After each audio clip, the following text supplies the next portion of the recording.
Chapter 1 picked up a daughter. Stop right there, don't run. Nya Tian finished his midnight snack and was about to go home to sleep. Just as he reached the intersection of the community, he suddenly heard an angry shout, and saw a delicate little girl rushing over and hugging his thighs. Dad! Nya Tian was confused. What was going on? He wasn't even married yet, and this little girl suddenly appeared out of nowhere and hugged his thighs and called him daddy. How ridiculous! Little sister, you got the wrong person, I'm not your father. Under the light, several people in suits and ties look like they are not easy to deal with. If you get involved with them, you will be in trouble. Is it necessary to be so bloody?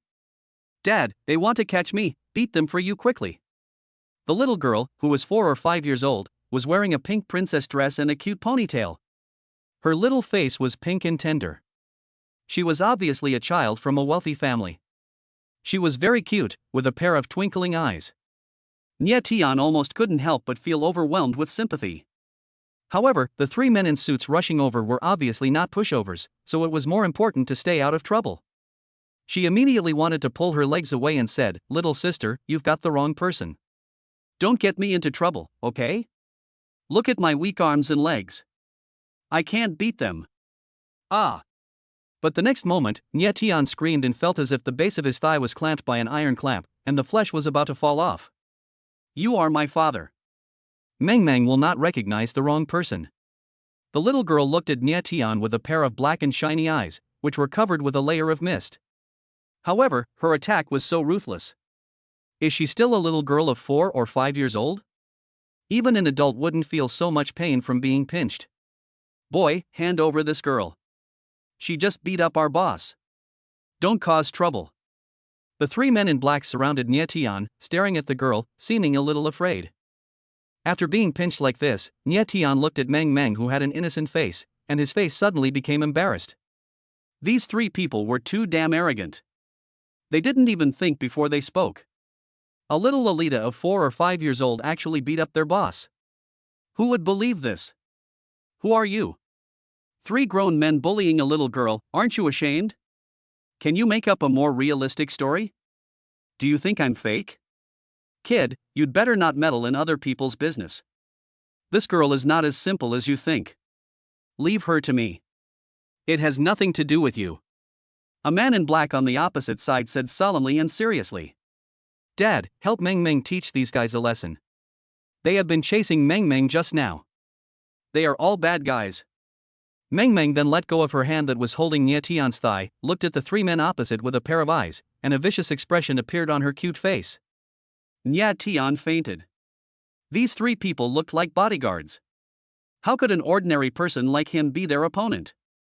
Nya Tian turned around and glared at Meng Meng, feeling that something was wrong. Little sister, don't call me daddy.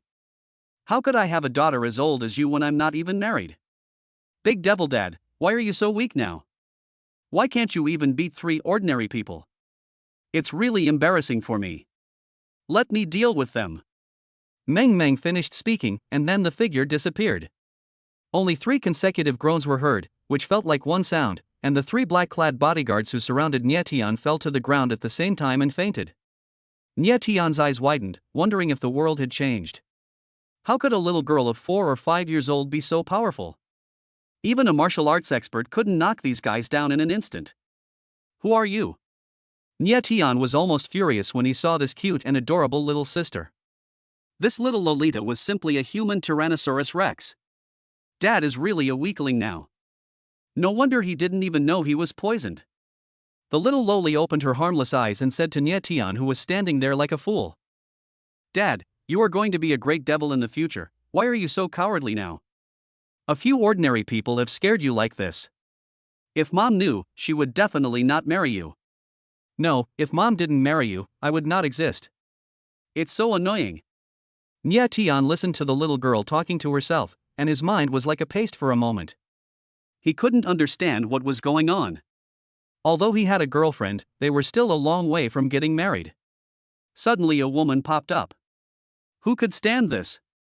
Wait a minute, have you read too many novels and randomly recognized someone as your father?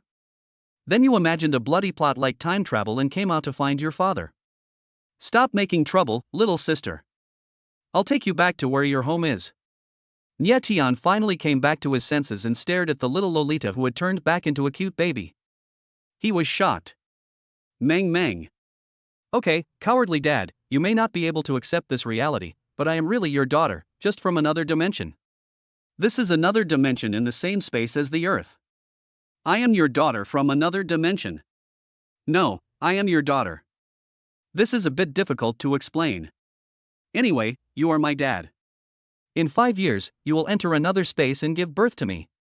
Then, Dad, because you offended some people on Earth, you were poisoned, so I have to come here to solve this problem. Nya Tian was confused. He felt that this little girl's second-year syndrome needed to be treated in a hospital as soon as possible, otherwise it would be in the late stage and there would be no cure. No, little sister, it's too late to tell stories, okay? Go home quickly. Your parents must be worried. Go back quickly. I really don't know why my mother fell in love with you in the first place. It's so Lu. Fortunately, I was prepared, otherwise I really don't know how to explain it. The little Lolita looked disdainful and took something out of her pocket. This was a mobile phone that Nya Tian had never seen before, and it gave people a very avant-garde feeling that was simply incomparable to any other mobile phone currently on the market. When the little girl clicked on a video, a playback interface popped up on the phone. The next moment, Nya Tian was dumbfounded. Because the person in the picture looks exactly like him, and Nya Tian actually knows one of the women in the picture. Not only does she know her, but she is also very famous. This woman is actually the city's ice goddess Situ Jing, who is also the general manager of Tianqing Group in this city. And the little loli is clearly visible in the video. Well, let me make it short. Everything you see is real. I know you will be surprised, but you have to believe your own eyes. Meng Meng is my daughter, or your own daughter in the future. When she was on Earth, she offended some people, so she was poisoned. Until now, I don't know who poisoned me. I still have about 2 years to live, so, if you don't want to become a short-lived ghost in the future, then quickly find out who poisoned you. In the video, Nya Tian was dressed very steadily and exuded a strong aura. He looked like a powerful person. This made Nya Tian feel incredible. He was just a salesman of Tianqing Group. How could he be involved with the general manager? This matter. Humph, you cowardly dad, why don't you take me home? Now you believe it, right? Meng Meng looked at Nya Tian with disdain, not caring whether he believed it or not. Nya Tian was stunned. You are not kidding, are you? Situ Jing is your mother? And because Situ Jing and I were together, we had a daughter like you? Nya Tian felt like God was playing a joke on him. How could a poor loser like him make a comeback and marry a beautiful, rich and beautiful woman, become a CEO, and reach the pinnacle of his life? However, Meng Meng glanced at Nya Tian with disdain and said, Dad, I don't know why the first, third, and fourth aunts all like you. Look at your cowardly look. If I go back and tell them about you now, they will definitely divorce you. You are too weak. If I wasn't worried about making the mothers sad, I wouldn't come here. At this moment, Nya Tian was so shocked that he was speechless. He felt that this was definitely not him. How could a man have several wives, and how could his daughter come from another dimension of the Earth to find him? It's so unacceptable to me. However, Meng Meng looks 70% similar to Situ Jing, but her personality is a bit too weird. However, Nya Tian still couldn't believe it was true, so he squatted down and showed a smile that was uglier than crying. Little sister, please stop joking, it's so late now, I'll take you home. Humph, not only are you a coward, but you're also irresponsible. Even now you still don't believe it. Meng Meng snorted coldly, turned around, and walked into the community. No. Nya Tian was a little dumbfounded. What on earth did this little loli mean? He followed behind the little girl, wanting to see what she was up to. After entering the community, Meng Meng walked directly towards Building 2 without any hesitation.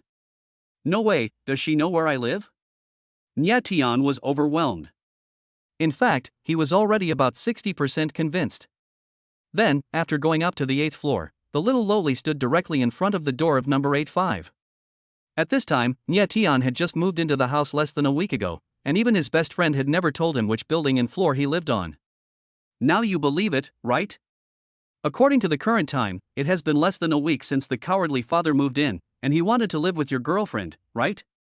Nya Tian took out the key woodenly and opened the door of the room, then sat down on the sofa. What the little loli said was exactly the same. Are you really my daughter? It took Nia Tian a long time to come back to his senses, and he found that the little girl had taken out a box of yogurt from the refrigerator and started drinking it. Ah, cowardly dad, not only is he a coward, he's also unwilling to accept reality. How could I have a dad like you? It's so sad. Chapter 2 Mind Reading. When Nia Tian heard Meng Meng's tone, his face suddenly turned dark. This tone made people feel a little contemptuous. He must have not taken good care of this kid, otherwise why would he be so disrespectful?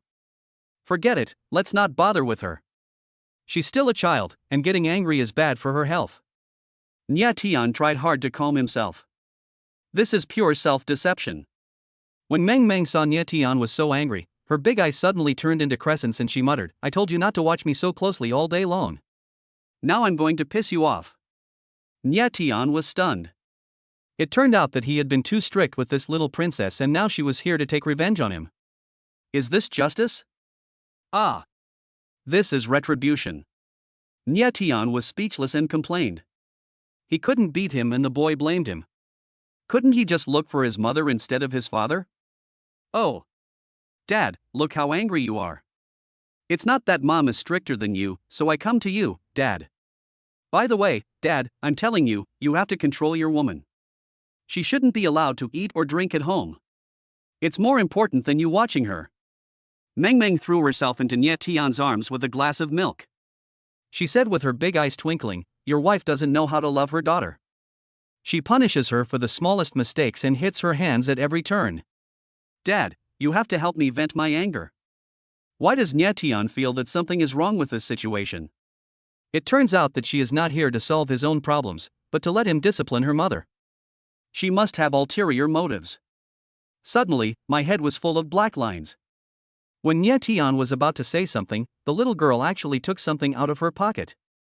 It was a black jade pendant, only the size of a thumb. There seemed to be a layer of nebula rotating inside, which was very eye-catching and it was impossible to take your eyes off it. "Hey, Dad, let me tell you, Mom said that she would give it to you in 2 years, but a daughter is a dad's close-fitting little cotton padded jacket, so I'll give it to you now. This is the key for Dad to become the big devil." As she spoke, the little loli put the nebula pendant directly on Nia Tian's neck.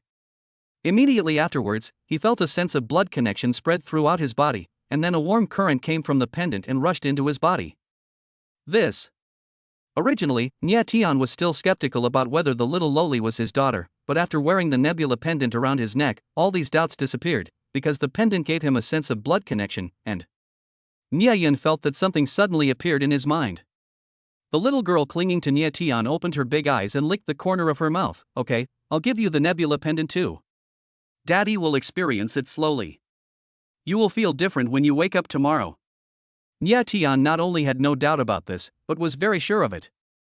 Originally, Nia Tian was nearsighted, but after wearing the nebula pendant, he felt that his eyesight suddenly improved, and even his thinking became clearer.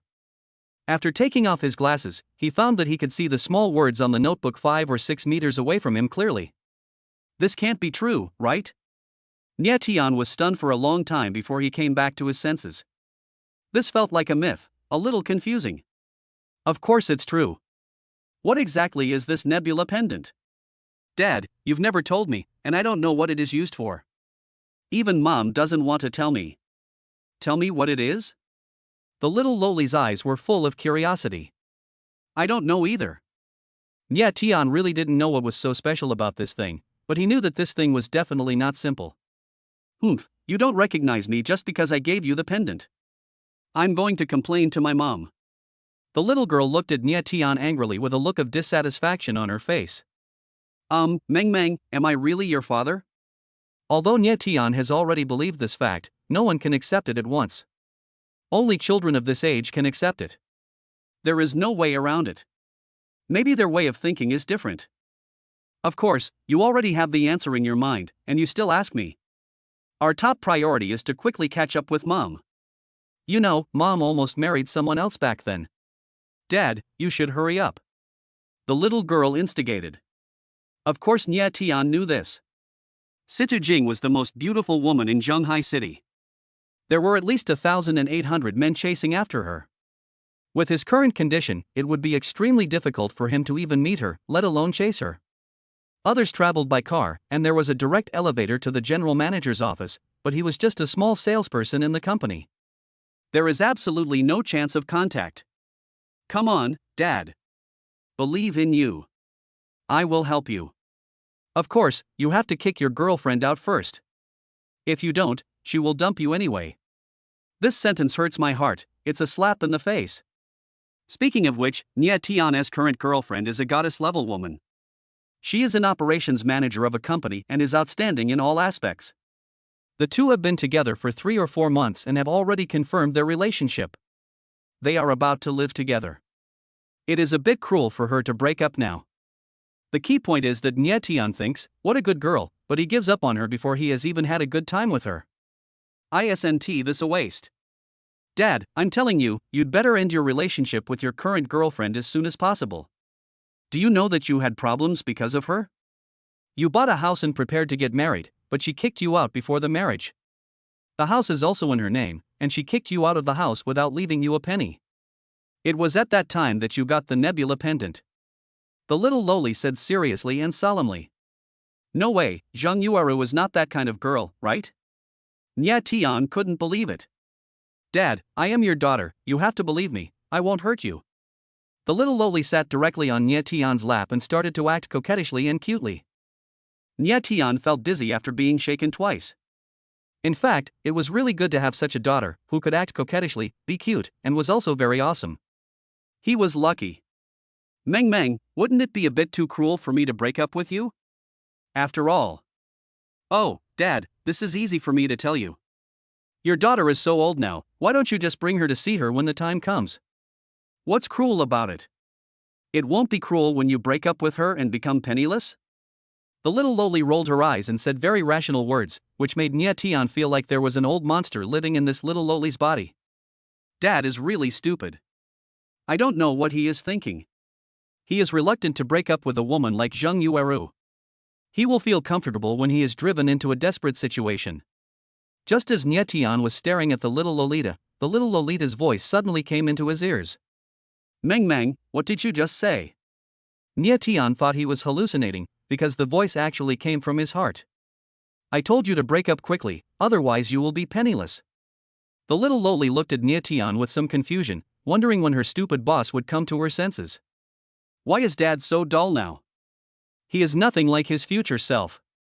Just as the little Lolita finished speaking, the little Lolita's voice came again in Nia Tian's mind, which made Nia Tian stunned, because this time he saw clearly that the little Lolita didn't say a word at all.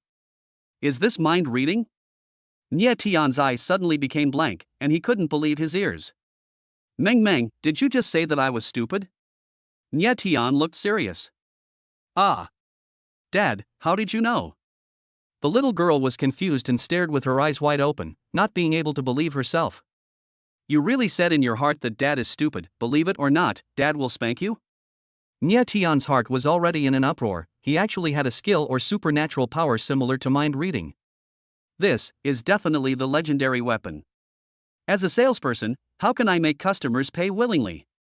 Of course, I need to understand the customer's psychology. Haha, Meng is so nice. I'm going to break up with Zhang Yueru tomorrow, and you have to help me then. After confirming that he really had the ability to read minds, Nia Tian suddenly became excited. This was simply an omnipotent skill. Meng rolled her eyes, feeling that her dad was a little crazy. Was he mentally abnormal? The next day, Nia Tian got up early. Today was Sunday. He had originally planned to help Zhang Yueru move to her current place. Just when Nia Tian bought breakfast and returned to the room, Meng had already gotten up, brushed her teeth and washed her face, and was sitting on the sofa watching TV.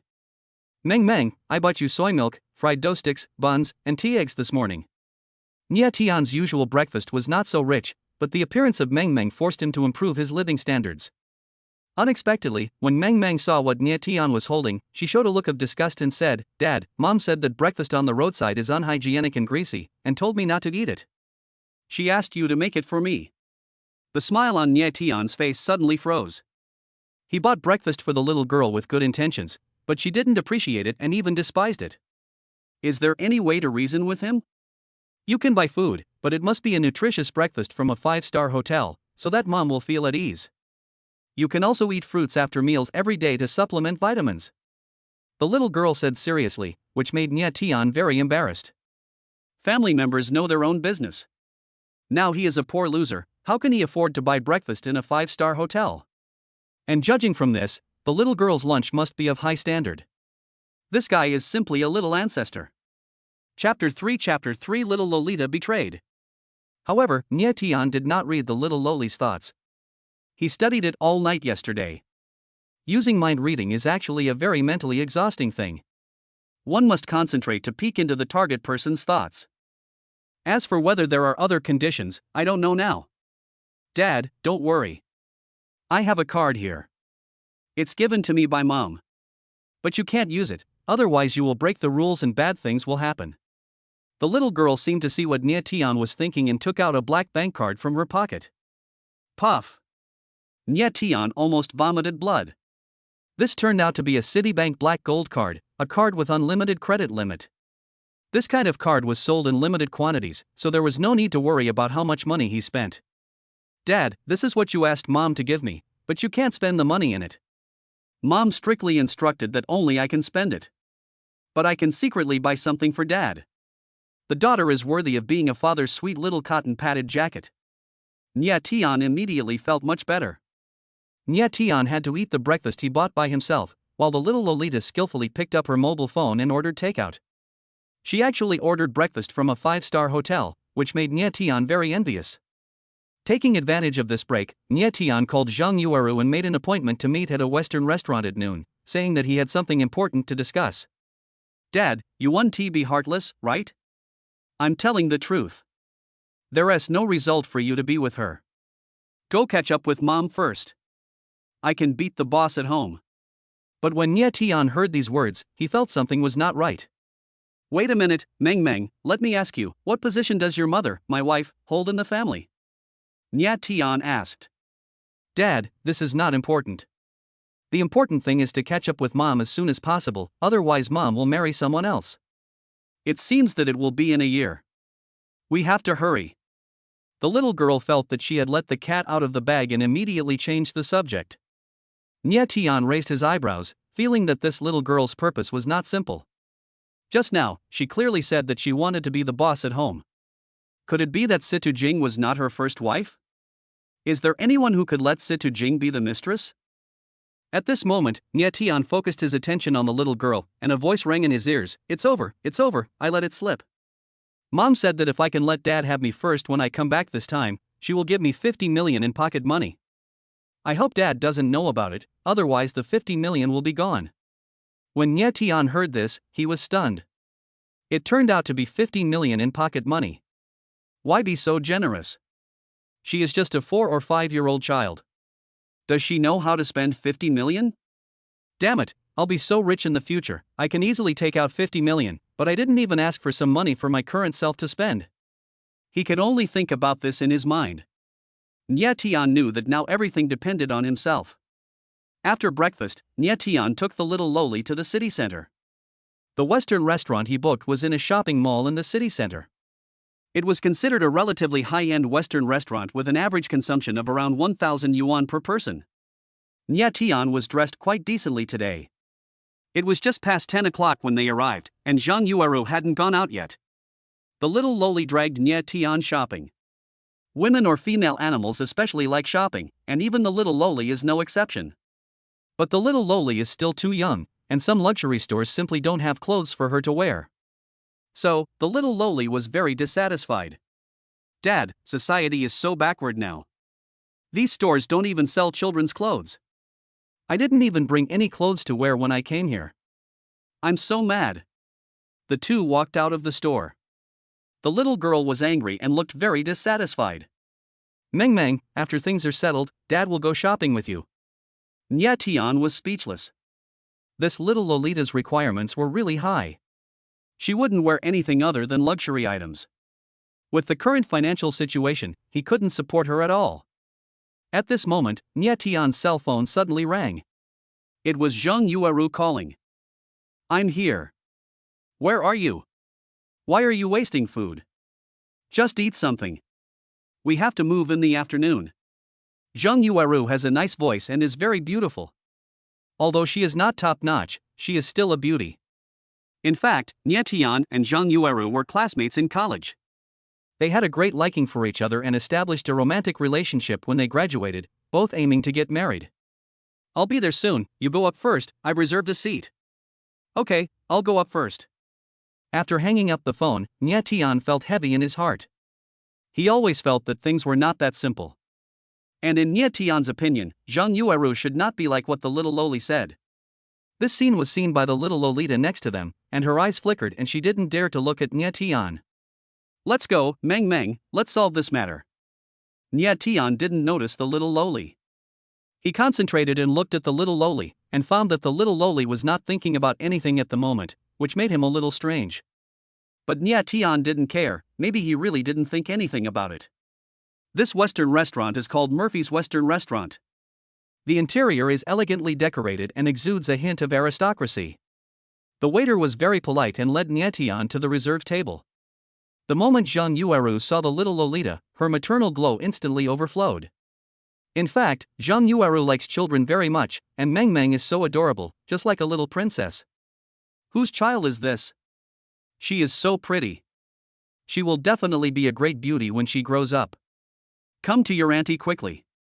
Before Nie Tian could react, Zhang Yueru stood up and reached out to hug Meng Meng, which made Nie Tian a little confused. Meng Meng also stood there in a daze, neither dodging nor avoiding, staring blankly at Zhang Yueru with her arms outstretched, a hint of struggle in her eyes.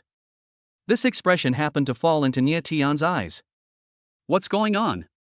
Nie Tian's mind was full of question marks, because the little girl's eyes were evasive when she saw Zhang Yueru, which was unlike her character. We agreed to come here to break up, but looking at the situation, I wonder what the heck is going on. Dad, help! Just when Nie Tian was thinking about it, the little Loli suddenly screamed, attracting the attention of all the guests in the restaurant, which made Nie Tian very embarrassed. What the hell is going on? The two had agreed yesterday that the breakup should be as peaceful as possible so as not to upset Zhang Yueru. But now it seems like the little girl has been upset. It shouldn't be like this. Zhang Yueru's hand, which was originally holding the little Lolita, suddenly froze, and she looked at the little Lolita in disbelief. Little sister, what did you just shout? Auntie, it's my fault. I shouldn't have instigated Dad to break up with you, woo-woo. The little girl started crying immediately, which made Zhang Yueru and Nie Tian confused and at a loss. What did you call me? Zhang Yueru felt that her brain was not enough. A little girl actually called her auntie. What is going on? When Nie Tian heard the little Lolita calling Zhang Yueru auntie, he immediately understood what was going on. This little Lolita actually dared to lie to him. It turned out that Zhang Yueru should be his first wife, and Situ Jing was his second wife. This little girl actually dared to play such a trick just to become the boss. At the same time, Nie Tian also figured it out.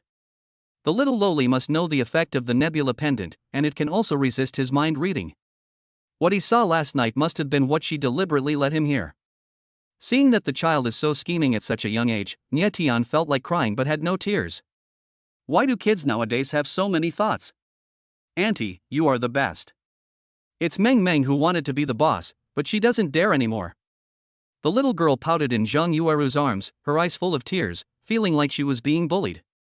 Zhang Yueru was completely confused at the moment, so she had to look at Nie Tian. Tian, where did this little sister come from, and why did she call me aunt? Also, why did she call you dad? Nie Tian's mouth twitched. How could he explain this? Zhang Yueru might not believe it. This little Lolita was just a swindler.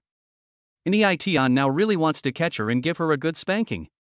Yueru, let's eat first, and then we can talk about this slowly. Although Nie Tian knew the ins and outs of this matter, he really couldn't say it now. You can't just say that you will be my first wife in the future, and I will have 3 more wives later. If you say that, Zhang Yueru will definitely not be able to bear it. Nowadays, society practices monogamy, and having 3 or 4 wives only happens to rich people. The little girl also knew that she had exposed her intentions at once, and she was afraid to look at Nie Tian. She sat obediently next to Zhang Yueru, looking very well behaved and sensible.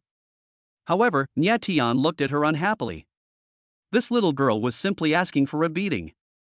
Tian, what's his name? How do you call your dad? After sitting down, Zhang Yueru asked Nie Tian while revealing the radiance of maternal love. "Auntie, my name is Nie Mengmeng, Nie Tian is my father, my biological son." Mengmeng also regained her composure, her eyes rolling around, and she spoke to Zhang Yueru. "Little sister, how could Nie Tian be your father? We knew each other in college, and you were only 4 or 5 years old. It's impossible for him to have a child as old as you." Zhang Yueru thought the child was very cute, with a chubby little face, and she wanted to kiss him a few times. "It's true, he is my dad, and you are my aunt," the little loli said very seriously. But in Nie Tian's opinion, this little Lolita is very unreliable. The change is too fast. She just broke up with Zhang Yueru, but now she turned against her when they met. In other words, she was a coward. As expected, he is still a child.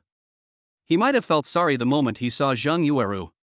It must be because he has lived with her for so many years and has deep feelings for her. Chapter 4 Situ Jing. Nie Tian, April Fool's Day has passed for many days. Although I don't know why you found a little girl to act in front of me, but could you please just say what you want to say and stop acting? Zhang Yueru stared into Nie Tian's eyes and said seriously. Nie Tian was overwhelmed by the question and said helplessly, "I said I'm not acting, everything is true, do you believe it?" "I don't believe it." Zhang Yueru shook her head without hesitation. The two were classmates and had known each other for so many years from school to work. Zhang Yueru was very familiar with everything about Nie Tian. She also believed in his character and believed that he would never hook up with other women without telling her, let alone have children. After all, Nie Tian is just a poor loser who has a hard time supporting himself, let alone a child. Besides, Mengmeng looks like a pampered child, and Nie Tian has no ability to create a good life for her. Zhang Yueru would never believe it. It's really hard to explain. Nie Tian didn't know how to explain it, but at least he didn't have to break up with Zhang Yueru. However, when he thought about what to do next, he felt overwhelmed. "I don't understand why you are doing this for no reason." Zhang Yueru shook her head speechlessly. Because of her love for Mengmeng, she didn't pursue the matter further with Nie Tian. The dinner ended hastily after a short while. According to Mengmeng's request, Nie Tian took her to Tiancheng Group and then tried to find a way to meet the president Situ Jing. A few minutes later. "Dad, you disappoint me so much. You were going to be the omnipotent devil in the future, but now you are so useless that you can't even see my mom. TSK." Outside the door, the little loli grumbled in dissatisfaction. Just now, Nie Tian went to the front desk and said he wanted to meet the general manager, but was rejected because of his identity, which made Nie Tian lose face in front of Mengmeng. According to the procedure, outsiders who want to see Situ Jing have to make an appointment in advance. If they want to find her privately, they will probably be stopped before they reach the 18th floor where her office is located. Nie Tian looked helpless. Situ Jing is a high-ranking CEO, and I am just a small salesperson. It is not easy to meet her. Besides, if I suddenly bring her daughter here, I guess even if I meet her, she will be regarded as a liar and kicked out. I don't care. I have to do it no matter how hard it is. I just want to see my mother. The little loli said angrily, pinching her waist. "Well, you can see her if you want, but there is only one way." As Nie Tian spoke, he took Mengmeng into the lobby, and then came to an independent elevator entrance with exquisite decoration. That was Situ Jing's private elevator. He would definitely be able to see her if he staked out here. It's time to go to work. Nie Tian is wondering whether he should go back to work first since he didn't see Situ Jing. Otherwise, if he delays for too long, he will be treated as absent from work. "Mother!" But at this moment, the little loli suddenly shouted and ran away excitedly. Nie Tian quickly turned around and saw that the person the little girl was calling mom was Situ Jing. Situ Jing seemed to have just arrived at the company.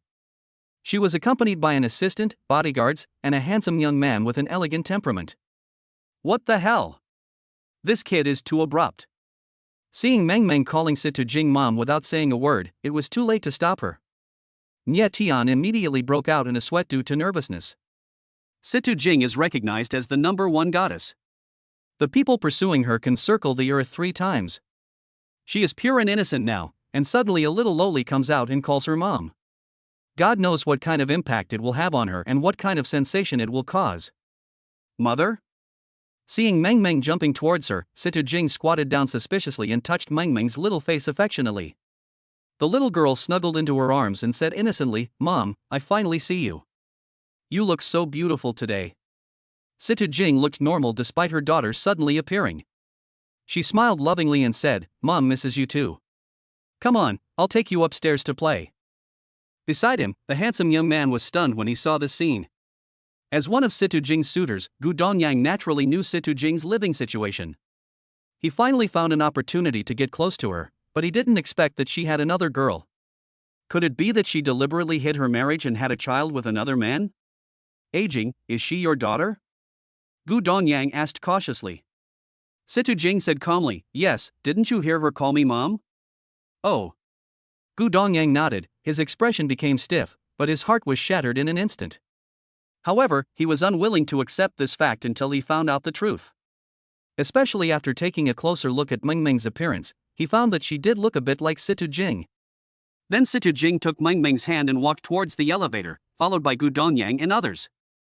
"Dad, come and follow Mom." As they were walking, the little girl shouted to Nie Tian, who was squatting in the corner drawing circles. When hearing these words, Nie Tian couldn't help but feel his heart tighten. He really didn't know how to face the high and mighty goddess Situ Jing. Although she would be one of his many wives in the future was the future. How could he be qualified to get close to Situ Jing now? On the other hand, when Gu Dongyang heard the little girl calling him dad, his face turned green. "This is your daughter and that is your husband?" Gu Dongyang asked tentatively. Situ Jing gritted her teeth and answered, "That's right." "Oh." Gu Dongyang nodded, feeling like he was going to go crazy at any time. After going upstairs, Nie Tian stood there anxiously. He didn't have the courage to talk to Situ Jing.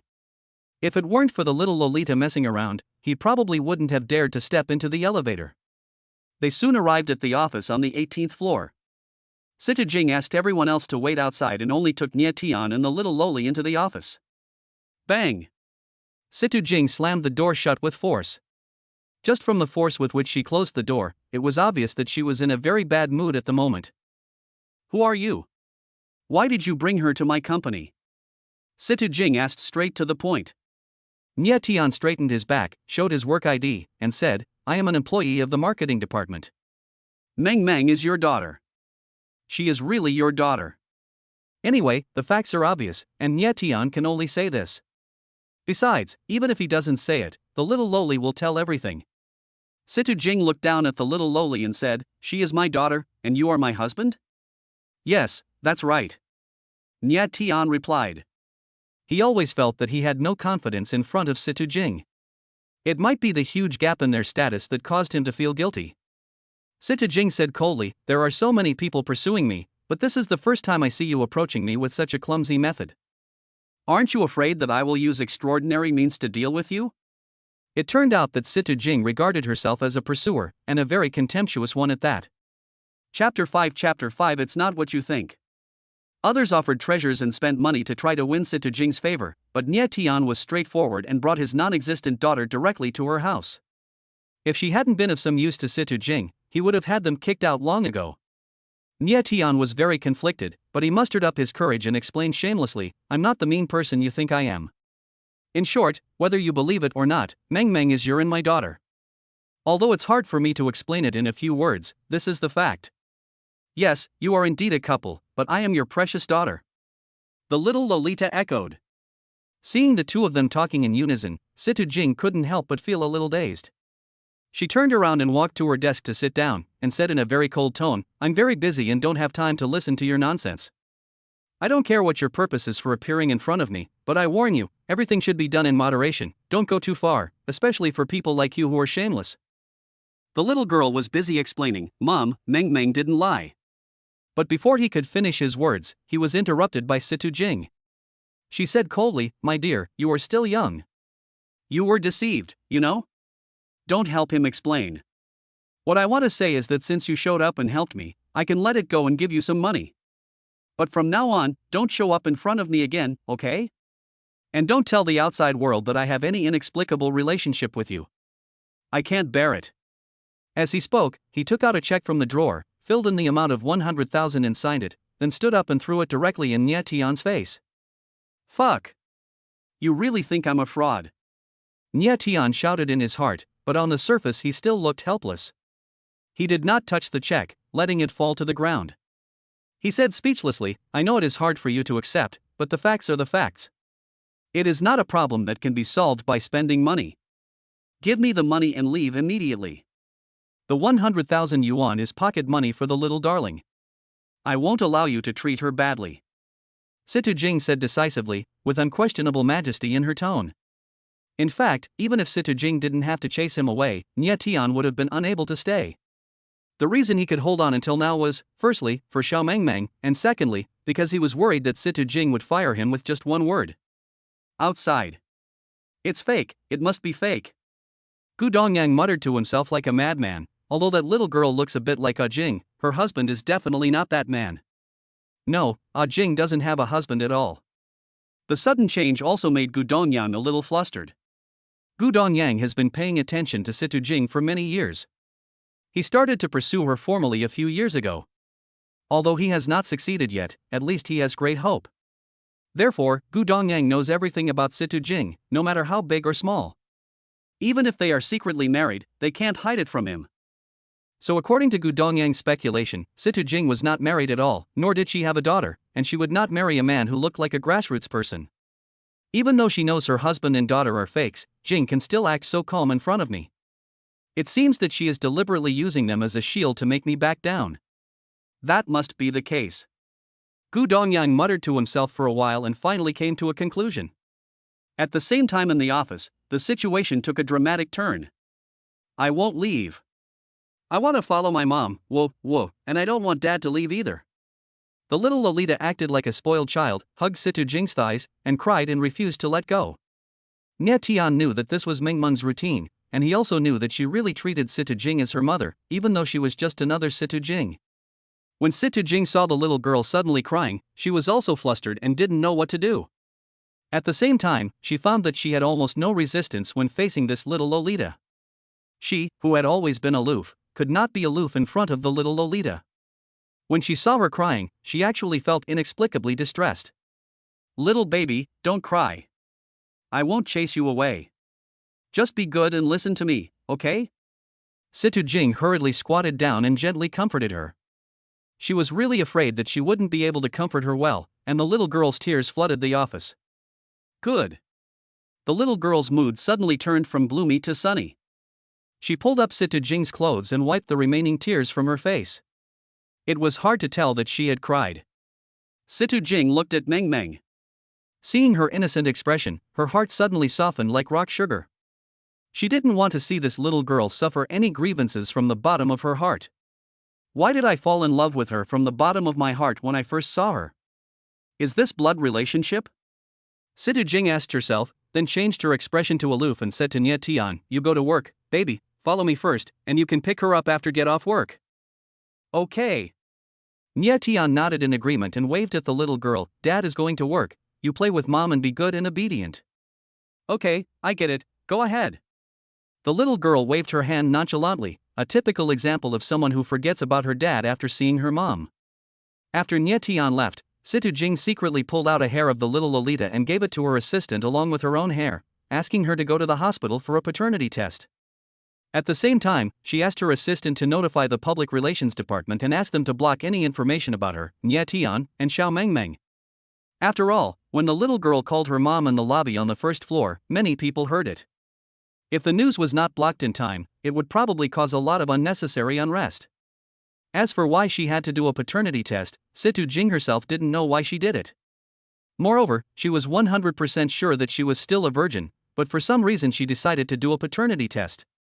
To put it bluntly, it was to collect evidence to prove that she was not Xiao Mengmeng's biological mother, so that Nye Tian, the swindler, would give up. Everything was ready, and Situ Jinggan settled down to work. When she was thinking about how to arrange for Xiao Mengmeng, she found that the little girl was already entertaining herself with her mobile phone. She even ordered a batch of toys to play with often in the office. Situ Jing looked bewildered. Xiao Mengmeng was only a few years old. Logically, she should be at the age when she just started kindergarten and only knew how to cry. However, she could arrange her daily life so regularly. It could only be said that she was a smart little girl with a big brain. Otherwise, she is really hard to understand. Seeing Nie Tian walking out of the office, Gu Dongyang quietly followed him to the marketing department. He is really an employee of the company, but why did he bring a little girl to find Jing to recognize her mother? If Jing deliberately arranged to deal with me, she would definitely choose a more suitable person instead of a low-level employee from a grassroots background. Did he find some weakness of Jing? So he came to blackmail her? It's possible. Gu Dongyang pondered it in his mind, and finally made up his mind and went to the security department to call someone over. Not long after, a group of fully armed security guards came to the marketing department, arrested Nie Tian without saying a word, and locked him up in a small, sealed darkroom for interrogation. Gu Dongyang also followed along to listen. Chapter 6 Realm. You are just security guards, not police officers. If you have no evidence to prove that I have violated the law, it is illegal detention. If you have any questions, you can talk to me slowly, but I will never accept your behavior of detaining me without permission. Nie Tian said impatiently. Being forced to sit on a chair by several security guards, he could only argue with them verbally. It's ridiculous that a swindler has the nerve to reason. A fat security guard grabbed Nie Tian's collar and sneered. It doesn't matter whether this guy is a fraud or not. What I want to know most is what his relationship with Jing is. At the same time, Gu Dongyang's voice rang in Nie Tian's mind. It's mind reading. Nie Tian was inexplicably caught by a group of security guards and found Gu Dongyang present. He immediately knew that he was the one causing trouble, so he was very curious about his intentions towards him.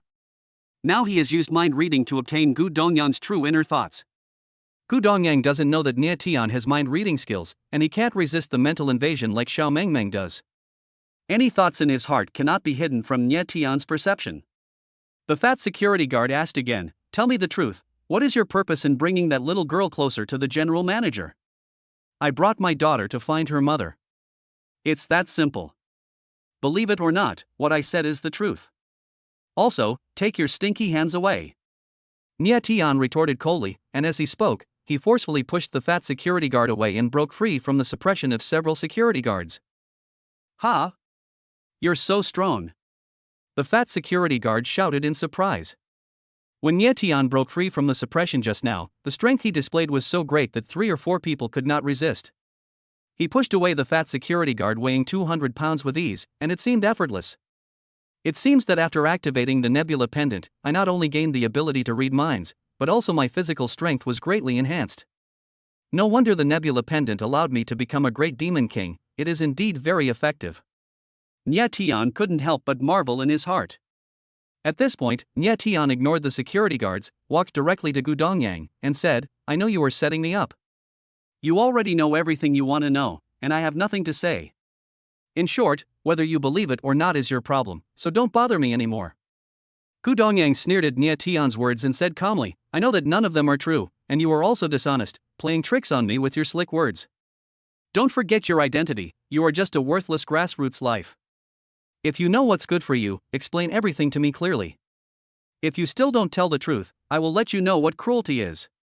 Hearing Gu Dongyang's threats and the 7 or 8 security guards watching him covetously, Nie Tian realized that he was in a dilemma and that no matter what he said, he would not be able to escape unscathed.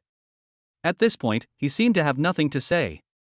In addition, Nie Tian also realized that the rich second generation who affected his relationship with Situ Jing and was mentioned several times by Xiao Mengmeng should be Gu Dongyang. Because Gu Dongyang and Situ Jing were very close, if the trend continued, a year later he and Situ Jing would really walk into the marriage hall hand in hand just as Xiao Mengmeng said. Nie Tian didn't want to see this scene. Situ Jing was his destined wife, so how could he let another man take her away from him?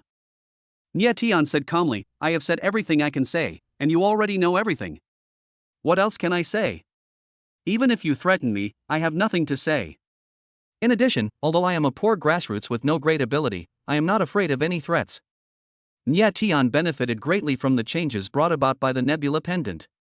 It made him feel a kind of fearlessness and the ability to escape even when he was in deep trouble. "Ha! You dare to be so arrogant? It seems that you won't cry until you see the coffin." Gu Dongyang showed anger on his face. He waved his hand and said to the security guards, "Serve him well. I will leave first. I don't want his blood to stain my clothes."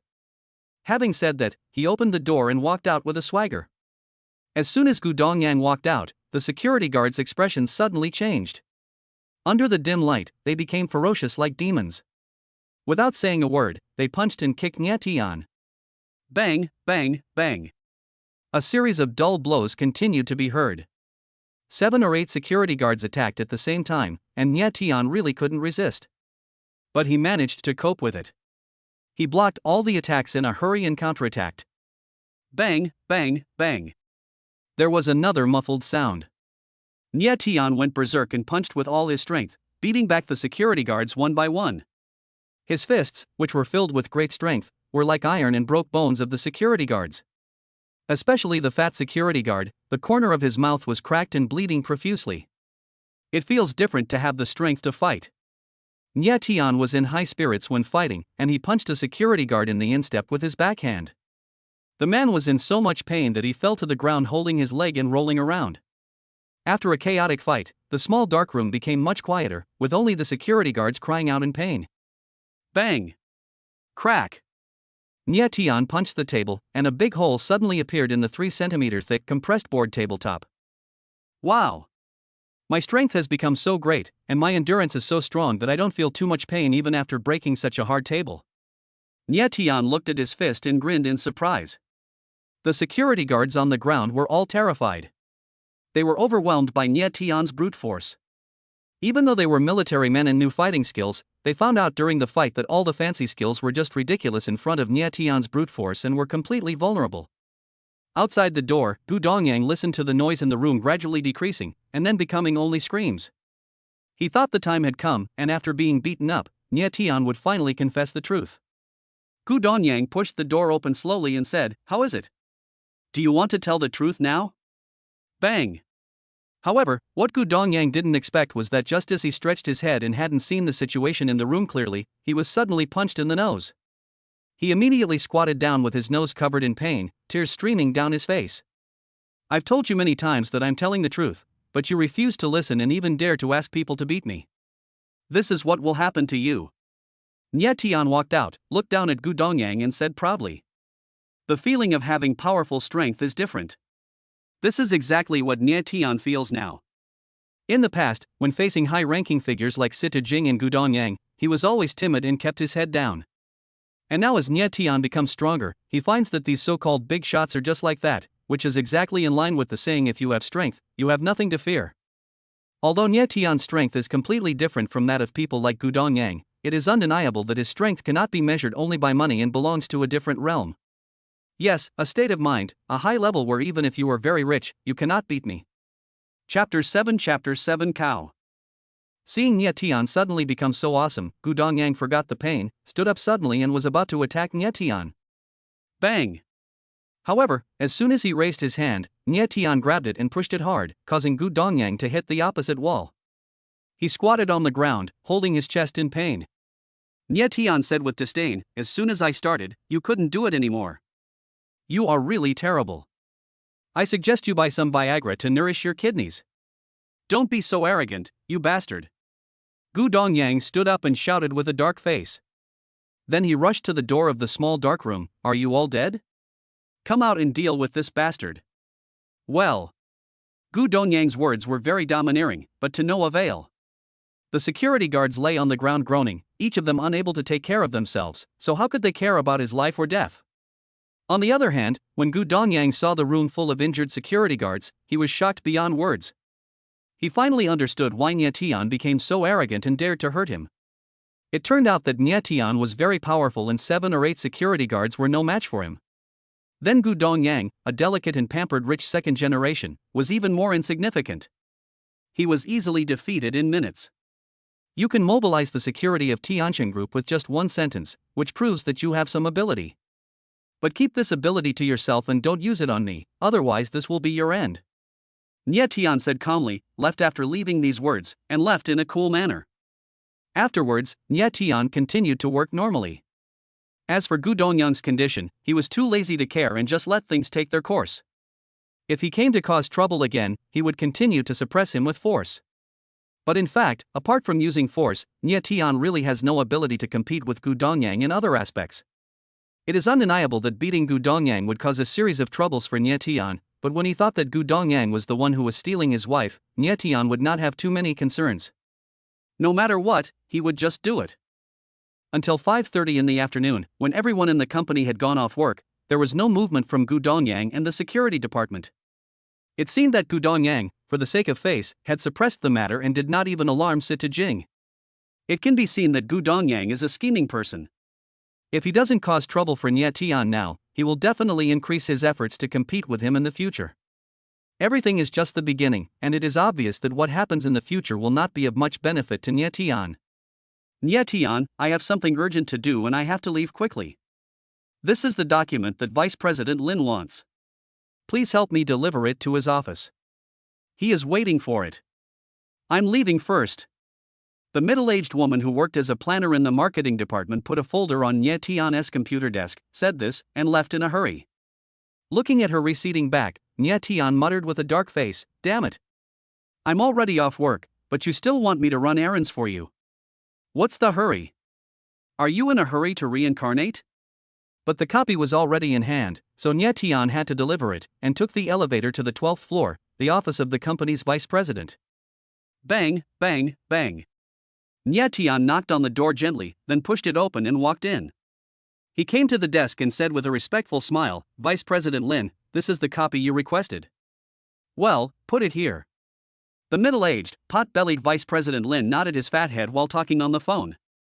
Putting down the folder, Nie Tian turned around and was about to leave. "Hand over this document, and you'll get 5 million. Tomorrow I'll be able to take a higher position in the Bailong Financial Group."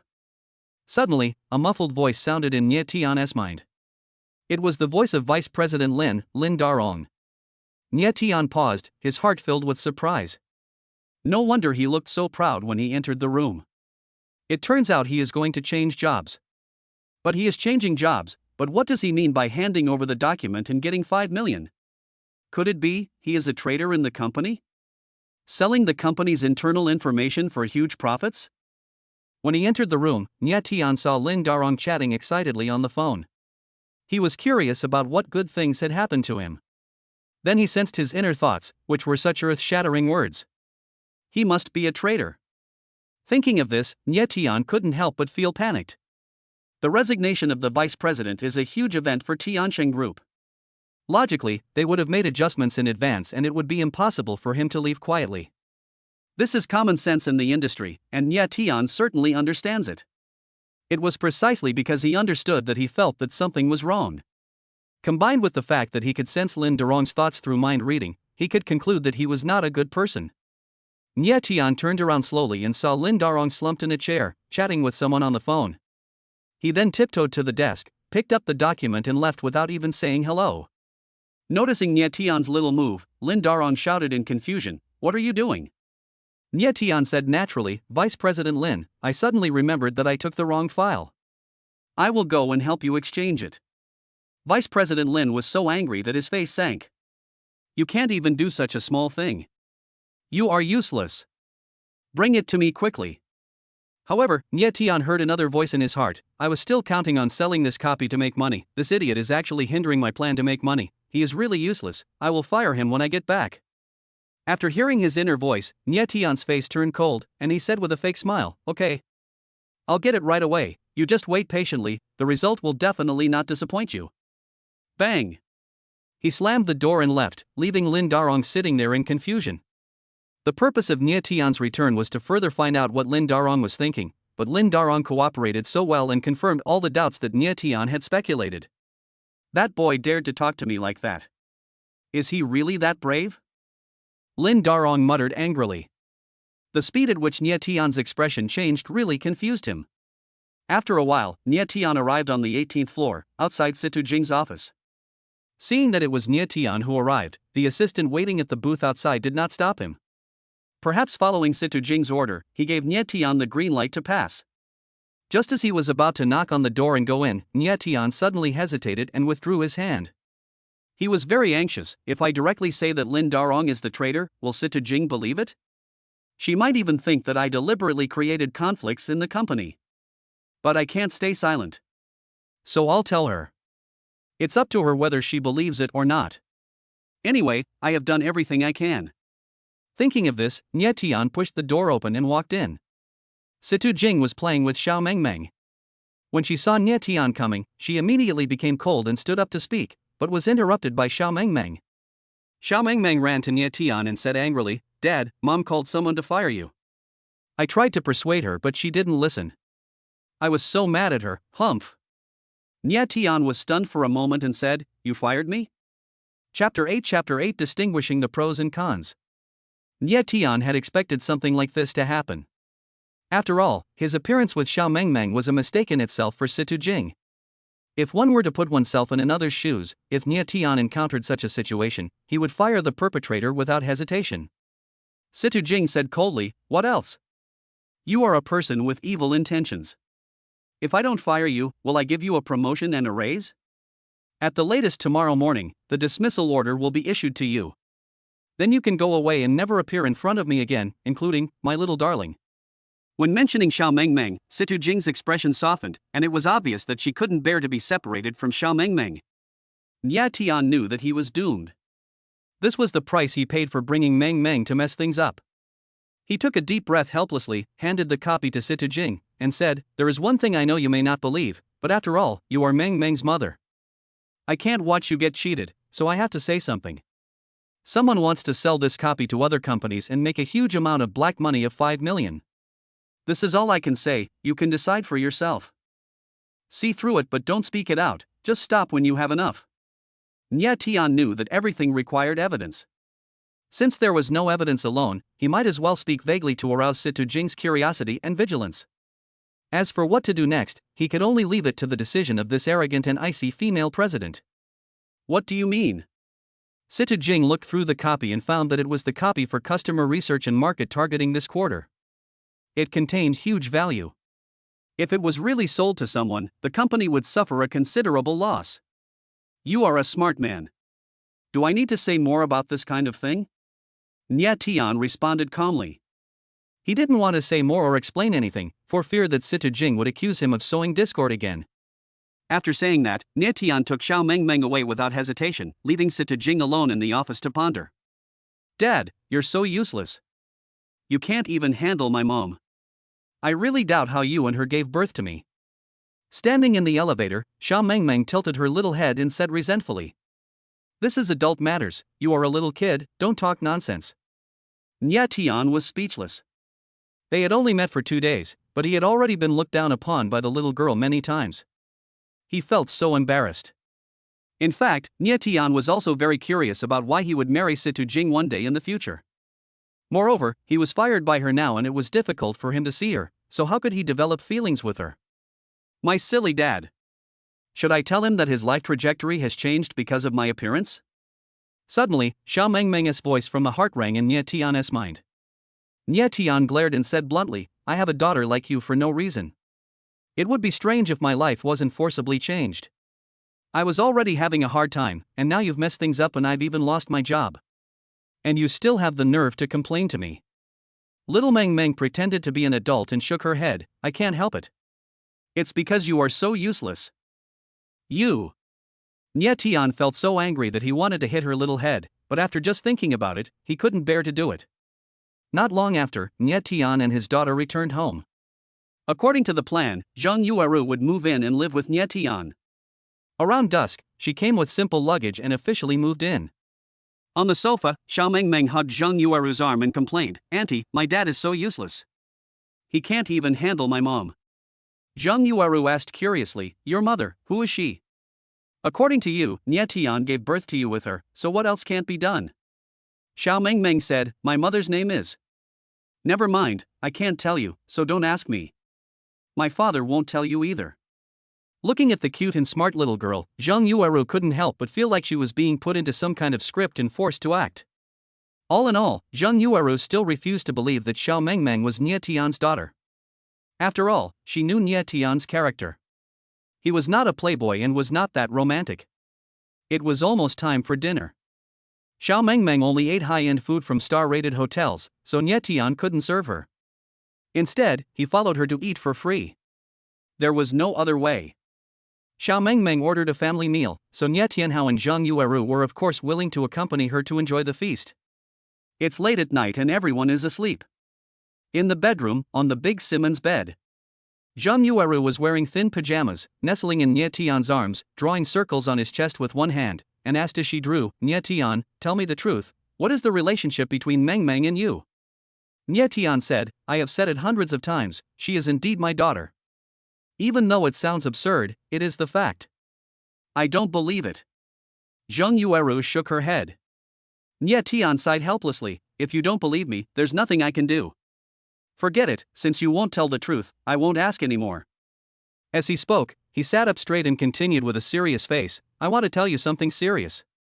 My cousin has just acquired a medium-sized public marketing company and is currently preparing to attract people to invest. I recommended you to him. After he knew about your relationship with me, he expressed his willingness to support you. Do you want to invest? Nie Tian was stunned for a moment and said, investment? I don't have that much money, unless I take out a loan. Then take out a loan. You can't miss this great opportunity. Zhang Yueru said firmly. Nie Tian was silent and thought for a long time before deciding to use a loan to buy shares. With his current credit, he could probably borrow around 300,000 yuan from the bank. Adding to his savings of over 100,000 yuan, it wouldn't be difficult for him to raise 400,000 yuan for investment. The next day, Nie Tian went to Tiancheng Group to go through the resignation procedures, with Xiao Mengmeng, his follower, still clinging to him. After completing some necessary formalities, Nie Tian packed up his things and prepared to leave the company, but was suddenly stopped by Sita Jing's assistant, who said that Sita Jing wanted to see him. General Manager's office on the 18th floor.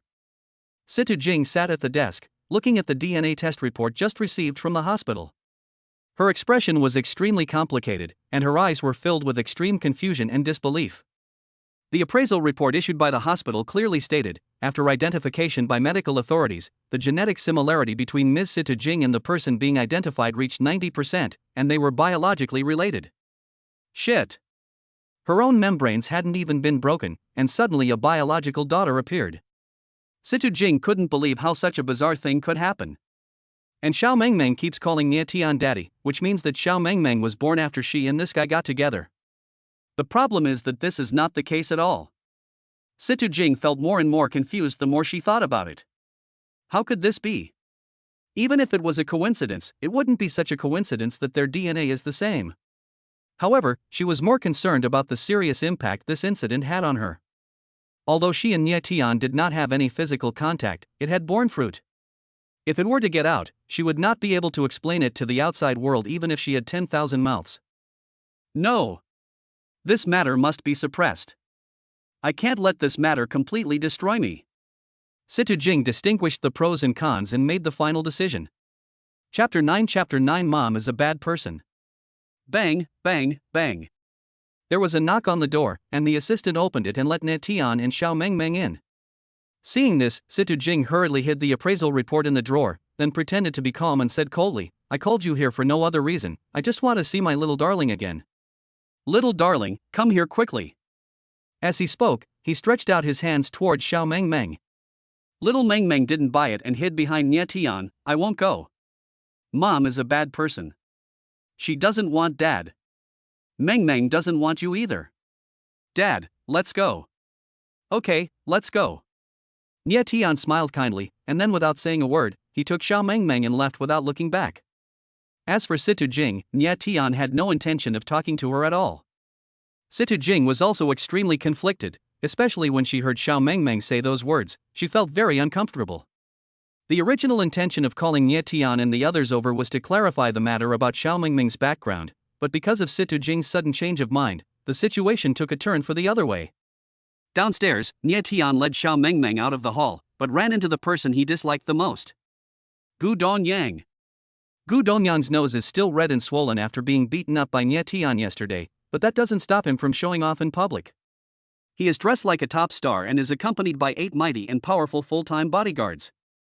It seems that he was scared by Nie Tian's beating. The purpose of his coming today was to seek revenge on Nie Tian, so he brought 8 bodyguards. Gu Dongyang paused and said with a sneer on his face, oh. The fake has been kicked out. This is really a great thing worth celebrating. But to be honest, Ah Jing is too kind to you. She only fired you and didn't send you to jail. Women are just too soft-hearted. Nie Tian glanced at him coldly, not wanting to pay any attention to him at all. He turned around and was about to leave without saying a word, but was stopped by two strong bodyguards. Gu Dongyang said in a very arrogant manner, "I came here especially for you today, and I won't let you go easily. Aren't you a good fighter? Then I'll let these good fighters play with you." After he finished speaking, he waved his hand, and the two bodyguards understood and immediately attacked Nye Tian. Nye Tian was holding a storage box in his hand. When he saw the two bodyguards attacking him, he showed no intention of letting go. When their fists were about to hit him, he lightly kicked them away. After being transformed by the nebula pendant, Nye Tian's eyesight became very sharp. In his eyes, the attack speed of these well-trained professional bodyguards was as slow as a snail. He could easily resolve all their attacks without any deliberate preparation. "You are so useless." Seeing that the two bodyguards were beaten back by Nye Tian, Gu Dongyang was so angry that his eyes widened. He quickly asked the other bodyguards to join forces to deal with Nye Tian. Suddenly, 8 bodyguards attacked Nye Tian at the same time, just like the situation when he was besieged by a group of security guards in the small darkroom yesterday. However, the fighting power of these 8 bodyguards was obviously stronger than that group of security guards. Although Nye Tian was powerful, he only had brute force and did not know any fighting skills. For a moment, his 2 fists were no match for 4 hands, and he was suppressed and defeated. He had to put down the storage box and fight with all his strength. "Come on, Dad." Little Meng Meng stood on the half-meter-high wall of the fountain next to her, waving her little hands and shouting. Nye Tian fought and retreated, avoiding attacks while launching powerful counterattacks. Although those bodyguards were powerful, they realized their own insignificance after confronting Nye Tian head-on. All the bodyguards who were attacked by Nye Tian or confronted him head-on were seriously injured, with either broken ribs or shattered hand bones. A punch from Nye Tian was almost as bad as being hit by a car. Even if they have strong physical fitness, they cannot withstand such brute force. In a short time, all 8 bodyguards were injured. Out of professional ethics, they endured the pain and kept silent. However, their sharply reduced fighting power forced them to not dare to attack Nye Tian again. At the same time, in front of the floor-to-ceiling window on the 18th floor, Situ Jing watched the battle downstairs with a look of disbelief on her face. "Oh my god! Where did this man come from? He is so good at fighting." Even Gu Dongyang sent so many bodyguards but they couldn't defeat him.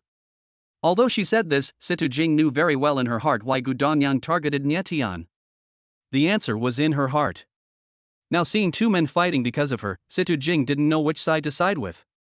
Gu Dongyang was obviously taking advantage of his power to bully others, and Nye Tian was unexpectedly strong. Although the conflict between the two was caused by Situ Jing, she had no ability to resolve it, nor did she have to step in. After a few minutes, the battle was over. All 8 of Gu Dongyang's bodyguards were injured, and it would take several months for them to recover from their injuries. If Nye Tian hadn't deliberately retained some strength, Gu Dongyang would probably have to call an ambulance to rescue them. Gu Dongyang looked at Nye Tian in astonishment and said in surprise, "Good fellow. Are you a human being? You are too much of a fighter." "I'm not a human, I'm a god," Nye Tian said in a domineering manner. Gu Dongyang was speechless, fearing that Nye Tian would mess with him, and was ready to run away at any time. However, when he saw that Nye Tian had no intention of continuing to attack, he felt relieved. "Humph. Don't be complacent. I believe there will always be someone who can take care of you." Gu Dongyang shouted with a gloomy face, and at the same time he muttered in his heart, "He is so powerful. If he competes with me for Jing, I may not be able to win. It seems that I must take some extraordinary measures to subdue him." Thinking of this, Gu Dongyang looked at Nye Tian with an uncertain expression, and was about to lead his men to retreat, but suddenly he saw Xiao Mengmeng standing a few meters away, and an evil idea emerged in his mind. "Call." Suddenly, Gu Dongyang rushed towards Xiao Mengmeng. His intention was obvious. He wanted to catch Xiao Mengmeng to threaten Nye Tian and force him to surrender so that he could deal with him at will. However, Gu Dongyang didn't know how naive his thoughts were, nor did he realize that he had suddenly attacked Xiao Mengmeng, who still had a calm face. Then, before his hand touched Xiao Mengmeng, an astonishing scene happened. "You big bad guy. Get away from me and don't touch me." Xiao Mengmeng shouted angrily, grabbed Gu Dongyang's wrist, and threw him into the fountain pool. Plop! Gu Dongyang plunged into the water like a frog diving into water, and hit his head on the goldfish statue in the center of the fountain. His head was bleeding, his mind was dizzy, and he struggled desperately. The blood dyed the pool water red, and the neat fountain was turned into a mess by this guy. Seeing this scene, the bodyguards were shocked. They couldn't imagine that a little girl of a few years old could knock down a grown man with just a few gestures. They immediately rushed over to rescue Gu Dongyang without caring about their own injuries. Now, Gu Dongyang not only failed to get his revenge, but was even more embarrassed than yesterday. What a bunch of pitiful guys. Nie Tian smacked his lips and left with Xiao Mengmeng without looking back. On the 18th floor, Situ Jing watched all this. Nie Tian, who are you? Chapter 10 Loans. After leaving the company, Nie Tian's first stop was to go to the bank to handle loan procedures, and then to Zhang Yueru's uncle's Huashan marketing company. Since the loan amount was large and it would take several days to release the money, Nie Tian could only sign the shareholding contract first and then hand over the money to the company afterwards. The signing process went smoothly. Nie Tian obtained 12% of the shares, becoming the second largest shareholder after the boss, and was appointed as the marketing manager.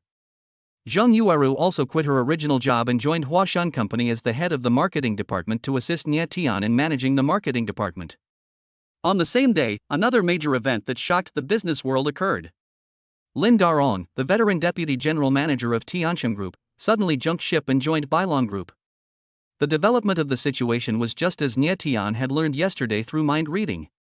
Lin Darong had indeed changed jobs, and it was not known how much confidential information of Tiansheng Group he had selfishly sold during that time. The buyer was naturally Bailong Group. It seems that he deliberately acted as a traitor for so many years, and his ultimate goal was to become a senior manager of Bailong Group. Because Bailong Group is one of the leading large enterprises in the local area, many people dream of joining Bailong and achieving some success. Now Lin Darong has achieved his goal, but the biggest victim is Tiansheng Group.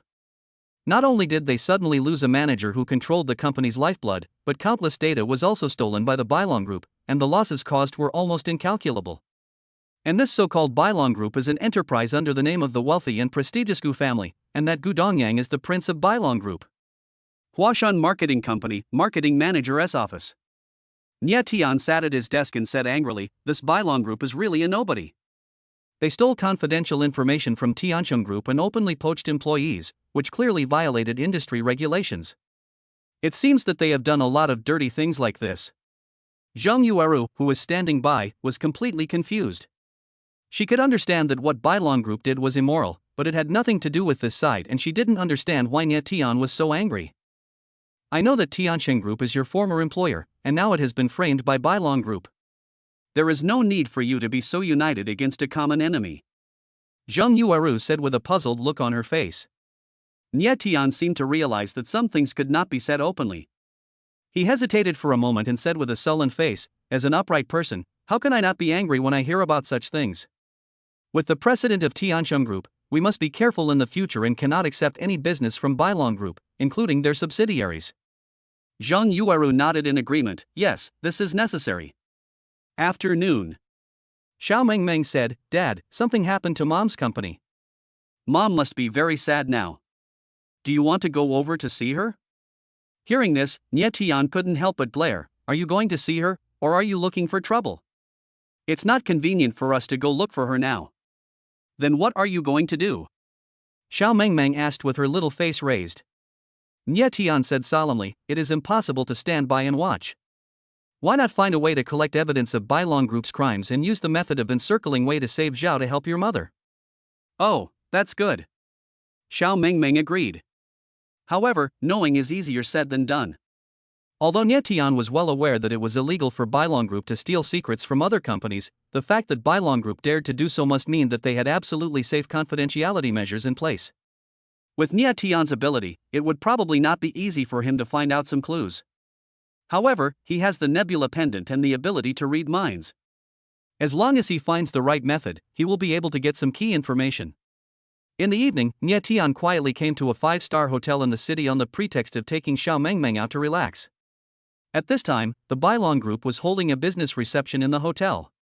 All the company's senior executives were present, including some partners. Nie Tian brought Xiao Mengmeng to the tea house on the first floor and sat down at a random spot. "Dad, what are you doing here?" asked Xiao Mengmeng. Nie Tian said, "Wait for someone." Little Mengmeng was confused. "Who are you waiting for?" "Lin Darong." According to Nie Tian's idea, the person who tied the bell must be found to untie it. Since Lin Darong is the traitor who betrayed Tianxin Group, he should start with him. As long as he is caught, Nie Tian can use mind reading to get some key information from him. This is just a preliminary plan. Nie Tian needs to solve the mystery step by step, find a way to verify the evidence, and then help Tianxin Group. In fact, it is better to say that he is helping Situ Jing to get justice. After waiting for more than an hour, I finally saw someone coming down from upstairs. Those people were the senior executives and partners of Bailong Group.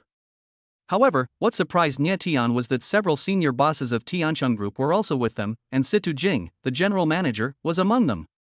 Why would Situ Jing come to attend the business reception held by Bailong Group?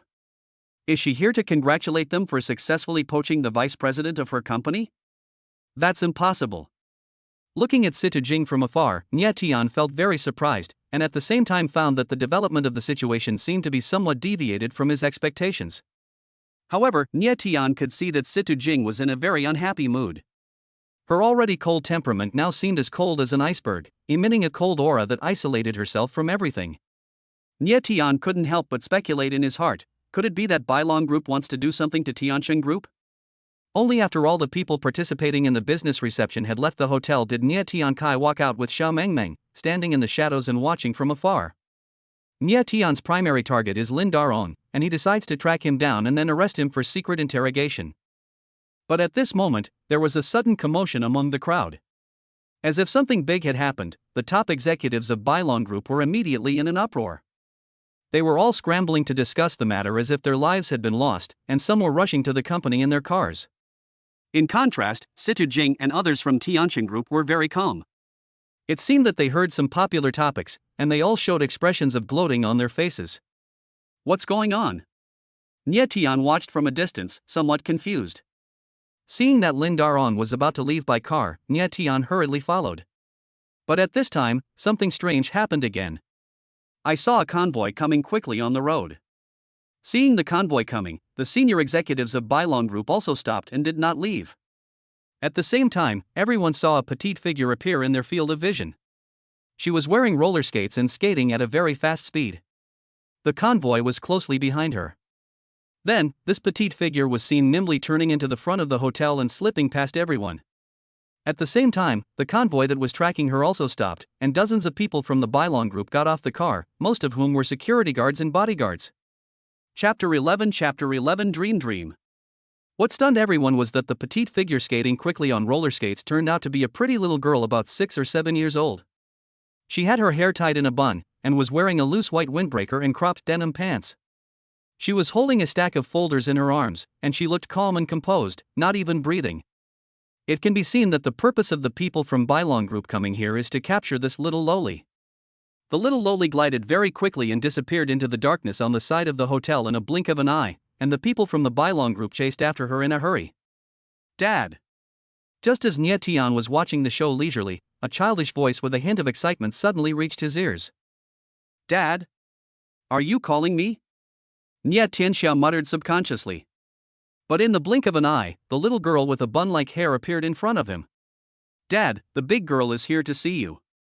Little Mengmeng said, tugging at the corner of Nie Tian's clothes. Nie Tian looked at the girl who suddenly appeared with a confused look on his face, completely bewildered. The sudden appearance of his daughter Xiao Mengmeng was already surprising enough to him, and now another slightly older daughter has appeared. How fertile must he be in another dimension?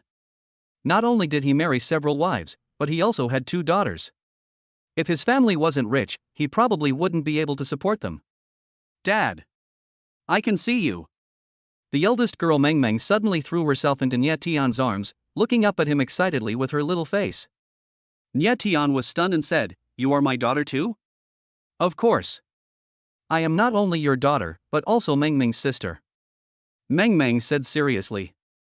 However, as soon as the words fell, Xiao Mengmeng strongly rejected them. TSK.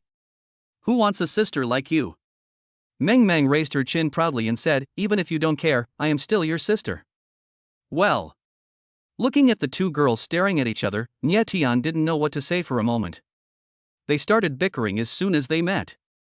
What deep hatred do you 2 sisters have? At this time, the eldest girl stuffed the pile of folders into Nie Tian's hands and said, Dad, I'll go lead them away first and come back to you later. As he said this, he skated away like a gust of wind. When the people from Bailong Group saw Meng Meng running outside, they hurriedly drove after her. In the shadows, Nie Tian led Xiao Meng Meng to the hotel lobby. Let's go in and hide for a while and wait for your sister to come. Not far away, Situ Jing was watching this farce quietly, and inadvertently noticed Nie Tian's figure. Why are they here? After watching for a while, Situ Jing walked into the hotel lobby as if possessed by a ghost. After searching for a long time, she came to the tea house on the west side and found Nie Tian and his daughter. Nie Tian sat down and looked at the 5 folders in his hand. He was very curious about why the big girl who suddenly appeared gave him these things. So he flipped through them, but was surprised to find that these folders contained confidential information of the Bailong Group. Why are you here? Just as Nie Tian was looking through the information, Situ Jing suddenly walked over. Nie Tian quickly put away the folder and said calmly, "Can't we just have a meal?" Little Meng Meng nodded her head in agreement. Yes. We were having dinner, but Daddy was very stingy and only ordered a glass of juice for Meng Meng. Upon hearing this, Situ Jing's face darkened, and she glared at Nie Tian and rebuked him. How can you abuse a child like this? She is still growing, how can she only drink juice? Don't you understand that the family can be poor, but the child cannot be poor? Nie Tian felt disgusted after hearing this. He thought that eating here was just an excuse, but how come it became child abuse in Situ Jing's mouth? He was also very curious. Since Situ Jing didn't acknowledge Xiao Meng Meng as her daughter, why did she care about her so much? Nie Tian said calmly, "This is my business, and it's not as serious as you say. Anyway, you can care about Meng Meng however you want, but please don't doubt my fatherly love for her, because I am the only one who accompanies her all the time, and you as a mother deliberately distance yourself from us. It's all your fault, and there is no reason to blame me." You! Situ Jing stomped her feet in anger. She just came over to say a few words, but she didn't expect Nie Tian to really argue with her. However, even if what Nie Tian said was right, Situ Jing still insisted on her principles. She could care about Xiao Meng Meng, but she would never recognize this daughter, and even more so, she would not recognize Nie Tian, the husband who appeared out of nowhere. Little Meng Meng blinked her big, lively eyes and said, "Dad, when you talk now, you sound a bit like a devil."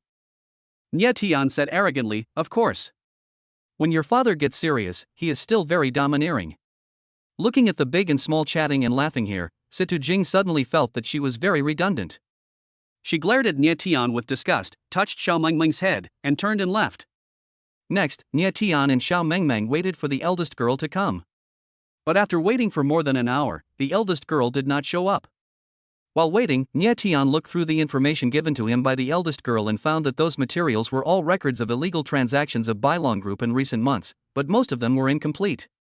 If he insisted on using these incomplete materials as evidence to incriminate Bailong Group, he would probably be turned around and accused of fabricating evidence and making false accusations. I see. Nie Tian suddenly understood. Meng Meng's purpose of appearing was to give me the nebula pendant so that I could deal with some troubles that would happen in the future. And the purpose of the big girl looking for me was also to help me overcome the difficulties. The me in the other dimension really has good intentions. Although he was thinking about it, Nie Tian was very worried because the eldest girl had not shown up yet. After all, she was just a little Lolita of 6 or 7 years old. Being tracked by dozens of adults, she would obviously encounter many dangers. However, when he thought of Xiao Meng Meng's terrifying fighting power, Nie Tian was not too worried. After all, they were both the daughters of the big devil, and the older girl's fighting power must be very strong, maybe even stronger than Xiao Meng Meng. Just as Nie Tian was waiting anxiously, Zhang Yueru suddenly called and said that there was something important that needed him to go home, and it was extremely urgent. Why don't we go home and wait for the eldest girl? Nie Tian made the decision helplessly. Xiao Meng Meng said, "Sure, the big girl knows where you live anyway." Nie Tian blared, "What big girl? She is your sister. Sister is also a bad sister who stole my toys." Xiao Meng Meng argued angrily. "You turned against me just because of a toy. How vindictive are you?" Chapter 12 Unique Skills. Nie Tian hurriedly brought Xiao Meng Meng back home. As soon as he entered the house, he saw Zhang Yueru standing at the door with her arms folded and a stern face, with an inexplicable resentment in her eyes. After thinking about it for so long, it was the first time that Nie Tian saw Zhang Yueru show such an expression. Usually, she would only show such extreme negative emotions when something big happened. Now that she has done this, something big must be happening. Nie Tian walked up to her and asked cautiously, "What's wrong?" "I don't know what's wrong. Come over and take a look, Zhang Yueru said awkwardly for no apparent reason, giving people a feeling of disordered thinking. As he spoke, he turned and walked into the living room. Sitting on the sofa in the living room was a pretty little girl of 7 or 8 years old. She was the eldest girl, Meng Meng. I told you. The big girl will come to you by herself.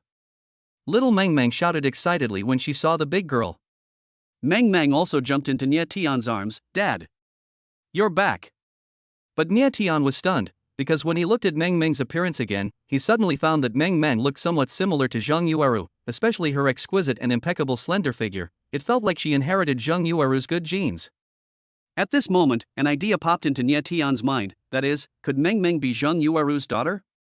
Nie Tian carried Meng Meng to the sofa and sat down, and asked hurriedly, Honey, what did she say to you? Zhang Yueru also sat down and said solemnly, She called me mom and said she was my daughter. How is this possible? We have been together for so many years, let alone giving birth to a child. I have never been pregnant. How could I have a daughter? Nie Tian could see that Zhang Yueru was also very conflicted. What was troubling her was not the embarrassment of having a daughter suddenly, but the fact that she didn't know how to accept Meng Meng. Meng Meng comes from the future. Zhang Yueru didn't give birth to her now, but the blood thicker than water mother-daughter bond cannot be denied by just one sentence. Zhang Yueru was very clear about this, because she felt very clearly that when facing Meng Meng, she couldn't help but have the urge to protect her, even though it was the first time they met, and there was not much sense of strangeness. Besides, Meng Meng looks so much like her, it's impossible for her to deny it. Nie Tian thought for a moment and said, Well, this involves a very profound question. I'll tell you clearly, Meng Meng is indeed your biological daughter, but she comes from the future, or from another dimension. The same is true for Meng Meng. Do you understand now? Zhang Yueru nodded in confusion. I understand a little bit, but isn't this too ridiculous? It's bullshit, but it's the truth. Nie Tian talked a lot before he finally explained everything to Zhang Yueru. He was completely revealing his cards to her and confessed some earth-shattering secrets. Nie Tian waved at Meng Meng and said, Meng Meng, Dad wants to ask you, how did you get the confidential information of Bailong Group? Of course it was stolen. Meng Meng said as a matter of course. Stolen? Nie Tian was speechless. Although he had never been to Bailong Group, he could imagine that the security system of Bailong Group was definitely of a very high level. No one could steal something from it unless they could become invisible. Thinking about it, Nie Tian found it incredible and even worried for Meng Meng. Don't go to that kind of place in the future, it's too dangerous. Meng Meng said nonchalantly, It's okay, even if they find me, they can't catch me. Because I'm very fast, even if they have 10 cars, they can't catch up with me. Nie Tian was so surprised that his scalp went numb, discovering that each of his daughters possessed special skills. Xiao Meng Meng had extremely strong fighting power, and Meng Meng was extremely fast. They were simply inhuman and could be classified as superhuman. As their father, it is still in the starting stage, and Nie Tian feels embarrassed just thinking about it. Good baby, come and I'll take you to take a bath and go to bed. After trying to accept Meng Meng, Zhang Yueru was suddenly overwhelmed with maternal love. The bathroom is too small, I don't wash, and it's a bit dirty. If you want me to take a shower, you have to go to the presidential suite of a star-rated hotel. Meng Meng decisively shook her head and refused, and made such a rigid request. Hearing her words, Nie Tian and Zhang Yueru's mouths twitched at the same time. It was bad enough that a little cute girl only ate food from star-rated hotels, but now this big girl also lived such a particular life and even had such demanding requirements for taking a bath. It really made it difficult for Nie Tian and his wife. In the end, Zhang Yueru compromised without any resistance. While there was still time, she took Meng Meng to find a star-rated hotel to take a bath. Xiao Meng Meng also went, leaving Nie Tian alone at home. This was a restless night, simply because the Bailong Group had caused such a big stir that they dispatched a large number of manpower to search the entire city, trying to catch the thief who had stolen the confidential information. However, what puzzled them was that, except for the close approach to the thief outside the hotel, the thief's appearance shown in the company's surveillance video was extremely blurry. It seemed that the thief had turned into a beam of light, and the camera could not clearly capture the thief's appearance. The only conclusion was that the thief was a little girl who was wearing roller skates when she entered the company to steal. The next morning, Zhang Yueru brought the two girls back home. We both have to go to work every day and can't take care of them. Why don't we send them to school? Zhang Yueru made this suggestion while having breakfast. Nie Tian nodded in agreement, yes, that's fine. Now is the time for them to study. However, as soon as he finished speaking, he was strongly resisted by the eldest girl Meng Meng, or verbally attacked. I won't go. I've already graduated from college, why should I go to school? I won't go either. That mom has already implanted all the study courses into my brain. I can learn slowly on my own. I don't want to go to a place like school. Xiao Meng Meng echoed. After hearing what they said, Nie Tian almost spit out the top-grade refined soy milk he had just drunk. He graduated from college at the age of only 6 or 7. How fickle must the people in that space be? Moreover, the learning courses can be implanted into the human brain. This is truly advanced technology, something that Nie Tian could never imagine. Zhang Yueru hugged Meng Meng affectionately and said in surprise, "Oh my god. You two are really incomprehensible little freaks. I don't understand how I, who am so ordinary, could give birth to a daughter as talented as you." However, what she didn't know was that Meng Meng graduated from college at a very young age. It was not because she was too talented, but because of the environment. That hyperdimensional space was not comparable to the Earth. It was countless times more advanced than the Earth in every aspect. After dinner, Nie Tian and Zhang Yueru took their 2 daughters to work at the company. Manager Nie, a guest named Lu is here to visit you and is waiting upstairs. At the front desk on the first floor, the beautiful receptionist hurriedly said when she saw Nie Tian arriving. Guest? Nie Tian frowned in surprise. Chapter 13 Nothing to worry about. Nie Tian thought carefully about the guest named Lu and found that among the people he knew, there was no one with the surname Lu, so he vaguely felt that the purpose and origin of this guest must be very unusual. Arriving at the office lobby on the 8th floor, Nie Tian immediately saw a handsome man in his 20s sitting in a booth near the office door. The man looked unfamiliar and Nie Tian did not recognize him. "Hello Mr. Nie, my name is Lu Shaoqing. I'm sorry to bother you." Seeing Nie Tian and his group coming over, Lu Shaoqing hurried over to introduce himself. Nie Tian shook hands with him. "Hello." Then he went into the office to discuss things. Lu Shaoqing sat in the guest seat and smiled gently. "Mr. Nie, to be honest, I saw you yesterday. But it was just a coincidence. You were very powerful at that time, and the domineering fighting power you displayed surprised even an expert like me." Hearing him say this, Nie Tian couldn't help but frown. "You mean, you are a martial artist?" Lu Shaoqing said bluntly, "Yes, you can also say that I am a practitioner. Because martial arts practice is also divided into levels, and I belong to the kind of practitioner who cultivates the body and pursues the highest realm of harmony between man and nature." Cultivator? Nie Tian was very interested in this term. Since obtaining the nebula pendant, Nie Tian has been changing imperceptibly. Both his mental and physical strength are increasing day by day. Although the nebula pendant has only been in his hands for a few days, Nie Tian has undergone a tremendous change as if he has been reborn. Therefore, through his own changes, Nie Tian also realized that this world is not as simple as it seems on the surface. Perhaps it hides too many unknown sides, including the so-called world of practitioners. Some hide in the city, some hide in the wild. Practitioners are the most mysterious group. Lu Shaoqing nodded and said, "Yes, a practitioner. Strictly speaking, Mr. Nie, you are also a qualified practitioner. Because your mental power is very strong, I have practiced for so many years but I can't compare with you. Moreover, your fighting ability has reached the upper level.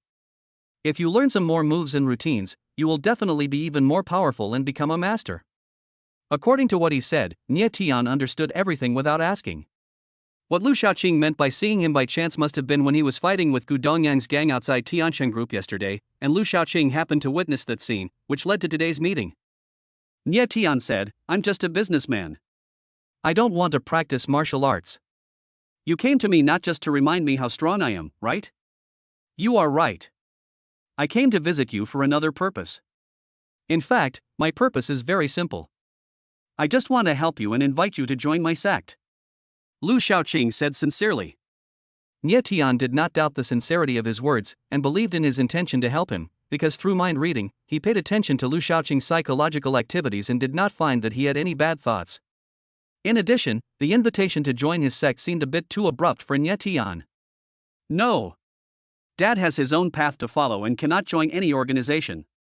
Before Nie Tian could speak, the eldest girl Meng Meng suddenly interrupted and added, "My mother told me to tell you this." As soon as the voice fell, Zhang Yueru beside him immediately said, "I didn't say that." Meng Meng was stunned when she heard this. "I'm not talking about you as a mother. Zhang Yueru asked again, which mother is that? How many mothers do you have? Meng Meng was a little confused. You are the only one. No, there are two. That's not right either. Oh. Anyway, you are the only mother of mine, and you have two. What are you talking about? Zhang Yueru became more and more confused as she listened. The conversation went around in circles and she was finally getting dizzy. Nie Tian took over and said, like the kid said, I won't join any organization. I'm afraid I'll disappoint you. It doesn't matter. Even if you don't join our sect, I will still help you, and I really hope to be good friends with you. It depends on whether you are willing to do me the favor. Lu Shaoqing said as he stood up and solemnly extended his hand to Nie Tian. After a moment's hesitation, Nie Tian stood up and shook hands with him. The two reached a consensus and officially became friends. Old Lu, you said you wanted to help me. Do you mean you want to guide me in my practice? Nie Tian sat down and expressed his doubts. The address changed very quickly. Lu Shaoqing didn't mind and said with a smile, guiding you to practice is just a small matter. The help I mentioned also includes helping to deal with the Bailong group. How could this be? Nie Tian could not help but be surprised. At the same time, he also understood that Lu Shaoqing was not an ordinary person. He obviously understood his situation, so he came to visit him well prepared. That being said, I am mainly interested in his cultivation. For someone like him to suddenly become so powerful without any guidance from anyone, he must have some treasure in his hand, otherwise he would never become so powerful in just a few days. Although he seemed to be chatting and laughing with Nie Tian, Lu Shaoqing was thinking this in his heart. But Lu Shaoqing didn't know that Nie Tian had used mind reading to find out what was in his mind, and thus learned his true intention of approaching him. In fact, seriously speaking, there is no harm in Lu Shaoqing doing this. After all, he is a cultivator and must have a natural interest in things related to cultivation. Nie Tian can understand this, but he will never allow him to have any bad intentions. Next, the climax came, and the two began to discuss how to deal with the Bailong group. At the same time, in a luxurious villa in the city, Gu Dongyang was also on the phone, discussing with a mysterious organization how to eliminate Nie Tian. For a target with strong combat power like him, the price is generally very high, starting at least 300 million renminbi. If you agree, we can make the deal at 300 million. A cold female voice came from the other end of the phone. What did you say? 300 million. That's too expensive. Gu Dongyang stood up in surprise. That's how we set our prices. We are honest and trustworthy. Besides, we are the only one who can afford this big order. Do you think there is any need to hesitate? Okay, deal. Gu Dongyang hesitated for a long time, and finally glared at her, then nodded in agreement with determination. Gu Dongyang really spent a fortune by spending 300 million to buy a life. At Huashan Company, Nie Tian and Lu Shaoqing had a secret conversation for a long time. I have learned through my connections with shady backgrounds that the Bailong group has been involved in illegal transactions, and I also have ways to collect relevant evidence. It won't be difficult to bring down the Bailong group. Well, I believe in your ability. Nie Tian said, then took out the confidential information that the eldest girl had stolen from Bailong group last night and placed it in front of Lu Shaoqing. Lu Shaoqing glanced at it casually and said, these materials are very important, but they are not complete. However, I will try to collect more complete information. Chapter 14 Forced to open a room. Nie Tian was very pleased to see that Lu Shaoqing was given such great help as soon as they met, but it was also very sudden. If he had not been able to use mind reading to find out what was in Lu Shaoqing's mind, Nie Tian would not have said so much to him. The two reached a consensus and each tried to find ways to collect evidence of Bailong group's crimes. However, on the other hand, Lu Shaoqing had plans for Nie Tian personally. Lu Shaoqing added Nie Tian's WeChat and sent him a document through WeChat. After sending it, he said, what I sent to you is the practice method of Dingyuan Qigong and Tai Chi. Your strength and mental strength are very strong, which means you are destined to practice in a domineering way.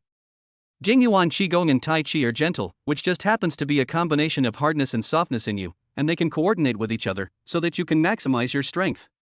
Nie Tian was very excited and grinned, you gave me exactly what I needed. Thank you very much. Since we are friends, I will of course give you the best help I can. You're welcome. Lu Shaoqing smiled. His smile was like a spring breeze, and his whole body seemed to exude a soft and natural temperament. Nie Tian gladly accepted his help. He already knew that Lu Shaoqing did this to win him over. Even if he couldn't get him into the sect, at least they could maintain a good relationship. Nie Tian wanted to make friends with him, so he accepted all his gifts, which was considered giving Lu Shaoqing enough face. At noon, Nie Tian took Lu Shaoqing to a star-rated hotel outside for dinner, mainly to cater to the appetites of the two girls. Otherwise, he would not be willing to eat such an expensive meal that would cost several thousand yuan at the worst. After dinner, the group walked out of the hotel. When passing through the parking lot outside, Nie Tian inadvertently saw a familiar white Maserati and a familiar license plate number. If he remembered correctly, this Maserati president worth several million was Situ Jing's car. Situ Jing also came to this hotel. I wonder how her company's affairs are going. Nie Tian thought about it curiously and always felt worried about Situ Jing. Using Lin Darong to steal Tiancheng Group's confidential information and poaching Lin Darong was a long-planned plan of the Bailong Group. The key was that Nie Tian was worried that the Bailong Group had a backup plan. If he continued to put pressure on the Tiancheng Group, Situ Jing would probably not be able to hold on. After all, the gap in strength between the two families is obvious, and it has reached the level where one side has greater power and can crush the other. If Situ Jing is forced to compromise, it would be a scene that Nie Tian does not want to see. Out of concern for Situ Jing, Nie Tian walked up to the Maserati and knocked on the window. The car window immediately rolled down, revealing the face of a middle-aged man. He was Situ Jing's driver. Nie Tian knew him, but not very familiar with him. The driver was dozing off. He looked at Nie Tian sleepily and muttered impatiently, "Who are you? Why are you knocking on my window? Don't you know I'm sleeping?" Nie Tian was not surprised and asked directly, "How is Situ Jing doing recently?" Hearing Nie Tian mention Situ Jing directly, the driver felt that Nie Tian had an extraordinary background, and his attitude immediately became a little respectful. He replied, "I'm just a driver, I don't know much. Anyway, our boss's situation is not very optimistic, otherwise he would not agree." At this point, his face suddenly tensed, he stopped talking, and his eyes seemed a little weak. "Ha! I almost said something I shouldn't have said. Luckily, I reacted quickly. I really don't understand what the boss is doing. She just accompanied that Gu Dongyang to get a room. It's not something shameful. She even told me to keep it a secret. How boring." At the same time, the driver's voice rang in Nie Tian's mind. Although the driver only said half of his words, it did not prevent Nie Tian from using mind reading to find out what he was thinking. Since he had already found out what he wanted to know, there was no need for Nie Tian to continue chatting with him. The most urgent task was to find out what exactly happened with Situ Jing and Gu Dongyang checking into a hotel. Did Situ Jing really compromise? It has directly developed to the point of checking into a hotel. It is obvious that she was coerced. Nie Tian thought of the key point and couldn't help but worry about Situ Jing's condition. "What's wrong?" Zhang Yueru asked when she saw that Nie Tian looked unwell. Nie Tian hesitated for a moment and said, "I suddenly have something urgent to deal with. You guys go back first." "Okay, you just be careful." Zhang Yueru nodded and didn't ask any more questions, because she knew that Nie Tian was good at talking and it would be useless to ask if he didn't say anything. Zhang Yueru took the two girls away, and Lu Shaoqing also took a taxi back alone, leaving Nie Tian alone. "I will never allow Gu Dongyang to defile Situ Jing's body. She is my future wife, and I don't want her to become second-hand when I marry her." Nie Tian thought so, then hurried into the hotel lobby, asked the receptionist for Situ Jing and the other's room number, and then rushed there. After a while, Nie Tian took the elevator to the 9th floor. The 9th floor is entirely occupied by presidential suites, with a daily consumption starting at 30,000 yuan. Only wealthy families like Gu Dongyang can afford to spend lavishly without restraint. Bang, bang, bang. Nie Tian came to the door of room 909 and knocked. "Who is it?" Gu Dongyang's impatient voice came from inside. Nie Tian said nothing, staring at the door with a murderous look on his face. The door isn't open. Knock again. Bang, bang, bang. Perhaps because he was annoyed by the noise, Gu Dongyang finally opened the door. However, to Nie Tian's surprise, the person who opened the door was Situ Jing. Situ Jing was wearing the Western-style suit that she usually wore to work. Her temperament was still as cold as before, but there was a hint of indelible sadness between her brows. Seeing that it was Nie Tian, Situ Jing couldn't help but widen her eyes in surprise. "Why are you here? As a husband, how can I just ignore my wife when she's in trouble?" Nie Tian said with a flattering smile. Hearing Nie Tian's dirty talk, Situ Jing was so angry that she had the urge to close the door and kick him out. However, when she thought about her own situation and the sudden appearance of Nie Tian, she gave up the idea of getting angry. "I'll go in and take a look," Nie Tian said, and walked into the room without caring whether Situ Jingtong agreed or not. On the sofa in the main hall, Gu Dongyang was sitting in a bathrobe, acting like a rich man. When he saw Nie Tian coming, he was so scared that he sat up quickly as if he had been stabbed in the butt. You, why are you here?" Gu Dongyang was so nervous that he was incoherent. He has experienced Nie Tian's powerful methods twice. Without any protective measures, it would be strange if he was not afraid. Nie Tian walked over and kicked him onto the sofa without saying anything. He shouted coldly, "Stop talking nonsense. Are you done yet? You have taken advantage of me so much and you are still asking for more. Did Tiancheng Group kill your father or molest your mother? Is it necessary to bully people like this? I warn you, if you don't stop, I guarantee that your Bailong Group will be the first to collapse." Gu Dongyang sat on the sofa trembling with fear, not daring to say a word, for fear that he would be beaten up if he said something wrong. Chapter 15 Who is more ruthless? However, Gu Dongyang was fearless and secretly proud of himself. "You will die in the next 2 days, so I will let you be proud for a while. I will spend 300 million to hire 3 elite killers to deal with you. Even if you die, you can die in a dignified way." At the same time, Gu Dongyang's inner thoughts kept echoing in Nie Tian's mind. "Damn it! This idiot actually hired a professional killer to deal with me. It seems that he will do anything to get Situ Jing, even spending 300 million. Nie Tian thought to himself, and slapped Gu Dongyang a few more times. Gu Dongyang felt confused by these slaps. It was too unfair that he was beaten even though he didn't say anything.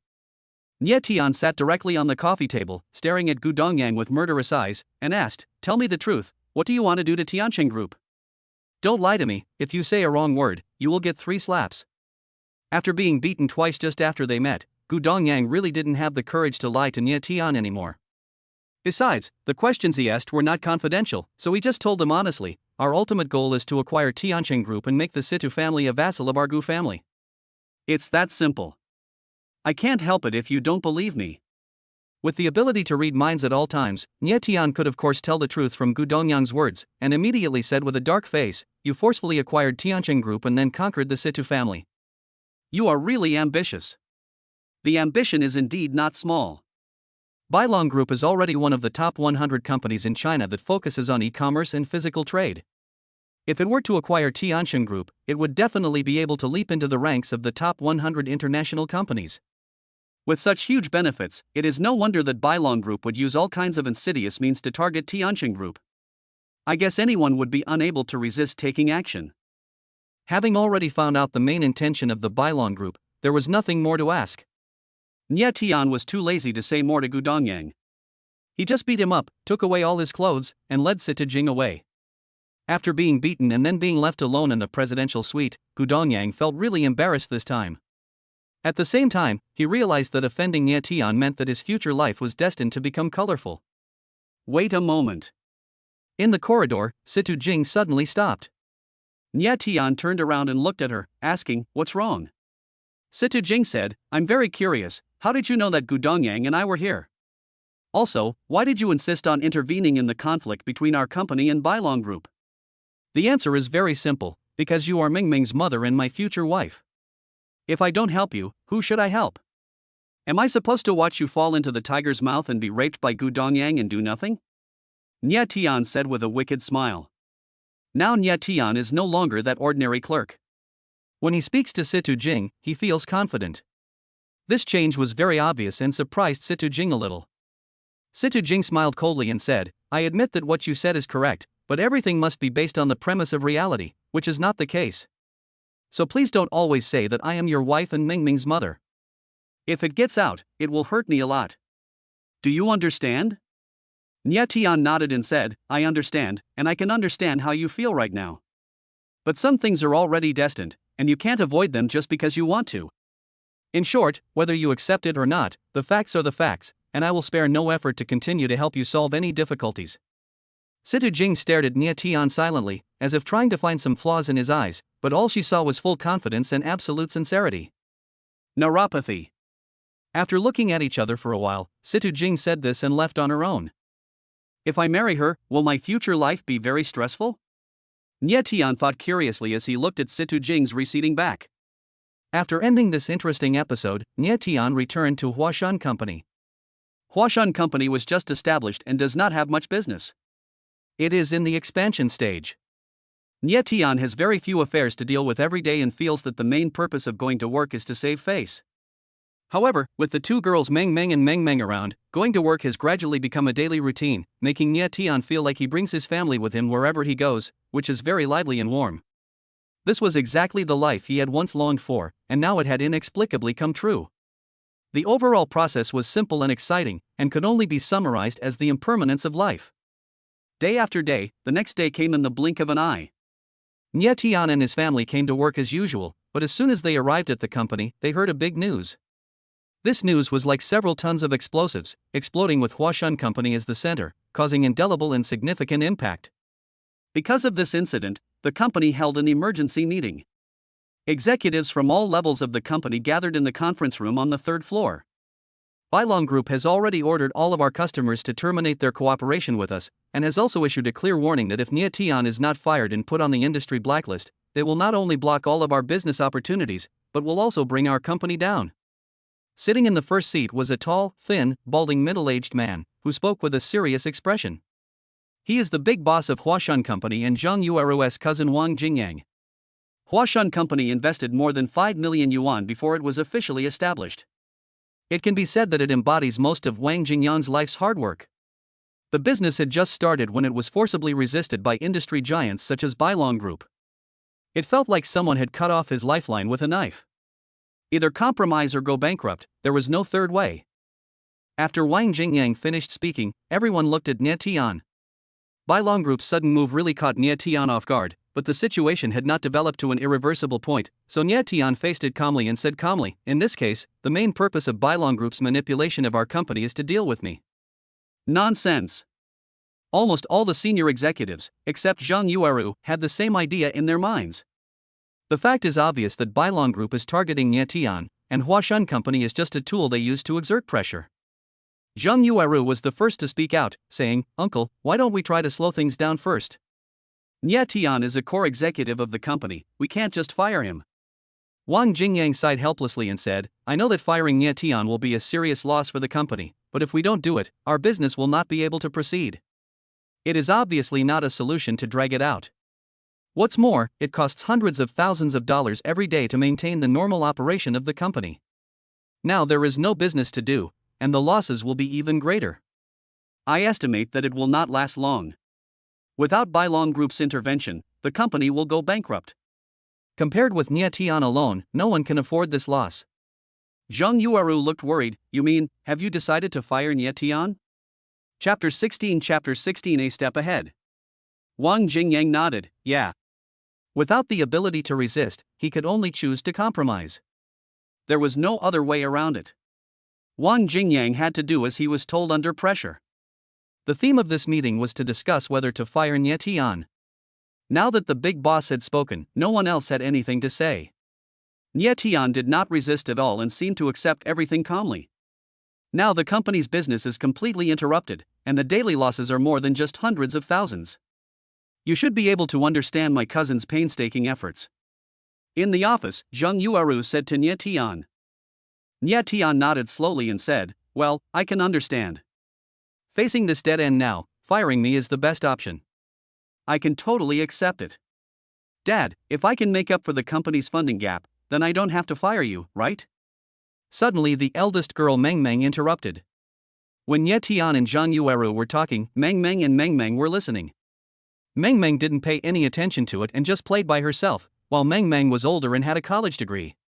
She was very smart and could easily grasp the key points of the question, so she asked this question.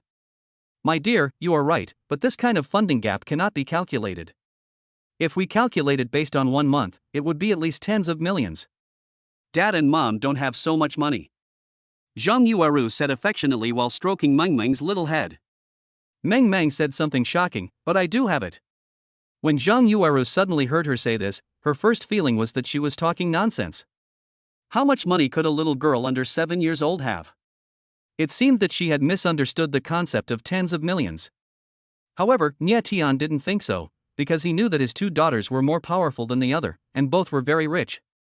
The black card of Citibank in Meng Meng's hand was the best proof. Meng Meng already had a Citibank black card when she was 4 or 5 years old, not to mention Meng Meng who was even older. She must be extremely rich. Zheng Yueru smiled lovingly and said, "Baby, I know you really want to help Dad, but tens of millions of dollars can't be obtained just by talking. But I really have a lot of money. Let me count it." Xiao Mengmeng said, thinking casually, and continued, "I don't have much money, only more than 80 million, but it is more than enough to fill the funding gap of tens of millions." What? More than 80 million? Zheng Yueru opened her mouth in surprise, and her mouth was so wide that she could fit an egg in it. 80 million is enough to provide a family with food and clothing for a lifetime, but it is an astronomical figure that is out of reach for Zheng Yueru. However, it is simply beyond Zheng Yueru's imagination that a little girl has such a huge fortune. Nye Tian's reaction was indifferent. He was not too surprised by his two daughters' amazing expressiveness. What should we do? How about using Meng Meng's money to hold on for a while? Zheng Yueru came to her senses and asked quickly. Can? Nye Tian nodded, and then said to Meng Meng, "I heard from Meng Meng that you guys might break some rules by spending money here. You took out tens of millions at once, are you sure nothing will go wrong?" Meng Meng said, "It's not like I'm giving the money to you personally, but I'm giving the money to the company, so of course I won't break the rules." That's good. Nye Tian breathed a sigh of relief. Now is the time to compete with Bailong Group for money. Nye Tian will never compromise. If he gives in, not only will he not be able to recover the hundreds of thousands of dollars he invested, he will also be put on the industry blacklist, and he will be truly defeated. Next, Nye Tian and his family went to meet Wang Jingyang. After some discussion, they finally reached a consensus. Wang Jingyang agreed to let Nye Tian use 10 million to fill the company's funding gap, but it could only last for 1 month. If he still cannot deal with Bailong Group after a month, Nye Tian will still not be able to avoid the fate of being fired and put on the industry blacklist. In addition, the 10 million is not given for free. If the company can operate normally by then, Wang Jingyang promised Nye Tian that he would convert 1/3 of the 10 million into Nye Tian's shares.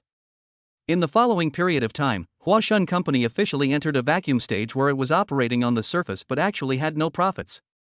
At noon, Nye Tian accompanied Zheng Yueru and her 3 daughters to a star-rated hotel for a meal, and then asked them to go back first, while Nye Tian went somewhere else alone. This was a park. There were not many people around at noon. Nye Tian found an open space near the river and started practicing Tai Chi. Yesterday, Lu Shaoqing taught Nye Tian the training methods of Dingyuan Qigong and Tai Chi, and he reviewed them that night. Perhaps it was because of the transformation of the nebula pendant that Nye Tian's learning ability was greatly improved. After just a review, he mastered the key points of practicing this internal and external power. Without any guidance from anyone, he was able to practice all the moves of Tai Chi in full. Snap! Snap! Snap! Suddenly, a burst of frivolous applause came from behind. Nye Tian immediately stopped practicing, turned around, and saw Lu Shaoqing walking towards him, clapping his hands. Lu Shaoqing smiled and said, "Not bad, not bad. You are indeed worthy of having undergone transformation to have an excellent physique for cultivation. Even your comprehension has reached the level of being able to learn anything at once. If I could have a talent like yours, I wouldn't be doing so badly now." He can actually see the reason for my physical changes. He is indeed an expert in cultivation. Nye Tian was secretly shocked. On the surface, he said calmly, "Not bad. How did you know I was here?" Lu Shaoqing said, "This is very simple. As long as I want, I can find you no matter where you are." So awesome? Nye Tian's face was full of surprise. "Of course, I believe that you will be able to do this before long." As Lu Shaoqing spoke, he looked Nye Tian up and down, and suddenly frowned and said, "I came to you to teach you martial arts, but I found that your forehead is black, as if you have a blood disaster. It seems that the Bailong Group is still impatient and wants to kill you." Yesterday, Nye Tian learned from Gu Dongyang's inner thoughts that he was planning to hire a professional killer to assassinate him at a large expense. Now that Lu Shaoqing had directly exposed it, Nye Tian did not feel surprised. In fact, his purpose of coming to the park alone was to lure the 3 killers out. Because their target is Nye Tian, and Nye Tian doesn't want to implicate others, so he plans to face it alone, but he didn't expect Lu Shaoqing to come to him at this time. Nie Tian sat on the grass and said, "You are right. I am indeed facing a fatal disaster now, but it is not a big problem. I can handle it."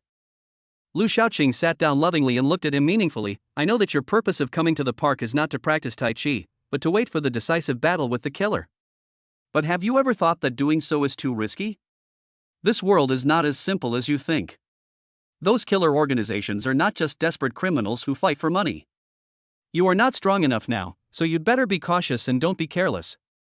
Hearing what he said, Nie Tian fell into deep thought, then nodded solemnly and said, "Thank you for your advice. I'm glad you understand." Lu Shaoqing turned to look to the west and said with a calm smile, "They are coming." Chapter 17 Vulnerable. Are they here? Nie Tian turned around to look, but he only saw an old man walking his dog in the distance, and most people were not seen. Lu Shaoqing said, "Two white people and one black man, they followed you when you entered the park just now, and now they have locked onto your movements and started to take action." As they were talking, 3 foreign men in ordinary clothes appeared in the sight of Nie Tian and the others. These 3 foreign men were the killers hired by Gu Dongyang at a large sum of money. 2 white men were, one fat and one thin. The black man was very tall, at least 1.9 meters tall, with nose and lip rings, and wearing headphones. The group walked towards Nie Tian slowly as if they were strolling in the garden. Nie Tian remained calm and smiled faintly. "Is this the assassin that Gu Dongyang spent 300 million to hire? He looks quite capable. His size alone is enough to intimidate people." Lu Shaoqing said, "Now the assassin organizations are not as mixed as before, but more or less have some contact with the sects of cultivation. The Western sects mainly practice hard Qigong and pursue the great strength of the flesh. So don't underestimate these assassins, maybe their brute force is not less than yours." Nie Tian said disapprovingly, "Brute force is nothing.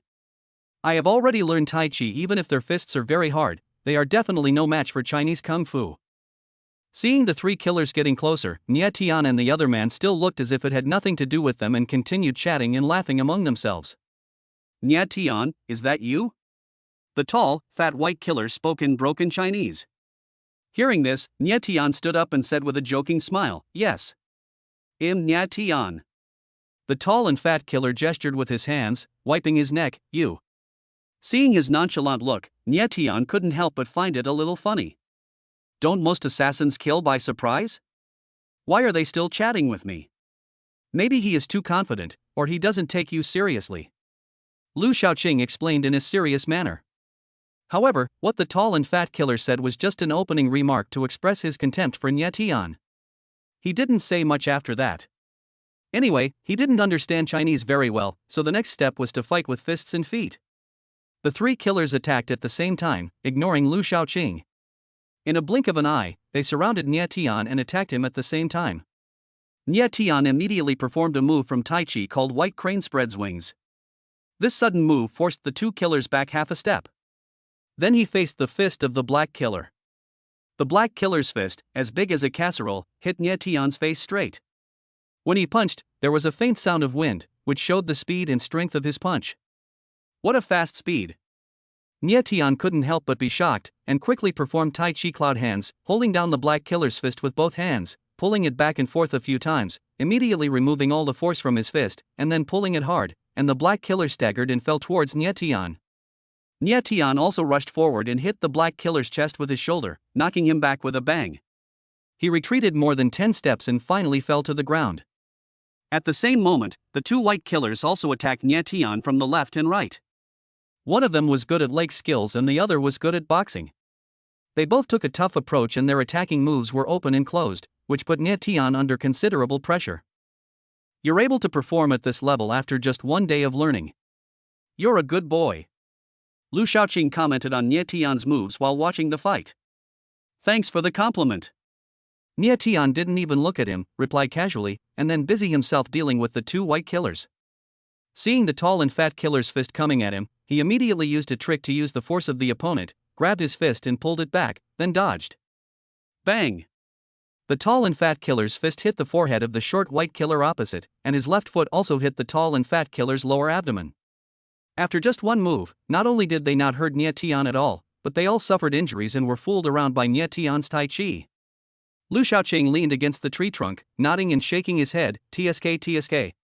These assassins are really good looking but useless. Their fighting skills are too crude and they are totally vulnerable. I guess even 2 more people may not be a match for Nye Tian.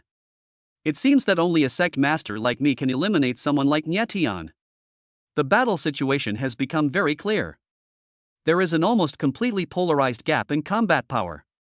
Even though the killers have more people and more power, they are completely helpless facing a sudden rise of an alien like Nye Tian. They have many attack routines, but it always feels like hitting cotton and they can't use their strength. After being beaten back, the black killer rushed over to join the fight again. The 3 of them surrounded Nye Tian in a pincer attack. The fight was particularly fierce, giving people a sense of watching an action movie. Bang, bang, bang. Nye Tian suddenly unleashed a series of punches, hitting the black killer in the face and chest, causing blood to ooze from his mouth and nose and severe pain in his chest. He had no power to resist at all. Finally, Nye Tian kicked him into the river from about 7 or 8 meters away. The 2 white killers, one tall and one short, were also injured. Nye Tian's moves were very tricky. He hit wherever it hurt the most. After a few moves, they were beaten so badly that they couldn't even fight back. The pain in their bodies was enough to make them unbearable. You have come from afar to see me, you must be too busy to take a shower, right? Then I will do my best to be a good host and invite you to take a shower. Nye Tian said with a playful smile. He suddenly rushed behind the tall and fat killer, kicked him into the river, and made a big shape, perfectly cosplaying the posture of a frog diving. As for the other short killer, he used the same method to deal with him, but Nye Tian did not kick him. Instead, he grabbed his collar with one hand and threw him into the river. In such a short period of time, all the so-called elite killers that Gu Dongyang had hired at a huge expense of 300 million yuan were enthusiastically invited by Nye Tian to take a bath, and they were allowed to swim freely upstream and downstream for thousands of meters. Pa, pa, pa. Lu Shaoqing clapped his hands excitedly, walked up to Nye Tian, and said, "Great. You can still play with people while beating them. You are a natural-born fighting maniac. Just so. Nye Tian waved his hand and glanced at the 3 killers who swam to the other side of the river and escaped over the wall like lost dogs. A sneer appeared on his face. After dealing with the killers, Nye Tian and Lu Shaoqing left the park and headed for Huashan Company.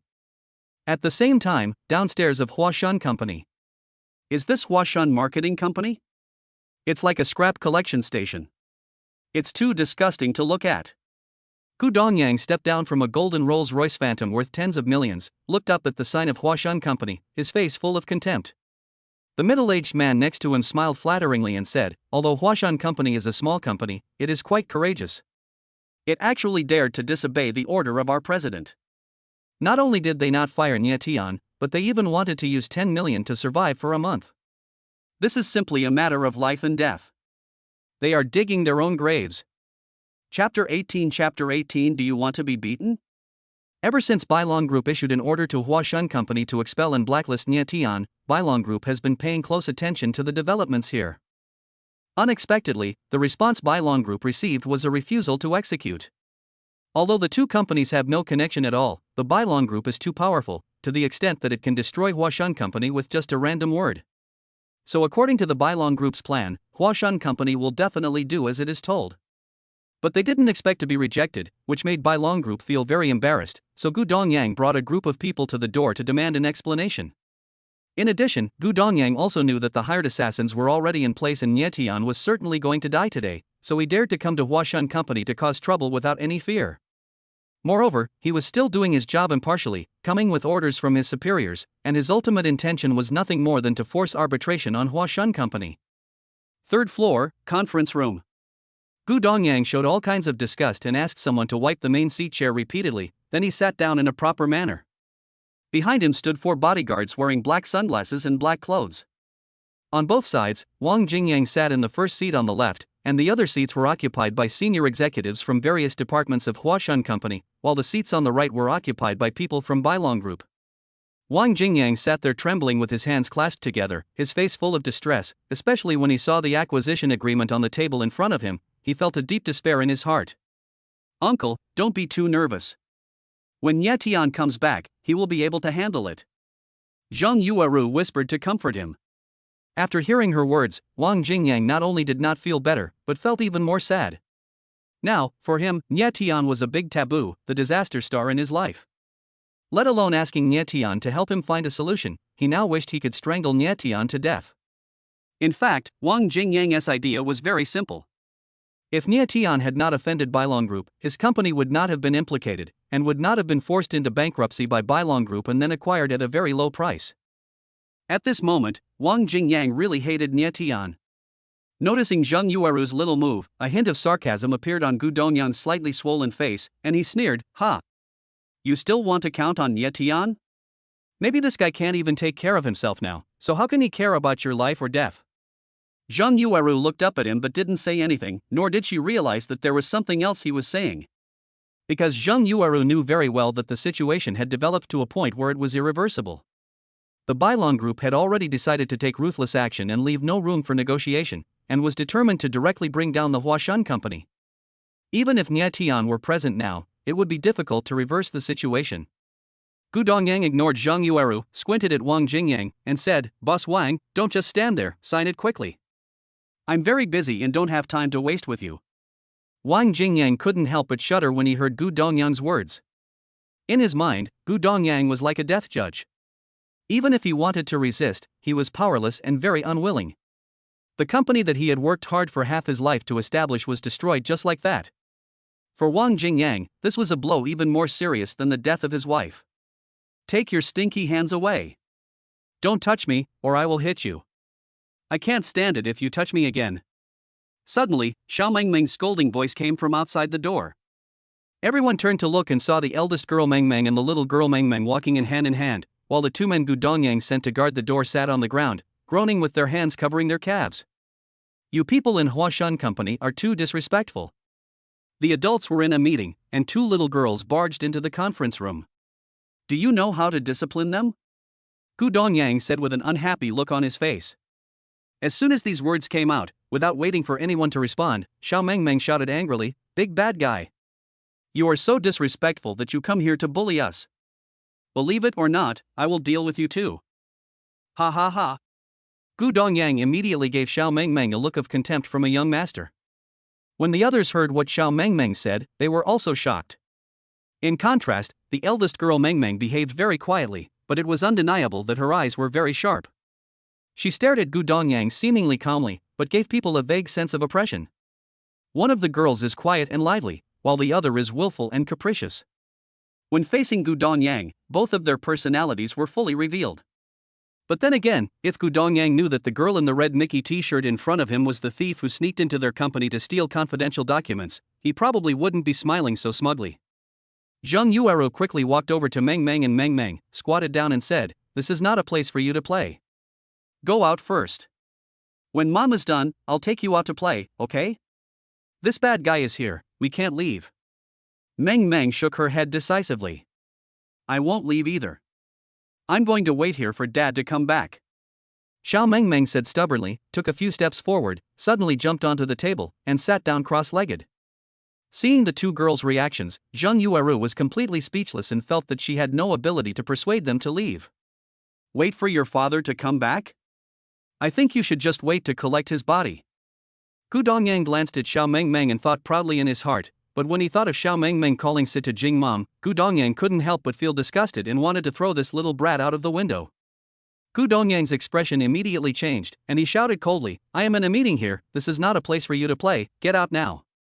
Upon hearing this, Xiao Mengmeng stood up with a bang, pinched her waist angrily, and shouted loudly, "Big bad guy, who are you ignoring? Do you want to be beaten? Oh my god." Gu Dongyang was confused. He realized that this was the first time he had ever seen someone more arrogant than him, and she was just a little girl. This made him feel even more embarrassed.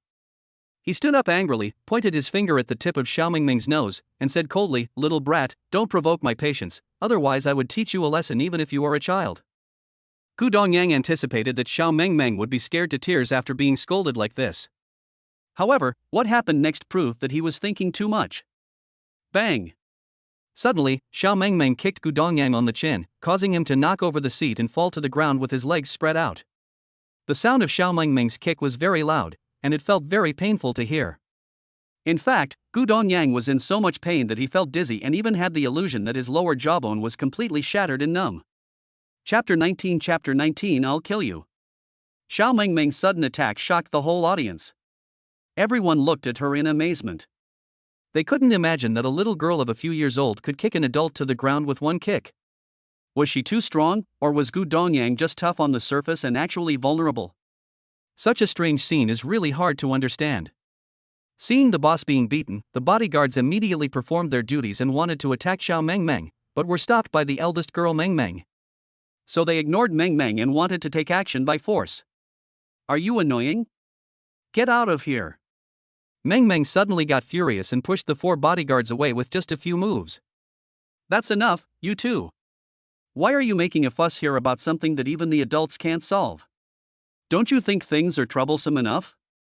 Wang Jingyang suddenly spoke up, slammed the table, and angrily scolded Mengmeng and Xiao Mengmeng.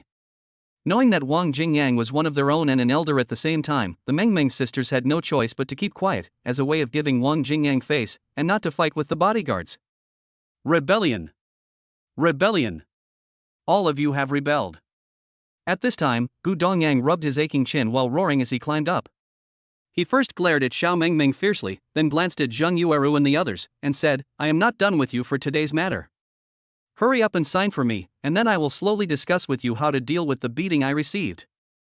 Seeing Gu Dongyang getting angry, no one from Huashan Company dared to say a word. Wang Jingyang was at a loss.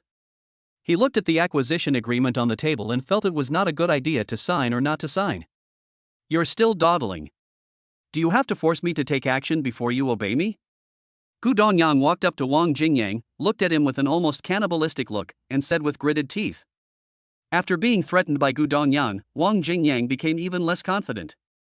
He immediately made a bitter face and signed the acquisition agreement with great difficulty. Gu Dongyang's expression eased when he saw Wang Jingyang signed, but that didn't mean he would stop. Gu Dongyang stared at Mengmeng and Xiao Mengmeng, and said coldly, Take these 2 little girls away. I don't care whose daughters they are. If I don't deal with them, I will never feel happy in my life. Upon hearing this, everyone at Huashan Company looked at each other. Even though they knew that Gu Dongyang's behavior was excessive and completely inhumane, no one dared to say a word. Gu Dongyang. You have achieved your goal, so don't go too far. They are just children. Even if they offend you, do you have to bother with them? Zheng Yueru suddenly shouted, walked over and protected the Mengmeng sisters behind her.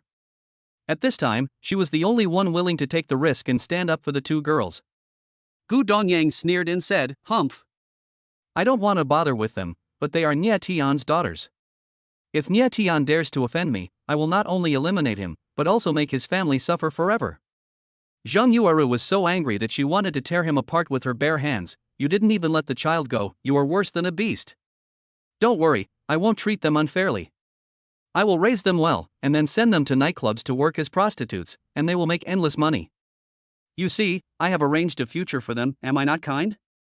Gu Dongyang said calmly. At this moment, he seemed to regard himself as the master who controlled the fate of all living beings, and his conversation revealed an unquestionable domineering aura. Upon hearing this, Zheng Yueru was so angry that she trembled all over. She clenched her hands tightly, and her sharp nails almost pierced her palms. Animals are animals, they don't deserve the word kindness. Suddenly, a man's voice was heard outside. The moment they heard this voice, surprised smiles appeared on the faces of Zheng Yueru and Mengmeng sisters. In contrast, Wang Jingyang and others from Huashan Company did not have any special reaction. However, Gu Dongyang's reaction was particularly strong. The smug expression on his face was instantly replaced by horror, and he even dropped the acquisition agreement in his hand to the ground in fright. Under the gaze of everyone, Nie Tian and Lu Shaoqing walked into the conference room side by side. Dad! Dad! You're back! The 2 girls immediately ran to Nie Tian happily. Nie Tian touched their little faces affectionately, then walked up to Gu Dongyang with an expressionless face. Seeing Nie Tian approaching step by step, Gu Dongyang hurriedly backed away until he bumped into a chair and sat down, with nowhere to retreat. Oh shit! Wasn't this guy killed by those 3 killers? How come he came back alive? Did those idiot killers fail? Gu Dongyang thought in panic. Nie Tian looked down at his eyes calmly and said slowly, What did you say you were going to do to my daughter? Say it again if you dare. I. Gu Dongyang was so nervous that he was incoherent. He was so frightened that he couldn't speak at all and didn't know what to say to Nie Tian. From the first time Gu Dongyang brought people to cause trouble for Nie Tian, it was destined that the two of them would become enemies. Then conflicts broke out several times, and each time Gu Dongyang ended up in a miserable defeat.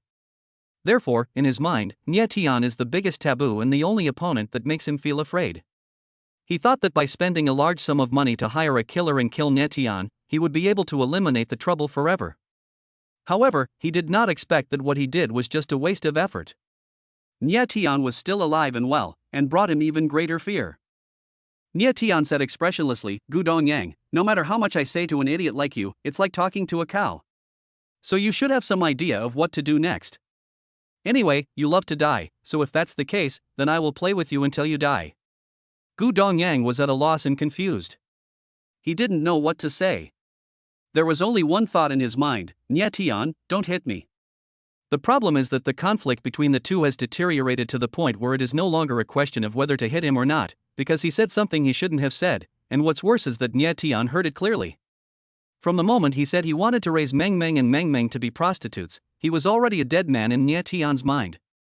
What's more, he had already tried to kill Nie Tian first, so there was no need for Nie Tian to be polite to him now. Although he couldn't take his life now, there would be such an opportunity eventually, and Nie Tian wouldn't have to wait too long. Don't even think about hurting our boss while we're here. Suddenly, Nie Tian's 4 bodyguards rushed over, stood in front of Gu Dongyang, and looked at Nie Tian ferociously. The 4 of them didn't know that Nie Tian had severely injured 8 other bodyguards a few days ago and was currently on sick leave to recover from his injuries. However, they could tell from their boss's attitude towards Nie Tian that Nie Tian didn't seem to be someone who was easy to mess with.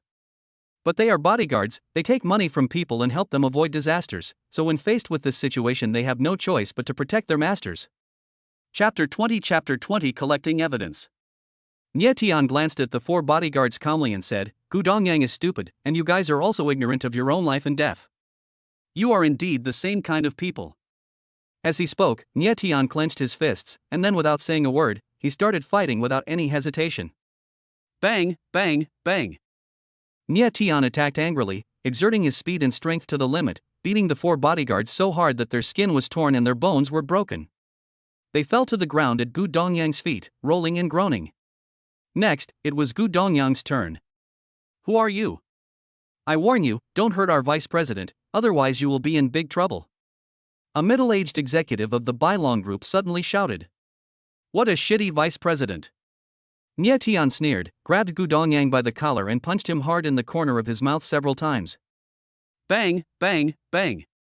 After a few punches, the corner of Gu Dongyang's mouth was cracked and his teeth were broken. Blood immediately flowed down the corner of his mouth and finally slowly flowed into his collar.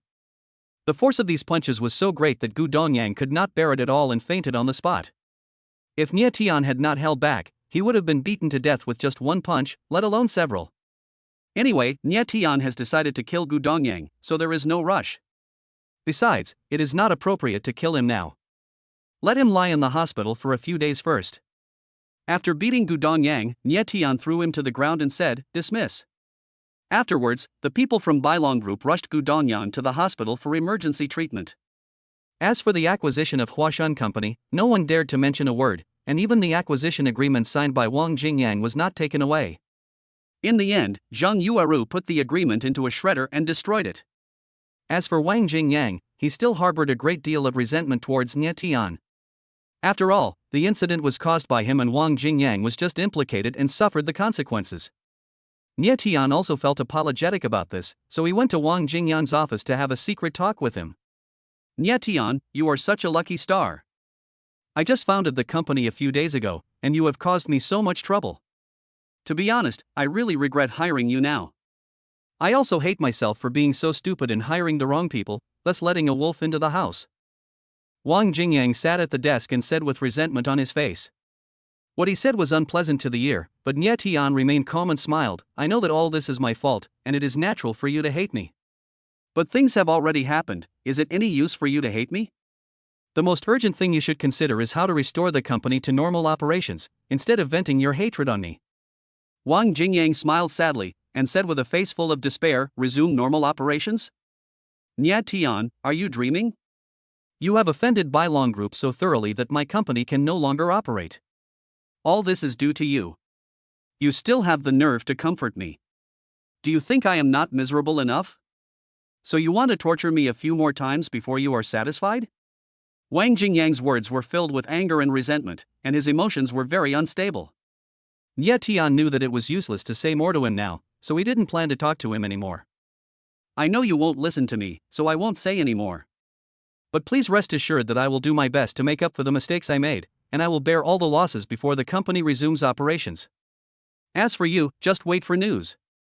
Nye Tian stood up and said, then left without looking back. Next, what Nye Tian urgently needs to do is to collect evidence of Bailong Group's crimes. Now Nye Tian and Huashun Company are tied to the same rope. As long as Bailong Group exists, they will never have peace. Unless Bailong Group is completely overthrown, their life and work can get back on track. A coffee shop near the company. Nye Tian and Lu Shaoqing met here to discuss collecting evidence of Bailong Group's crimes. Lu Shaoqing said, I have been trying to collect some evidence these days. Together with the confidential documents you gave me, we have sufficient evidence. If we hand over this evidence to the authorities, it will be enough to make Bailong Group suffer. But this is not the goal. If we want to really bring down Bailong Group, we need more strong evidence. Nye Tian took a deep breath and said, it's not easy to collect evidence, let's take our time. By the way, I have a way to quickly get the most useful evidence. Lu Shaoqing asked curiously, what method? Nye Tian said, it's very simple. He just held a senior executive of Bailong Group hostage. He used to be an insider of Bailong Group and Tianqing Group. He helped Bailong Group do a lot of things. He just switched to Bailong Group not long ago. So I think he must have a lot of records of illegal transactions in his hands. This so-called traitor is actually Lin Daron. Nye Tian wanted to take action against him a few days ago, but had to put it on hold temporarily because of some other things. Now at this critical juncture, Nye Tian had to take action against Lin Daron. Time passed by minute, and soon it was night. It's a dark and windy night for murder. Although in modern society, talking about killing people in the dark is pure nonsense, the night is always suitable for doing something special. After a simple investigation, Nye Tian has figured out Lin Daron's daily movements. It is said that this guy is a henpecked husband, so after get off work, the first place he returns to is home. So Nye Tian and Lu Shaoqing staked out near Bailong Group, on the road that Lin Daron had to take after get off work. That's his car, he's coming. Nye Tian saw a white Audi Q7 on the side of the road. The two men then followed in their car, and after passing several intersections, Lin Daron headed north again. In Lu Shaoqing's Dihao car, Nye Tian sat in the co-pilot seat, watching Lin Daron's movements, and couldn't help but frown. No, this guy didn't walk home, so where is he going? Lu Shaoqing said, maybe he has some social engagement, let's go over and see. Yeah. Nye Tian nodded. 10 minutes later, Lin Daron drove into the door of a high-end business club. After parking the car, he hurriedly walked into the club. Nye Tian's face darkened. This guy really came here to attend a social event. If I had known earlier, I would have stopped him halfway, so I wouldn't have to wait any longer and waste time. Then just wait. Lu Shaoqing was very calm. Then we can only wait. Nye Tian couldn't sit still, so he opened the door, got out of the car and walked around outside. As he was walking around, he suddenly saw a familiar white Maserati under the carport against the west wall. After seeing the license plate number of the Maserati, Nye Tian's expression suddenly became very subtle. That's Situ Jing's car. She's here too. People from the Bailong Group are here too. Are the two companies discussing something again? Today, Tianqing Group and Bailong Group are at loggerheads, sparking an unprecedented and fierce business war. It can be said that nothing good will happen where Situ Jing and people from Bailong Group are at the same time. Nye Tian was of course very clear about this, so he was a little worried about whether the situation of his future daughter-in-law would be safe. After all, she and the company were facing great pressure and were being led by the nose by the Bailong Group. Any decision made would affect the future fate of the Tianqing Group. She is my future wife after all. Should I do something for her now? Nye Tian thought to himself as he looked at the door of the club. Chapter 21 Engagement. The situation has changed. I have to go in and take a look. After careful consideration, Nye Tian returned to the front of the car and said to Lu Shaoqing. Nye Tian and Situ Jing have had very little contact during this period. They met by chance last time in the hotel, and this time as well. Since they have met, Nye Tian will not sit idly by. After all, toppling the Bailong group is his disguised way of helping Situ Jing. During this period, he does not want Situ Jing to encounter any other troubles. Lu Shaoqing looked at Nie Tian in surprise, then smiled and said, "Well, go ahead." They are in the private room on the west side of the 7th floor.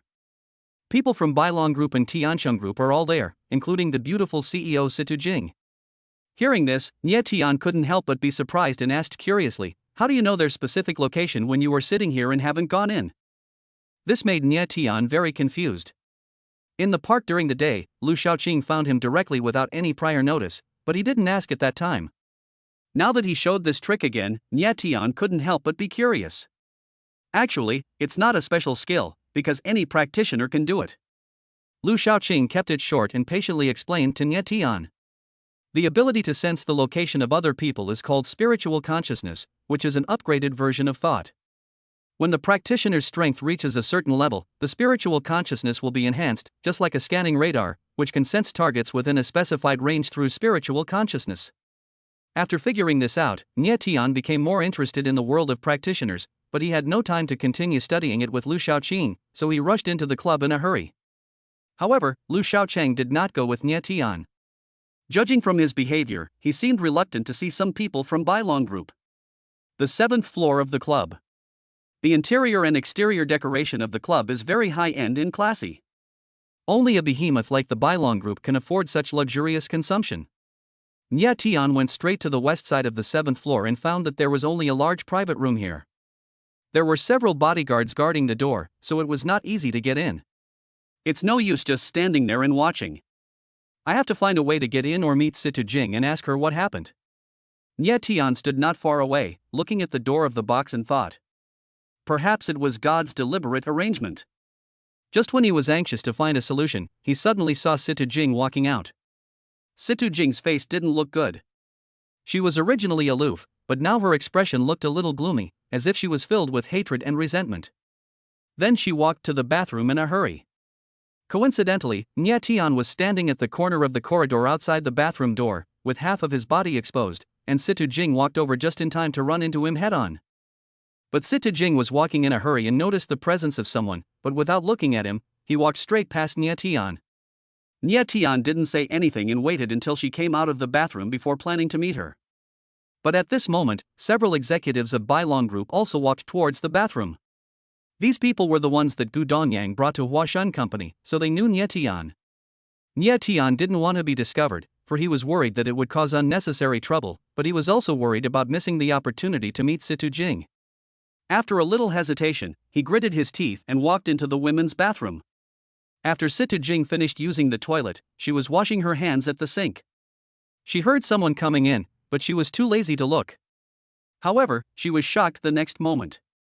"Why are you here?" Looking at Nie Tian, who suddenly appeared behind her in the mirror, Situ Jing was startled and quickly turned to look at him. Nie Tian said with a smile, "I just happened to come here to do some work, and I found you here too, so I was worried that you might get into trouble, so I came to find you." Situ Jing's face was dark, and she said speechlessly, "I don't object to you coming to see me, but you don't have to come to the women's bathroom to find me, right? It would be so bad if someone saw us." Nie Tian nodded and said, "I know, so we should hurry up and make this short.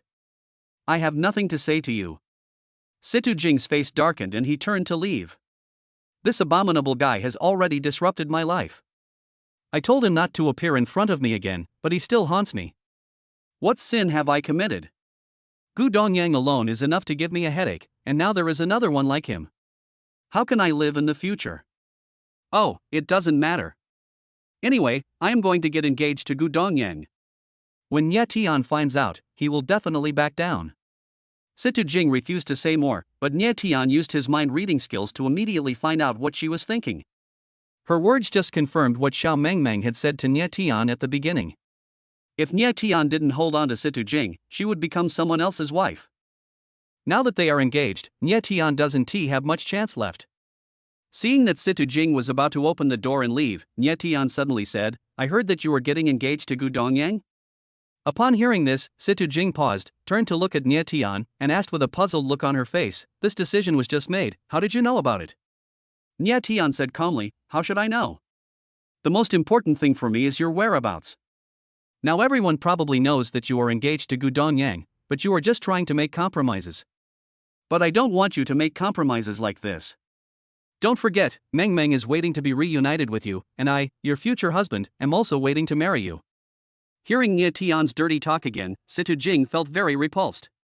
She brought up the matter again, rolled her eyes at Nie Tian, cursed him psycho, and was about to leave. Situ Jing. Nie Tian suddenly called her. Are you done yet? Situ Jing looked extremely impatient. Just when she was about to get angry at Nie Tian, she found that Nie Tian was approaching her directly. Bang! There was a slight sound, and then Nie Tian and Situ Jing were seen doing an ambiguous wall bang, almost face to face and looking into her eyes. Situ Jing was suddenly in such close contact with Nie Tian, and could even smell the natural and light scent emanating from him. Her heart began to pound with nervousness, especially when she saw Nie Tian's possessive and domineering eyes. She seemed to be conquered invisibly, and for a moment she didn't even have the courage to get angry. Nie Tian stared into her eyes, holding the door with one hand and quietly placing the other hand on Situ Jing's slender waist. He smelled the charming body fragrance emanating from her, and his eyes gradually softened. After they were silent for half a minute, Situ Jing spoke first and asked nervously, "What do you want to do?" Nie Tian showed a wicked smile on his face and said, "You are the woman I have chosen, and you are about to get engaged to another man. What do you think I should do? I'll say it again, I don't have any good feelings for you. Even if all the men in the world died, I would not, Situ Jing was talking impatiently when suddenly her plump red lips were blocked by Nie Tian's mouth. Chapter 22 Direct Declaration of War.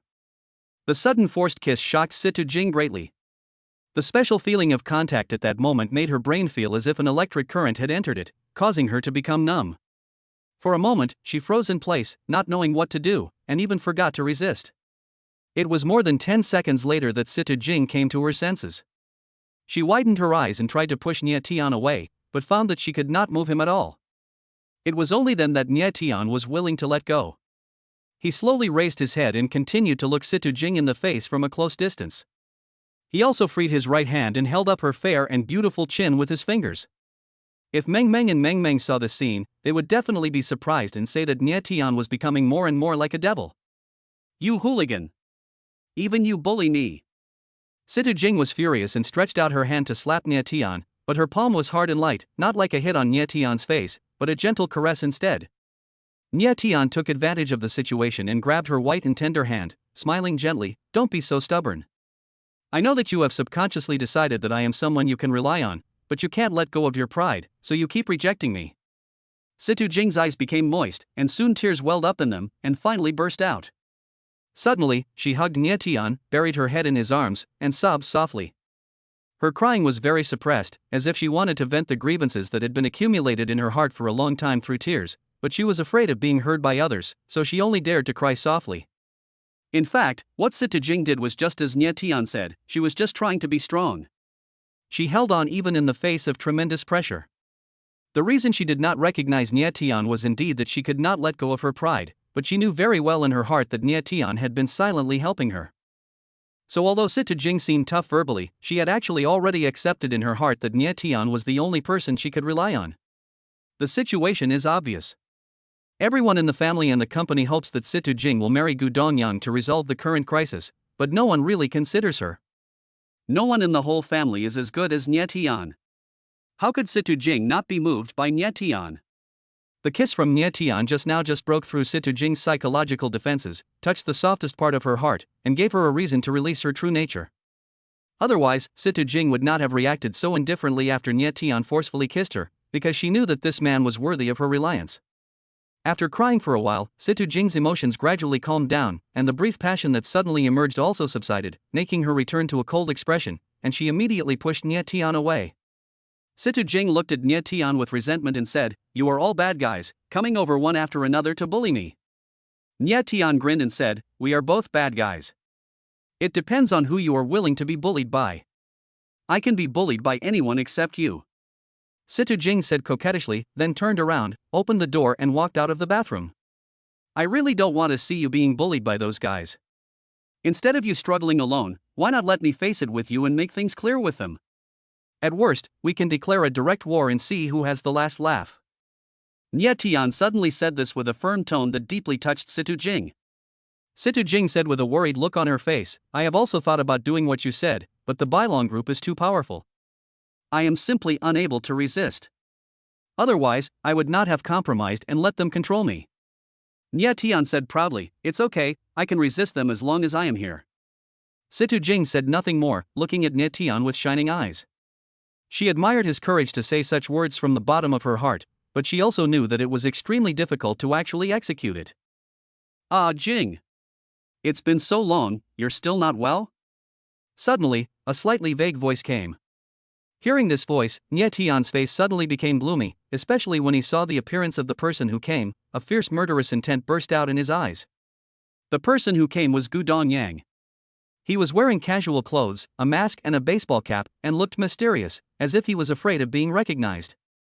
But Nye Tian recognized him at first sight. However, what surprised Nye Tian was that he was almost half to death after being beaten by Nye Tian with a few punches this afternoon, so how come he appeared here now? Shouldn't he be lying in the hospital recuperating? This guy's injury healed too quickly. Nye Tian looked at Gu Dongyang and this thought popped up in his mind. When Gu Dongyang turned around, he saw Nye Tian. He was immediately shocked as if he had seen a devil. A strong fear flashed in his eyes, and he was so scared that his legs became weak. You, why are you here? Gu Dongyang spoke tremblingly, his tone was very weak, giving people the feeling that he would be scared to death at any time.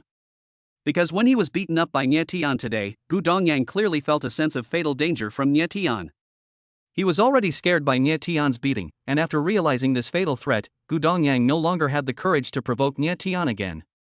Although he was still unwilling and wanted to use the power of the group to deal with Nye Tian, he did not have the courage to challenge Nye Tian when they met privately. Nye Tian walked up to Gu Dongyang slowly, pulled off the mask on his face, and said expressionlessly, I heard that you are getting engaged to my future wife? After taking off the mask, Gu Dongyang's injured mouth corner was revealed, but what was surprising was that the wound had begun to heal after only half a day of injury, which made Nye Tian couldn't help but wonder what kind of medical means could make the wound recover so quickly. No. You misunderstood. Gu Dongyang answered stutteringly. He felt a kind of pressure that was constantly increasing when facing Nye Tian. The pressure made him terrified, and the longer the time was, the greater the pressure became, even to the point that he had no courage to talk to Nye Tian at all.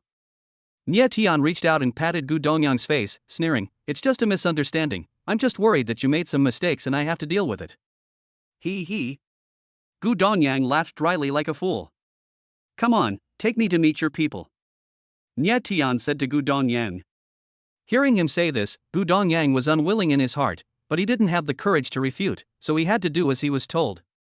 On the side, Situ Jing watched the conversation between Nye Tian and Gu Dongyang and couldn't help feeling extremely surprised. She couldn't understand why Gu Dongyang, who had always been lawless, was as honest as a pug when facing Nye Tian. It seemed that every word Nye Tian said was an imperial decree that could not be disobeyed by Gu Dongyang. Could it be that after being beaten by Nye Tian several times, he was completely scared? Situ Jing looked at the backs of the two of them and began to wonder. According to Nye Tian's request, Gu Dongyang took him to the box. Maybe he wanted to put on a show in front of his own people, so as soon as Gu Dongyang entered the door, he straightened his back and tried hard to pretend to be calm. But he did not turn his face away from Nye Tian just because he relied on his numbers. After all, he was really afraid of Nye Tian. When the people from Bailong Group and Tiansheng Group saw Nye Tian coming, those who knew him were surprised, while those who didn't were confused. Nye Tian. How dare you come here? Suddenly, a middle-aged executive of Bailong Group shouted in a deep voice. Chapter 23 He is my woman. Today, when Gu Dongyang brought people to Huashan Company to show off their power, this middle-aged executive was among them. Therefore, he knew Nye Tian and knew about the feud between Nye Tian and Bailong Group, but he did not expect Nye Tian to come to his door so openly. So he is Nye Tian. I've heard of it before. It doesn't look anything special. Everyone present was in a noisy mood, looking at Nye Tian and commenting on him. Hearing their conversation, Nye Tian couldn't help but feel speechless. We are all human beings, so what's so special about me? Do I have to have 3 noses, 6 eyes, and 10 legs?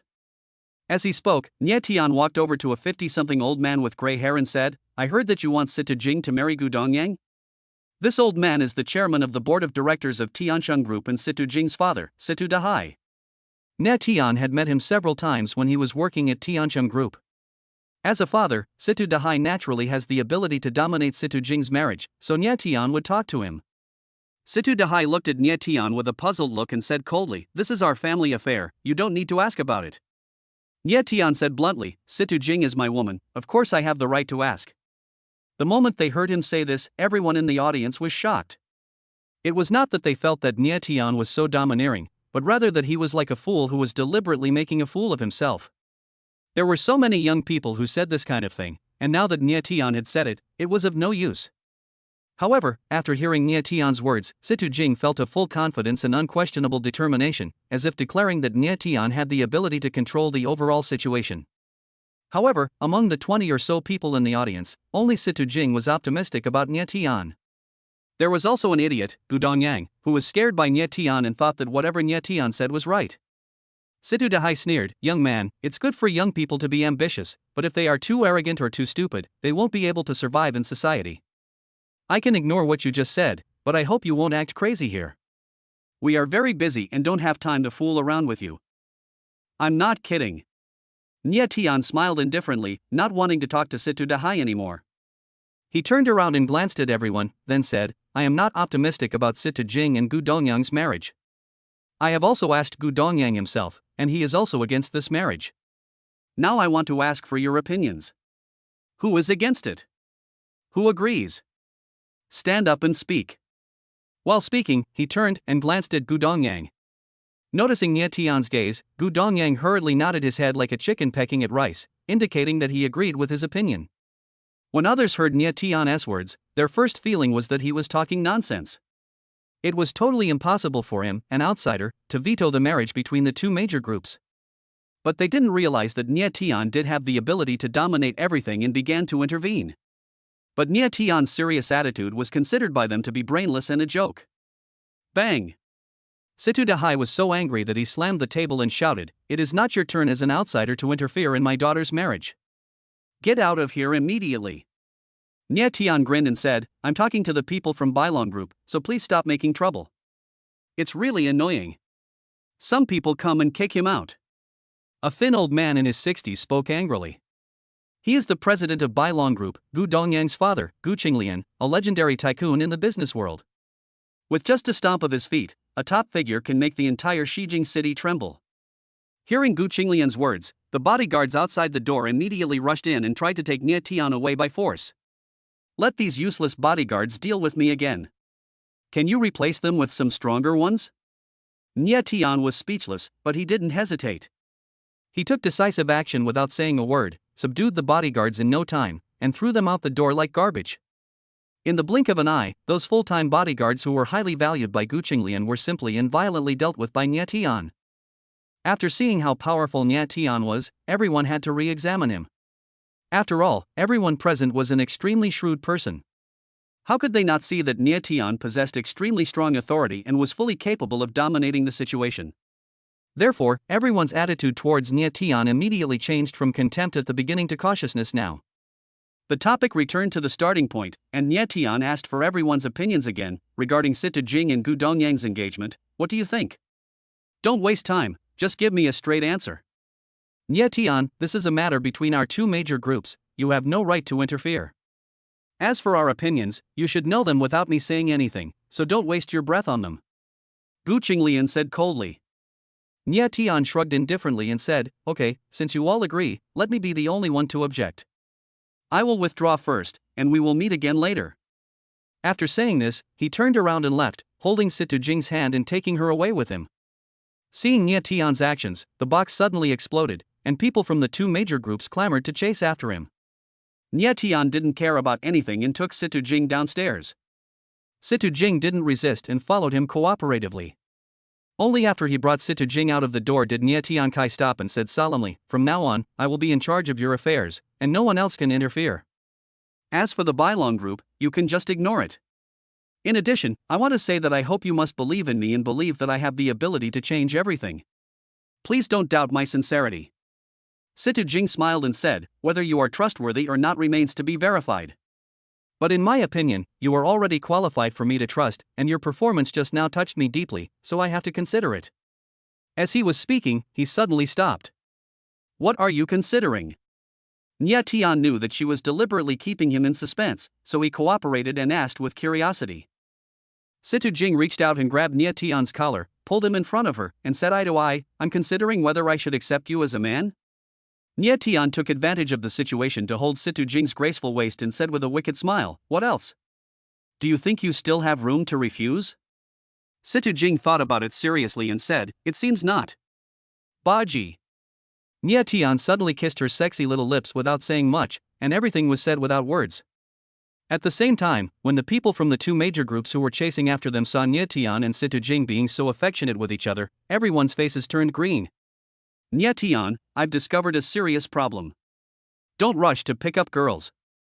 Come and see me now. Suddenly, Lu Shaoqing's voice rang in Nie Tian's mind. Although Lu Shaoqing didn't speak a word, he was able to transmit his voice to Nie Tian's mind even though he was more than 20 meters away. Nie Tian couldn't help but be amazed. Damn! What kind of ghostly trick is this? He even saved the data fee. Chapter 24 You sissy. Lu Shaoqing's tone was more serious than ever before, which made Nie Tian nervous. He hurried to the parking lot to find him. Seeing Nie Tian leading Situ Jing here, Lu Shaoqing couldn't help but be surprised, but he didn't ask much and still sat in the car without moving. Seeing Lu Shaoqing's mysterious look, Nie Tian got into the car and asked with a puzzled look, "What's wrong?" Lu Shaoqing stared at the second floor of the club from a distance and said solemnly, "There is a master in the club. He seems to have been paying attention to your movements and has also discovered my existence." Nie Tian immediately became interested. "Master? How good?" The way of asking questions broke the serious atmosphere, making Lu Shaoqing want to laugh, and his face was no longer so tense. How strong he is, it is difficult to tell with spiritual sense alone, but his strength may be stronger than mine, because his spiritual sense is very strong. I see. It can't be a coincidence that a master like him appears here, right? Nie Tian asked the key point. Lu Shaoqing said, "Of course it's not a coincidence. When I used my spiritual sense to observe the movements inside, I found that he was taken to a room by Gu Dongyang, and then." He seemed embarrassed by his incoherent words. Nie Tian immediately asked, "Then what happened?" Lu Shaoqing paused and said, "This is not important. The key is that he has a relationship with the Bailong group and may become our enemy." After hearing this, Nie Tian's face turned a little ugly. There is still a long way to go to bring down the Bailong group. It is already very difficult and fraught with difficulties. Now a master from the sect who may be stronger than Lu Shaoqing suddenly appears. This is undoubtedly adding insult to injury for Nie Tian, and the difficulty of attacking the Bailong group has suddenly increased significantly. Since Bailong group has such a master, why haven't we seen him show up? Nie Tian looked puzzled. Lu Shaoqing didn't know how to answer, so he said in a deep voice, "No one can tell. But for now, it seems that we should not hold Lin Darong hostage for now, and wait a while to avoid unnecessary trouble. We will find a way to investigate the details of that expert later, so that we can make targeted strategies." At this point, Lu Shaoqing had already made the pros and cons clear, and Nie Tian also felt that his arrangement was the safest, so he had no choice but to give up today's plan and prepare to leave the club. "Go and do your own thing. It's not convenient for me to accompany you for too long." At this time, Situ Jing spoke, then turned and walked towards her Maserati. Nie Tian responded casually, with no intention of trying to keep her. After all, they were already very familiar with each other and their relationship was confirmed, so there was no need to play the clingy game. "He's coming out, no, he's coming over."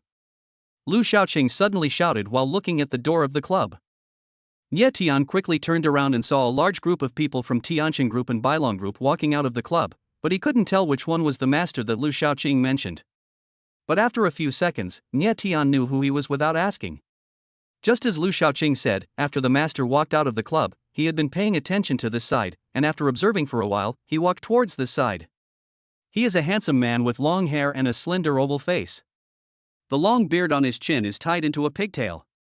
When he walks, his body sways slightly from side to side. His posture is quite stylish, and he gives people an overall feminine feeling. Nie Tian looked at him curiously and couldn't help but smile. "Is this the expert you mentioned? He is a model by profession, right?" Lu Shaoqing also felt that the man was quite different, and looked at him with a somewhat disgusted look. Maybe, he's not a good guy anyway. As he was speaking, the handsome master walked to the front of the car, while Nie Tian and Lu Shaoqing got out and stood in front of him, confronting each other like enemies who met on a narrow road. At the same time, people from the two major groups also cast curious glances over here, and many people stood in the distance and watched. Oh my! Tian, your performance in the box just now was so cool. After seeing it, I couldn't help but give you a thumbs up in my heart. Here. Now I'll give you another love heart. The handsome master suddenly spoke first, and while speaking, he made a heart shape towards Tian with his hand. The moment he heard the tone of his voice, Tian almost vomited out the breakfast he had eaten the day before, because this guy was actually a sissy, and his voice was super feminine, and his body language when he spoke was as shy as a woman in heat, which made people want to punch him a few times. Lu Shaoqing was even more straightforward. He felt very surprised and shocked, and then simply turned around and stopped looking at him, probably because he was worried that he would have a nightmare if he looked at him for too long. Fuck! Who the hell is this guy? A variant of a hermaphrodite? Tian couldn't help but twitch his lips. He really couldn't stand this guy's effeminate tone. He suppressed his disgust and said calmly, "Thank you for the compliment. If there's nothing else, we'll leave first. Bye." After saying that, he turned around and was about to leave, but was grabbed by this sissy. The handsome master pouted and said, "Don't leave yet. I still have a lot to tell you. First, let me introduce myself. My name is Chu Chao, I'm 29 years old, single, and I'm looking for a man who is bold and careful, handsome, responsible, and capable of taking responsibility, especially a perfect man like you. If possible, I would be willing to marry him." What the hell? Tian couldn't help but swear. This guy never stops talking until he's terrified you. Not only did he introduce himself, he also revealed his standards for choosing a partner. Do you think he's here for a blind date? You guys chat, I'll go in and sit for a while. Lu Shaoqing suddenly said. He really couldn't stand Chu Chao's effeminate voice, so he simply hid in the car and pretended not to see it. Chu Chao seemed to be very aggrieved as she pulled Tian's arm and said, "Tian, do you think I'm a bitch?" Tian turned his face away and said, "You sissy. Isn't that nonsense? With a scoundrel like you, who wouldn't be annoyed? If you have something to say, just say it. If not, get out of here. Facing an alien like you, I don't want to stay for even a second." The main problem now is that Tian is worried that Chu Chao will help Bailong Group to deal with him, so he patiently continues to argue with Chu Chao. Otherwise, he would have ignored him as soon as he started talking. Seeing Tian's annoyed look, Chu Chao immediately put on a stern face and said, "I knew you would dislike me. But don't worry, although I am working for Bailong Group, I won't make things difficult for you. Since I am so kind and lovely, let's be friends." Tian. Okay? Tian was fed up with what he heard. It was understandable that he was kind, but his ambivalent character had nothing to do with the word cute. What's more, he spoke in a coquettish voice. The evil tone was so irritating that Tian almost went crazy. Okay. I recognize you as my friend. I have something else to do, so I'll leave first. Tian said hurriedly, then got into the car as if escaping for his life, and immediately urged Lu Shaoqing to drive away. Chapter 25. These two girls. How is it? Have you found out clearly? Lu Shaoqing asked casually as he drove the car onto the main road. Tian sighed helplessly and said, "No, that guy is too evil. I'm worried that I'll be driven crazy if I stay with him for too long, so I don't want to say a word to him. But he just said that although he is helping the Bailong Group, he won't embarrass me." Lu Shaoqing nodded. "This is not bad, at least we can figure out whether he is a friend or an enemy. From what I can see, he seems to have a good impression of you. I hope his affection for me is just an illusion. I don't care whether he treats me well or badly." Tian curled his lips. When he thought of Chu Chao's tone of voice, he couldn't help but get goosebumps. Not long after, Lu Shaoqing sent Tian home. It's getting late, so let us stop here for today. The house was empty. Zheng Yueru took the two girls to a star-rated hotel to take a bath. According to convention, they would have to stay in the hotel for another night, leaving Tian alone to sleep with his pillow in his arms. But it's better this way, it makes it easier for him to practice. After practicing Tai Chi briefly, Tian took the time to get in touch with Jingyuan Qigong. Tonight, no one was at home and it was very quiet, which created a good environment for him to practice. Tai Chi and Jingyuan Qigong focus on the outside and inside respectively, one is soft and the other is hard, and they combine both hardness and softness, which is a relatively unique combination of practice methods. Referring to some annotations and descriptions of Gingyuan Qigong, Nie Tian learned that Gingyuan Qigong was passed down from ancient times. Although it cannot be considered a very profound martial art, it is definitely unique in modern times. If you practice Gingyuan Qigong to the highest level, you will have an indestructible body. This is quite amazing. Nie Tian was practicing his martial arts moves in the living room, thinking about something in his mind. A night passed. Lu Shaoqing rushed over early in the morning and took Nie Tian to meet a friend of his. His friend was a cadre of the Industrial and Commercial Bureau. Lu Shaoqing had entrusted him to sort out the registration information related to Bailong Group and some transaction records in recent years. After working for a long time and going around in circles, they gained some results and returned home near noon. As soon as he entered the door, Nie Tian found that something was wrong. The layout of the living room had completely changed. At first glance, he thought he had entered the wrong door. In addition to the changes in the living room, Nie Tian also discovered that Zhang Yueru did not go to work in the company, but was cleaning the house. What's going on? Nie Tian asked in surprise. Zhang Yueru put down the broom and said, "You still remember to come back.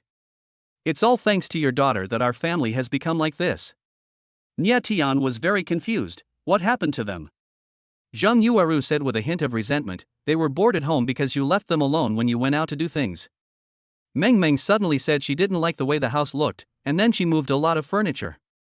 But what I can't understand is, where does she get so much strength? Meng Meng is indeed very strong. She, a little kid of 3 or 4 years old, moved heavy objects in the living room such as the air conditioner, coffee table, small cabinet, and sofa easily as if they were toys. She did not need Zhang Yueru to intervene at all. After a long time, the house became what it is now. Zhang Yueru witnessed the whole process and was completely helpless with Xiao Mengmeng. She could only let her do whatever she wanted. This girl is really human. Nie Tian shook his head helplessly. At this moment, Xiao Mengmeng came over from the balcony with a pair of pliers in her left hand and a screwdriver in her right hand. I don't know what she was doing, but her face was dirty, like a little cat.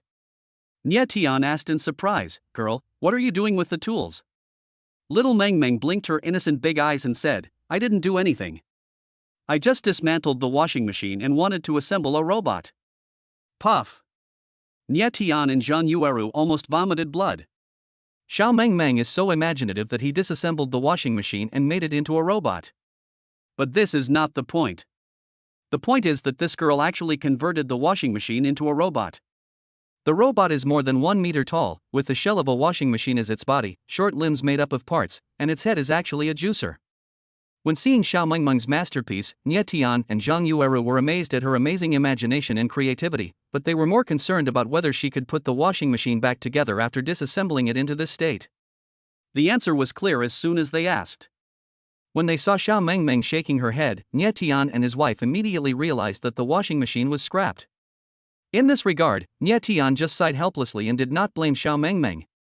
The first thing he thought about was what brand of washing machine he should change to. By the way, where is Meng Meng? Nie Tian then remembered that the eldest girl was also missing. You still ask? Zhang Yueru glared at him and said, Meng Meng said she was bored at home and wanted to go out and find something to do, so she ran out. She ran faster than lightning and I couldn't stop her. Upon hearing this, Nie Tian almost went crazy. Both of his daughters have supernatural powers, so he is not worried that Meng Meng will encounter any danger outside. What worries him most is that he is afraid that Meng Meng will harm others. But on second thought, given Meng Meng's quiet personality, she shouldn't do anything troublesome. Thinking of this, Nie Tian felt relieved. Nie Tian walked to the living room and sat down, saying, "You are so old, can't you even take care of children? If you really can't, just let them watch cartoons for a day, and they will definitely stay at home obediently." Zhang Yueru poured water for Lu Shaoqing while saying, "You make it sound easy. These two kids are just freaks. I can't subdue them. I showed them cartoons last night, and they said they were for morons. What else can I do? Lo, something only morons watch?" Nie Tian was speechless.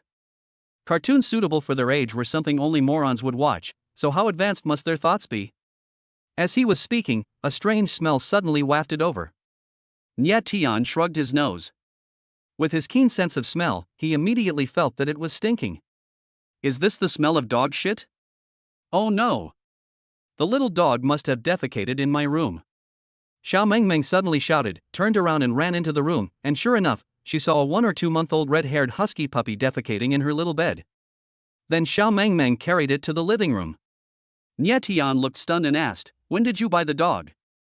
Besides, you could buy any other dog, but you had to buy a husky.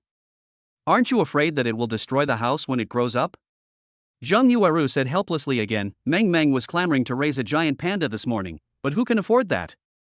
Finally, I tried my best to coax her into buying a puppy, but she insisted on having a husky. What can I do? Just raise it, it's just a dog." Nie Tian smiled kindly at Xiao Mengmeng, not caring whether what she did was out of line. "Raising a giant panda is nothing. I also have a lion over there. When I go back, I will let the little dog play with the big lion," Xiao Mengmeng said proudly. Nie Tian was at a loss for words. "You let the dog play with the lion? Aren't you afraid that the lion will eat it?" "No way," little Mengmeng said innocently with her little chin raised. Chapter 26 You are sick. Next, Nie Tian accompanied Lu Shaoqing to discuss things in the living room, and the house calmed down briefly. But an hour later, a new storm suddenly arrived. Bang, bang, bang. There was a hurried knock on the door. Zheng Yueru heard it and hurried over to open it. As soon as the door opened, Xiao Mengmeng came in a hurry, leading a person with a rope. That's right, I was holding someone's hand.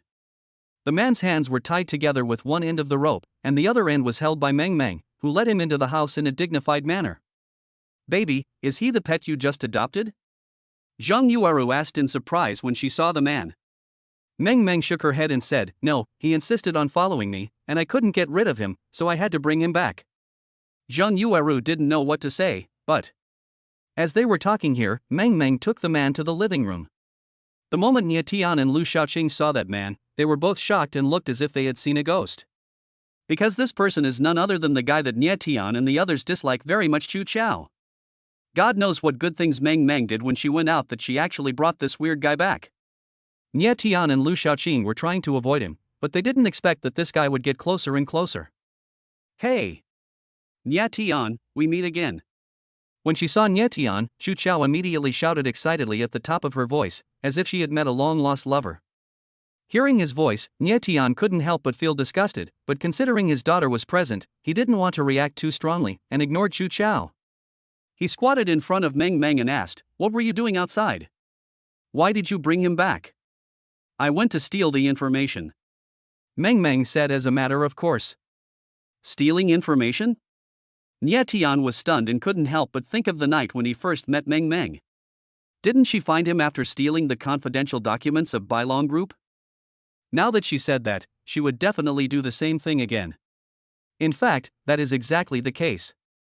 The eldest girl sneaked into the company in broad daylight without caring that there were many people in Bailong Group and tried to steal some important information. However, after the last theft, the security system of the Bailong Group was strengthened a lot. Mengmeng searched for a long time but found nothing and finally returned empty-handed. At the same time, she was discovered by the people from Bailong Group. After all, a living person appeared in the company stealthily, and the cameras were not vegetarian. Although Mengmeng was very fast, her whereabouts could not be avoided.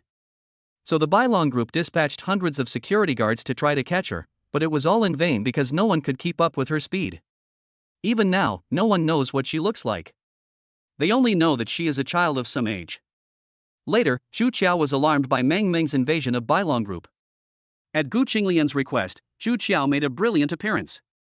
Relying on his powerful spiritual awareness, he easily locked onto Mengmeng's whereabouts and kept chasing her. The two of them, one chasing and the other fleeing, almost crossed most of the East District, but there was no result, because Chu Chao was too slow. Although she could use her spiritual sense to lock onto Mengmeng's whereabouts, she was unable to catch up. Chu Chao was a stubborn guy. He would chase Mengmeng even if he couldn't. He only caught up with her when Mengmeng stopped to buy ice cream. After doing this for several times, Mengmeng got tired of it, so she found a rope to subdue him and took him home. After learning what happened, Nie Tian glared at Chu Chao and said, "I think you are really idle. You chased her even though you knew you couldn't catch her. If you had pissed Mengmeng off, you would probably be lying in the hospital instead of sitting on my sofa." Chu Chao sat obediently, and said with a wronged look, "I didn't want to do this. But I detected your scent from her, so I kept tracking her. I didn't expect that she would really bring me to you." Do you think this is a coincidence?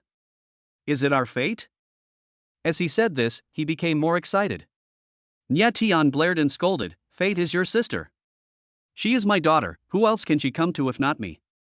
So that's how it is. Chu Qiao looked at Nya Tian and Meng Meng in surprise and continued, you are actually married and your daughter is this big now. Wow. Doesn't that mean you got married when you were 18 or 19? This sister must be your wife. He said this and glanced at Zheng Yueru.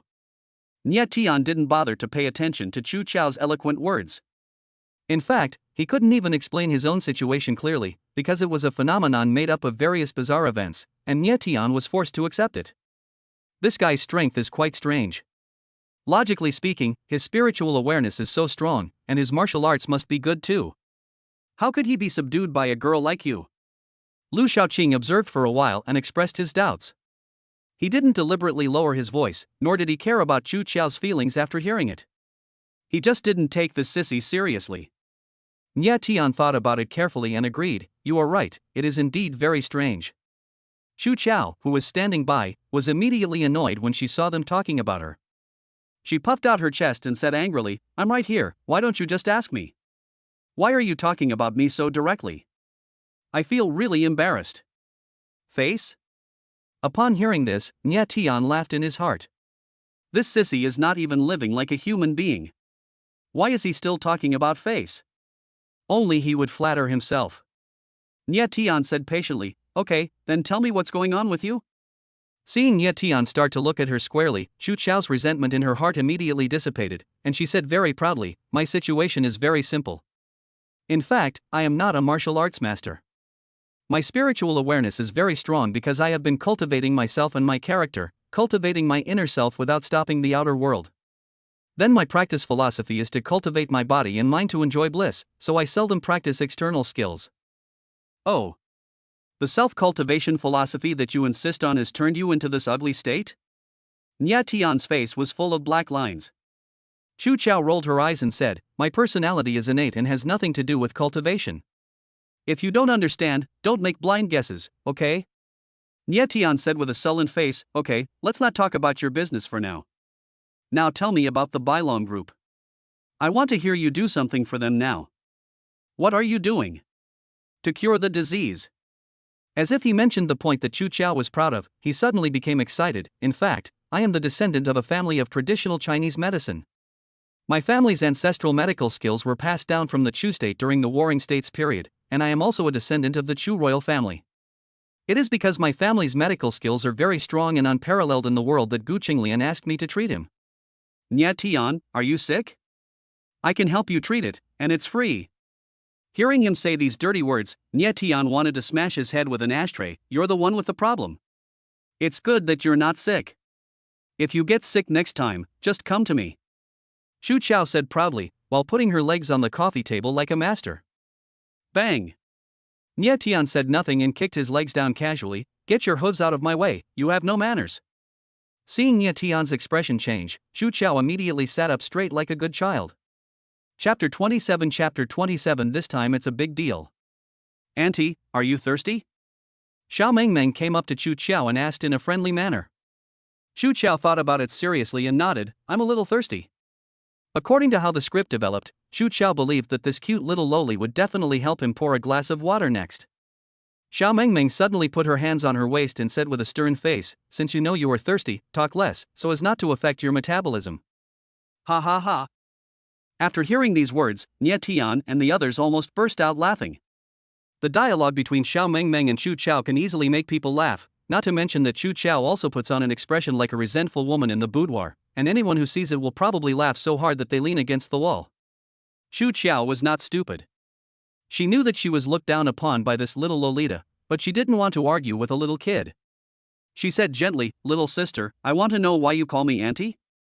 Because you look like both a man and a woman, I think it's more appropriate to call you aunt. If you don't like it, then let the eldest girl call you uncle. After saying this to Chu Qiao, he didn't forget to put the blame on Meng Meng. Meng Meng was sitting on a small stool in deep thought. When she heard Xiao Mengmeng's voice, she said casually, I'm very busy and don't have time to shout. You can just shout for me. I won't. Xiao Mengmeng walked away with a look of disgust. Then she squatted on the ground and scolded Xiao Era for fun. As Xiao Mengmeng walked away, the conversation returned to the main topic. What Nie Tian urgently needs to do now is to investigate the Bailong group, and Chu Qiao has a direct connection with Gu Qinglian, the soul of the Bailong group and the leader who holds all the power. There seem to be many gaps that can be exploited between these connections. Nie Tian pondered for a while and asked, "You said you were helping Gu Qinglian with his illness. What's wrong with him?" Chu Qiao counted on her fingers and said, "I just did a checkup on him the day before yesterday and found that he has heart disease, kidney stones, stomach cancer, cerebral catarrh, muscular atrophy, varicose veins, cirrhosis of the liver." Stop. Nie Tian quickly waved his hand to interrupt him. He felt that if he continued like this, it would probably take until the new year. Then he asked with a look of surprise, "Gu Qinglian is at least 60 years old. Any of the diseases you mentioned can make him live a life worse than death. He got all of them at once. Doesn't that mean he won't live long?" Chu Qiao nodded and said, "That's right. As you said, his illness is too serious. Even if Hua Tuo were alive or Bian Ke were reborn, they couldn't cure him. That's why they asked me to help. Actually, I can't cure him either. At most, I can make him live 1 or 2 more years." Nie Tian curled his lips in disdain and said, "A living person has so many serious illnesses. He must have done too many bad things and this is retribution. Why doesn't a thunderbolt strike him to death?" Chu Qiao quickly took over the conversation and said, "He was indeed struck by lightning, but he was only affected, not struck." Fuck. There really is such a thing. Nie Tian was shocked. At this moment, Nie Tian could fully foresee that if Gu Qinglian, the soul figure, fell, it would definitely have a huge impact on the Bailong group and might even lead to some unresolved incidents. Nie Tian hoped that the old man would die soon, go to hell soon, and let the Bailong group fall into chaos, so that he could take advantage of the opportunity to fish in troubled waters, and then find a way to grasp the vital points of the Bailong group and make their group collapse completely in one move. On the other hand, Lu Shaoqing remained silent, stroking his chin with one hand, as if he was thinking about something. Chu Qiao's mouth was always busy. Even if Nie Tian didn't ask, she would continue to talk about trivial things like a gossipy woman. If Nie Tian didn't have enough patience and felt that Chu Qiao was worth using, he would have kicked him out with a broom. "If you ask Gu Qinglian to die immediately, can you do it?" Lu Shaoqing, who had been thinking for a long time, suddenly spoke, and his words were shocking. Chu Qiao said seriously, "I understand what you mean, but why should I do this?" Lu Shaoqing glanced at Nie Tian and said, "Because Nie Tian needs it. The existence of Bailong group has threatened Nie Tian's survival, so it's a life and death struggle between them. There is no room for compromise." Chu Qiao nodded in realization and said, "So that's how it is. Well, I'll kill that old man later. But I have a condition." Upon hearing this, Nie Tian and Lu Shaoqing were extremely surprised.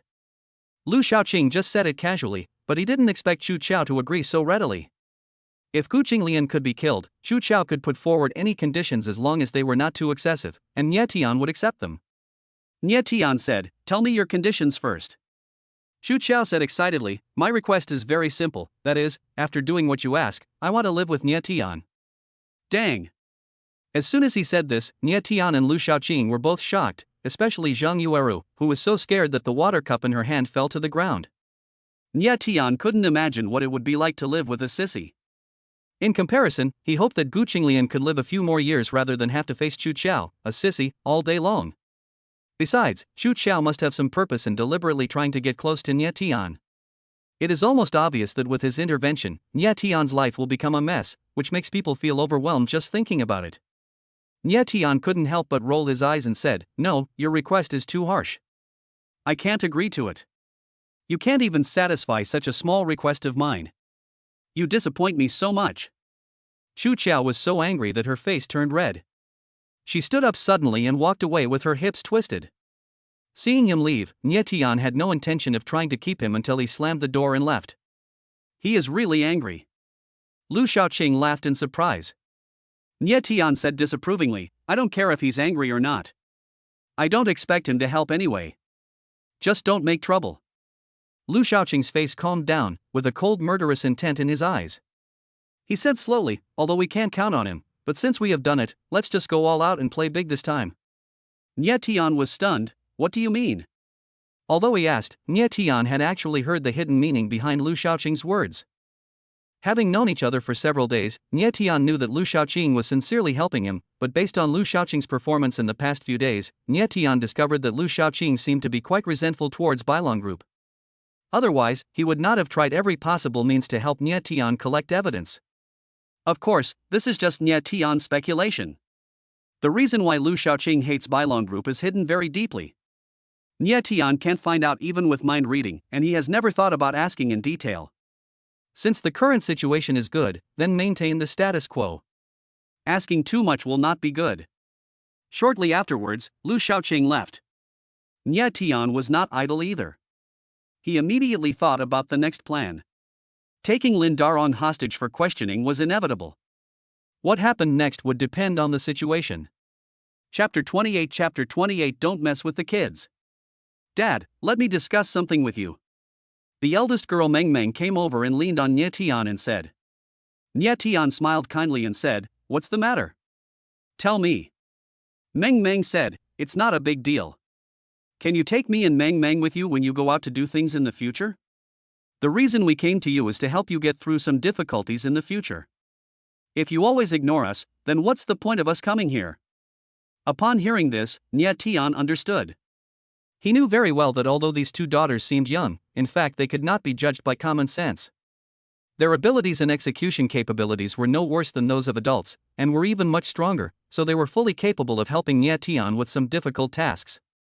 Nie Tian thought carefully, raised his hand, pinched the nebula pendant and said, "If it agrees, I agree. The nebula pendant is very spiritual. I think it will agree." Meng Meng immediately looked at the nebula pendant, her little face calm, as if everything was under her control. Sure enough, the nebula pendant emitted a bright light, expressing its point of view in this way. Obviously it agreed. Seeing the nebula pendant glowing, Nie Tian became anxious and quickly changed his words. "No, I mean that its lack of glow means consent. Playing tricks is not what you do as a father." Meng Meng's face darkened. At this point, Nie Tian had no way to refuse Meng Meng, and then she started to ask him to find something to do. Nie Tian knew that she was aware of the situation, so he let her do what she wanted, as long as she didn't do anything reckless and put safety first in everything. After he agreed, Meng Meng and Xiao Meng Meng became full of energy and looked like they were going to do great things. At the same time, Nie Tian was planning how to deal with the Bailong Group, and the Bailong Group was also not idle, also discussing how to deal with Nie Tian.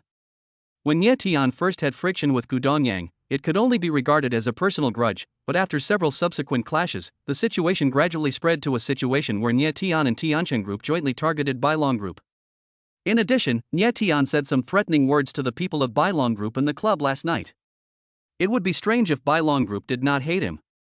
After further investigation, Bailong Group finally discovered that Nie Tian was a potential enemy, like a thorn in the eye and a thorn in the flesh, and they would not be happy until he was removed. However, the Bailong Group knew how powerful Nie Tian was, so they were very strict with him. Although the Bailong Group was fully capable of easily eliminating Nie Tian, to truly achieve this, it was not something that could be accomplished simply by having more people, more money, and more power.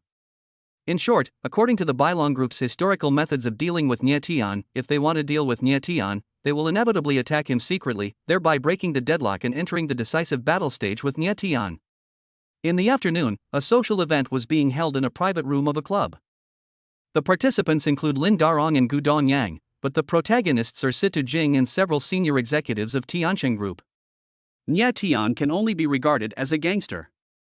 Even if he has strong personal abilities, he has no ability to change the overall situation. So you should not count on him. Get engaged to our vice president as soon as possible, so that we can all feel at ease. Lin Darong sat there and said seriously. Gu Donyang quickly agreed, "Yes. Ah Jing, you know that I am sincere to you. After you marry me, I will never treat you badly, so I hope you will stop hesitating and accept me, okay?" The themes of this social event were, firstly, Lin Darong, on behalf of Bailong Group, explained to Situ Jing the solution for Tiancheng Group, and secondly, to discuss the engagement. The two major groups met last night, and the focus was on discussing the marriage, but it was disrupted by Nie Tian and could no longer be continued. Now is the time for Gu Donyang to ask Situ Jing to draw a conclusion. "I can't marry you unless I die," Situ Jing said firmly. The attitude of the Bailong Group has been very clear. They have framed the Tiancheng Group so cruelly, and now they are directly trying to forcibly acquire it and destroy the century-old foundation built by the Situ family. Not only are they robbing money, but they are also trying to get people. Situ Jing is not spineless, so how could he agree to such an unreasonable request? In fact, if it weren't for Nie Tian's forced intervention, Situ Jing seemed to have no choice but to accept her fate. The idea of resistance she now has is mainly due to the influence of Nie Tian. Because among all the people present, only Situ Jing knew that if Tianqing Group wanted to turn the situation around, it could only rely on Nie Tian. Lin Darong sneered and said, "Boss Jing, don't be so stubborn. The acquisition plan has been drawn up and sent to your father. After he summarizes the company's accounts, he will sign it. At that time, it will not be up to you whether to get engaged or not. Yes, instead of being forced to compromise at that time, it is better to agree early, so that you will feel better." Gu Dongyang echoed. Situ Jing's pretty face was gloomy, and she said, "Are you reminding me that even if I lose, I have to lose with dignity? Don't pretend to be merciful in front of me anymore, it makes me feel sick." Gu Dongyang smiled coldly and said, "Okay, I'll let you hold on for 2 more days. You have nowhere to escape anyway, so I'm not in a hurry." "You can't go in." Ouch. Suddenly there was a noise outside the box. Bang. Then the door of the box was pushed open violently, and then several bodyguards guarding the door were seen sitting on the ground rubbing their legs. At the same time, 2 little girls, one big and one small, walked into the box. The people who came were Meng Meng and Meng Meng. Meng Meng was holding a small silver nunchaku in her hand, while Xiao Meng Meng was eating ice cream. The two people's different behaviors formed a sharp contrast. The moment she saw Xiao Meng Meng, Situ Jing immediately felt extremely happy. She quickly walked over to her, squatted down, and held her in her arms. "My little darling, I finally see you again." While eating, Xiao Meng Meng said, "Mom, you delayed my ice cream." Is that the point?"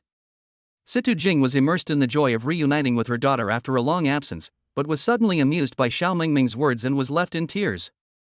Meng Meng turned to look at Situ Jing and said with a smile, "Second mother, you are so beautiful now, but you will also be beautiful in the future, but you are a little too cold."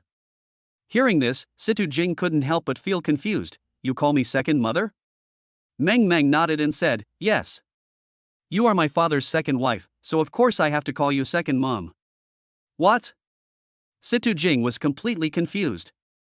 She had just fallen in love with Nie Tian and was determined to devote her life to him, and Nie Tian also kept saying that she was his future wife. How come she has now become Nie Tian's second wife?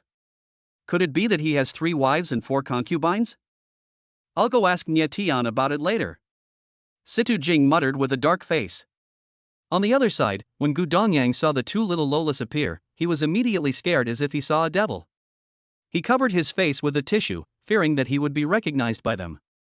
"Because I was really scared by Xiao Meng Meng last time." But Lin Darong didn't know them, and he acted like a big shot. He walked over and said, "The adults are discussing something, you kids can go out and play." Seeing this, Gu Dongyang hurried over, hid behind Lin Darong, and whispered, "No matter what they say, just listen, don't mess with these 2 kids." Chapter 29 Unfair Trade. Lin Darong looked at Gu Dongyang in confusion and said, "They are just 2 kids. Why can't we mess with them? Is it because they are Nie Tian's daughters? Even if that's the case, what can I do if I say a few words to them?" While talking, Meng Meng glanced over here, which made Gu Dongyang feel a little uneasy. He immediately shrank back and didn't dare to say anything more. He sat down and muttered, "Anyway, I have already reminded you. It's up to you whether you listen or not. If you suffer a loss later, don't blame me." "Vice President Gu, are you a little overly sensitive? Nie Tian knows martial arts, so I can understand that you are afraid of him, but his 2 daughters are probably still breastfeeding. What's there to be afraid of?" Lin Darong had an expression of unbelief. Gu Dongyang sat there obediently and said nothing more. Here, Situ Jing was still chatting with Xiao Meng Meng, asking her some questions, as if she wanted to find out about Nie Tian's complicated relationship with his wife. At the same time, she invited the 2 little girls to the table for dinner, but they ruthlessly rejected her. They said that the food here was not suitable for their status, which hit Situ Jing hard. After watching for a while, Lin Darong came over. His intention was obvious, he didn't want the 2 little girls to affect their discussion of important matters. He was also very confused. Situ Jing had clearly never been in a relationship and hadn't even decided who her partner was, so how could a daughter suddenly appear? Although he was confused, Lin Darong did not ask about it.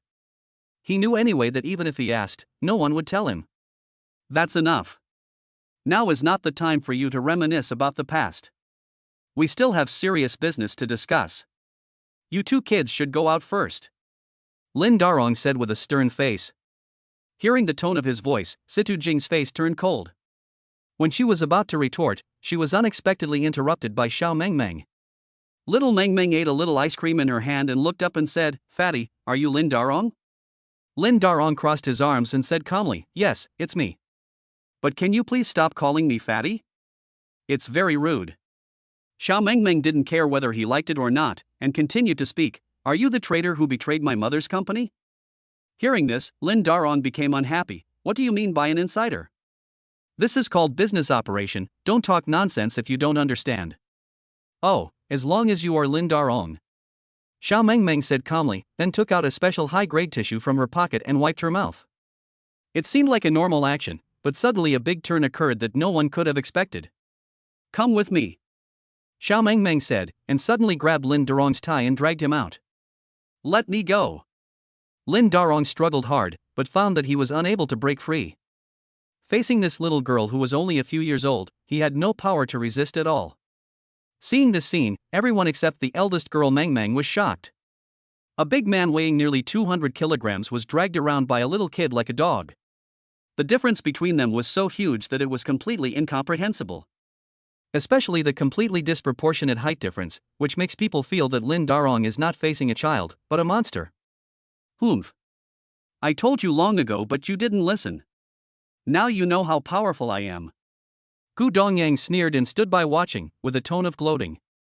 After all, he knew very well that even if he brought people to help, they would just be asking for trouble. These two little lolas with strange powers could not be provoked at all, so he could only watch Lin Darong suffer. Oh my god. What are you doing? Situ Jing looked at all this, dumbfounded in surprise. Mengmeng said in a serious tone, Second mom, we are on a mission and have other things to do. We will leave first. After saying that, he left the box and followed Xiao Mengmeng. Out of concern for the two children and Lin Darong, Situ Jing and others immediately chased after them. Xiao Mengmeng moved very quickly, dragging Lin Darong into an empty box like dragging a garbage bag. Mengmeng followed closely behind and locked the door. Situ Jing and others who hurriedly chased after them were turned away. Only after entering the empty box did Xiao Mengmeng stop and let go of Lin Darong. Lin Darong's face turned red with suffocation. He hurriedly tugged at his collar and gasped heavily, feeling that if he was dragged by this little loli for a while longer, he would probably be strangled to death. He was also surprised at the little Lolita's powerful strength, which was so strong that he could not resist it at all. Now Lin Darong finally understood why Gu Dongyang had told him not to mess with these two children. It turned out that they were so terrifying that they could not be treated as normal children at all. Big girl, it's up to you next. Xiao Mengmeng said as she sat on a chair, acting like a young lady. Mengmeng didn't say anything. She walked up to Lin Darong with an expressionless face, and then said gently, Fatty, how about we make a deal? Lin Darong was now furious at Xiao Mengmeng's behavior. Although he was wary of them, he was not scared to death. So he said with a dark face, You offended me rudely, and now you want to negotiate a deal with me. Are you too naive? As he spoke, he climbed up with a grunt and looked down at Mengmeng from above. I didn't expect that he had clearly seen how powerful Xiao Mengmeng was, but he still dared to put on airs. It seems that he is really ignorant and fearless. Although we are young, we are very mature. It is you who is naive, not us. Mengmeng said coldly. She found that this fat guy was really shameless. He had been held hostage, but he still dared to act like an adult with impunity. She felt disgusted just thinking about it. Lin Darong acted as if he had heard a huge joke and said, Huh? I really don't want to bother you two little brats, so don't bother me anymore, or I'll spank you if you make me mad. Bang! However, just as he finished speaking, Mengmeng appeared behind him as if teleporting, and then swung a chair and hit him hard on his fat butt, making him cry out and fall forward.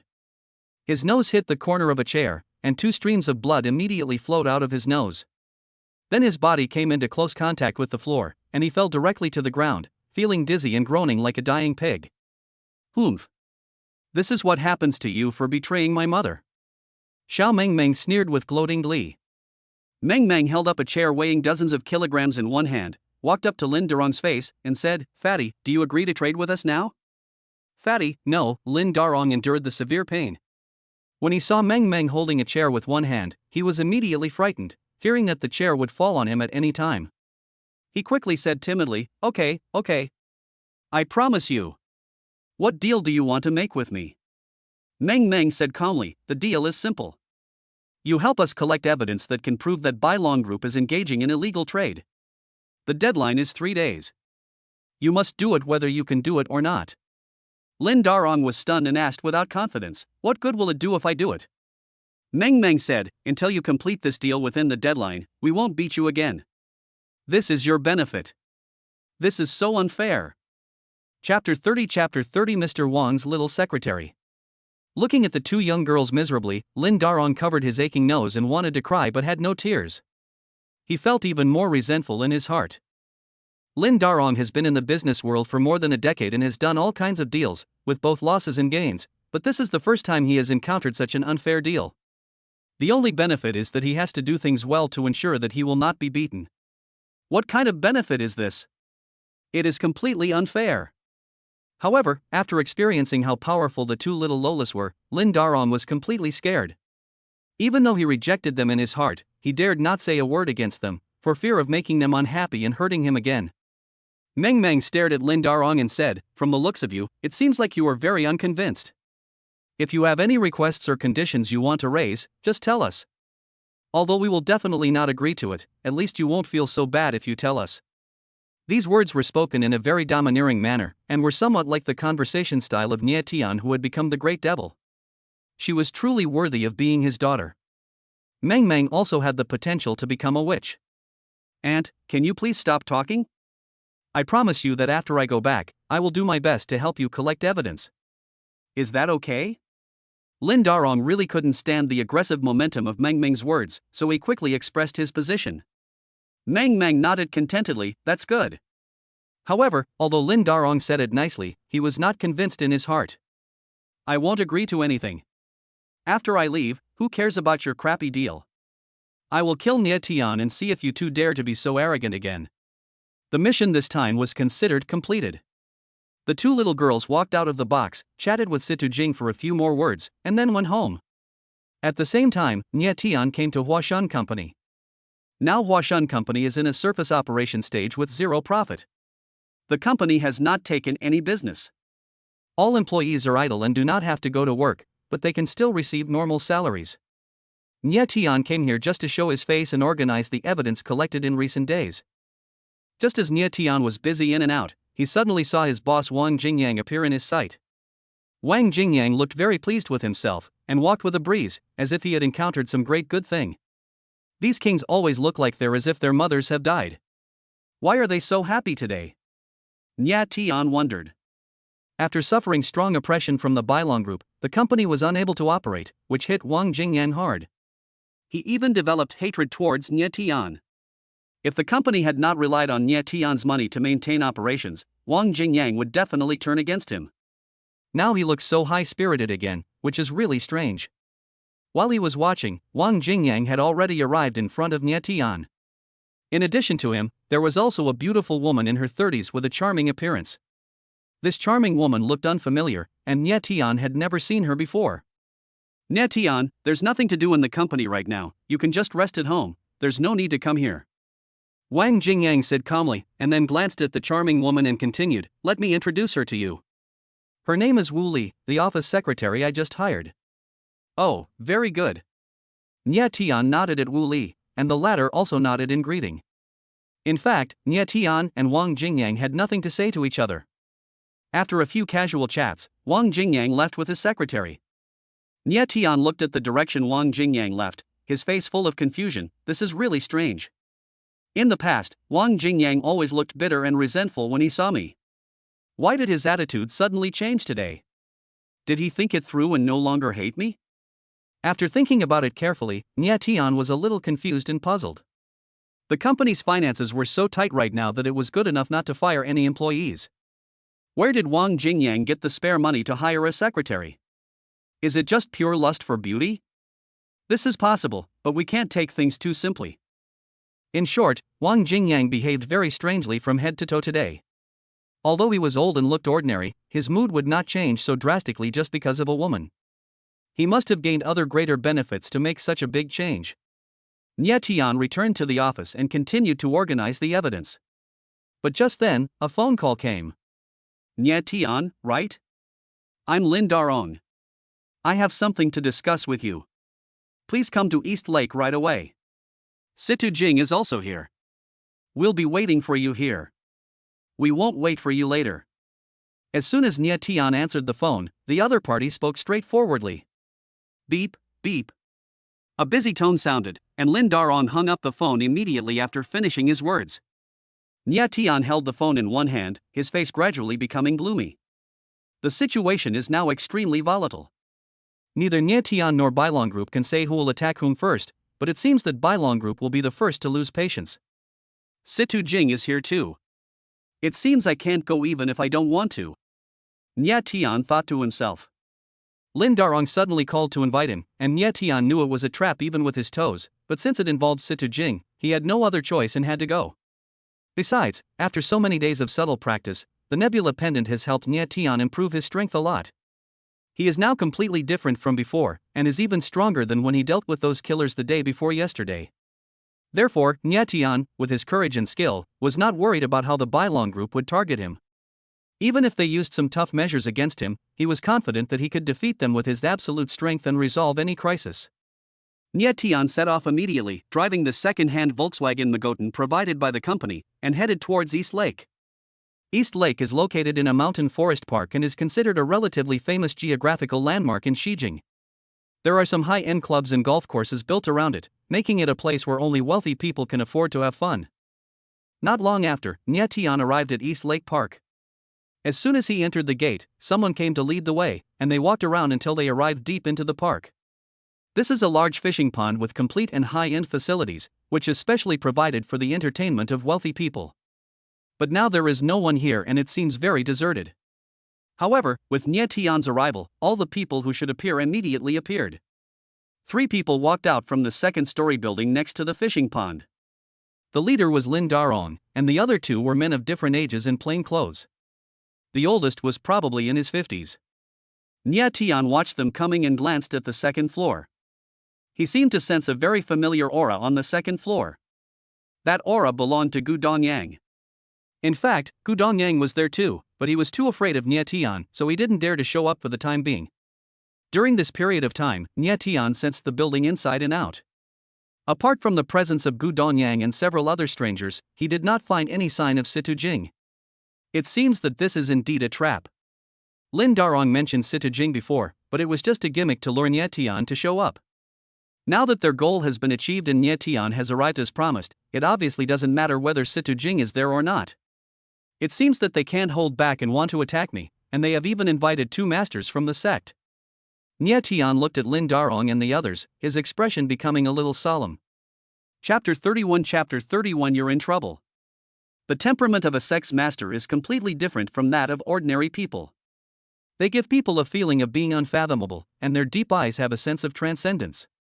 Since Nye Tian and Lu Shaoqing came into contact, he has a deeper understanding of this. The 2 people in front of him had an aura slightly similar to Lu Shaoqing. They were obviously genuine masters of the sect, and they had practiced for many years and had a good foundation. Nye Tian, the scenery here is so beautiful with green mountains and clear water. If you were allowed to die here, would you be satisfied? Lin Darong walked up to Nye Tian and stood still, saying with a forced smile. Nye Tian laughed coldly, "Humph. You want to kill me just by opening your mouth. Are you sure you have the ability to do that?" Lin Darong shrugged inexplicably and said, "Of course I don't, but they definitely do." Having said that, he stepped aside, leaving the 2 sect masters to confront Nye Tian. Just when Nye Tian was confronting them and was about to go to war at any time, a black Mercedes suddenly drove over. Seeing the car, everyone looked confused. The arrival of the Mercedes-Benz was obviously beyond the expectations of everyone present, and it became the variable that broke the balance of the situation, so much so that Lin Darong was so angry that his face turned red, and he looked like he wanted to blow up the Mercedes-Benz. "Oh, you are so stupid. Your driving skills are so bad.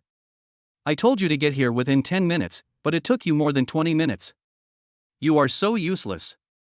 I give you a bad review." At this moment, the back door of the car opened and a childish voice came out. Hearing her words, the driver wanted to cry but had no tears. His bruised face was full of sadness. He muttered unwillingly, "Little aunt, this is East Lake. It takes at least 20 minutes to drive here.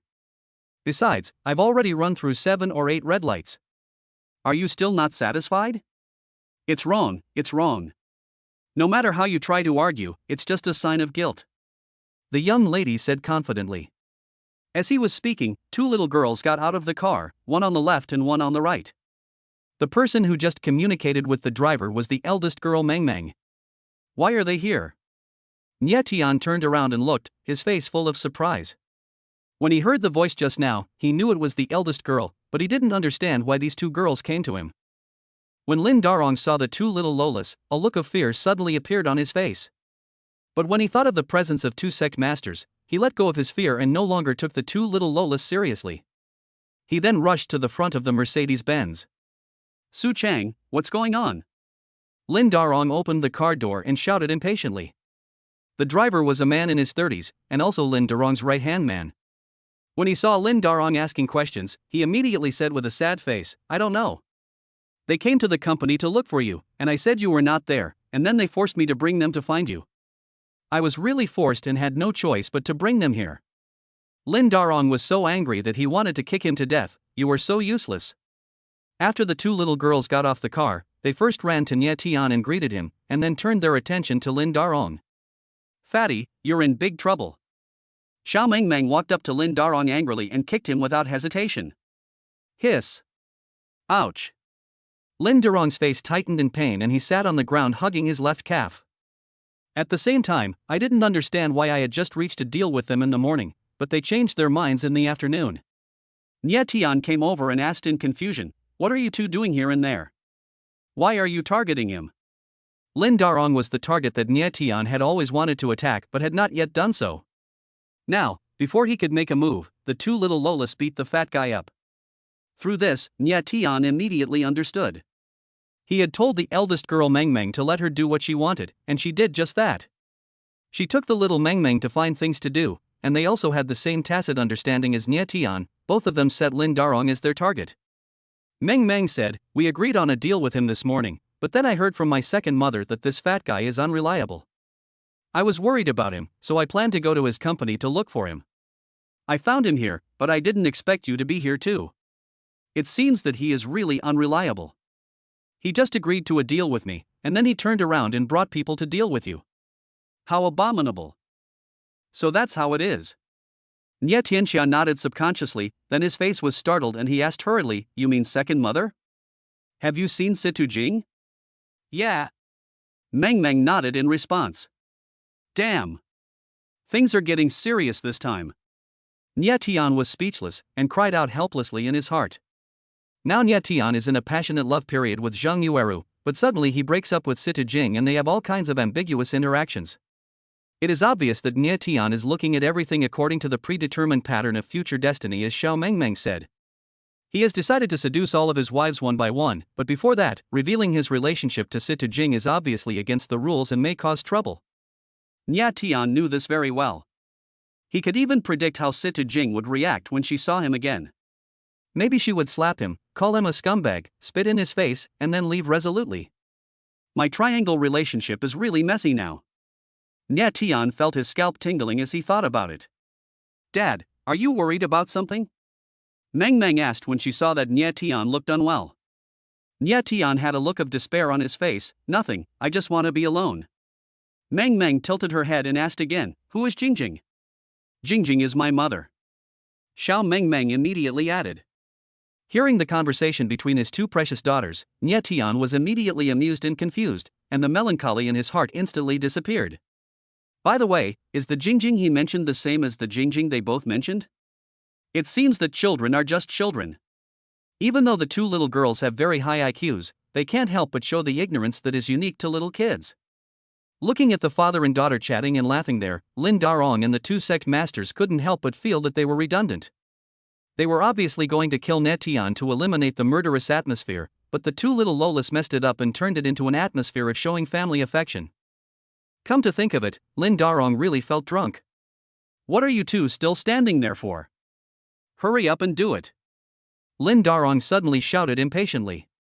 Hearing Lin Darong's order, the two sect masters came to their senses, their faces filled with murderous intent, and rushed towards Nye Tian. By the way, don't just focus on dealing with Nye Tian, also be careful of those two kids. Lin Darong quickly reminded. After being beaten up by the two little Lolas in the morning, Lin Darong was really afraid of them. With their terrifying superpowers, they might cause considerable obstacles to their plan to eliminate Nye Tian. But, here comes the problem. After Lin Darong's reminder, the two sect masters first thought of dealing with Nye Tian, but not hurting the two children, instead of guarding against the two seemingly harmless little loli. Including Lin Darong himself, no one realized that there was something wrong with his warning to them.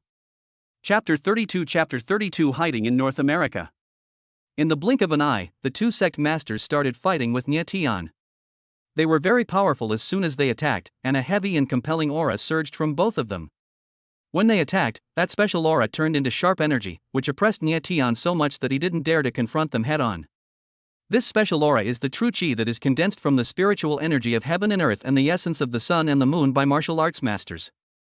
Seriously speaking, only those who can condense true energy can be considered true practitioners, and they can become prominent figures wherever they go. After all, modern society is not like the martial arts era in ancient times when practitioners were everywhere. With the development of science and technology today, few people pay attention to martial arts, and there are even fewer practitioners. The main reason is that practicing martial arts is very hard and there is not much of a good way out. Generally speaking, it takes at least 10 to 20 years from getting started to achieving success, and the growth process is too long. In addition, those hidden sects control the lifeline of martial arts inheritance. If you want to achieve the fastest growth, you should rely on the sect and get the sect's cultivation. This way, you can avoid detours and become a master in the future. Furthermore, practicing martial arts requires very high talent and physique, and it just so happens that the sect can help people explore the unlimited potential of the body. Therefore, without relying on the sect, even if one is a genius with extremely strong talent, he will not achieve much in practicing for a lifetime. Therefore, one can imagine how difficult it is for a sect master to emerge. Similarly, the strength of a sect master is undoubtedly strong. The two sect masters in front of him have already condensed their true chi, so their strength should not be underestimated. Nye Tian had already experienced this deeply when he fought with them, and he felt an unprecedented pressure from them. Nye Tian was also a little afraid. Ever since declaring war on the Bailong group, Nye Tian had imagined that they would use various means to target him, but he did not expect the level of sect masters. It was not until Lu Shaoqing appeared that Nye Tian had a certain understanding of practitioners and sects. Now it seems that with the financial resources and power of the Bailong group, it is indeed capable of asking the sect masters to take action. That sissy Chu Qiao is a good example. Bang, bang, bang. After a fierce clash of fists and kicks, Nye Tian's two fists were no match for four hands, not to mention that the opponent was a master from the sect, so he was suppressed and retreated continuously. Fortunately, Nye Tian had been practicing Jingyuan Qigong for a few days and had accumulated a lot of vital energy in his body. Now he was urging the vital energy to merge into his body surface, forming a very strong defense. The energy released by the two sect masters only scratched his clothes without causing any substantial harm to him. It's already the 10th move. The older sect master suddenly spoke, looking at Nye Tian with an unusually serious expression. He hasn't even condensed his chi yet, and only knows a basic type of Qigong. But we attacked him with so many moves together, but we still couldn't take him down. His strength is really quite strange. Without him saying anything, another sect master also felt deeply about this. He glanced at Nye Tian's neck and said, "The pendant on his neck seems to be very problematic. I think it is a magic weapon that has disappeared thousands of years ago. He must have relied on this magic weapon to become so strong. Well, let's kill him and take his magic weapon." The older master took a look at the nebula pendant and was immediately excited. Then, the two men intensified their attack and broke the stalemate that had lasted for more than 10 moves. Nye Tian was suppressed so that he had no chance to resist. Even if he defended himself, he would be hit and beaten beyond recognition. Ha ha! The master is really powerful. Nye Tian is really going to be finished this time. Lin Darong leaned against the Mercedes-Benz, muttering with glee. Meng Meng was very sensitive to his voice, so she walked over and kicked him a few times, cursing, "Fatty, shut up. My dad will not be defeated. I'm just telling the truth." Lin Darong rubbed his legs and said unconvincedly, As a result, Meng Meng kicked him a few more times, which made him so badly afraid to say a word. "We can't go on like this, they are too strong." Nye Tian had a worried look on his face. After barely blocking a few attacks, he quickly withdrew. Since he couldn't defeat them, he could only avoid them. Meng Meng and Xiao Meng Meng looked at Nye Tian's defeat without any worry, as if everything was reasonable. Seeing Nye Tian retreating, the two sect masters kept following him like a shadow and wouldn't let go. Nye Tian was too exhausted to deal with them and had to fight and retreat. "Dad, you are too stupid. If you can't beat him, can't you think of a way?" Little Meng Meng suddenly reminded him, but in her heart she was anxiously thinking, "Stupid dad, why don't you just use the nebula pendant? Think of a solution?" "What solution can I have?" Nye Tian jumped onto a tree and said helplessly.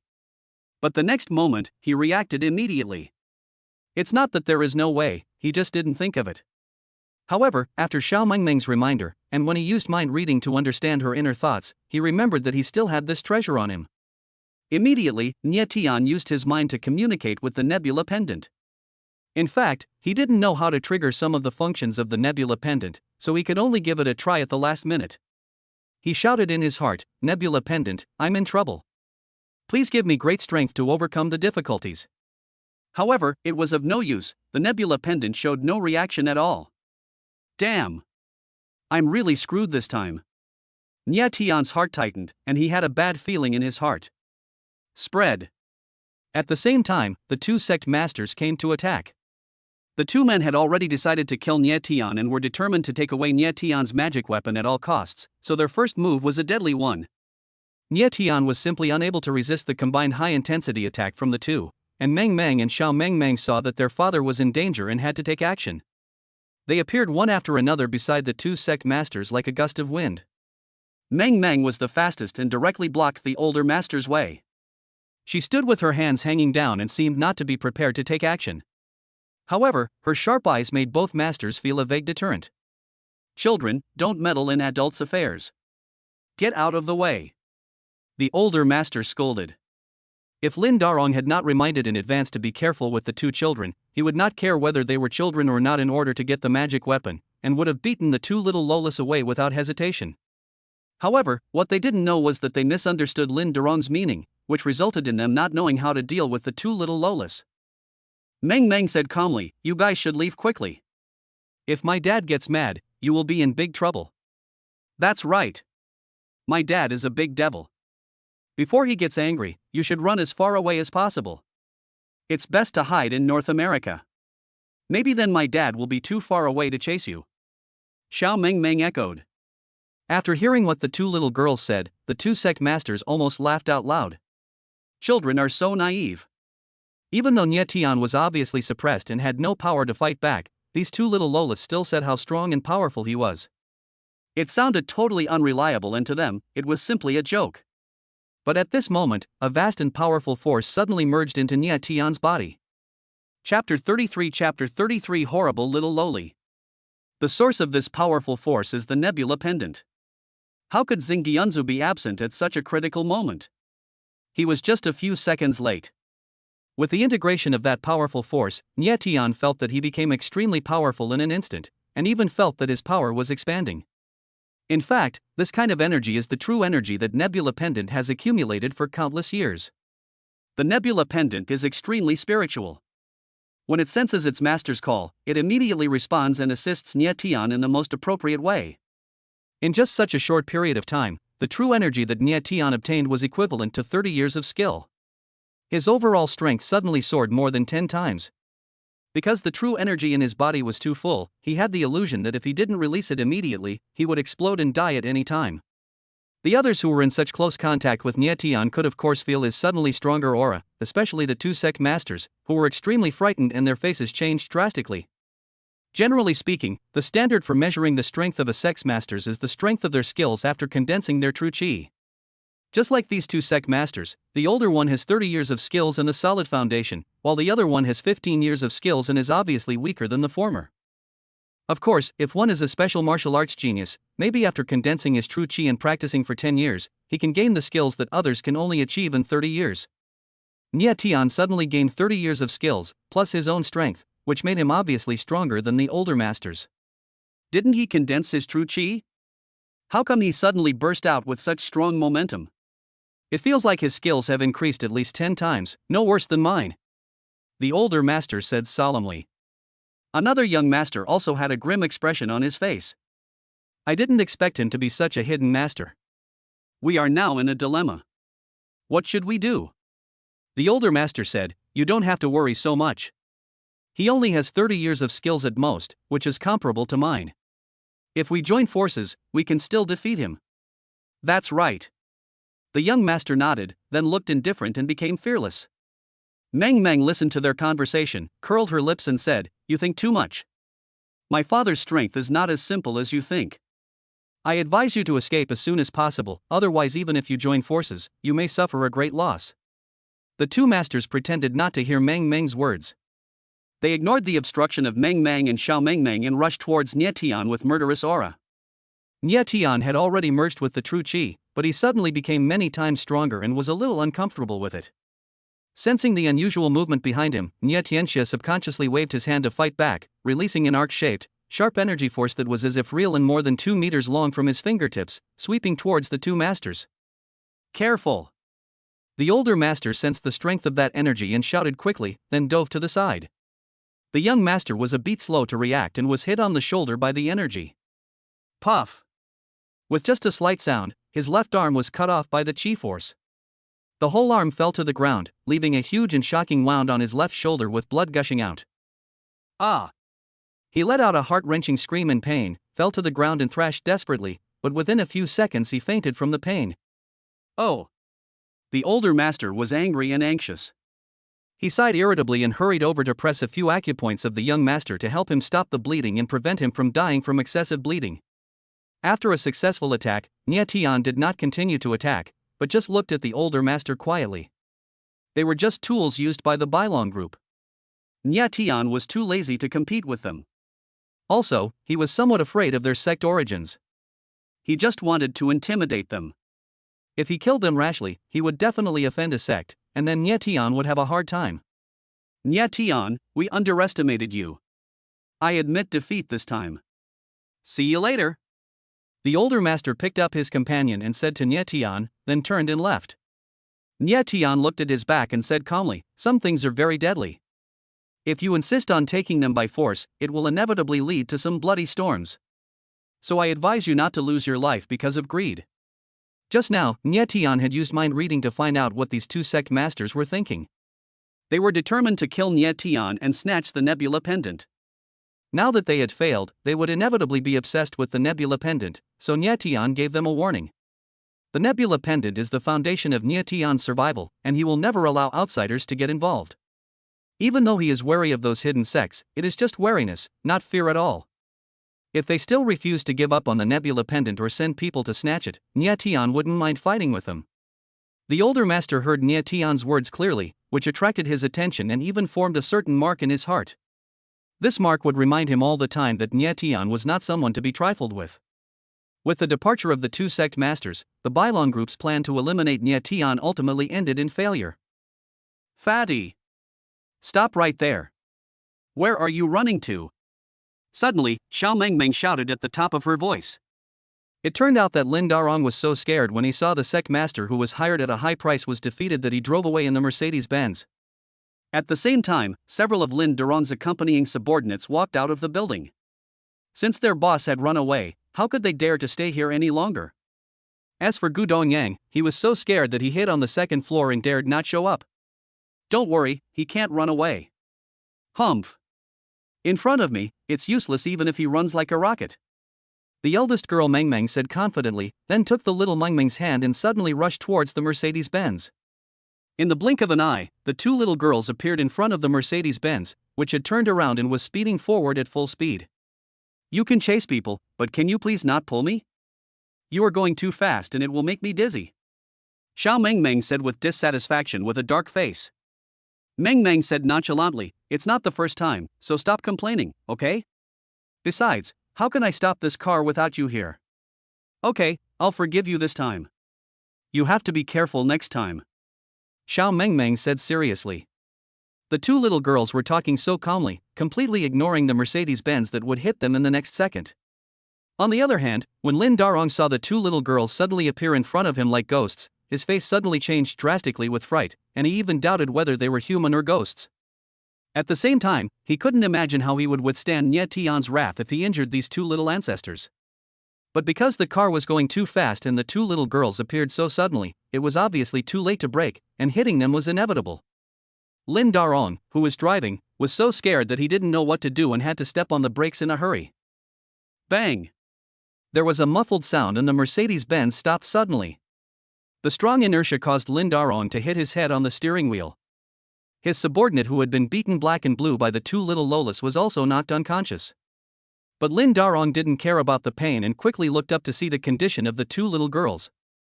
After seeing them, he was completely shocked. I saw Xiao Mengmeng lifting her left leg and kicking the front of the Mercedes-Benz. The huge impact force caused the front of the car to be deeply dented, and her little foot was also deeply stuck in it. The engine was emitting black smoke. The car, weighing more than 1 ton, was forcibly stopped by her. What a terrifying power! Lin Darong couldn't help but feel frightened. His whole body was shaking from the tips of his hair to his heels. Chapter 34 Confirmed Evidence. Bang! Suddenly, the airbag popped out, trapping Lin Darong's fat body between the airbag and the chair. Due to the strong impact of the airbag, his already injured nose started bleeding again. Wow! Meng is so strong. Nie Tian looked at that scene and was shocked beyond words. After spending so many days together, Nie Tian thought he knew Xiao Mengmeng well enough and knew that she was incredibly strong. But he didn't expect her strength to be so great that she could stop a speeding car with one kick without suffering any damage.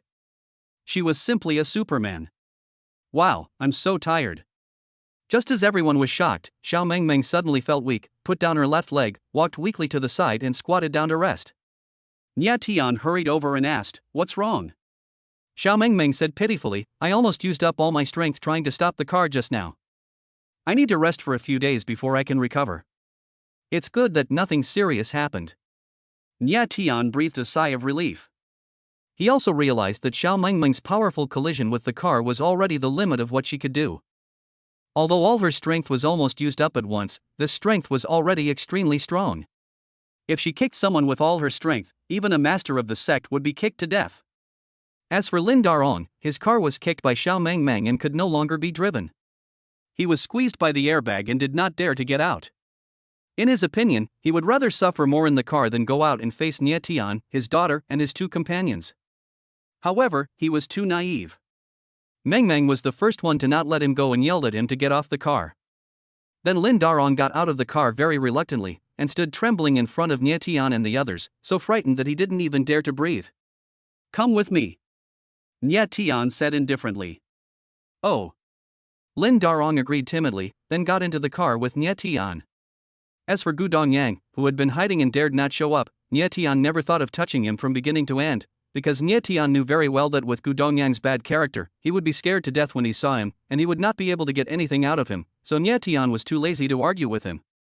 After a while, Nie Tian drove the two little girls and Lin Darong out of the park, then contacted Lu Shaoqing, and finally came to a high-end residential area according to Lu Shaoqing's instructions. Lu Shaoqing lives in this community, in a suite of more than 200 square meters on the 13th floor. Nie Tian and his team took Lin Darong to conduct a secret interrogation at Lu Shaoqing's home. At the same time, Nie Tian told Lu Shaoqing about what happened today, but Nie Tian did not say that it was because of the nebula pendant that he was able to repel the two sect masters. The key is that the nebula pendant is too unique, and its value is great enough to make many sects jealous, so Nie Tian had to be reserved. Even when facing Lu Shaoqing, he would not mention a word of what he could not say. To deal with a tough enemy like you, asking the sect masters for help is the best way. But I didn't expect your strength to increase so quickly. Two sect masters with good strength can't do anything to you. If the Bailong group wants to attack you again, they have to think carefully. In the living room, Lu Shaoqing said with a smile. Nie Tian curled his lips and said, "I hope so. The strength of the Bailong group should not be underestimated. I have to be very careful when fighting them. After all, I can't afford to lose." Nie Tian's current strength has reached a level that is difficult to shake even if the Bailong group has money and power. Even if the Bailong group can be connected with the sect, it only has the capital to target Nie Tian. If they want to truly eliminate him, it is probably more difficult than a level 12 swordsman with 3 divine equipment forcing a single fight against Baron Nash. Even though the Bylong group has a large number of people and can hire a few experts with just money, dealing with Nia Tian is not something that can be solved by just having more people and more money.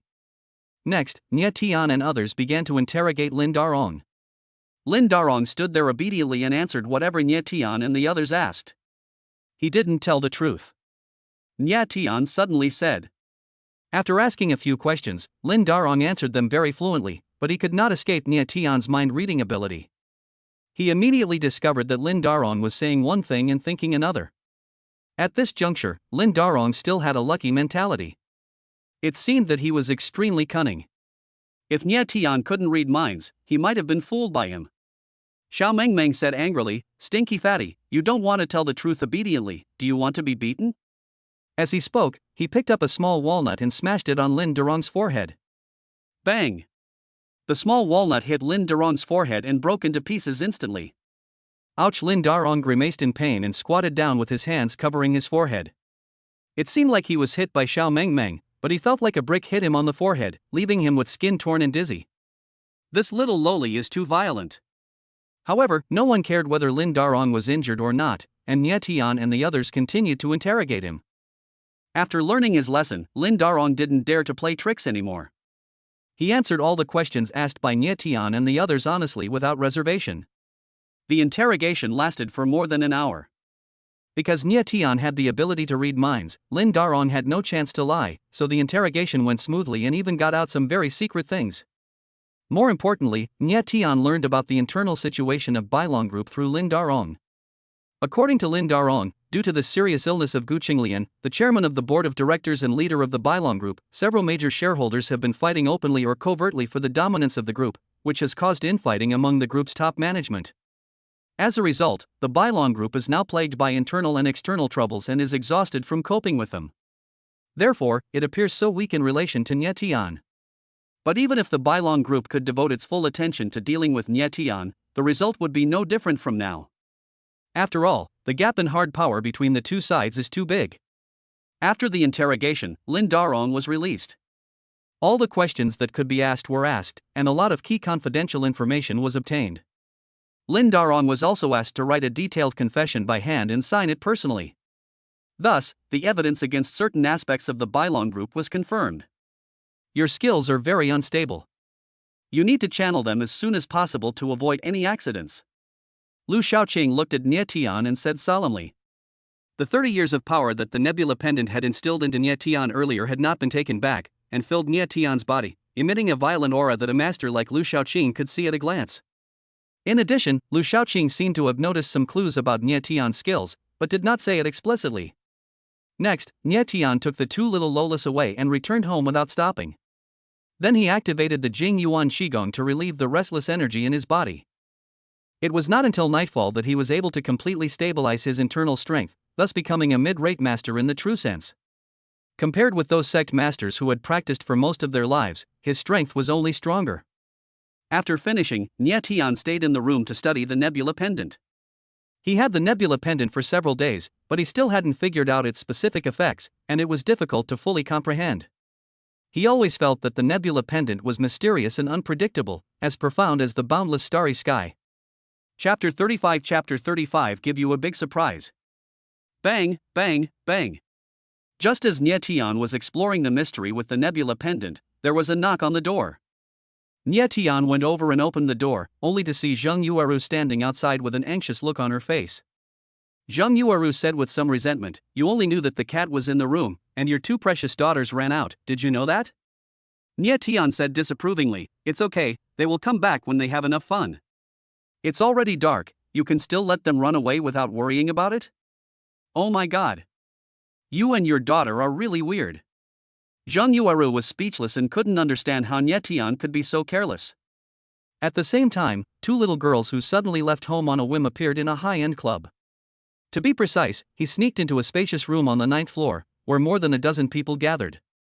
This room is specially for guests to rest. It has 2 suites with a total area of more than 300 square meters, which is quite spacious. Are they trading here? Are you sure there's nothing wrong? Just when a dozen adults were plotting something, a childish voice suddenly came from behind the sofa. Of course. I have figured out that the schedule in their transaction records is arranged in this way. Look, the dwarf sitting on the left is from the Bylong group and the contact person for this transaction. We just need to catch him. Another childish girl's voice sounded again. Oh, that's no problem. I'm just worried that we've made a wasted trip. Besides, I need to rest, and it would be bad to waste time. The same childish voice came again. The two of them did not lower their voices deliberately, as if they were just having a casual chat. They did not take the dozen or so adults next to them seriously at all, not to mention that they were some lawless criminals doing illegal transactions. Facing them, they had no idea what fear was. The most important thing is that the people who spoke were actually two little Lolas. One looked only 3 or 4 years old, and the other was no more than 6 or 7 years old. The two of them were squatting behind the sofa, talking mysteriously, but the decibels of their voices did not make them seem mysterious, but rather very open. At this time, the dozen or so adults had gathered around, all looking at the two little girls in surprise. No one knew when they came in, and if they hadn't been talking so openly, it seemed that no one would have noticed their presence. Have you completed the transaction? Meng Meng stood up and said to the middle-aged man who was half a body taller than her and whom she called a dwarf. The dwarf looked at her and her sister in confusion and asked, "When did you come in? What you just said means that you are here to investigate us?" The conversation between the two little Lolas was very clear, and even a fool could hear the purpose of their appearance. However, what the dwarfs couldn't understand was who was so absurd as to let two green-eyed kids go into such a dangerous place to investigate something. What's even more ridiculous is that these two little girls openly said that they wanted to catch the contact person of this transaction. If an adult said this, they would definitely be beaten up immediately, but coming from the mouths of these two little girls, it felt extremely ridiculous. Xiao Mengmeng turned around and sat on the armrest of the sofa, holding her chin with both hands and said, "Why not? Do you think I want to come to such a messy place? If it weren't for the big girl insisting on imitating Detective Conan, I wouldn't want to play the role of a detective assistant." Seeing that Xiao Mengmeng spoke very clearly, the dwarfs were completely confused. They were mainly surprised at the purpose of the appearance of these two yellow-haired girls. They couldn't believe what role two little kids could play. Not to mention whether the content of their transaction would be revealed, the key point is that the two of them were surrounded by more than a dozen adults, and whether they could escape was a big problem. However, what the dwarf didn't know was that the two little Lolas they were facing were aliens that could only be described as terrifying. If they didn't take them seriously, they would be playing with their own lives. Besides, the two little Lolas Mengmeng and Xiao Mengmeng carried out the action of catching the adulterer on a whim. The reason was to practice the principle of assisting Nye Tian. Secondly, they were restless and always wanted to do something big. Finally, they used the confidential information about Bylong Group at hand and discovered their transaction activities after careful investigation. This eventually led to a scene where the two little girls confronted a dozen adults. These two little Lolas are really not simple. They can only be described as little smart kids. They can figure out things that Nye Tian has not thought of, and they have strong execution ability. They do what they say without any ambiguity. In fact, similar transactions take place every day in different locations within the Bylong Group, and the dwarf and his gang are just exceptions. However, the two little girls followed the clues and got to the bottom of the matter. Grasping this point was enough to figure out the overall inside story of the Bylong Group. Realizing the seriousness of the matter, the dwarf put away his contempt and said coldly, "Tell me. Who sent you here?" Xiao Mengmeng said calmly, "If you ask us, just tell us that we are 2 or 3-year-old children." "Humph, I won't tell you."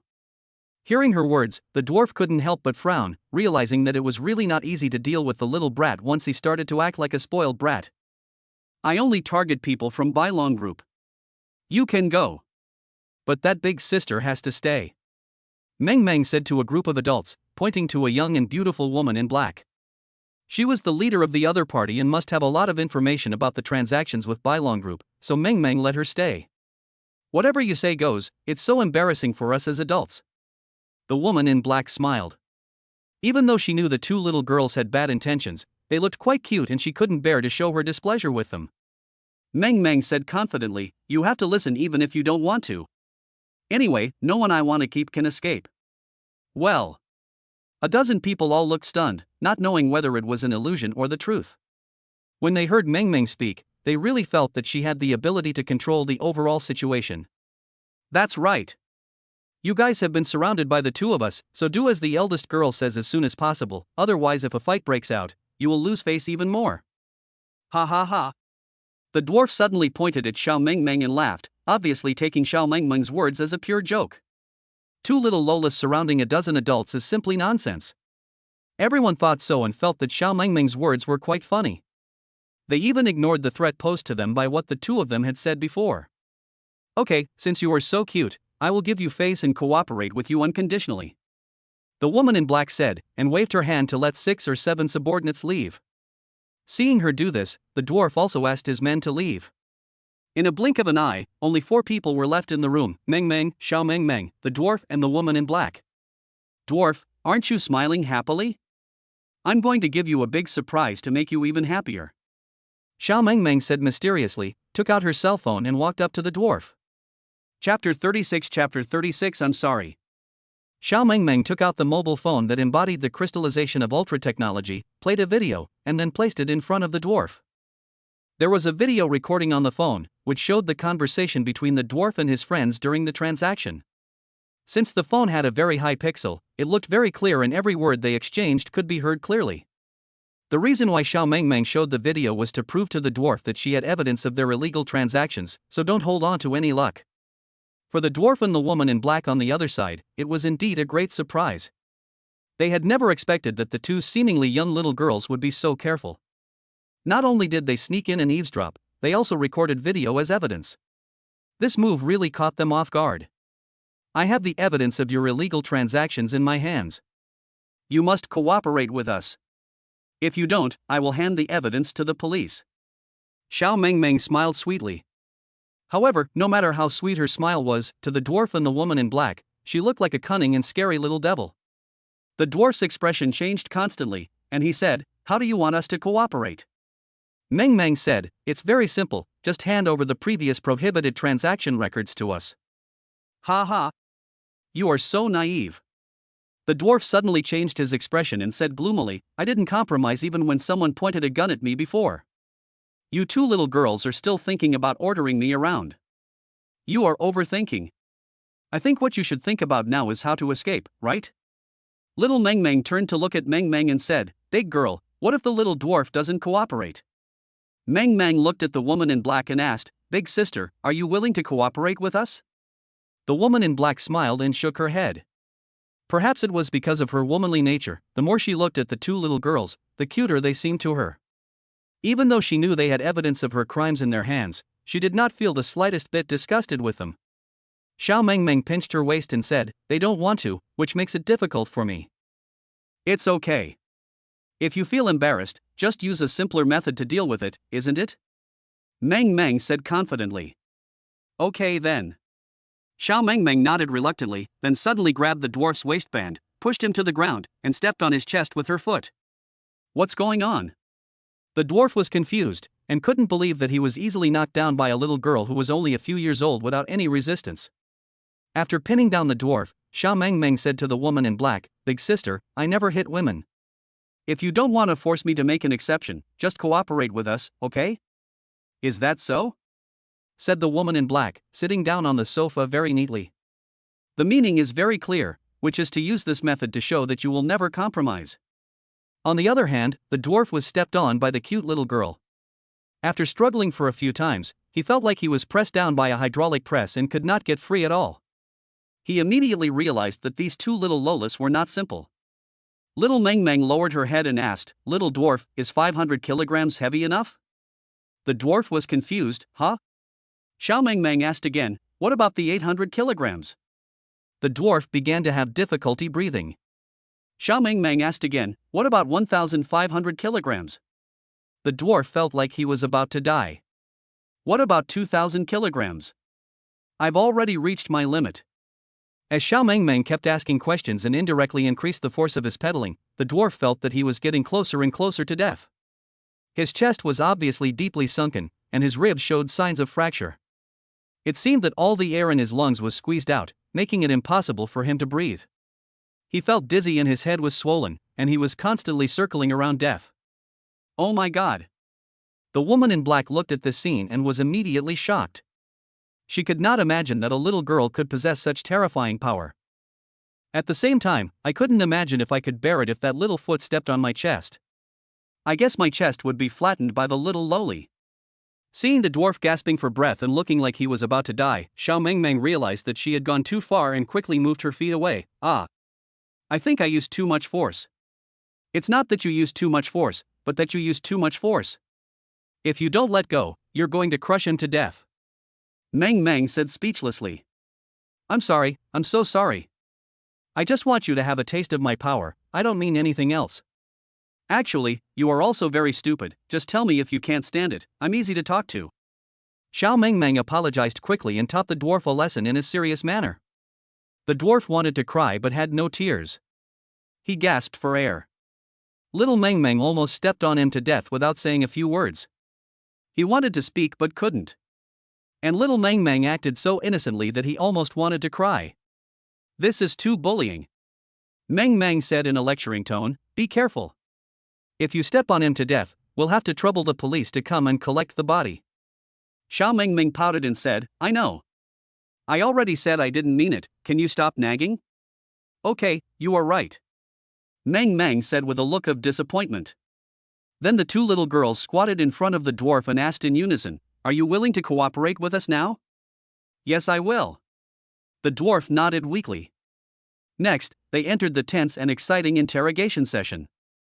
As for the woman in black, she was left aside by the two little Lolas.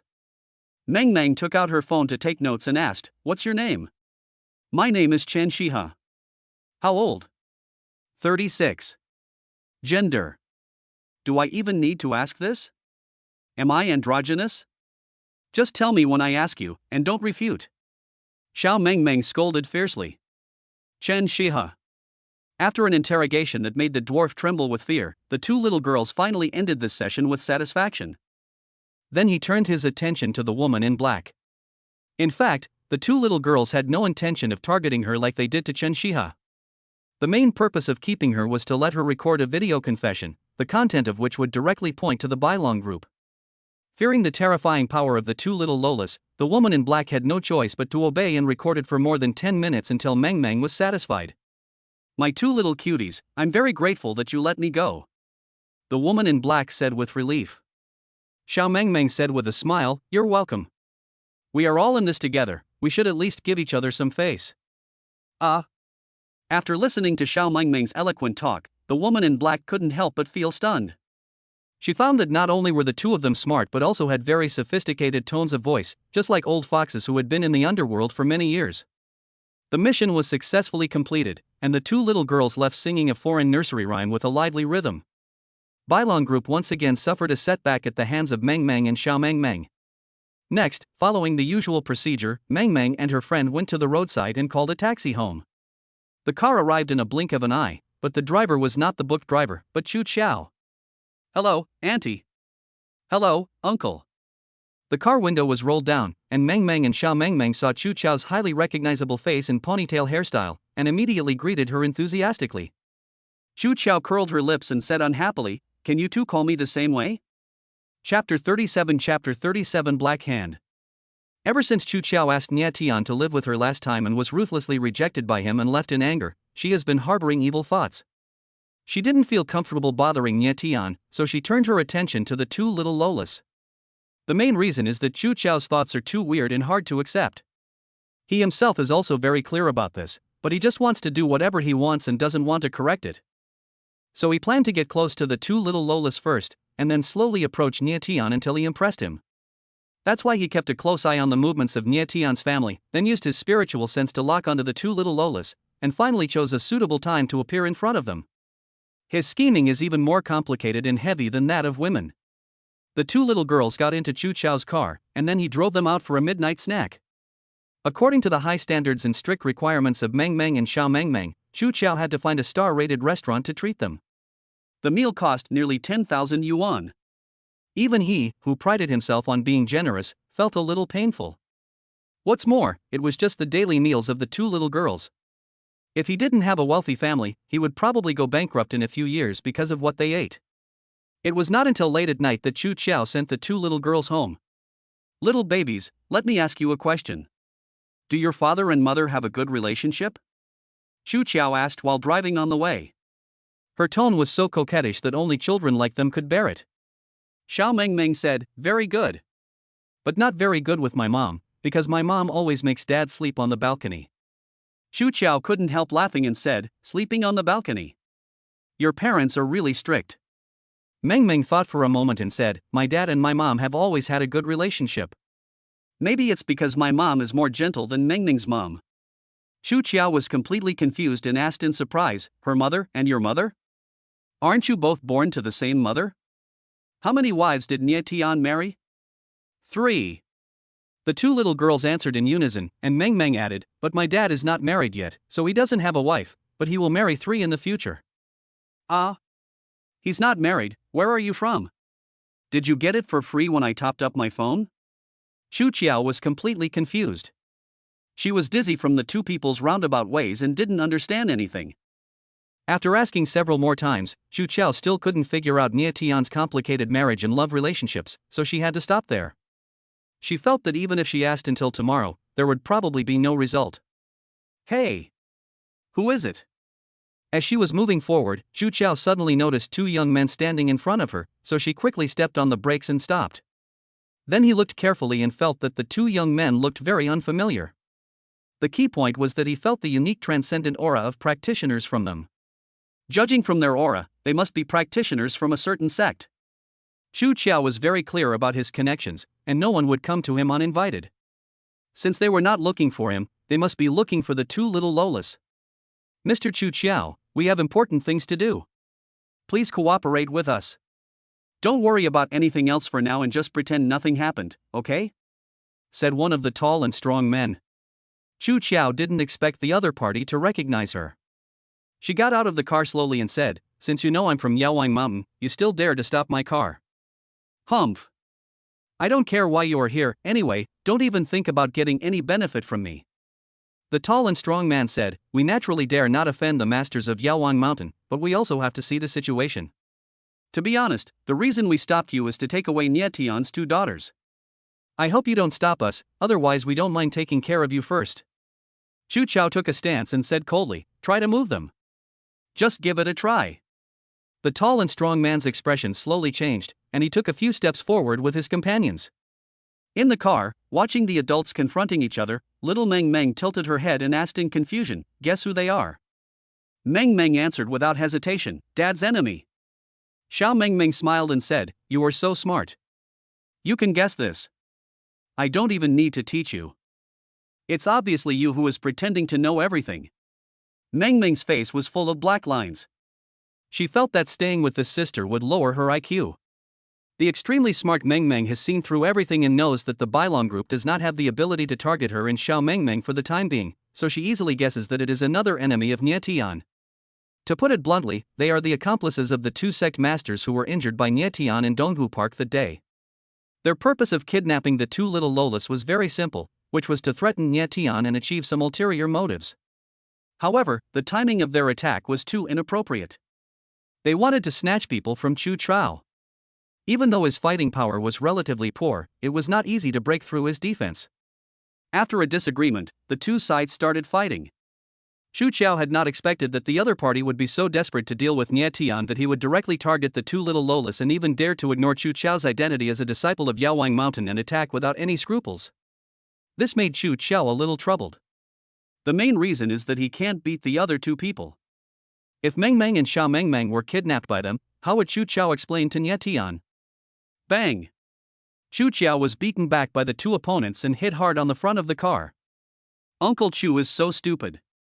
He can't do it after just a while. Mengmeng shook her head. Xiao Mengmeng said, why don't we go help Aunt Chu? Don't worry, I have other arrangements. Mengmeng said mysteriously, then opened the door and got out of the car, walking up to the 2 tall and strong men in a dignified manner. Seeing Mengmeng appear, the 2 tall and strong men stopped immediately, and the other one rushed to Mengmeng and picked her up. Don't hurt her. Chu Qiao was furious and rushed over to save Mengmeng, but was kicked away. I've caught one, where's the other one? Get out here. The tall and strong man shouted, and suddenly opened the car door. Then he saw little Mengmeng blinking her big, innocent eyes at him. Be good. Be obedient. Uncle will take you to find a fun place. The tall and strong man said with a forced smile and suddenly picked Meng Meng out of the car. It was so easy to succeed. The tall and strong man glanced at Chu Qiao with great satisfaction, and then coaxed Xiao Meng Meng to call Nie Tian. Xiao Meng Meng did as she was told, the call was quickly connected, and Nie Tian answered the call. The tall and strong man said to the phone, Nie Tian, your 2 daughters are in my hands now. If you want to save them, exchange them with the magic weapon in your hand. I will tell you the exchange location later. On the other end of the phone, Nie Tian put down the phone with a gloomy face, while trying to figure out what would happen to Meng Meng and Xiao Meng Meng. The answer seems obvious, but it doesn't matter who it is. What matters is the safety of the 2 little girls. After all, Nie Tian knew very well that the person who could catch these 2 clever little Lolas must be an extraordinary master. At the same time, the tall and strong man asked Xiao Meng Meng to hang up the phone and was about to leave. Okay, you guys. You held me and Meng Meng hostage to threaten my dad to hand over his magic weapon. I know who you are. I didn't expect you to hold a grudge like this. You took the initiative to provoke and suffered a loss, and now you are attacking me again. You are so despicable. Meng Meng suddenly said, and then without much effort, she broke free from the young man's arms. Xiao Meng Meng also forcefully shook off the tall and strong man, escaped easily, and finally stood shoulder to shoulder with Meng Meng. Seeing this scene, the 2 tall and strong men and Chu Qiao were dumbfounded. Chapter 38 Chapter 38 This is the price. Seeing Meng Meng and Xiao Meng Meng escape so easily, their first thought was that these 2 little Lolas must have deliberately allowed themselves to be caught, and then took advantage of the situation to extract words from the other party, find out their purpose, and then break free from their control. What a shrewd calculation. These 2 kids are so weird, said the tall and strong man, covering his injured arm. The powerful brute force he felt just now completely refreshed his understanding of the word strength. He couldn't imagine that a little girl who was only a few years old could have such amazing strength. They were both entry-level masters who had just condensed their true chi, yet they were unable to do anything to the 2 little Lolas. It was obvious that the gap in strength was too big. I also didn't expect that the task, which I thought was very easy, would suddenly suffer such a major setback. Meng Meng said impatiently, we and Dad are already very busy, and you guys come over to cause trouble. You are so unreasonable, you will easily get beaten, you know? Xiao Meng Meng added angrily, actually, I really want to beat them up. The 2 tall and strong men simply didn't listen to what the 2 little girls said. One, they were hoping for a lucky break, and the other, they didn't believe in evil. So the tall and strong man winked at his accomplices, as if they had reached some kind of tacit understanding, and then they suddenly attacked at the same time, rushing towards Meng Meng and Xiao Meng Meng. You guys are really annoying. Meng Meng dodged in annoyance. She didn't have any aggressive mentality and never liked to have a head-on confrontation with others. But if she was pushed into a corner, she would fight back violently. But Xiao Meng Meng didn't care about anything. When she saw someone offending her, she would just give the other person a head-on blow. Before the young man who was targeting her could get close to her, she hit him with her little pink fist and he slid back more than 10 meters, holding his stomach, and finally fell on his buttocks on the ground. The tall and strong man failed for the second time, but he still refused to give up and continued to chase Meng Meng. As a result, he didn't even touch the corner of her clothes, but was fooled around. Wow! You guys are so awesome! Chu Qiao said in surprise, covering her mouth. At the same time, he was also very glad that he did not fall out with Nie Tian, otherwise he might have been retaliated by the 2 terrifying little Lolas, and he would not have been able to withstand such a strong attack. At this time, Meng Meng was annoyed by being chased, so she flashed behind the tall and strong man and kicked him, making him fall to the ground. How dare you blatantly hold my daughter hostage? Are you trying to get a spot at the cemetery in advance? Suddenly, a cold voice was heard. Dad! Dad! Hearing the sound, the 2 little girls hurried over excitedly. The person who came was Nie Tian. This place is not very far from his home. He was originally trying to find the whereabouts of his 2 precious daughters, but suddenly he noticed the fluctuations of true chi emanating from this place, so he followed the fluctuations of true chi and came here, and then he saw 2 practitioners dealing with his daughters. When they saw Nie Tian show up, the 2 tall and strong men couldn't help but show a look of panic on their faces. When they first started the mission, they thought that the task of holding 2 little girls hostage was not difficult at all, so they didn't think about meeting Nie Tian directly, and they felt that they had nothing to worry about. However, the 2 little Lolas were stronger than them, causing their hostage plan to fail completely. What was even worse was that they also attracted Nye Tian. Go! The tall and strong man knew that he was no match for Nye Tian, so he growled and quickly turned around to escape. Don't leave in a hurry. Since you are here, you have to leave something behind. Nye Tian said calmly, and then his figure flashed and appeared behind the tall and strong man, and then punched him on the back. Puff! The punch caused the tall and strong man to bleed from his mouth. He flew more than 10 meters like a leaf in the wind before falling heavily to the ground. His accomplice rushed over to rescue him, and after taking his pulse, he discovered that he was fatally injured, breathing very slowly, and hanging on by a thread. He could die at any time. Even if he was brought back to the sect for treatment, it was estimated that he would be beyond help. His heart sank, and he shouted with anger on his face, Nye Tian. We just wanted to hold your daughter hostage, and we didn't hurt them. Why did you kill my brothers? Nye Tian stood 10 meters away and said calmly, since you dared to attack my daughter, you should be prepared to bear the consequences. Injuring him means we are even. If you dare to touch my daughter again, I promise that I will kill as many people as you bring. You're so cruel. The young man gritted his teeth and said, then hurried away carrying the tall and strong man. Dad, you're so cool. Meng Meng said with shining eyes. It's okay. Nye Tian rubbed her little head affectionately, his eyes mixed with light and dark, as if he had something on his mind. In fact, what Nye Tian was worried about still happened.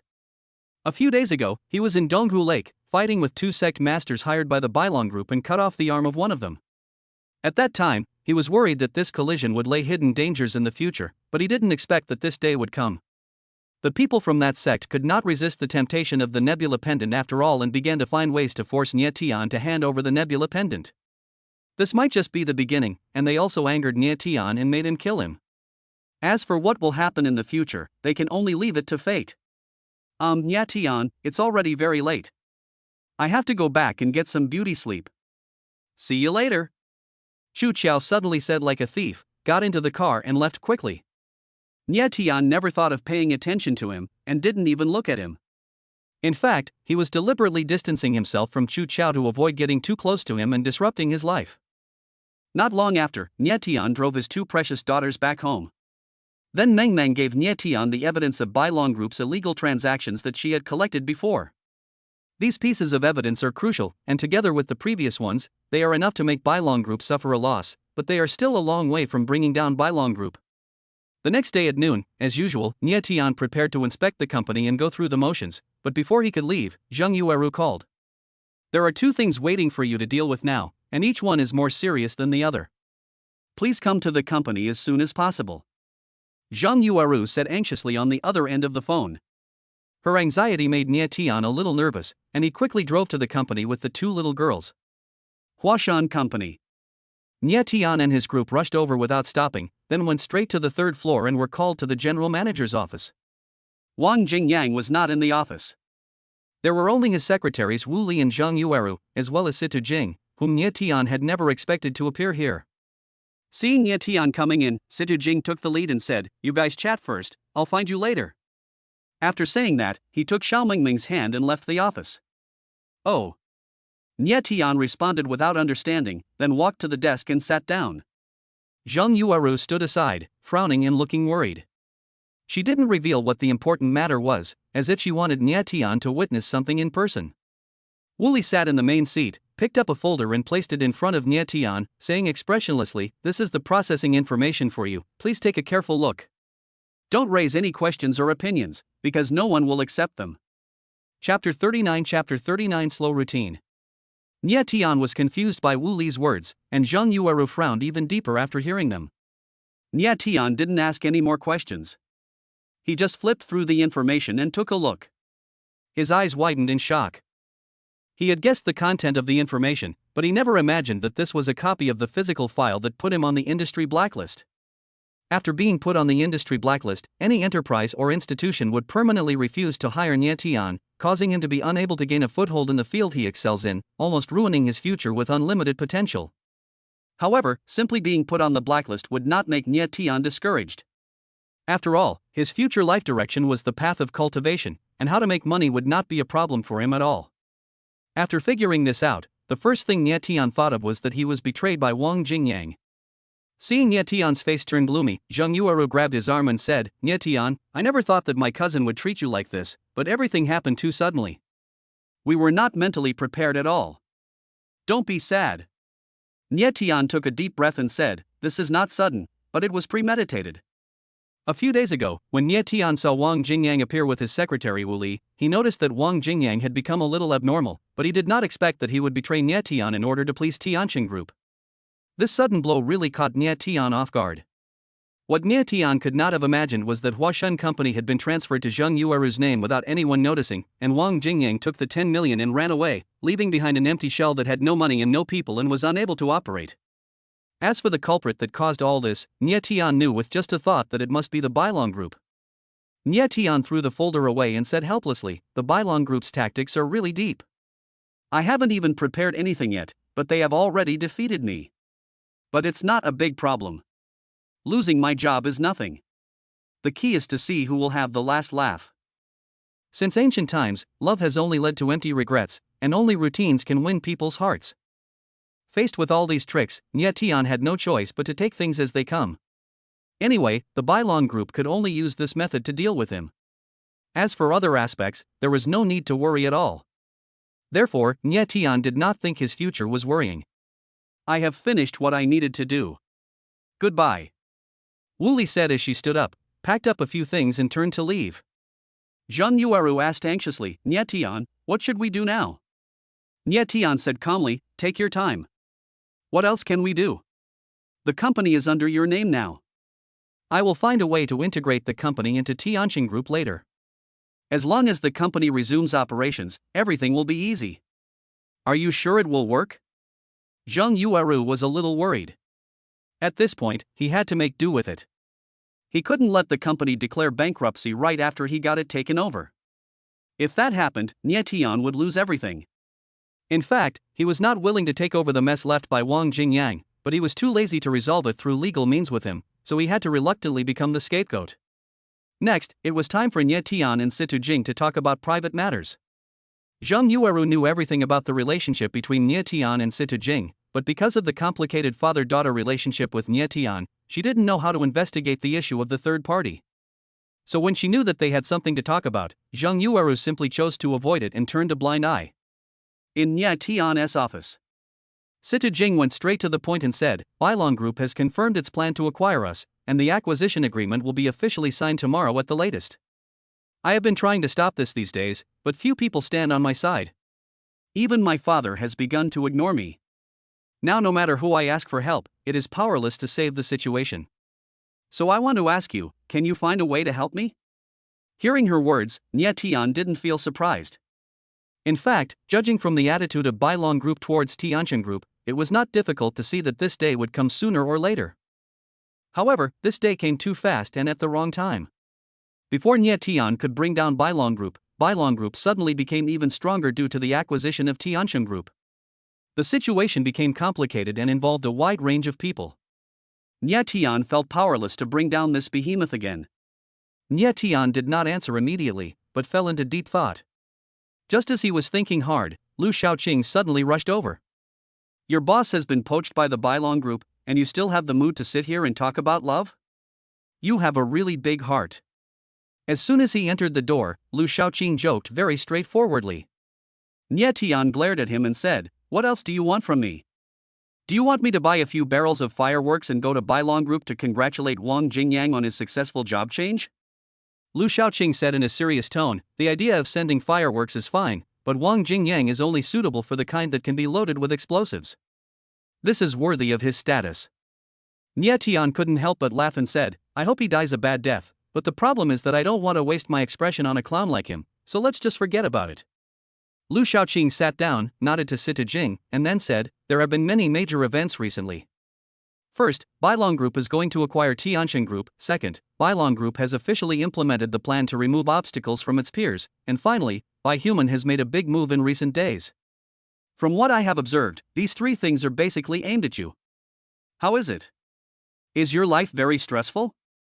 Nie Tian said calmly, there is definitely pressure, but they are all minor problems. We can get through it. I'm glad you can bear it. Lu Shaoqing smiled comfortingly, and then said, I came here this time mainly to tell you a piece of news.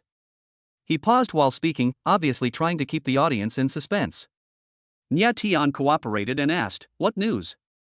Lu Shaoqing said solemnly, The sect master you injured last night is dead. Dead?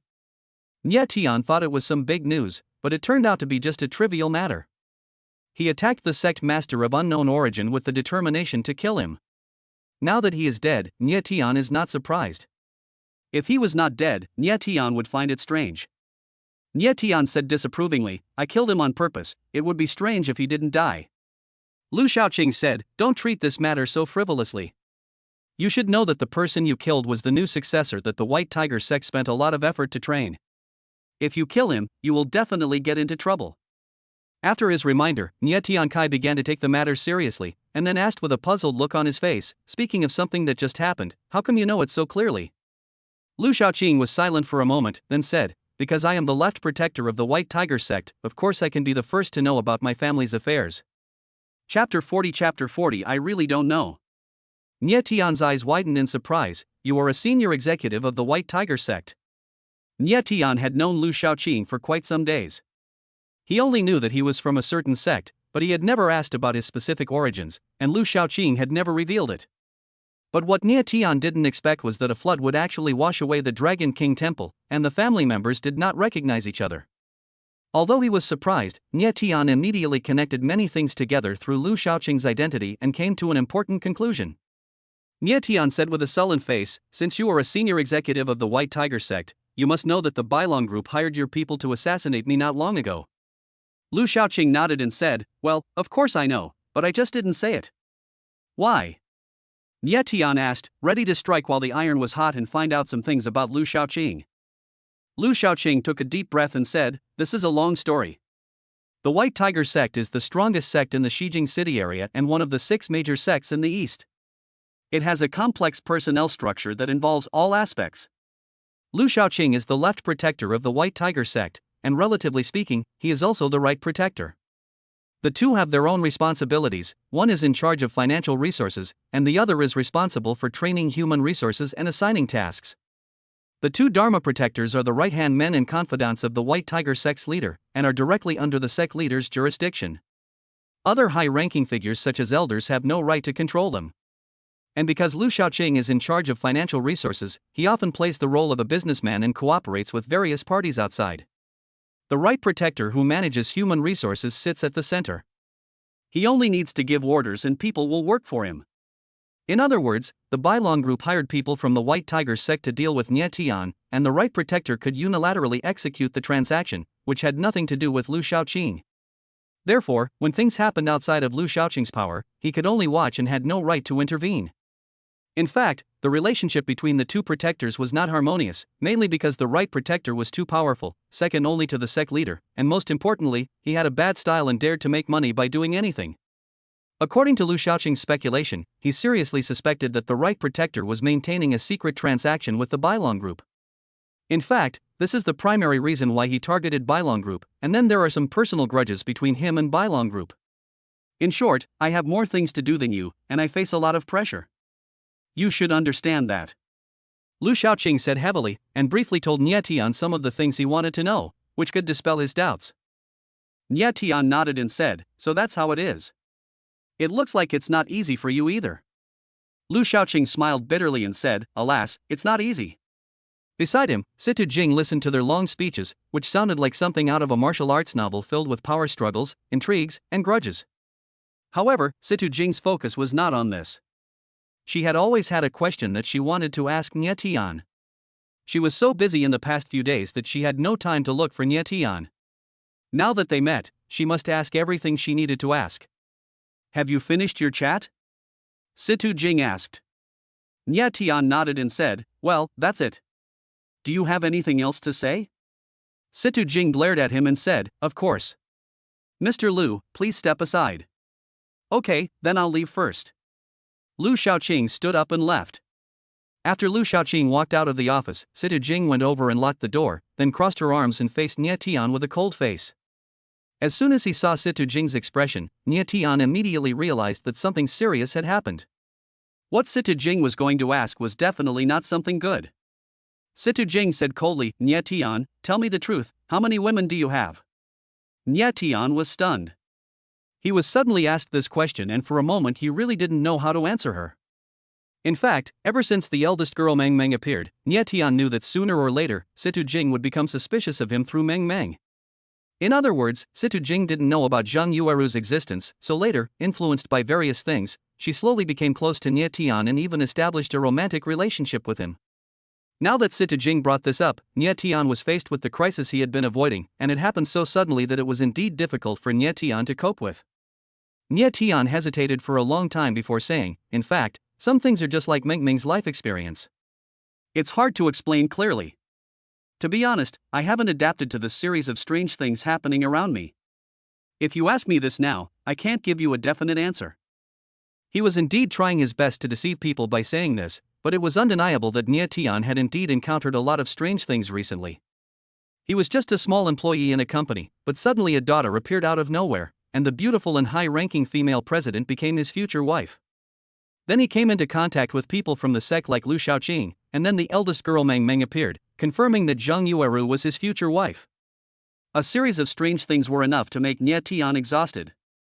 Now that Situ Jing asked questions, he couldn't explain them clearly for a while. But it is undeniable that Nye Tian is a little regretful now. He regrets that he shouldn't have confirmed the relationship with Situ Jing so early. It is better to delay it for a while than to make it awkward now. Situ Jing said, "I don't need any very clear answer, I just want to know what kind of marriage relationship you are in. Just tell me directly, no need to explain anything else." Nye Tian took a deep breath and said, "Let me tell you the truth, actually. I can't say." But at this moment, Meng Meng's voice came from outside. Nye Tian and Situ Jing were both stunned. Then Situ Jing went over to open the door and saw two extremely cute little Lolas standing outside the door. Meng Meng said, "Aunt, if you want to lose Meng Meng, just ask me. I know everything you want to know. If you still care about Meng Meng, then don't ask too much. Many things are not good for you to know." What she said made Situ Jing stumped. "But I have to find out what the situation is with the people around me." Situ Jing was a little unwilling. After all, it concerns her lifelong event, so she cannot be careless. Moreover, she already knows that Nye Tian is now living with Zhang Yueru, and she and Zhang Yueru also share a man. Polygamy. This kind of thing seems absurd just by thinking about it. How could Situ Jing possibly accept it? What's more, she is the third party. How could she not feel uncomfortable? Meng Meng said with a straight face, "Aunt, this is fate. We can't get rid of it. We can only obey it. There is nothing you can do if you can't accept it. Don't try to leave my dad. If you marry someone else, you will lose Meng Meng forever. Do you understand?" Situ Jing was speechless for a moment, not knowing what to say. Of course she understood what Meng Meng meant. Although it sounded a bit mysterious, she had to treat it seriously. Seriously speaking, she really couldn't bear to leave Xiao Meng Meng. If she left Nye Tian, she would lose Xiao Meng Meng forever. She would rather follow Nye Tian for the rest of her life. Little Meng Meng said, "If you leave Dad, you will lose me." "Mom, I understand what the big girl said. Do you understand?" Situ Jing leaned weakly against the doorframe. She seemed to be struggling, but in fact she had already resigned herself to the fate in her heart. Chapter 41 Robbery again. After struggling with Nye Tian for a long time, Situ Jing finally left Huashan Company with the answer she least wanted to hear but had to accept. In addition, Nye Tian also told her that he hoped to merge Huashan Company into Tianqing Group. According to the strength of Tianqing Group, merging a medium-sized company is just a matter of a word, and Situ Jing can make the decision unilaterally. But Nye Tian was her man, so of course she would lend a helping hand if he needed her, and in the end she decisively agreed. Now that the company has a way out for its development, even if Nye Tian is put on the industry blacklist, it will not prevent him from becoming the big boss behind the company. Next, the first thing Nye Tian had to do was to find a way to stop Bailong Group from acquiring Tianqing Group.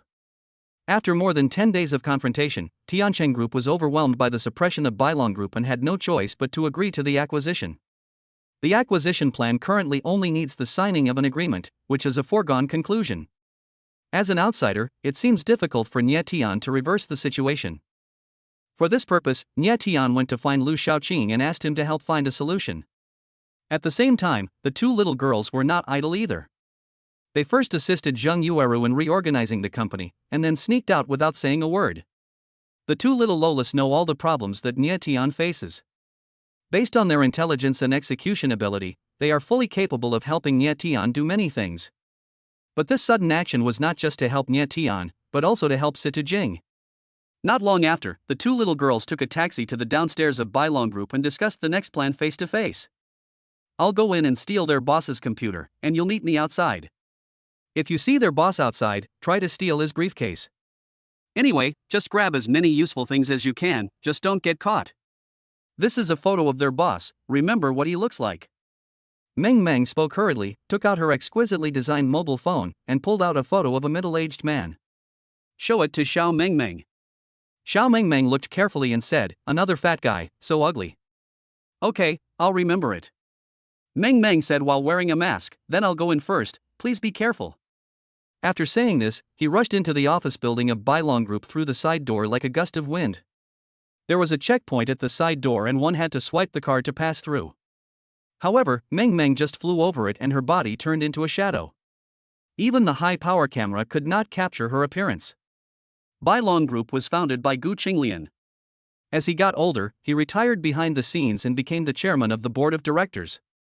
His son is the current president of Bailong Group, and his grandson Gu Dongyang is the nominal vice president and is currently in the internship stage. After sneaking into Bailong Group twice last time, Meng Meng has already figured out the company's internal structure. She has been to the CEO's office twice, and this time she arrived at the door of the president's office on the 19th floor with ease. Outside the office is the office area, where many employees are busy sitting in booths. Meng Meng was petite and incredibly fast, and she flew into a corner so quickly that no one could see her. Next, Meng Meng observed for a moment, then suddenly rushed to the office door, opened the door quickly and sneaked in. After the previous two experiences, Meng Meng was well prepared this time. She knew that the boss was not in the office at this time, so she sneaked in boldly. But this time she miscalculated. After entering the office, Meng Meng saw a laptop and a tablet on the desk. When she was about to take them all away, she suddenly saw a beautiful young woman sorting things on the other side. The young woman naturally noticed that a living person suddenly came into the office. She looked up and saw a little girl who was only half a head taller than the desk standing in front of the desk. Hey! Who are you? Asked the young woman. But the next moment, something strange happened. Meng Meng suddenly picked up the laptop and tablet computer on the table, and then rushed out of the office like lightning. The whole process took no more than 2 seconds. The young woman was completely unable to react and even thought she was having an illusion. However, similar things had happened twice in the company, and she immediately thought that it was the little thief who had caused so much headaches for the company and was hard to guard against again. Just like the previous 2 times, even though Meng Meng was discovered sneaking in, no one could catch her. By the time the young woman activated the emergency alarm system and dispatched manpower to intercept Meng Meng, in less than 3 minutes, Meng Meng had already reached the downstairs along the stairs. At the same time, a robbery occurred in the parking lot downstairs. Gu Peng, the president of Bailong Group, came back from a business trip. As soon as he stepped out of the car, the briefcase in the hands of his secretary was snatched away by a little girl of unknown origin. Even the corgi dog that Gu Peng's wife had just bought was snatched away. After the robbery was successful, the little girl rushed through the interception line formed by several adults and ran away. Afterwards, Gu Peng found out that the company was robbed inside and outside at the same time, and the perpetrators were 2 young girls. In a wealthy neighborhood in the southern part of the East District. The second floor of a manor house. Chu Qiao helped Gu Qinglian with a set of traditional Chinese medicine treatments. After finishing, she packed up the silver needles and other instruments and walked out of the bedroom. As soon as she went out, she ran into Gu Dongyang. Mr. Chu, how is my grandfather? Gu Dongyang asked. Chu Qiao said, it's still the same, but it's not a big problem. In fact, he said the second half of the sentence in his heart, anyway, I won't die for a while. Perhaps because of her closeness to Nie Tian, Chu Qiao is not as friendly to the people of the Gu family as she was before. Especially when she heard Gu Dongyang often talking about seeking revenge on Nie Tian and doing this and that to Nie Tian, Chu Qiao became even more disgusted with him. Gu Dongyang let out a long sigh and said, it's good that there are no major problems.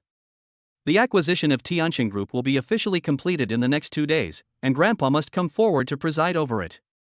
At this critical moment, he cannot allow any accidents to happen. Acquire Tiansheng Group? That is the company of Nie Tian's mistress? Xu Chao asked curiously. Yeah. Gu Dongyang nodded with a dark face. He gets angry whenever Situ Jing and Nie Tian's concern is mentioned. Although he knows that he has no hope of getting Situ Jing, he still refuses to give up. He dreams of acquiring Tiansheng Group and then eliminating Nie Tian so that Situ Jing can change her mind. Xu Chao said nothing more and walked away on her own. Then she came to the balcony and thought worriedly, Tiansheng Group is being oppressed by Bailong Group. I'm sure Nie Tian will be troubled by this. The acquisition is imminent. Should I help Nie Tian?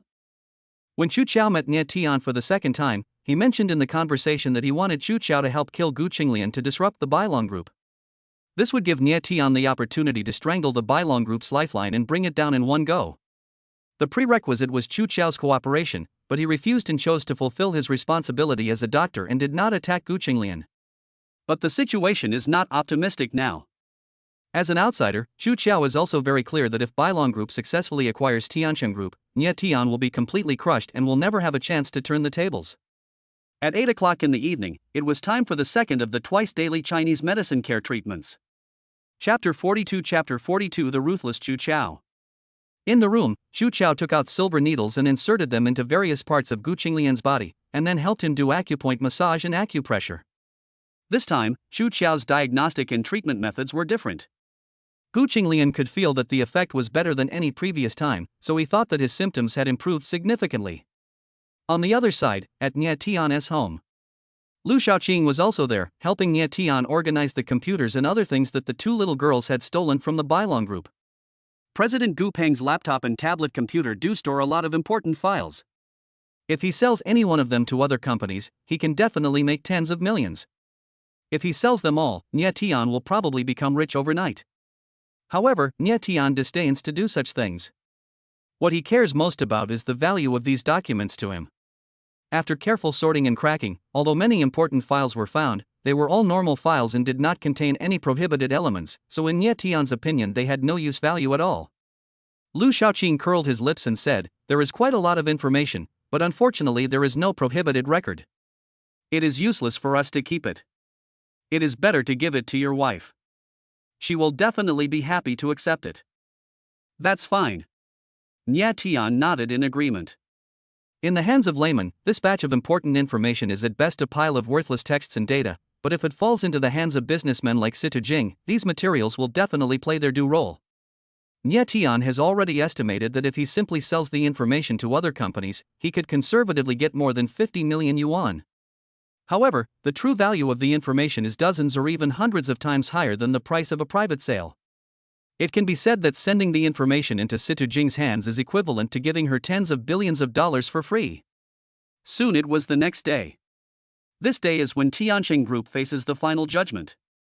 The core senior executives of both parties gathered in the largest conference room of the Bailong Group's office building. Situ Jing was also among them, and he represented the greatest power on the Tiansheng Group's side. Looking at the spacious conference room and the acquisition agreement in front of him, Situ Jing felt like he was going to the execution ground. Once Tiansheng Group is acquired, it means that the strength of the Situ family will be cut off, which is equivalent to taking half of Situ Jing's life. Therefore, for Situ Jing, signing the acquisition agreement is no different from going to the guillotine. After all, it is handing over your life to others to be slaughtered at will. In short, it is very fatal. Situ Dahai has already signed the acquisition agreement. Now everyone is looking at Situ Jing. As long as she signs in the name of the company's president, agreeing to transfer 40% of the shares in her hands together with the entire company to Bailong Group, and then Gu Qinglian and Gu Peng sign again, the acquisition will be completed. Mr. Jing, things have come to this point, what are you still hesitating about? Sign it as soon as possible and don't keep everyone waiting. Gu Qinglian said with a smile at the first seat, looking very proud. Situ Jing said nothing, still hesitating, her eyes fixed on the acquisition agreement, but her mind somehow thought of Nie Tian. She did have high hopes for Nie Tian and placed her last hope of saving Tiansheng Group on him. However, Nie Tian has not shown up yet and has not expressed anything, which made Situ Jing feel a little disappointed. One can also understand Nie Tian. Even if he can't help, it's not his fault. After all, he is just an outsider. He has no appropriate way to intervene, and he is not qualified to ask questions, so how can he interfere with the acquisition? Sign it now. Gu Qinglian stood up and said with high spirits. However, the next moment, a major accident suddenly occurred. Gu Qinglian was talking and took 2 steps when he suddenly frowned, raised his hand to support his forehead, and then fell to the ground. This immediately caused chaos in the place, and a group of senior executives from Bailong Group surrounded Gu Qinglian, each of them as nervous as if their parents had died. Gu Qinglian was in particularly good spirits today. Everyone else thought he had recovered from his illness, but they didn't expect him to suddenly collapse at such a critical moment. What's even worse is that Gu Qinglian hasn't signed the acquisition agreement yet. Now that he has fallen, even if Sita Jing and Gu Peng sign, the acquisition agreement will not take effect. Next, Gu Qinglian was sent to the hospital. Within 10 minutes, the hospital issued a critical illness notice. An hour later, Gu Qinglian collapsed forever in the intensive care unit, and the hospital announced that he had died of a sudden cerebral hemorrhage. His death means that the plan to acquire Tianqing Group will be shelved, unless a new chairman of the board is elected who has the power to sign. In fact, with the death of Gu Qinglian, Bailong Group immediately became a hornet's nest of chaos. No one cared whether to acquire Tianqing Group or not, so the acquisition soon became a thing of the past. Downstairs of the hospital, Gu Dongyang grabbed Chu Chao by the collar and shouted angrily, "Didn't you say that my grandfather's illness was not a serious problem? Why did he die suddenly?" Bang! Chu Chao casually slapped his hand away and said calmly, "I am a doctor who treats illnesses and saves lives, not a god who controls life and death. I cannot predict that Mr. Gu will suddenly fall ill. If you want to blame someone, blame him for his bad luck, don't blame me." Gu Dongyang was so angry that he wanted to beat Chu Chao up, but when he thought of Chu Chao's identity and background, he had to endure it even if he didn't want to. As Gu Qinglian's specially hired doctor, Chu Chao came to the hospital to understand the situation out of duty, and what happened afterwards had nothing to do with him at all. Even if Chu Chao was responsible for Gu Qinglian's death, this matter was known only to heaven, earth, and him. As long as he didn't say it, no one would find out. Chu Chao was too lazy to say more to Gu Dongyang, this powder keg, and left the hospital on her own. However, she suddenly realized that after she stopped working for the Gu family, there was no place for her to go in the huge city of Xijing. Either Chu Chao acts like a saint, leaves after her work is done, hides her achievements and fame, and returns to Yaowang Mountain, or she goes out to explore the world. But he was unwilling to accept this, because although he was a sissy, he was not a saint. He did not have overly compassionate tendencies, but was instead very selfish. He didn't want his efforts to go unrewarded, so he decided to meet Nye Tian. After several twists and turns, Chu Chao drove to Tianqing Group. Because he knew very well that Nye Tian would most likely come here at this time. However, after entering the company and asking about the situation, he realized that he had made a mistake. It was not until he ran to several places that he finally found Nye Tian in the most unexpected place, or the place where Nye Tian should not be. This place is Bailong Group. The Bailong Group's building was collapsing and it was in the midst of internal turmoil. Due to the deliberate obstruction of some people and the complicated management level and the chaos, even President Gu Peng had difficulty in stabilizing the situation. Chapter 43 Gu Peng takes action. However, the more times like this happened, the calmer Gu Peng became. He became more decisive and efficient in handling things, cutting the Gordian knot and quickly eliminating some unhealthy practices. The reason why Nye Tian came to Bailong Group was because of Gu Peng's invitation, or in other words, he was forced to come. Many people gathered in the spacious and luxurious office. Gu Peng sat in the main seat, looking at Nye Tian standing opposite him. There were 8 men and women with extraordinary temperament standing next to him. On the sofa on the other side, there were 2 policemen sitting. "I know exactly what you have done and your purpose. As our biggest enemy, I think it's time to end things with you," Gu Peng said indifferently with a cold face. Nye Tian didn't comment, just looked at him and listened to him continue talking. This time, in order to deal with Nye Tian, Gu Peng spent a lot of money. In fact, he had known long ago that the person who sneaked into the company to steal confidential information was Nye Tian's daughter. He also knew that Nye Tian had been collecting evidence about Bailong Group's illegal transactions. During this period, he tried several times to eliminate Nye Tian, but all ended in failure. Now Gu Peng decided to have a showdown with Nye Tian. Out of fear for Nye Tian, he did not want to delay any longer. If he delayed until Nye Tian produced first-hand evidence, it would directly cause the collapse of Bailong Group and make it unable to recover. Then it would be too late to say anything. Therefore, Gu Peng decided to strike first to avoid any further complications. What's more, the biggest threat facing Bailong Group now is actually Nye Tian. Gu Peng is good at calculating and has a heavy mind, so he will definitely not take it lightly. Seeing that Nye Tian remains silent, Gu Peng said to himself, silence means that you are guilty. You can be shameless and say nothing, but you can't pretend to be dumb in front of the police, right? As he spoke, he glanced proudly at the 7 or 8 people standing on both sides. They are the sect masters that Gu Peng hired at a huge price. In fact, to put it bluntly, they are members of the White Tiger sect. It is because of them that Gu Peng can confront Nye Tian with such confidence. As for the appearance of the 2 policemen, it was naturally Gu Peng's masterpiece. He simply wanted to strangle Nye Tian's lifeline through legal means, and then provide some necessary evidence to bring Nye Tian down. In short, he wanted to find ways to get rid of this great threat to him. Nye Tian pulled up a chair and sat down, saying calmly, it's useless for you to be proud of me now, the main thing is to see the result. Whether you call the police or ask the sect for help, it doesn't matter to me. Anyway, I haven't done anything wrong, so I'm not afraid of being set up by you. Gu Peng smiled coldly and said, the shit you did is obvious to me. Why are you pretending to be so? I think you won't cry until you see the coffin. Seeing that he was almost getting swollen with confidence, Nye Tian was too lazy to say anything more to him. Just then, the 2 policemen came over. Mr. Gu, since the evidence you provided is insufficient, we cannot intervene in the investigation. As for Mr. Nye, whom you testified against, we will seriously investigate everything about him.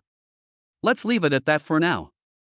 When there is any new progress in the investigation, we will notify you as soon as possible. Goodbye. After saying this, the 2 policemen left. After hearing what the police said, Gu Peng felt like he had been hit by a hammer, making him angry and helpless. He did provide the police with a lot of evidence to incriminate Nye Tian, but it was either verbal or some vague videos that could not be confirmed at all. Although some things were all instigated by Nye Tian, it was not enough to prove that he had violated the law. This was also what Gu Peng was worried about, but now the development of the situation was completely out of his preset script. He originally thought that he could at least use the police to contain Nye Tian, and then use the people from the White Tiger Gate as the main force to deal with him, but now it seems that his plan has completely failed. I advise you not to waste your energy. Your father couldn't do anything to me when he was alive, so you are even less capable of dealing with me. Nye Tian said calmly. The strength he displayed put considerable pressure on Gu Peng. Bang! Gu Peng slammed the table and stood up, shouting, Nye Tian, don't be so arrogant. I warn you, you'd better compromise with me, otherwise I guarantee that you won't be able to leave this door. Nye Tian glanced at the group of people from the White Tiger sect and said, you want to stop me from leaving? Are you going to rely on these people from the White Tiger sect? Are you sure you can trust them? How could Lu Shaoqing be absent at such an important moment? He is outside now, but he has no plan to show up too early. If he comes in, no matter how powerful the people from the White Tiger sect are, they will be speechless in the face of the pressure from the left protector. Gu Peng said fearlessly, it's not up to you to decide whether they are reliable or not. When you see how powerful they are, you will know what fear is. Now Gu Peng is quite confident and fully believes that the 8 sect masters can easily subdue Nye Tian. After all, they are not ordinary people. With so many people joining forces, they will definitely pose a considerable threat to Nye Tian. The police have left, and you are still talking. It's about time. At this moment, Zheng Yueru led 2 girls into the room. When she first came to Bailong Group, Zheng Yueru was worried, so she followed and waited outside. Now she finally couldn't help but come in to find out what was going on. Hello everyone. As Zheng Yueru and her companions entered the room, another one followed. The person who came was Chu Qiao. She looked for Nye Tian for a long time before she found out that he was in Bailong Group. Seeing people constantly coming in, Gu Peng's face couldn't help but become a little embarrassed, especially those 2 little Lolas who looked harmless, which made him feel very afraid. However, as soon as he saw the 8 masters of the White Tiger sect, he felt completely confident. Humph! I didn't expect you all to come. I'll just catch you all in one fell swoop. Gu Peng sneered complacently, then turned to look at Chu Qiao. Mr. Chu, you've come at the right time. I'm in some trouble here. If it's convenient for you, can you please help me? Okay, no problem. Chu Qiao looked very happy. Chu Qiao is an extraordinary medical skill and is also a master of internal martial arts. With her around, Gu Peng is more confident in dealing with Nye Tian. Even if there are two more little Lolas with unfathomable strength, he doesn't think it will be a big problem. Then, Gu Peng waved his hand. The 8 people from the White Tiger sect understood and rushed over to surround Nie Tian and the others, ready to suppress them. The battle broke out immediately.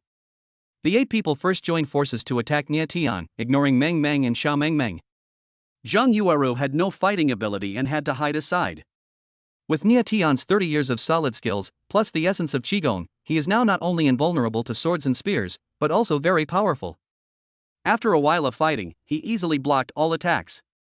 The 2 little Lolas stood outside the battle circle, watching with interest, and had no intention of intervening.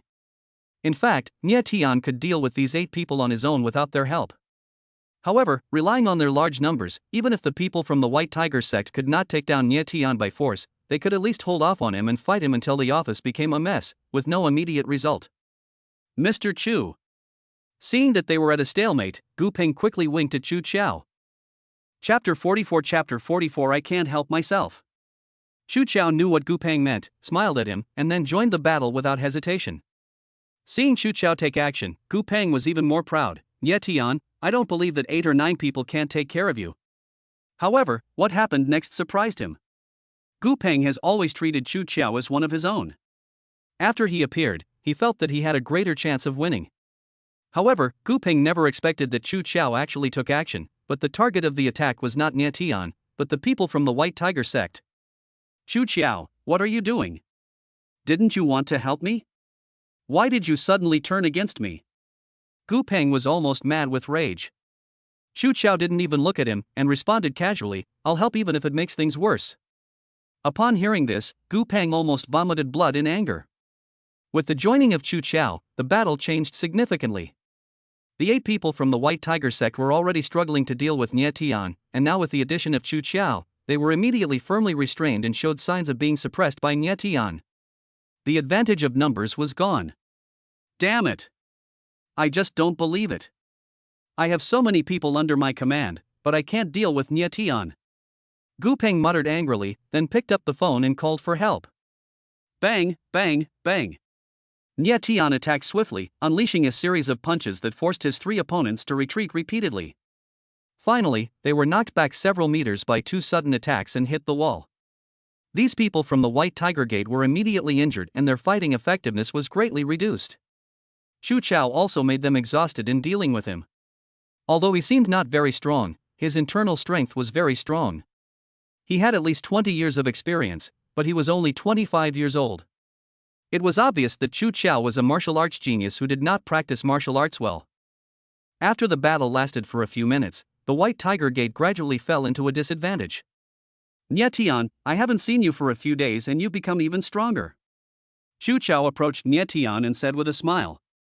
Nie Tian couldn't stand his sissy tone, so he said with gritted teeth, it's okay. On the other side, Gu Peng became more and more anxious as he waited. Logically, the people he had just called were from the security department, and they should be here within 3 minutes, but no one showed up yet, which made him feel very strange. What's going on outside? Gu Peng suddenly heard a noise outside and hurried over to open the door to take a look. This sight almost drove him crazy. No wonder the people from the security department were late, it turned out that they were stopped outside by Lu Shaoqing. There were quite a few people coming, at least 20 or so, but they were blocked in the corridor by Lu Shaoqing alone, and no one dared to step out of line. Are you Nie Tian's accomplice? Gu Peng walked to a position 5 meters away from Lu Shaoqing and asked with gritted teeth. Lu Shaoqing turned his head and glanced at him, need I say more? Anyway, he is not your man. Now Lu Shaoqing has released his inner energy, forming a strong pressure. He doesn't need to use his hands. The pressure alone is enough to shock the group of security guards. Gu Peng is also unable to withstand his pressure. He can't help but feel frightened and dare not speak rudely to Lu Shaoqing anymore. You are so cruel. Gu Peng grunted, not daring to interact with Lu Shaoqing anymore. He turned around and returned to the office in dejection. The battle in the office had already reached a fever pitch. The people from the White Tiger Gate were forced into a desperate situation and they all drew their weapons, which significantly increased their combat effectiveness. Since they used weapons, Nie Tian couldn't just confront them head-on. Plus, they outnumbered him, so Nie Tian was suppressed and became somewhat passive. You're such a grown-up, and you're still playing with knives. What if you hurt someone? Chu Chao muttered angrily while dodging the knife's attack. He was always vain and was worried that his carefully maintained skin would be scratched. The right protector said that we must find a way to capture Nye Tian. We don't have any way out, we must go all out, said a young man holding a folding dagger, ready to die. Good. The other accomplices responded one after another. After hearing what he said, Nye Tian immediately realized that this matter was quite serious. It can be seen that the people of the White Tiger sect were on the one hand employed by Gu Peng, and on the other hand they were following the instructions of the right protector to target Nye Tian. Since the right protector is involved, the people from the White Tiger sect will definitely fight to the death with Nye Tian. After all, Nye Tian killed one of them, so the White Tiger sect will definitely settle scores with him. At this moment, Lu Shaoqing walked in. He said nothing and walked over to greet the two little Lolas in a normal manner. He had no intention of intervening and didn't even pay attention to Nye Tian.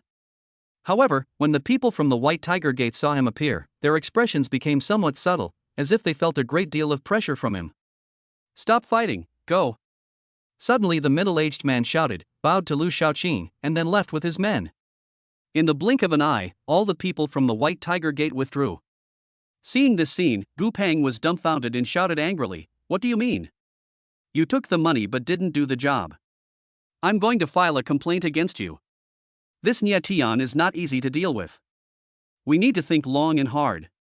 We will be able to give you a satisfactory answer soon. Please wait patiently, Mr. Gu." A voice floated from far away. After hearing this, Gu Peng suddenly had the urge to overturn the table. First, Chu Chao suddenly turned against him, and now even the people from the White Tiger Gate withdrew at the most critical moment. This series of changes almost drove Gu Peng crazy. You are the only one left, do you still want to continue fighting? Nye Tian sneered. Gu Peng sat down with a gloomy face, don't be too proud, this is just an accident, I will never give you a chance to turn the tables again. I'll wait and see. Nye Tian said calmly, not at all afraid of Gu Peng, an enemy who has money and can make the world go round. In fact, Nye Tian only knows a few people and has no ability to ask others for help, but the few people he knows can just strangle Gu Peng's human lifeline. This is his biggest advantage and the key to dealing with the Bailong group. Taking advantage of this, Nye Tian once again made Bailong group fall. The farce that Gu Peng had instigated ended here. Nye Tian didn't say much to him and left with his men. As for those insignificant people in the security department, they were not capable of dealing with him. In the car. In fact, I didn't plan to intervene, so as to avoid quarreling with the right protector because of this matter. But I didn't expect that I just showed up, and those guys withdrew. I guess they will definitely talk to the right protector about it after they go back. Lu Shaoqing said as he drove. Nye Tian smiled and said, you are at least the left protector, second only to the First Lord. Even the right protector should give you some respect. If you don't even have this much power, then you'd better quit being the left protector as soon as possible. Lu Shaoqing said leisurely, this is not important. The key is that you are not in a good situation now. The person you killed last time was a subordinate of the right protector. He will not let you go easily for both public and private reasons. Moreover, he has been deliberately trying to get the magic weapon on you. It seems that your life will not be easy in the future. Nye Tian nodded and said, yes. Getting caught up in this kind of dispute is really helpless. Chapter 45. Let's travel together. The situation is now unpredictable. Nye Tian is already busy dealing with the Bailong group. Now with the addition of a right protector from the White Tiger sect, his situation is even more worrying. If he doesn't find a way to turn the situation around, Nye Tian will be slowly worn down by them sooner or later. Not long after, Nye Tian and his group returned home. Lu Shaoqing temporarily acted as a driver and left after sending them home. Next came Chu Chao, who drove over and entered Nye Tian's house. In the living room. Nye Tian, I helped you a lot. How are you going to thank me? Chu Chao sat down and acted as if she had worked hard. Nye Tian smiled and said, you did a lot of work in the fight with the White Tiger sect just now. As for how to thank you, I can either treat you to a meal or I really don't know what else I should do for you. Hearing what he said, Chu Chao immediately looked unhappy and said angrily, don't you know, or are you pretending to be stupid in front of me? Nye Tian was confused, what do you mean? While saying this, Nye Tian secretly used mind reading to find out what Chu Chao was thinking, but he heard a shocking piece of information.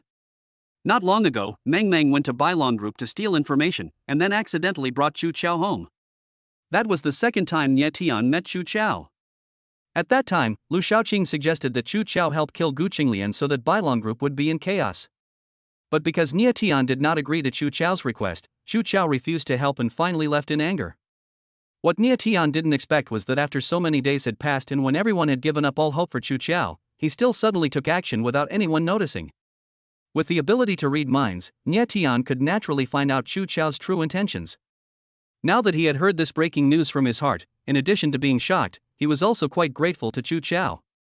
Nie Tian pretended to think, then said, "You are not talking about this, could it be that Gu Qinglian's sudden death was caused by you?" Seeing that Nie Tian had finally guessed this, Chu Chao suddenly looked excited and said smugly, "I can't help it." "Who made me not have a good impression of you?" Nie Tian said, "You have done me a great favor. How do you think I should thank you?" However, as soon as he said this, Nie Tian wanted to slap himself a few times. He could say anything else, but he had to say this. If Chu Chao asked him to live together again, whether he accepted or refused, it would definitely be very embarrassing. "Actually, I don't have any special requirements. I just want to get your approval and make friends with you," Chu Chao said seriously. Nie Tian was deeply touched upon hearing this. At the same time, he was also very glad that Chu Chao did not make that excessive request, but instead suddenly changed her attitude, which was indeed unexpected. "You are a kind person and worthy of making friends with." Nie Tian stood up, stretched out his hand towards Chu Chao, and said solemnly. Chu Chao also quickly stood up, shook hands with Nie Tian, and then said excitedly, "Since you agree to make friends with me, can I live with you in the future?" Puff! Nie Tian almost vomited blood. Zhang Yueru and the two little girls nearby were all surprised when they heard it. I really don't understand where Chu Chao comes up with so many unexpected twists and turns. Her words are so circuitous, but in the end they all end up at this point. If he made other requests that were not too excessive, Nie Tian might try his best to satisfy him, but this was the only thing Nie Tian could not accept. In fact, Nie Tian had already figured out Chao's background a long time ago. This guy had a problem with his sexual orientation. He could treat women as sisters, but he liked men. His biggest wish was to find a suitable man to spend the rest of his life with. Nie Tian felt sick and disgusted just thinking about this kind of thing, not to mention that Chu Chao had a special liking for him. If he really agreed to live with him, God knew what kind of weird things would happen. Nie Tian said with a dark face, "Any other request is fine, but this request is absolutely not feasible." "Do you understand what I mean?" Chu Chao said like a ghost, "Of course I understand, so I just said it casually, and I don't expect you to agree." "You are really awesome." Nie Tian wanted to strangle him to death. Afterwards, Nie Tian and the others went out for a meal as a way of thanking Chu Chao, and then they went about their own business. Wang Jingyang used some means to transfer Huashan Company to Zhang Yueru's name, so Nie Tian also had to worry about it. In addition, the plan to merge into Tianxing Group has begun to be implemented. After finishing other trivial matters, Nie Tian and Zhang Yueru had to deal with the company's affairs.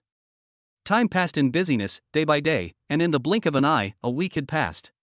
During this period, both Nie Tian and the Bailong Group, including the White Tiger Gate, have been living in peace and no one has attacked anyone else.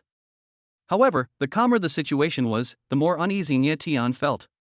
The situation had already been turbulent and unstable, but now it has suddenly fallen into an eerie state of silence, which inevitably gives people a sense of urgency that a storm is about to come. In addition, Huashan Company has been successfully integrated into Tianxing Group and become a subsidiary, led by Zhang Yueru, with Nie Tian assisting behind the scenes. In addition, at the request of the two little Lolas, Nie Tian also moved to a new house. The original house was very ordinary. According to the two little Lola's strict standards for a refined life, it was obviously not suitable for their status, so Nie Tian gritted his teeth and bought a villa. The money for buying the house was paid by the eldest girl Meng Meng, a total of more than 12 million yuan, and then the house was signed under her name, so as not to violate any space laws by spending too much money on Nie Tian.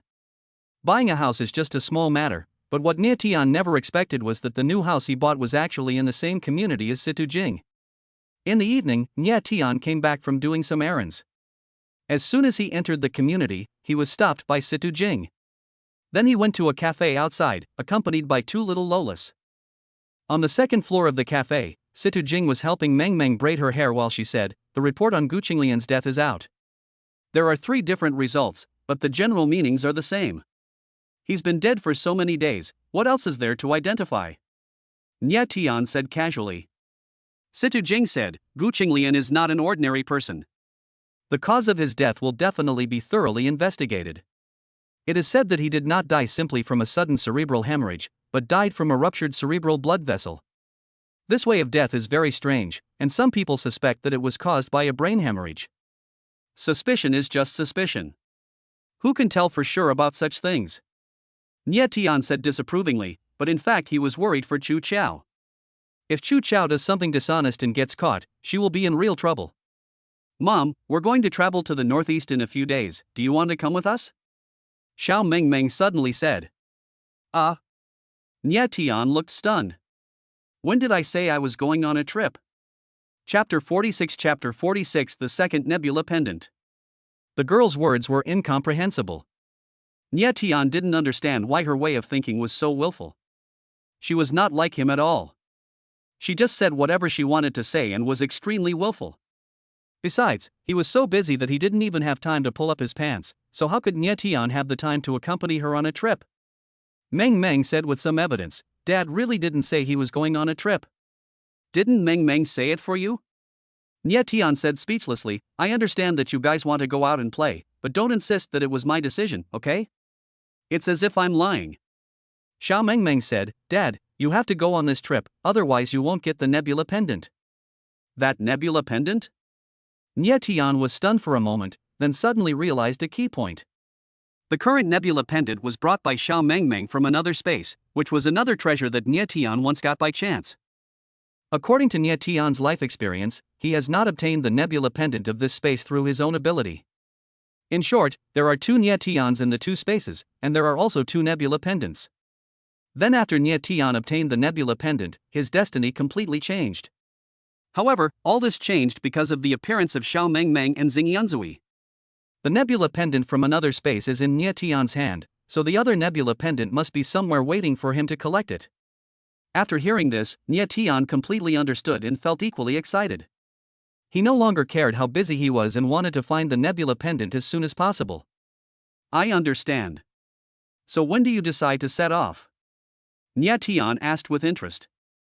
Xiao Mengmeng said seriously, it will be in the next 3 or 2 days, it's not too urgent. Nye Tian smiled in astonishment. Xiao Mengmeng was not in a hurry, but the problem was that he was in a hurry now. Situ Jing, who was listening to the conversation between the father and daughter, felt confused and could not understand what they were talking about at all. At the same time, she was very curious. Although I don't understand what you are saying, I decided to travel with you.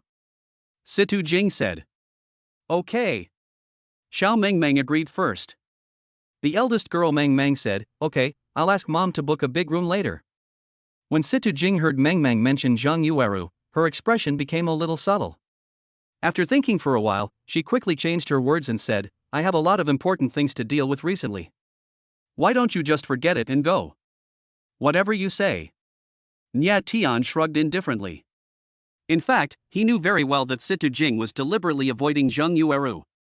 Although Situ Jing has tacitly agreed to share Nye Tian with Zhang Yueru, it is only the beginning now and it is not suitable for the two of them to meet or spend a long time together. In the following time, Nye Tian and his family were busy with their daily routine. After Huashan Company was incorporated into Tianxin Group, it began formal operations and also entered a stage of intensive recruitment.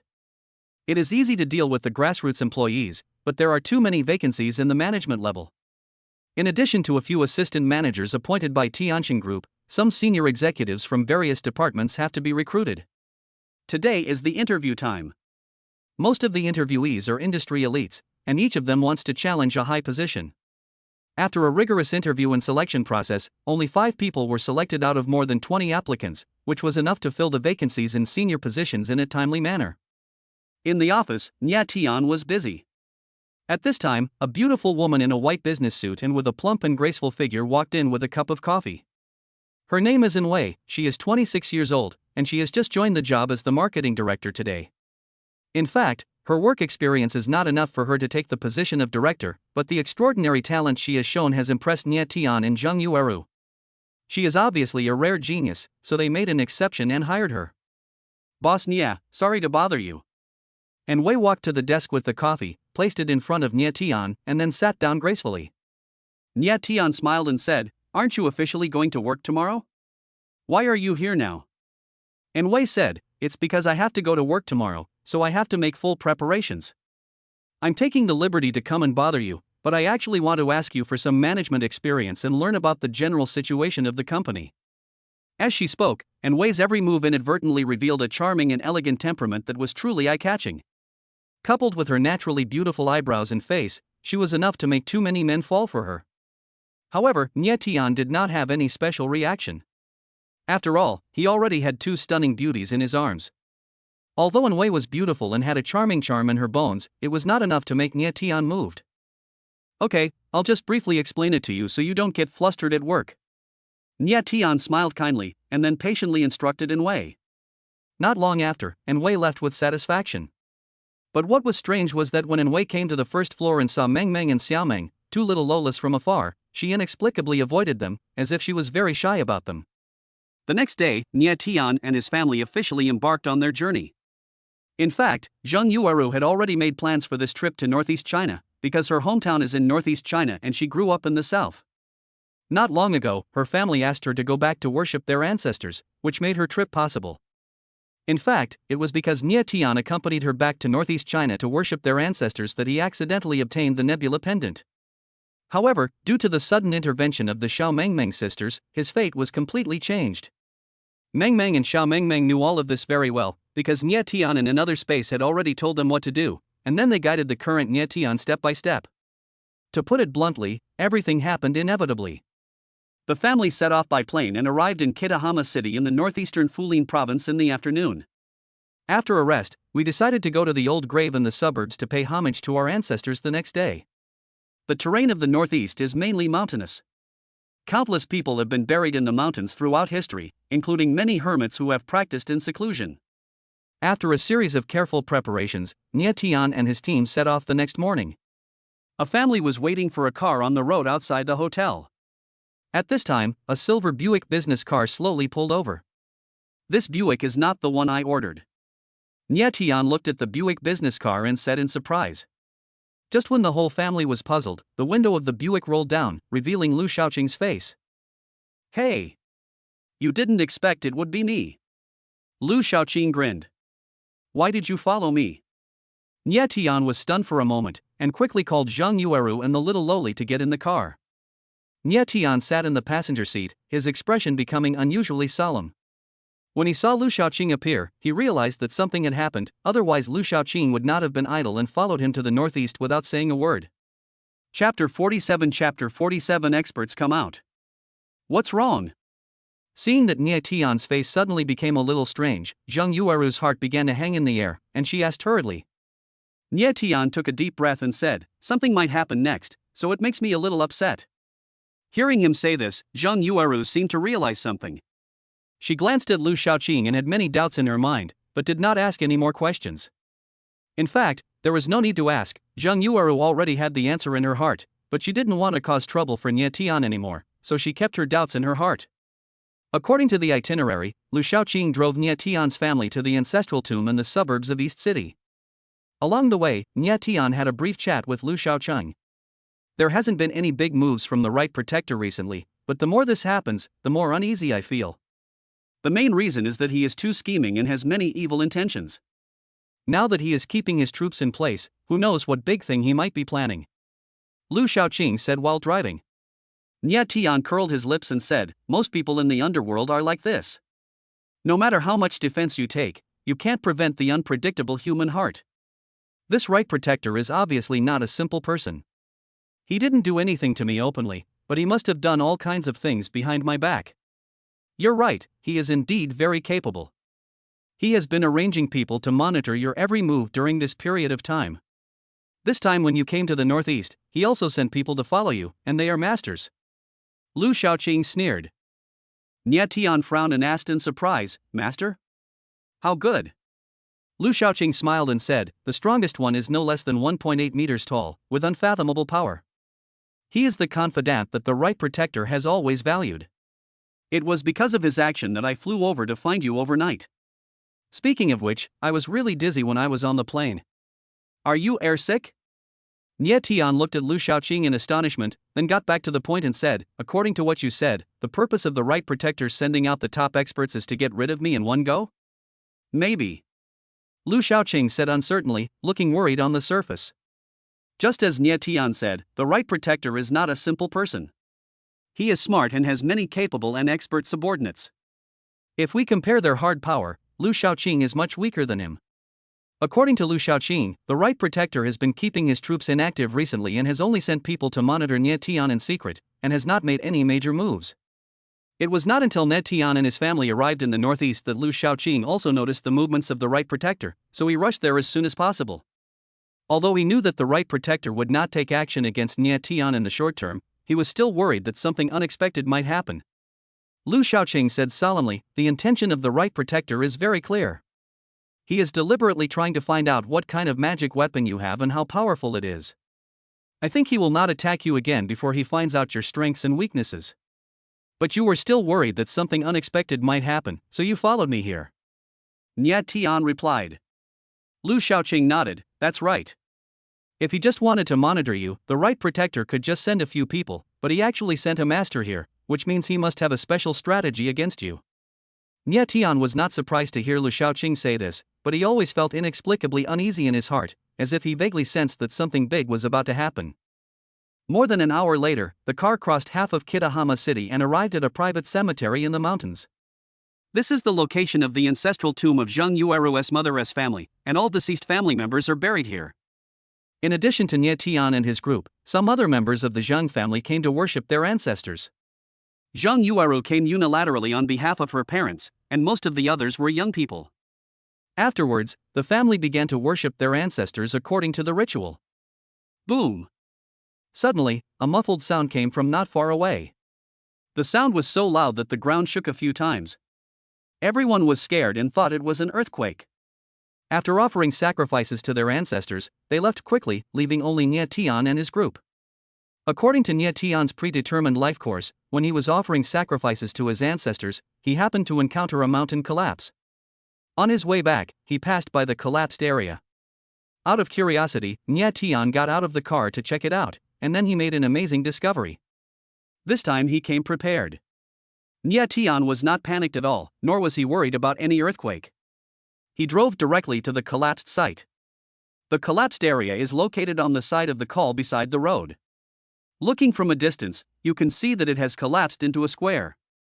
Although it is just a natural collapse, it feels like it was caused by humans.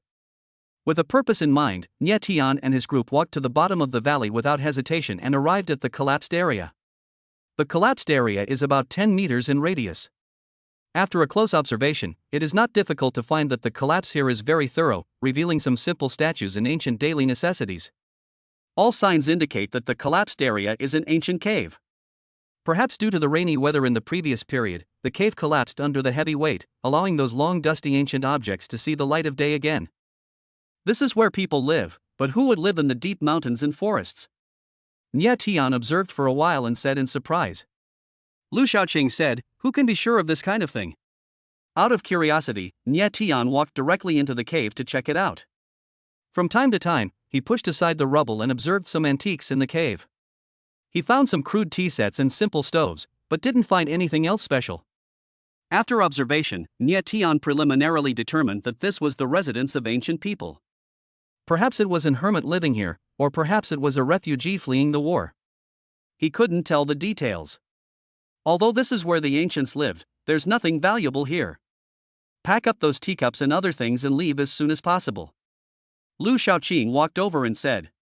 But at this moment, Nie Tian's expression became surprisingly solemn, and his originally scattered eyes suddenly focused on the interior of the cave, as if he had made some important discovery.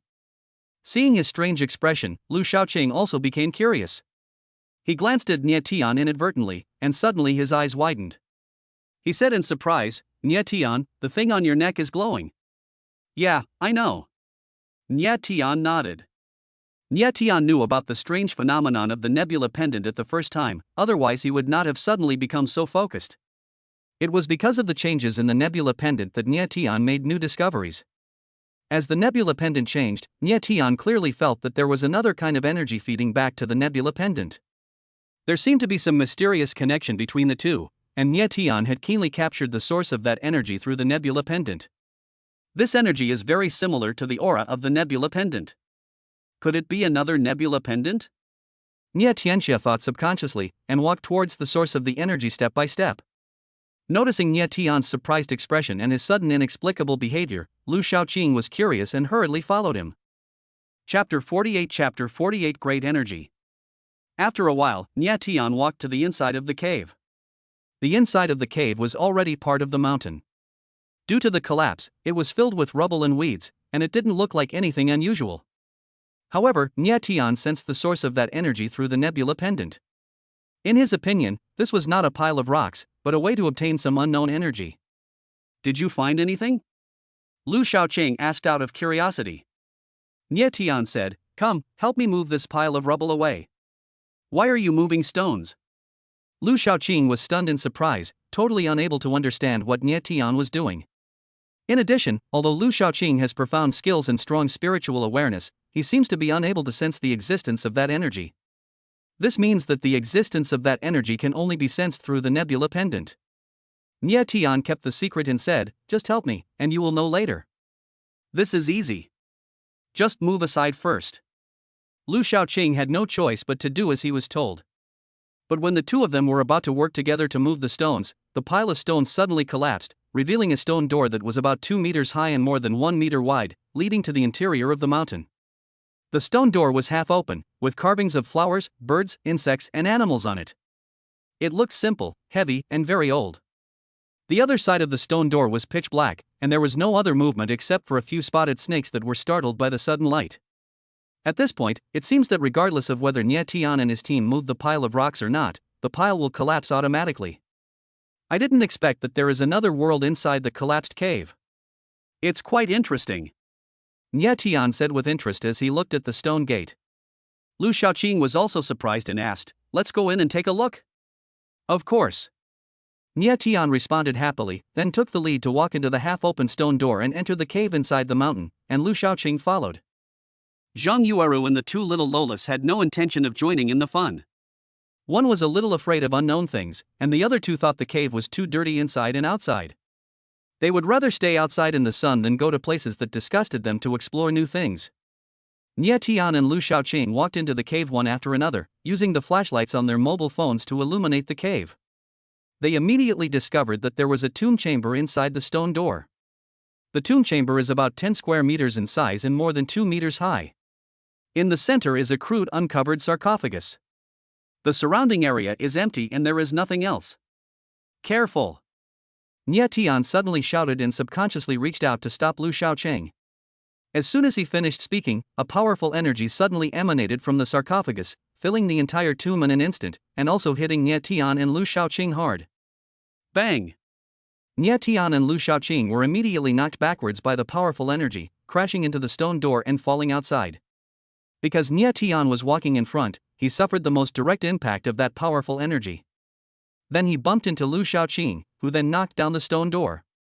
After a series of impacts, recoil and inertia, Nie Tian and the other man were hit and bleeding, and Lu Shaoqing even had several vertebrae broken. As Nie Tian had Lu Shaoqing supporting him, the impact he suffered was slightly lighter. He only felt the blood and energy in his body surging and his internal organs aching, but he did not suffer any other obvious injuries. The sudden change caught everyone off guard.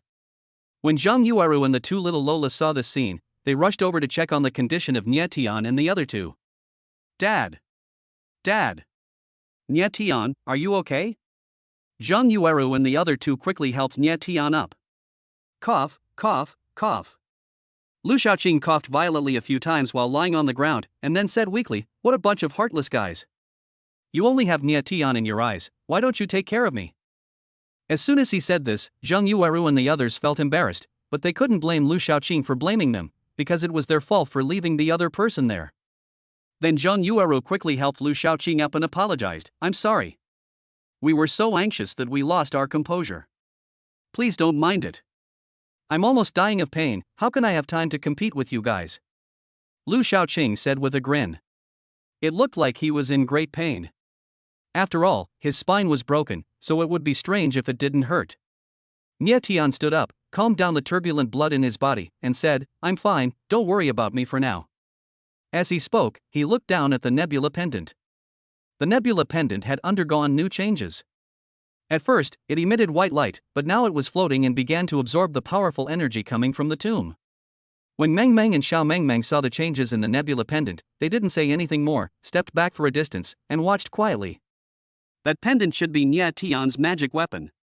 Lu Shaoqing sat on a stone, staring at Nia, muttering to himself. In order to prevent any accidents from happening due to disturbing Nia Tian rashly, everyone kept their distance and watched. However, Nia Tian was experiencing an unprecedented special experience. His body had been invaded by that powerful energy, causing his whole body to stiffen, as if he had lost control of his body. As the nebula pendant showed new reactions, it triggered a series of changes.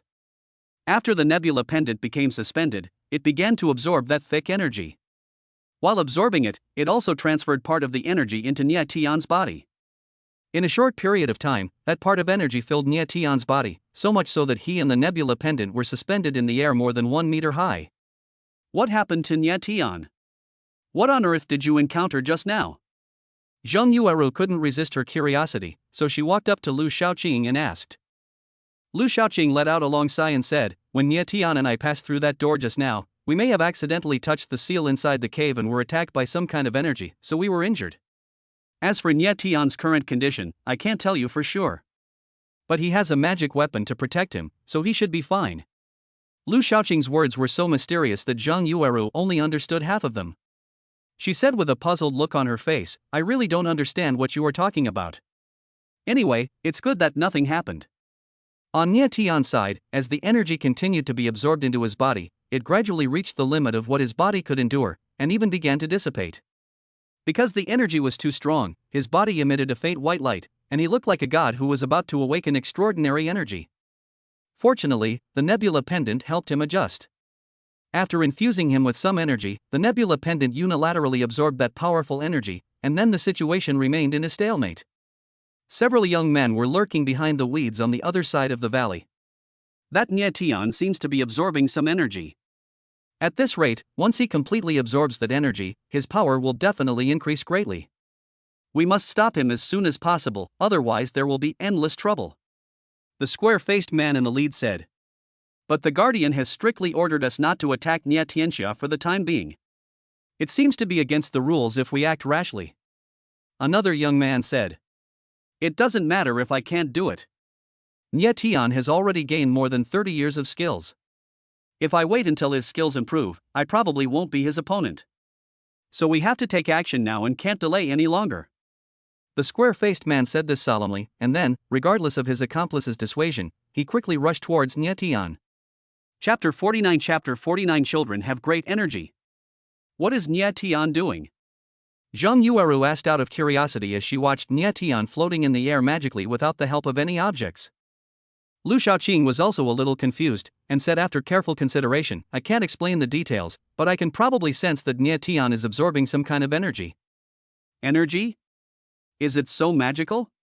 Zheng Yueru had a strange look on her face. She couldn't help but recall in her heart that Nia Tian's life had undergone earth-shaking changes since Xiao Meng Meng appeared. The simple life that was originally ordinary and only consisted of firewood, rice, oil, salt, clothing, housing and transportation was suddenly filled with fantasy. Nia Tian is no longer ordinary, he appears out of nowhere like a Superman, thus breaking Zheng Yueru's perception of normal life and exposing her to another wonderful world. In Zheng Yueru's opinion, Nia Tian's current performance is similar to that of the characters in mythological dramas, but it is a reality that does not require any special effects to embellish it. Zheng Yueru couldn't help but sigh that after spending so much time with Nia Tian and his gang, even she herself had become a little abnormal. Lu Shaoqing stared at the cave entrance with a hint of fear in his eyes. He thought to himself, this cave has existed for who knows how many years. There is still a seal inside. It must be the remains of a cultivator. Maybe there are some magic weapons left behind. I guess the energy absorbed by Nia Tian comes from a magic weapon left behind by a cultivator. While watching, Lu Shaoqing had thought about entering the tomb to investigate again, but when he thought of the irresistible energy impact, he had to give up the idea. After all, he was already seriously injured, and he didn't want to bring trouble upon himself because of curiosity. On the other hand, Nia Tian was forced to float in the air. He could not do anything except breathe. He could not speak or move. Apart from feeling that the energy in his body was too full and expanding, he did not have any other special feelings. He could only endure this hardship. Hey! Where did those two girls go? Zhang Yuaru looked around and found that Meng Meng and Xiao Meng Meng suddenly disappeared. Lu Shaoqing also noticed this, looked around, stood up suddenly and said, "They are there." Zhang Yuaru followed Lu Shaoqing's gaze and saw several strangers appearing on the south side of the valley, while Meng Meng and Xiao Meng Meng were confronting them. What are they doing? Were they also attracted here by the noise of the collapse? Zhang Yuaru said in confusion. Lu Shaoqing said with a gloomy face, "I'm afraid it's not as simple as you said." Zhang Yuaru asked in confusion, "Why?" "You'll know when you see it." Lu Shaoqing seemed reluctant to say more, but his suddenly tense expression clearly showed that the situation was not good. It now seems that the situation that Lu Shaoqing has been worried about has finally happened. The people from the Right Protectorate have been monitoring Nye Tian for more than a week, and now they have finally taken action. When Lu Shaoqing saw those strangers appear, he immediately recognized them. The square-faced man was the most capable confidant of the Right Protector of the White Tiger sect. He was so powerful that even Lu Shaoqing was afraid of him. What's more, they appeared at a very bad time. Nye Tian was suppressed by the energy and couldn't move, Lu Shaoqing was injured again, and Zhang Yuaru had no fighting ability. If a fight broke out, they could only rely on those two little lolas.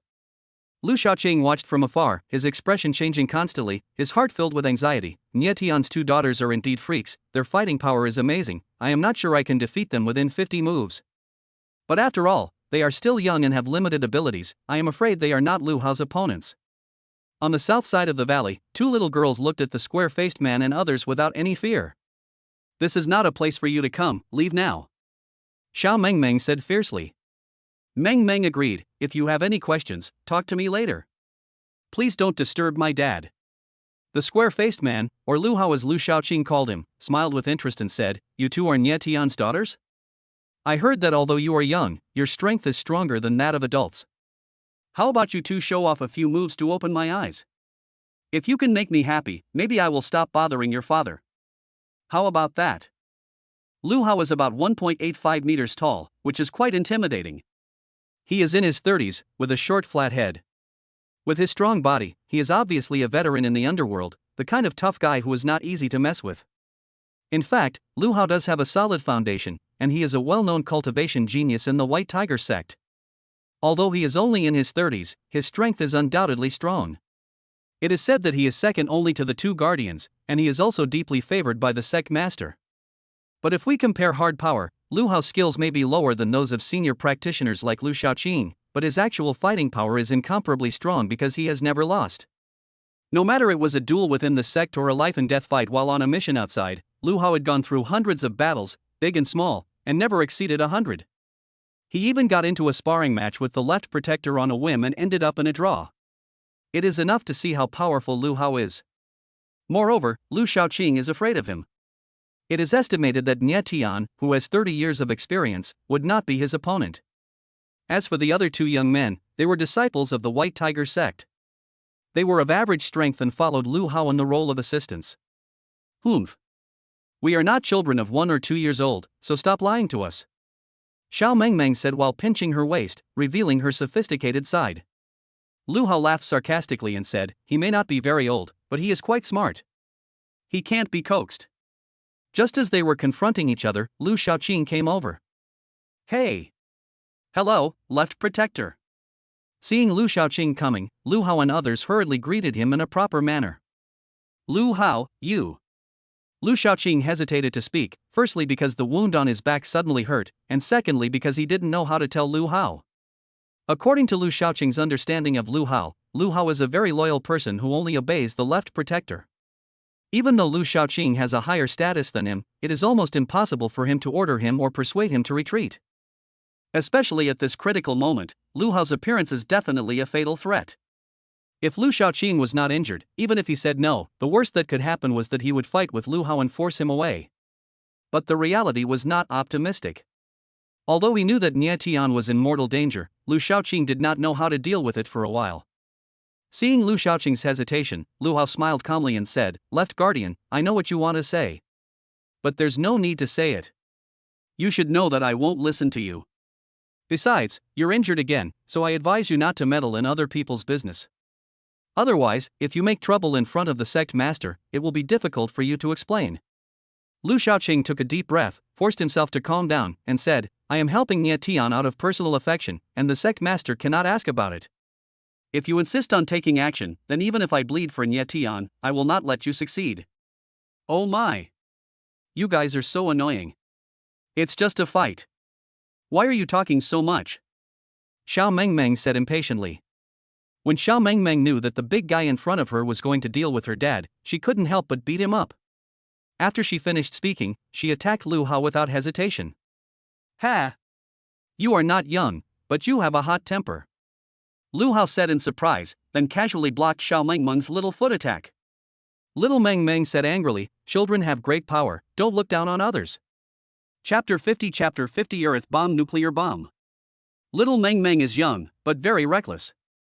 She starts fighting at the first sign of disagreement. The older girl also fearlessly joins in the fun, which immediately catches Lu Shaoqing off guard and he loses all control of the situation. As the situation got out of control and the two little Lolas attacked, even though Lu Hao couldn't bring himself to fight them, he had no choice but to fight. He couldn't just take a beating. Look at my Qigong wave. Baiyu. Xiao Mengmeng dubbed for herself while attacking. When she swung her little pink fist, she actually released an invisible Qi force. To this day, in addition to repeatedly using amazing brute force to fight enemies, Xiao Mengmeng finally revealed a stronger trump card this time, an unknown kind of Qigong. This kind of Qigong is capable of both offense and defense, and is even more advanced and sophisticated than Nie Tian's Jingyuan Qigong. Perhaps this is the main reason why Xiao Mengmeng has developed such powerful brute force at such a young age. Xiao Mengmeng's Qigong wave caught Lu Hao off guard. This invisible and tangible Qi force was too hard to defend against. Lu Hao raised his arms to block, but his hands were also hurt. With Meng Meng's help, Lu Hao was actually at a disadvantage for a while. Being suppressed unexpectedly, Lu Hao had to release his true energy to force the two little girls to retreat, and then he withdrew, thinking solemnly, it is said that Nie Tian's daughter is very powerful. This time, I see that she is indeed extraordinary. His two assistants also stepped forward to fight, but they were too weak. Facing two little Lolas, one with super fast speed and the other with amazing strength and long-range attack, they were basically beaten to a loss of direction as soon as they met. Bang! Xiao Mengmeng used an inch punch and hit a tall and thin man. The energy in her fist exploded, instantly knocking the man away. He fell 7 or 8 meters away, spitting out a mouthful of blood and immediately feeling weak all over, as if he had used up all his strength in order to withstand Xiao Mengmeng's punch. The other man was dizzy by Meng Meng's extreme speed. Even with all his strength, he couldn't touch Meng Meng at all. Before Meng Meng could hit him, he was about to faint. Let me help you experience the feeling of flying, Meng Meng said cleverly, and suddenly kicked the man on the chin. Bang! The man flew backwards until he hit the cliff wall and then slid down headfirst. After a brief fight, Lu Hao's two assistants were beaten without any resistance, suffered serious injuries, and were no longer able to fight. These two kids are so cruel. Lu Shaoqing widened his eyes in shock. After knowing each other for so long, this was the first time he saw these two little Lolas fighting. He didn't expect them to be so powerful. They beat the opponent to the point of being half crippled with just one move. Their ferocity was really comparable to Nie Tian's personality. They really were worthy of being father and daughter. Lu Hao looked at his two assistants falling down one after another. His face became extremely gloomy. He clenched his fists and said, "It seems that you are determined to force me to take action." Xiao Mengmeng said calmly, "If you don't want to do anything, you can leave. We are not stopping you. It is impossible to leave." What Lu Hao urgently needs to do now is to disrupt Nie Tian's improvement in martial arts. Even if there are two obstacles, Meng Meng and Xiao Mengmeng, he has to bite the bullet and force his way in. Otherwise, if he allows Nie Tian to become stronger, there will be endless troubles. Meng Meng appealed to their emotions and reasoned with them, saying, "You can't beat us, and we don't like fighting. It's obviously you who is forcing us, so can you please be reasonable?" Lu Hao was speechless for a while, realizing that he couldn't communicate with these two little Lolas. However, he was too lazy to talk nonsense. The most urgent thing was to deal with Nie Tian and make sure to get rid of these two little Lolas as soon as possible. "Stop talking nonsense and see who is stronger," Lu Hao shouted in a deep voice. He no longer avoided the issue of whether they were children or not. He decisively activated the true energy in his body and attacked with all his strength, choosing to attack Xiao Mengmeng first. Because in Lu Hao's opinion, the most difficult one is the youngest girl. The true energy surged in his body, making Lu Hao's aura extremely powerful, emitting an invisible pressure, which suppressed the two little Lolas and made them narrow their eyes. Seeing Lu Hao's big fist coming, Xiao Mengmeng took action and shouted softly, "Air shield, explode!" Suddenly, a flow of energy condensed into an air shield in front of her, blocking Lu Hao's attack. At the same time, it exploded, forming a whirlwind that surrounded Lu Hao's fist and twisted wildly, as if it contained an indestructible will, cutting through Lu Hao's fist that was protected by true energy and stirring up a stream of blood foam. Hiss! Lu Hao gasped in pain and quickly stepped back. Xiao Mengmeng's move was truly hard to defend against. Her attack method was too ghostly and could cause extremely strong damage to people without being seen. It was a brilliant move that only a master who had penetrated the realm of life and death could display. Of course, Xiao Mengmeng is not a master of the realm of life and death. She can only launch an attack that is as powerful as a martial arts master because of her strong genes, the top-level Qigong she has practiced, and her superb control over Qigong. If Lu Hao deliberately pays attention to this point, he will not be too threatened, and can even rely on his own profound skills to suppress Xiao Mengmeng. However, the strength of both sides is completely different. Although the true Qi and Qigong seem to be not much different, the effects are completely different. This is also the point that Lu Hao fears the most. Lu Shaoqing looked at Xiao Mengmeng with surprise on his face. No wonder Mengmeng is so strong. It turns out that she has practiced Qigong to such a high level. Few people can achieve this. She is really a genius. After being injured, Lu Hao retreated for a distance, looking at Xiao Mengmeng with great fear. He carefully analyzed the gap between the enemy and us, and found that the only way was to confront her head-on and use his true energy to break through Xiao Mengmeng's defense. Only in this way would he have a chance to get close to Nie Tian. "Big guy, look at my earth bomb attack." Little Mengmeng picked up a clod of earth, shouted, and smashed it at Lu Hao's head. The clod of earth was packed with a powerful force and came at an extremely fast speed. Lu Hao had no way to avoid it, so he crossed his arms to protect his head. Bang! The clod of earth hit his arm and shattered, and suddenly a powerful force erupted, knocking Lu Hao backwards and hitting the cliff directly. Fortunately, he had his true Qi to protect him, otherwise he would have been nearly killed by this blow. "You actually don't play by the rules," Lu Hao shouted in a low voice with a dark face. He was very surprised in his heart. Was it a homemade bomb or a nuclear bomb that she threw? The power was so huge that anyone else would have been smashed to pieces. Lu Hao felt extremely miserable. Before he could figure out how to deal with the two little Lolas, Xiao Mengmeng suddenly attacked him, making him so embarrassed. At the same time, Lu Hao also realized that children should not be offended easily, especially a reckless little girl like Xiao Mengmeng who does whatever she wants. Her various weird little tricks are hard to guard against. Lulululul. Little Mengmeng playfully stuck out her tongue at Lu Hao. Lu Hao was so angry that his face turned as black as the bottom of a pot. He had never been defeated in his life, but he didn't expect to be repeatedly frustrated in front of two little Lolas. He, a genius that even the boss of the White Tiger sect was proud of, lost all his face today. Chapter 51 I'm annoyed. "Big guy, you're annoying me." Mengmeng stared at Lu Hao and said. She hated it most when others destroyed what she thought were beautiful things. Lu Hao's actions obviously touched the bottom line of her tolerance. If she didn't think that teaming up with Xiao Mengmeng to fight someone was too bullying, Lu Hao would probably be lying on the ground now. Lu Hao was so angry that he was about to explode, and shouted angrily, "You are annoying. I am more annoying than you." Lu Hao was just executing a task, but he encountered two little Lolas with terrifying strength. He felt that there was nothing more tragic than this. As he said this, Lu Hao couldn't bear it anymore and attacked again. Time is running out and he can't continue to procrastinate. If he doesn't deal with these two little Lolas, he will be truly defeated. This time, Lu Hao attacked without reservation, using all the strength he had accumulated as a child. He gathered 50% of his true energy in his hands, then threw several consecutive punches from a distance of 7 or 8 meters. "Be careful, you two," Lu Shaoqing quickly reminded them when he noticed Lu Hao's attack. However, human reaction speed can never match the frequency of Qi's extremely fast attack. Before the two little Lolas could react, the powerful punch had already arrived in front of them. "Wow! That's amazing!" Mengmeng exclaimed. Bang, bang, bang. There was only a series of muffled sounds, and the fists hit the two little Lolas, causing violent energy fluctuations. They both fell to the ground and slid back for a distance before they stopped.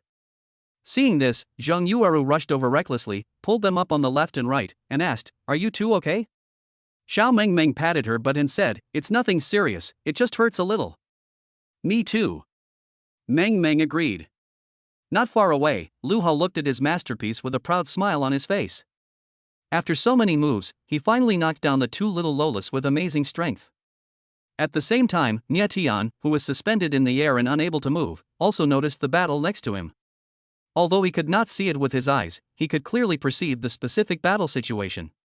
Especially when he found that his two precious daughters were knocked down by Lu Hao, he suddenly wanted to rush over and kill Lu Hao. Unfortunately, he was suppressed by that energy and lost control of his body, so he could only worry. Here, before Lu Hao could feel proud for a while, he suddenly had a bad premonition in his heart.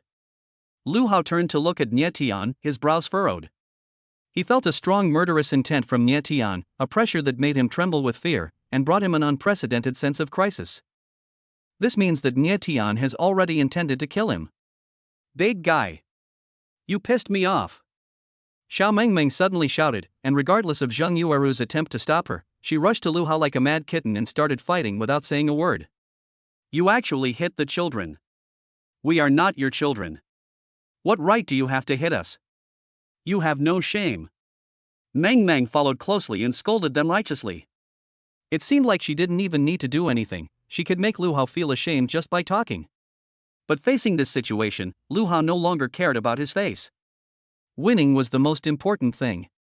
He used all his strength to mobilize his true qi to resist Xiao Mengmeng's qigong attack, using this head-on approach to restrain her, and then took the opportunity to slowly approach Nie Tian. Bang, bang, bang.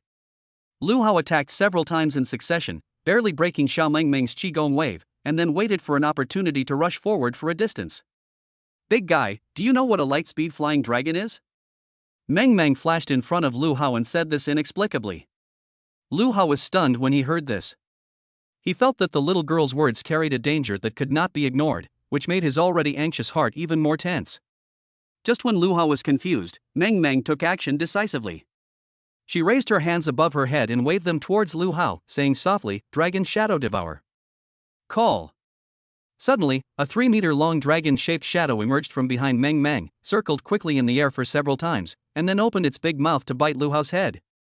What kind of trick is this? Lu Hao was frightened and felt as if he was seeing the 18 dragons subduing palms. In fact, he could feel that this dragon-shaped phantom was formed by the condensation of true energy. It looked amazing and its power should not be underestimated. Since he knew that she should not be underestimated and that she couldn't be avoided, Lu Hao naturally took a defensive posture as quickly as possible, ready to take Mengmeng's move head-on. Then the next moment, the dragon shadow hit Lu Hao's head, but it did not cause the expected pain. Instead, it swallowed up Lu Hao whole, and then carried him flying up and down rapidly in the air. Lu Hao was shaken by the bumps and jolts like a bottle of carbonated drink that was about to burst, and he almost vomited his breakfast. Oh my god! How can these two girls be fighting with anyone? They are clearly playing with us. The dragon shadows are flying so fast that I feel dizzy. Lu Xiaoqing, who suffers from motion sickness, couldn't help feeling dizzy when watching this scene. About 10 seconds later, the dragon shadow suddenly disappeared, and then Lu Hao fell from the air and fell face down. "Big guy, is the light-speed dragon fun?" Mengmeng walked up to Lu Hao, who was cross-eyed and dizzy, and asked. "What a fun thing." Although he was too dizzy to speak, this was what Lu Hao was thinking. At the same time, he realized that if he didn't gain a greater advantage, he would sooner or later be killed by these two clever little Lolas. After all, Lu Hao was an experienced martial arts master. He recovered quickly and was about to attack Mengmeng when he suddenly made a new major discovery. Maybe it was Mengmeng's unintentional act. After using the light-speed flying dragon to torment Lu Hao, the place where he fell was very close to Nie Tian, at most 5 meters. With Lu Hao's body speed, this distance was nothing at all, and he could reach it almost instantly. After realizing this, Lu Hao no longer cared about dealing with the two little Lolas. He immediately turned around and rushed towards Nie Tian. Nie Tian was hanging in the air several meters high and unable to move. All Lu Hao had to do was jump up and use any method to knock Nie Tian down or injure him, and the mission would be accomplished.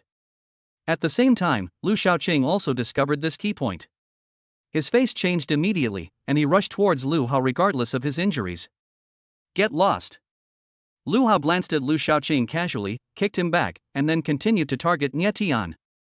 The sudden change left Meng Meng and Xiao Mengmeng no time to react, and the only way they could do was to try their best to stop Lu Hao.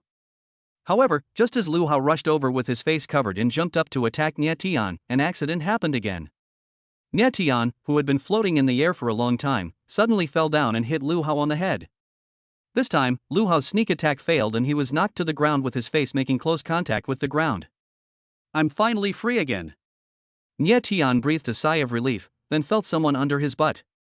He quickly stood up and saw that it was Lu Hao. Without saying a word, he kicked him. Bang! Lu Hao reacted extremely quickly, stretched out his hand to block Nie Tian's attack, then stood up like a spring and used a rising dragon fist to hit Nie Tian. This punch is very powerful. If it succeeds, even Nie Tian's extremely strong body transformed by the nebula pendant will not be able to withstand it. Chapter 52 The situation worsens. After all, Lu Hao is a person that even Lu Shaoqing is somewhat afraid of, so any move he makes must be extraordinary, not to mention the powerful killing move, the rising dragon fist. Nie Tian had no idea of Lu Hao's strength, and facing his sudden attack, he could only respond hastily. However, he was still a beat too slow. While trying his best to dodge, his chin was slightly grazed by Lu Hao's fist. Even if it was just grazed, an attack of this intensity was enough to split gold and stone, not to mention Nie Tian's flesh and blood body. However, accidents always happen inadvertently. Just when Lu Hao thought he had succeeded, he suddenly felt a strange energy filling Nie Tian's body. This strange energy was like a defensive layer, easily deflecting Lu Hao's fist. The punch that was originally full of confidence missed as expected.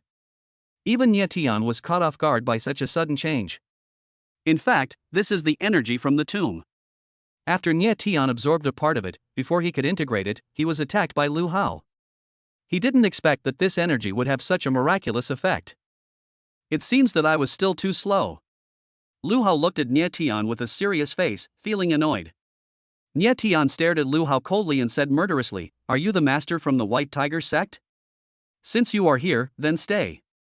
It just so happens that the tomb is in need of an owner." As he spoke, Nie Tian had already activated his true energy and was about to attack Lu Hao. When Nie Tian noticed Lu Hao attacking his two precious daughters just now, he had already wanted to kill Lu Hao. Now it's time to settle the score. Ha! Nie Tian was about to make a move, but suddenly he stopped and turned to look towards the tomb. A vast energy suddenly emanated from the tomb, attracting others to look over there as well. Under the gaze of everyone, the vast energy continued to emerge, and then a small object slowly flew out from the tomb. It seemed like a treasure that appeared slowly against the backdrop of the vast energy, giving people an inexplicable attraction. At the same time as the small object appeared, the nebula pendant on Nie Tian's neck also floated higher, as if it wanted to merge with the former, pulling the red rope taut. After a while, the small object flew in front of Nie Tian's face, and then showed signs of wanting to merge with the nebula pendant. A closer look revealed that this small object was another nebula pendant, or rather, the nebula pendant that Nie Tian in this space should have gotten. Seeing this nebula pendant, Nie Tian couldn't help but think, in order to get it this time, it was full of twists and turns, and even brought about fatal disasters. What would the situation be like when he got the nebula pendant in another space? It must be easier than it is now. Is this going to merge? Can there only be one nebula pendant? Nie Tian observed the movements of the two nebula pendants, and it was not difficult for him to find that the nebula pendant he had been wearing was about to merge with that one. Nie Tian, be careful of Lu Hao. Lu Shaoqing suddenly shouted. Upon hearing this, Nie Tian reacted immediately, and Lu Hao also took action. He suddenly pounced over and snatched away the other nebula pendant. From the appearance of another nebula pendant to Lu Hao's attack, it only took a short period of more than 10 seconds. Lu Hao's attack was too sudden, and when he wanted to stop it, it was too late. However, just when Lu Hao grabbed the nebula pendant, he was suddenly bounced away by a force of energy, and fell headfirst into the distance, making him look extremely embarrassed. Seeing this scene, Nie Tian couldn't help but breathe a sigh of relief. If Lu Hao was bounced away by the nebula pendant, he would not succeed. It's a pity that this was all an illusion at first glance. Nie Tian saw with his own eyes that Lu Hao was bounced away by the energy, but when he looked in front of him again, he found that the nebula pendant had disappeared. Snort! Not far away, Lu Hao snorted complacently, turned around, and ran without hesitation. Oh no! Nie Tian's face changed drastically. He never expected that Lu Hao's forceful snatching would forcibly interrupt the connection between the two nebula pendants, and he actually succeeded. Meng Meng, he stole the nebula pendant, go after him! Nie Tian shouted hurriedly, and at the same time burst out with all his strength to chase Lu Hao. Meng Meng is extremely fast, which makes her perfect for chasing people. She quickly follows Nie Tian's instructions to chase Lu Hao, and in the blink of an eye she overtakes Nie Tian.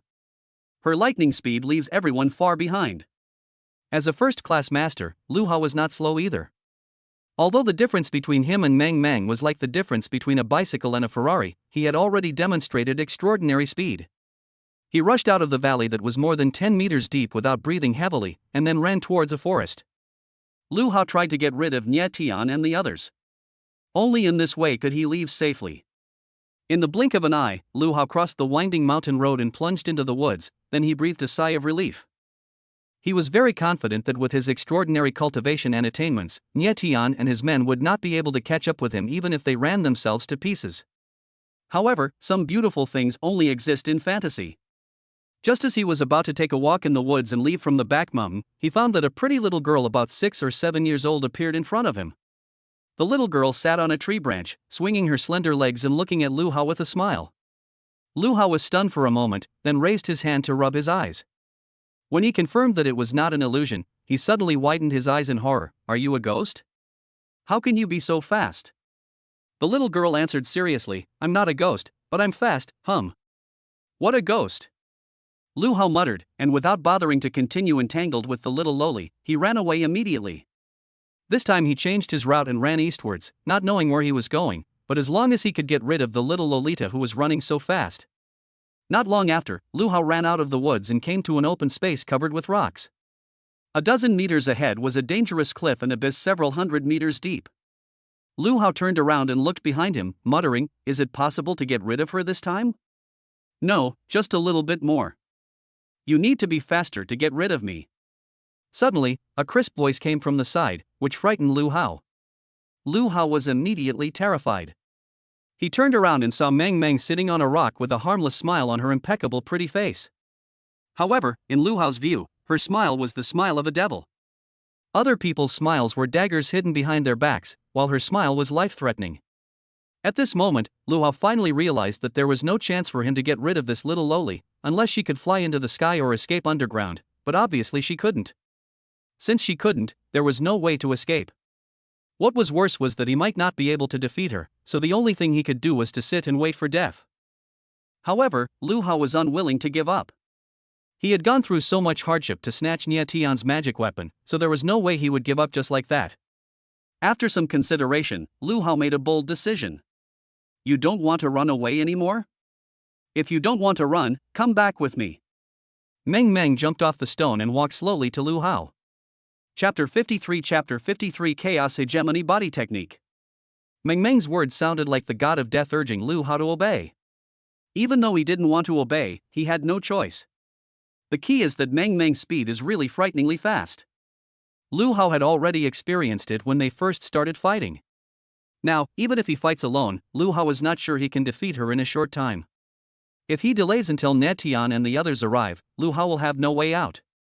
I won't just stand there and wait to die. Of course I'll run. Lu Hao said in a somewhat bewildering manner, and suddenly rushed towards the cliff. With that speed, he could definitely break the Olympic 100-meter sprint record. Oh my! How dare he jump off the cliff? Isn't he afraid of falling to death? Meng Meng is very smart and immediately saw through Lu Hao's intention, but she had no intention of going over to stop him because she couldn't stop him anyway. After all, the distance was only a dozen meters, and Lu Hao was very fast. He had finished the run in the blink of an eye.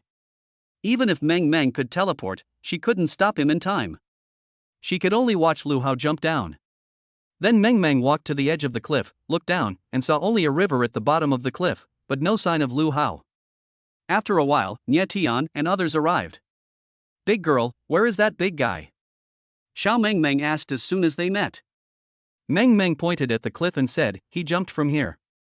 I tried to stop him but failed. It's so pitiful. It must be very painful to fall from such a deep cliff. Xiao Mengmeng nodded in agreement and said, yes. When I jumped from the tower that time, my dad was hurt for several days. Listening to the conversation between the two little girls, Nie Tian couldn't help but feel confused and asked curiously, when will you jump down from the tower?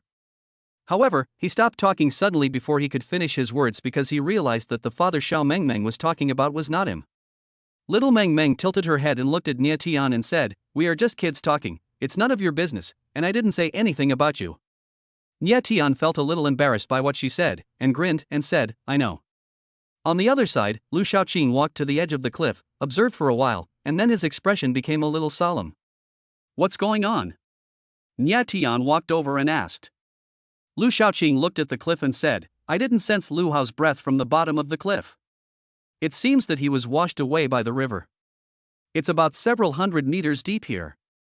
I don't know if he is alive or dead after jumping down. If he is dead, it would be the best. If not, it would be really troublesome. Moreover, he also stole the magic weapon. I believe it has a great impact on you, right?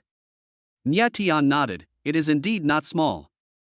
The two magic weapons were only less than half fused when they were forcibly interrupted by this guy, causing me a lot of losses. That being said, I still hope that Lu Hao doesn't die first. At least there will be a chance to get the magic weapon back. Lu Shaoqing said with a wry smile. While speaking, the question that had been bothering Lu Shaoqing emerged in his mind again. This question was about the nebula pendant. In fact, from the very beginning when Lu Shaoqing appeared in front of Nie Tian, his intention of taking the initiative to make friends with him was for the nebula pendant. After all, this was an era when magical weapons were extremely rare, and any treasure related to practitioners could attract the attention of countless people. Generally speaking, magic weapons are personal privacy and will not be revealed easily. People who know the matter will not ask about it, so Lu Shaoqing can only observe secretly by hinting at others, but there has been no progress. Fortunately, he hid this point deeply enough, otherwise he would definitely not escape Nie Tian's mind-reading perception. On the other hand, Lu Shaoqing really wanted to make friends with Nie Tian. After all, having a friend with a magic weapon is definitely better than having an enemy. Now, a series of incidents have been triggered by Nie Tian's magic weapon, making Lu Shaoqing even more curious about the so-called magic weapon. Nie Tian doesn't use mind reading all the time, so he doesn't know what Lu Shaoqing is thinking, and it wouldn't hurt if he knew. If you put yourself in their shoes, anyone would be very interested in this mysterious magic weapon. Go back first. I will send someone over immediately to search for Lu Hao's whereabouts. No matter whether he is alive or dead, we must find him. Lu Shaoqing said solemnly. Nie Tian patted his shoulder and said, okay, I'll leave this matter to you. Next, Nie Tian and his team returned to the valley and went into the tomb to take a look. Perhaps because of the loss of the nebula pendant, the energy in the tomb had completely dissipated. When Nie Tian and Lu Shaoqing came in, they were not attacked by energy, and everything returned to normal. In the coffin of the tomb, there lay a skeleton with a long rotted black rope around its neck. It was presumed that this skeleton was the original owner of the nebula pendant. Not long after, the group drove down the mountain and returned to the city. On the 9th floor of a 5-star hotel, in a presidential suite. Nie Tian stayed alone in a bedroom, holding the nebula pendant in his hand, staring at it absent-mindedly without blinking, but his thoughts had actually drifted to another level. After half a day of absorption, the energy that had been forcefully integrated into his body had stabilized, allowing Nie Tian's skills to increase significantly again. If calculated in years, he now possesses skills of no less than 50 years. Such profound skills can probably only be possessed by someone like the White Tiger sex leader who has practiced for a lifetime. And what Nie Tian is focusing on now is the changes after the nebula pendant merged with half of that nebula pendant. Due to absorbing too much energy, the nebula pendant underwent obvious changes, emitting a faint purple color and showing a tendency to change color. The other is internal changes, with several different mutations occurring at once. The nebula pendant has been upgraded. It turns out that magic weapons also have the ability to grow. And after the nebula pendant was upgraded, it also upgraded its mind-reading ability to mind-controlling ability. What is this thing? Nie Tian carefully analyzed the changes in the nebula pendant and suddenly made a major discovery that surprised him. The Chaos Hegemon body art originated from the era of gods and demons. It was created by the ancient gods and demons. After learning it, you can cultivate an extraordinary physique similar to that of gods and demons. Nia Tian observed this new information and became more and more shocked.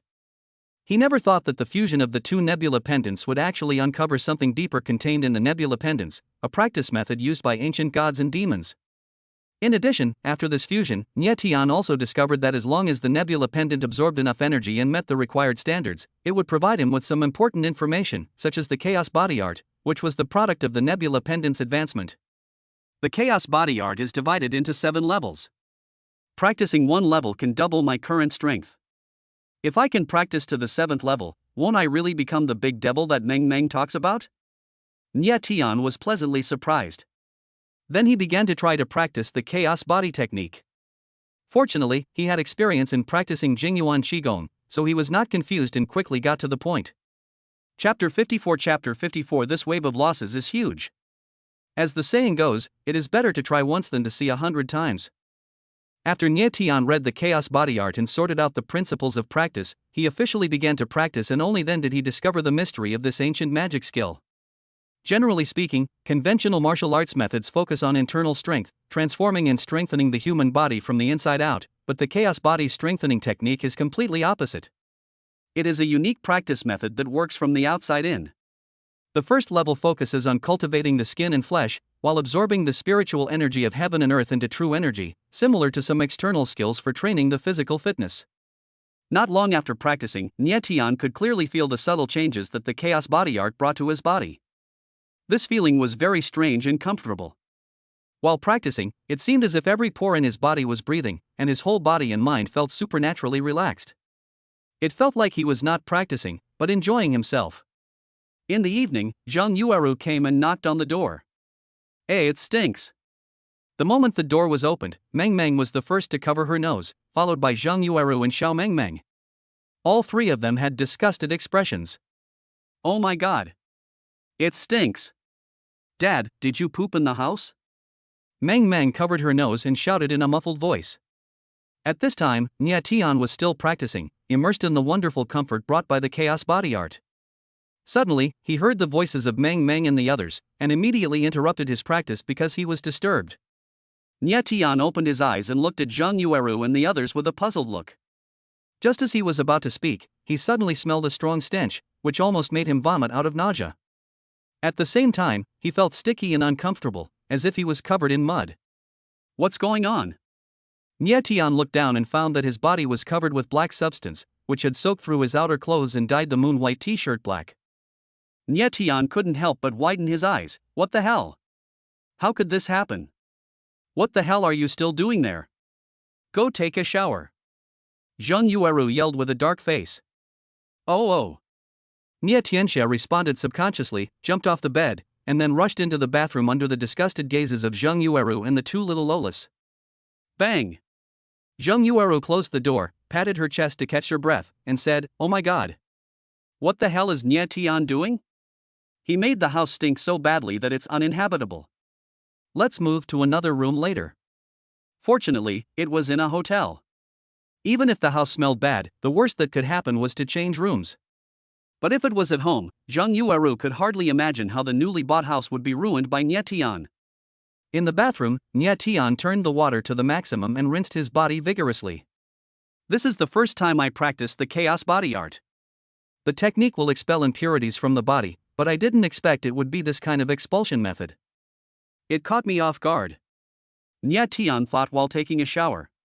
The black dirt on his body were the impurities forced out of his body after practicing the Chaos Body Domination technique. This would make his body purer and eliminate some hidden drawbacks. However, he didn't expect that without making any preparations in advance, he would end up in such a miserable state and lose face in front of his wife and daughter. After washing no less than 5 times, Nia Tiankai felt that his body was completely clean. He then accompanied Zhang Yueru and the two little Lolas to have dinner.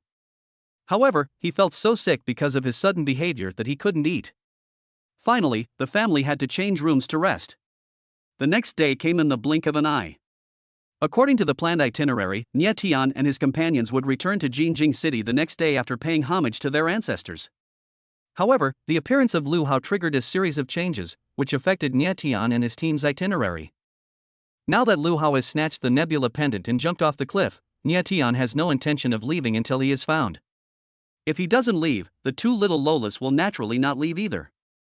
Zheng Yueru is also worried, so she has to choose to stay. In the tea restaurant on the first floor of the hotel, Lu Shaoqing came to see Nie Tian early in the morning, mainly to discuss with him the deployment of searching for Lu Hao's whereabouts. The White Tiger Sect's manpower is concentrated in the Jinjing area. I can only dispatch people here urgently. They arrived here by plane yesterday and are currently searching for Lu Hao's whereabouts in the mountains. Nie Tian drank distilled water and asked, "What progress have been made so far?" Lu Shaoqing said, "The progress is not clear. According to our investigation, there is a hidden river under the cliff, and the upstream and downstream are all underground. If Lu Hao jumped down and died, his body would be washed into the ground by the river and could not be found.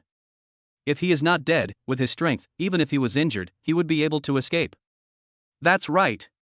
Nie Tian frowned and thought, vaguely feeling that this matter would be very tricky.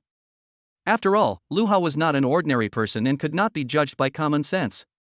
If he did not die from the fall, finding him would be like looking for a needle in a haystack. After a moment of contemplation, Nie Tian said, "If Lu Hao is not dead, he will definitely return to the White Tiger Gate. Otherwise, we will not look for him here anymore. Let's go back to Jinjing and look for him again." Lu Shaoqing waved his hand and said, "It's not as simple as you think. I also know that Lu Hao will return to Jinjing, but in his condition, he won't be able to return in a few days. If he does return, he will never show up in the short term. In addition, with the interference of the left protector, it is not easy to find Lu Hao." Nie Tian nodded and said, "This matter is indeed difficult to handle, but it must be resolved. What are your plans next?" Lu Shaoqing said, "Let's wait another day. If there is still no news about Lu Hao, we will go back first and then make a long-term plan. You should know that although this matter was caused by Lu Hao, there are too many people involved and the impact is huge, so we must proceed step by step and be careful. Okay, let's wait for another day. We'll go look for it together later." Nie Tian said solemnly. "Yeah." Lu Shaoqing nodded. Kitahama City is so big, not to mention that it is located in the suburbs of the wild mountains and wilderness. It is really not easy to find someone, let alone find a martial arts master, which is obviously not easy. In the following time, Nie Tian and Lu Shaoqing, and of course the two little Lolas, went to the mountains to observe for a while, but did not gain anything. Then they searched the place where Lu Hao appeared in the city, and questioned some White Tiger sect disciples who followed Lu Hao. After working for most of the day, they still got nothing. "I noticed that your strength seems to have changed a lot again. Is it because you absorbed too much energy from magic weapons yesterday?" Lu Shaoqing asked while driving. Nie Tian nodded and said, "Well, it has indeed changed a lot. If Lu Hao hadn't suddenly snatched away that magic weapon, I think my strength would have improved even more.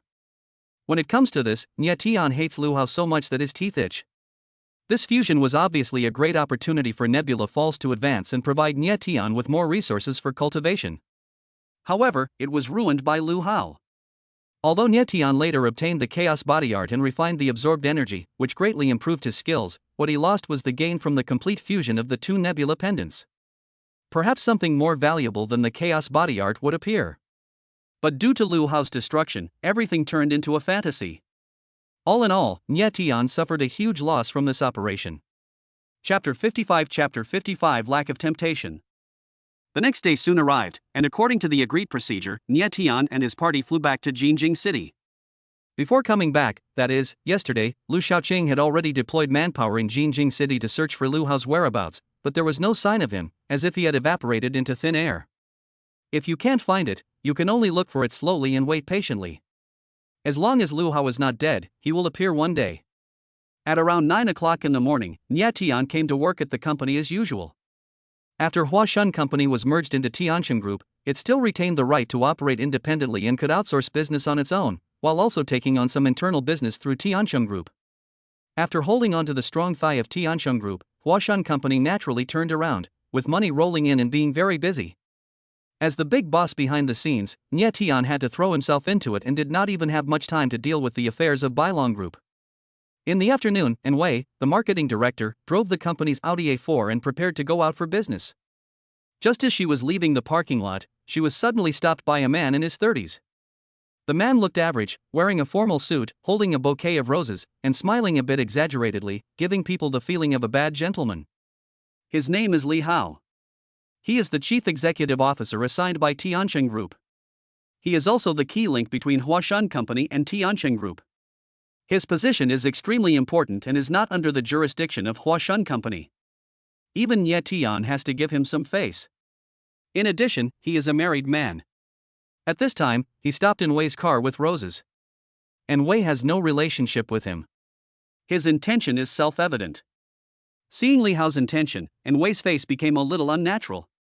Out of politeness, she stopped the car and got out to talk to him. CEO Li, are you lost? At this moment, and Wei hoped extremely much that Li Hao had sent flowers to the wrong person.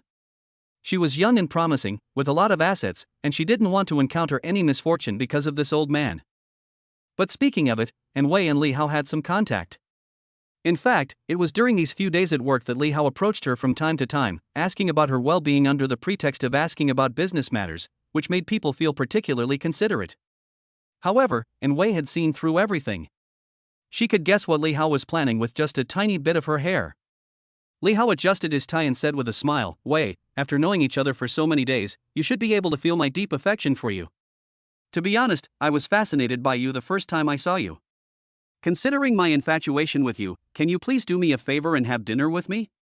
And Wei felt uncomfortable after hearing what Li Hao said.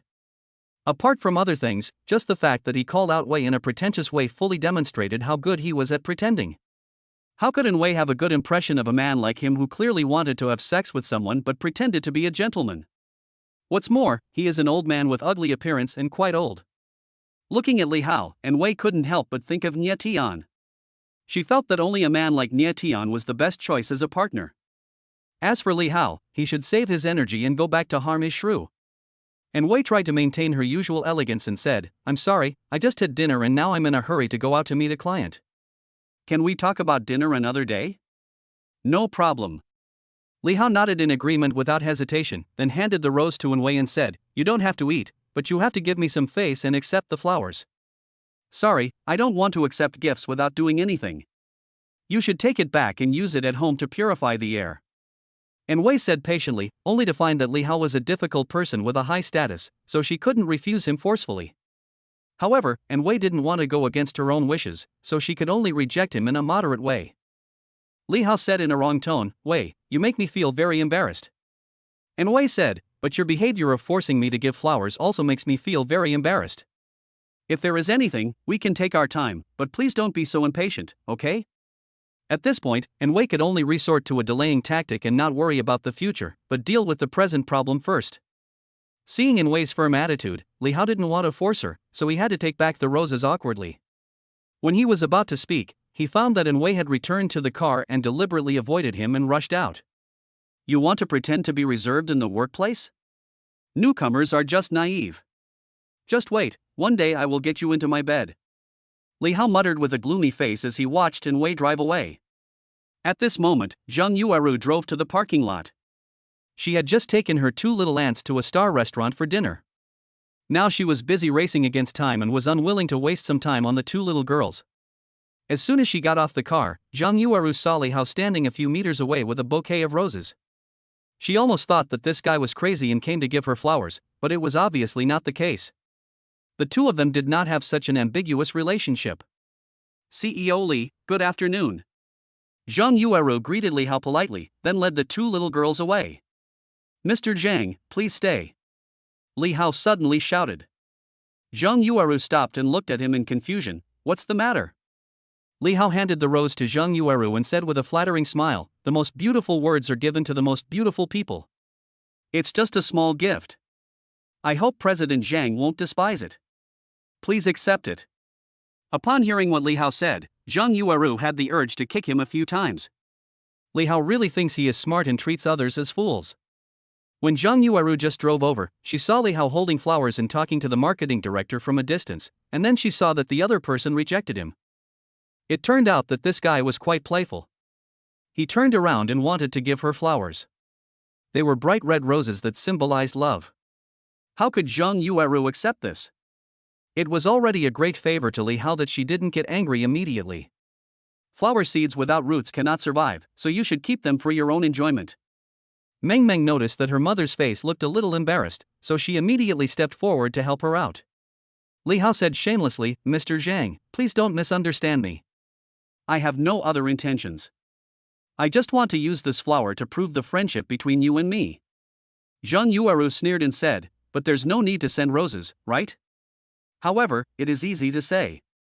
Li Hao does not think so. In his opinion, although Zhang Yueru is a married woman, she is very beautiful. Even if he cannot get anything from her, finding a chance to tease her is also a good choice. Now that a great opportunity is right in front of him, given Li Hao's introverted and reserved personality, he will definitely not let it go. Zhang Yueru shook her head and said, CEO Li, I really can't accept these flowers. Mr. Zhang, you make me very unhappy. Li Hao frowned, looking as if his true love was betrayed, but his eyes were scanning Zhang Yueru dishonestly. Then I can only say sorry. Zhang Yueru smiled and left. Chapter 56 Workplace Matters. It was obvious that Li Hao was abusing his power. His arrogant and wanton attitude made Zhang Yueru very disgusted. Fortunately, she was the boss of the company after all, otherwise she didn't know how Li Hao would harass her. Zhang Yueru replied firmly and left decisively, without even glancing at Li Hao, and walked in with the two little Lolas. Now Li Hao was embarrassed again. As the chief executive, he felt very ashamed, but he did not realize that he was the one who was embarrassing himself from the beginning. In the afternoon, Wei met with the client and returned to the company.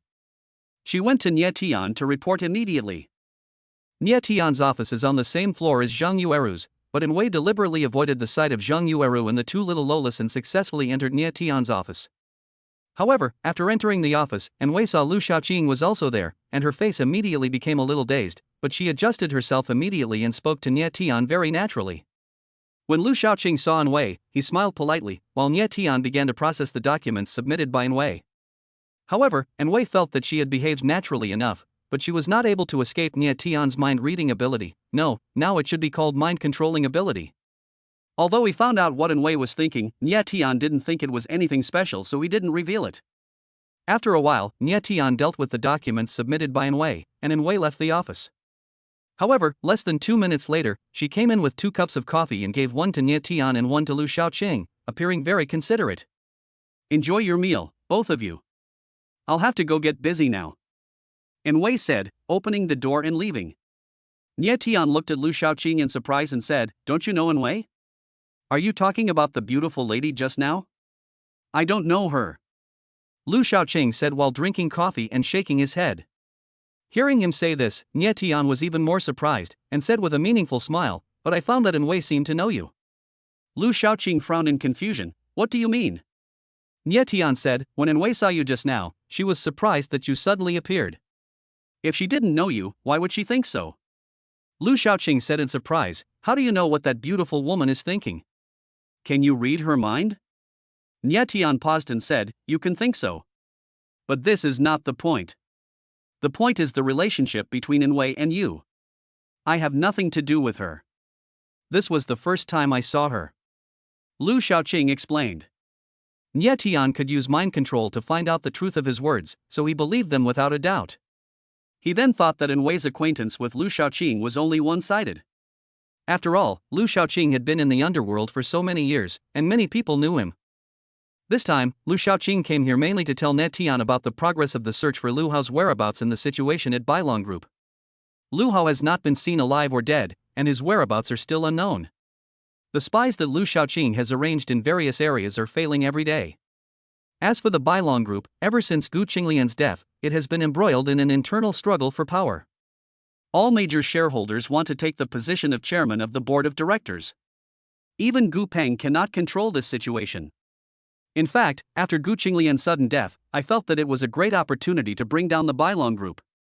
However, after my investigation, I found that the waters in the Bailong Group are really deep and too many people are involved. It is really not easy to bring down this large group that has already developed and is deeply rooted. Lu Shaoqing expressed his opinion, and his tone seemed a little depressed. Nie Tian nodded in agreement and said, yes, Bailong Group is more difficult to deal with than we thought.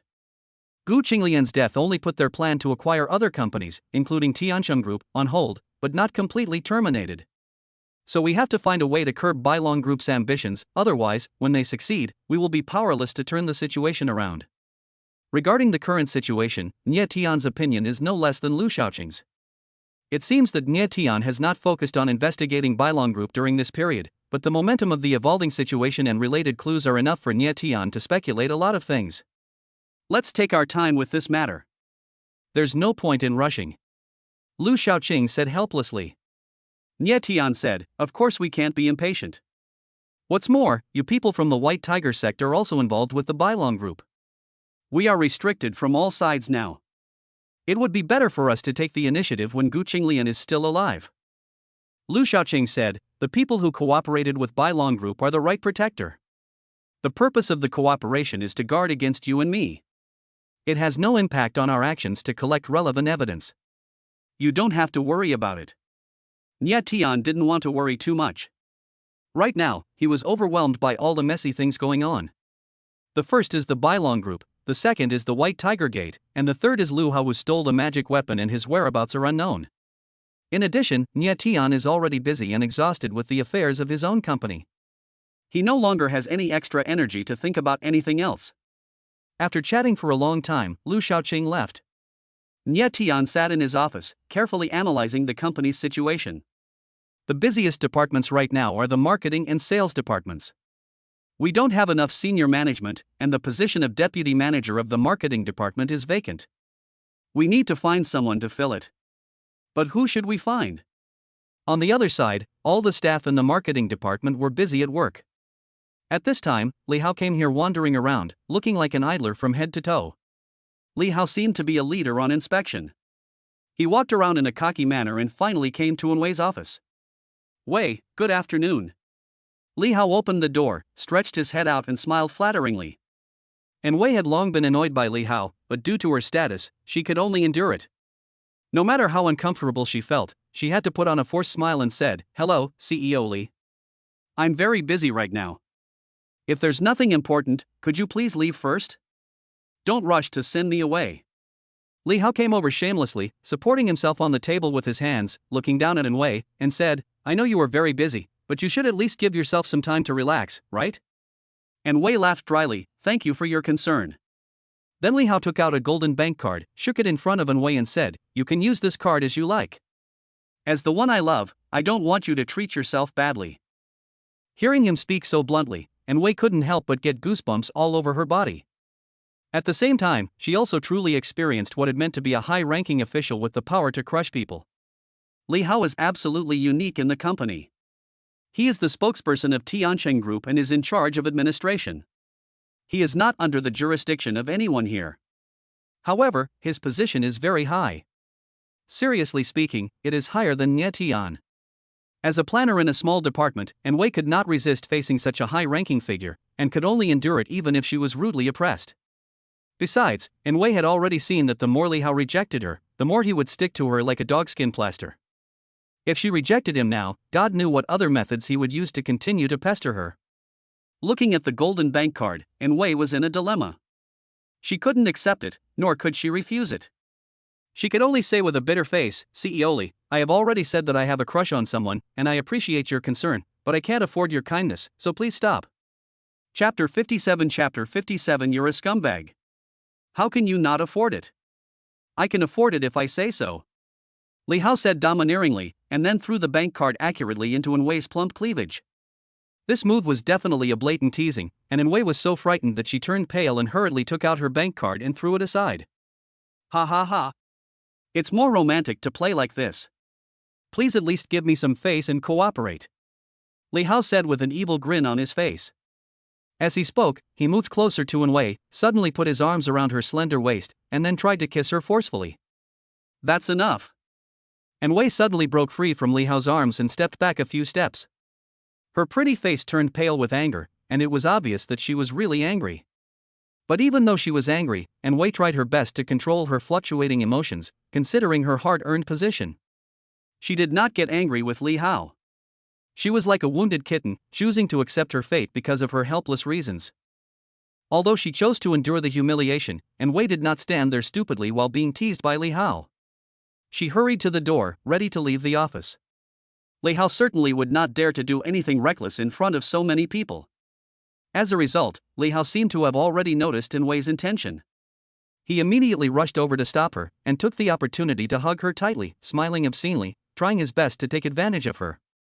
"Li Hao, you will kill me if you do this." And Wei was so angry that she struggled to break free from Li Hao's arms. Li Hao smiled obscenely and said, "We are all social people, why are you pretending to be reserved with me? Just obey me, I promise that you will have no worries about food and clothing for the rest of your life, and you will have everything you want." Bang, bang, bang. Just then, there was a knock on the door. Li Hao said calmly, "I'm busy inside, let's talk later if you have anything." Bang, bang, bang. There was another knock on the door. This really pissed off Li Hao, and he shouted at the top of his voice, "Are you deaf? I said I was busy, why are you still knocking?" Bang, bang, bang. In response, there was another knock on the door. Judging from the situation, if the door wasn't locked, the people outside would probably just open the door and break in, seemingly not caring about Li Hao's presence. Li Hao was angry inside, but Nie Tian was puzzled outside. He could confirm that this was in Wei's private office, so how could there be a man inside? This is a company with many employees. Nie Tian could understand why a male employee entered in Wei's office. But from the way the man spoke, it seemed that he was not an ordinary person, so Nie Tian couldn't help but think of the worst. Could it be that Wei had a quarrel with her boyfriend, so they started arguing in the office? This won't do. I have to persuade them. Nie Tian thought. Just as Nie Tian was about to play peacemaker and try to find a way to go in and persuade people, the door finally opened. It was Wei who opened the door. She opened it suddenly when Li Hao wasn't paying attention. Otherwise, the door would have been completely blocked by Li Hao, making it impossible for anyone to come in or go out. Speaking of which, Li Hao is really daring. He tries every possible means to win Wei over, even resorting to force. It can be seen that the thinking of this horny old man is really extreme.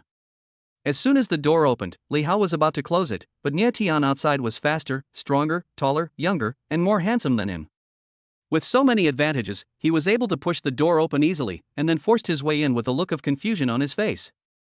Li Hao was immediately furious when he noticed someone breaking in. Without even looking at the person, he shouted in a low voice, "Don't you have ears? I told you not to." However, he had just said half of his words when he saw the appearance of the person who came. When he saw that it was Nie Tian, he swallowed the second half of the sentence back. Nie Tian also didn't expect that the man tossing and turning inside would be Li Hao. He looked at him and Wei in astonishment and asked, "What are you two doing?" "Mr. Nie, he's trying to molest me." Wei suddenly threw herself onto Nie Tian's shoulders, hugged his arms and said in panic. Wei had long been fed up with the harassment from Li Hao, and finally saw someone she could rely on. She didn't want to endure it any longer and hoped that Nie Tian would help her vent her anger. Even though Nie Tian couldn't do anything to Li Hao due to his status, he could still protect her. Li Hao smiled awkwardly and said, "Mr. Nie, don't get me wrong. I was just joking with her. Wei, am I right?" Wei forced herself to calm down and said patiently, "But you've gone too far." "What do you mean by going too far? Isn't this something we both agreed on?" Li Hao said shamelessly, as if it were true. Listening to their conversation, Nie Tian was a little confused. He had no idea how serious the fight had gotten. He only knew that Wei and Li Hao had no direct relationship. From the looks of it, it seemed that Li Hao must have done something inappropriate to Wei. In general, Nie Tian has at least figured out that it was Li Hao who was causing trouble, harassing female employees during working hours, and his actions clearly violated company regulations. However, Li Hao dared to act so recklessly, clearly abusing his power and bullying others. Nie Tian has always had a very low tolerance for people like him. Nie Tian helped Wei stand up, then said calmly, "If it's just a misunderstanding, just explain it clearly, but if you are maliciously harassing my employees, it will be difficult to explain." Li Hao laughed coldly, "Ha! Mr. Nie, you are really good at protecting my shortcomings, but what can you do to me? I am not under your control. Whatever I do is my own business. Even if it is on your territory, your rules are completely invalid to me." Hearing what he said, Nie Tian felt a little surprised. Nie Tian didn't insist on holding Li Hao responsible for anything, he just discussed the matter at hand. He didn't expect that this guy would really make a big deal out of it, as if he was the only one in the world who was supreme. Of course, Nie Tian also knew very well that Huashan Company was able to gain a foothold by relying on Tianxin Group, and now it can only operate smoothly with the support of Tianxin Group. Therefore, as a member of Tianxin Group, Li Hao naturally has the capital to be fearless.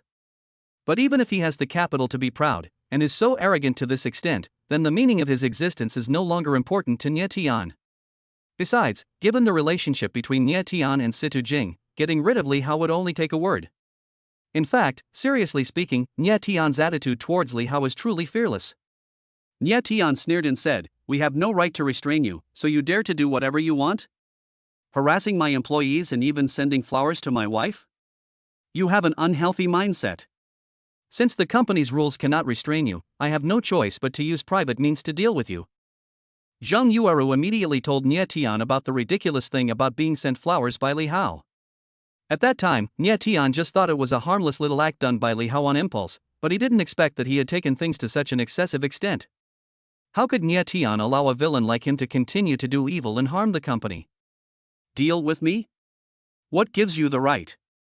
Don't forget, the business you took over and the money you earned were all the result of my operation. Do you want to repay kindness with enmity? Li Hao said proudly. Nie Tian said calmly, "Don't talk to me about anything else. In my eyes, you are just a scumbag." Chapter 58 Home Alone.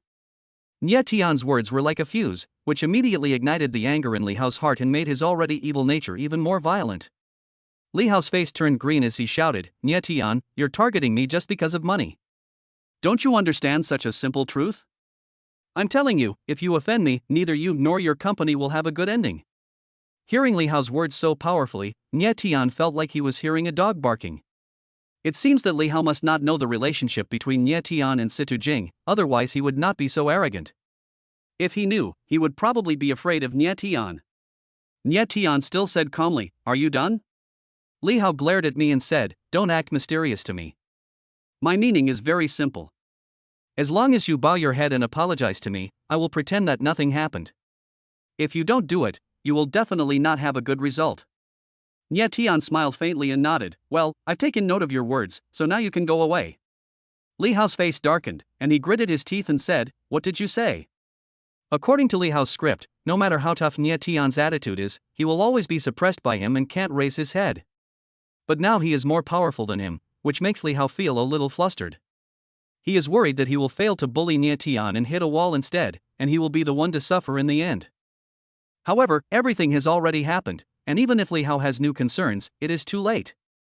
Nie Tian's face gradually turned cold, and he said, "I told you to get out of my company, didn't you hear me? Or do you still need my help?" Li Hao straightened his back and said, "If you tell me to leave, I will leave. I am not an inferior person like you. I will not allow any of you to offend my dignity." This statement really deserves a beating, and is completely beyond Nie Tian's bottom line of tolerance. He is no longer the timid clerk. Now when dealing with people and things, he pays attention to being swift and decisive, and he hates dragging his feet the most. So next, Nie Tian used the method that made him most comfortable to make Li Hao obedient. "Since you are so ungrateful, I have no choice but to punish you," Nie Tian said indifferently, then grabbed Li Hao's tie and dragged him out. "What are you doing? Let me go." Li Hao struggled hard, but found that he could not break free at all. He felt like he was being dragged by a truck and it was no use trying his best. After a while, Nie Tian dragged Li Hao to the window of the hall, opened the window casually, and threw Li Hao out of the window without hesitation. Ah! Seeing this scene, everyone in the marketing department was shocked.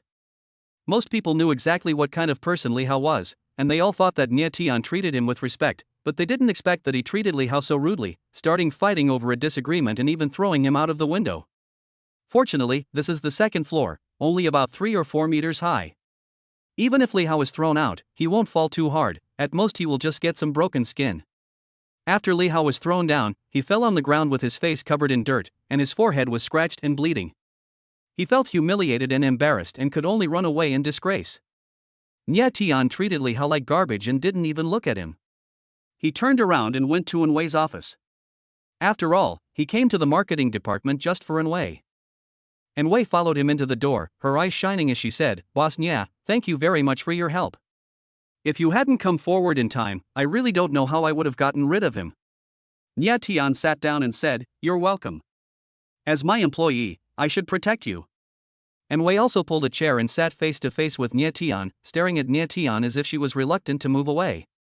When seeing Nye Tian throwing Li Hao out of the window without hesitation, in Wei's eyes, his figure was as tall and majestic as a savior, so much so that now the look in her eyes when she looked at Nye Tian was filled with a special emotion. Nye Tian said, "I came here this time to discuss something important with you. Please speak, Mr. Nye." And Wei looked very focused. Nye Tian said, "The position of deputy manager of the marketing department has been vacant, so I decided to promote you to this position. Are you willing? One more thing to add, it's just a part-time position as deputy manager. If you perform well enough in the future, you can get a chance to become a full-time manager." Upon hearing this, Wei couldn't help but be overjoyed and answered without hesitation, "Thank you very much for Mr. Nye's promotion and trust. I am willing to serve as the deputy manager and I promise not to let you down." Nye Tian nodded and said, "That's good. Go to the Human Resources Department before leaving, get off work and officially start work as the deputy manager tomorrow." After dealing with Wei's promotion, Nye Tian went about dealing with other matters.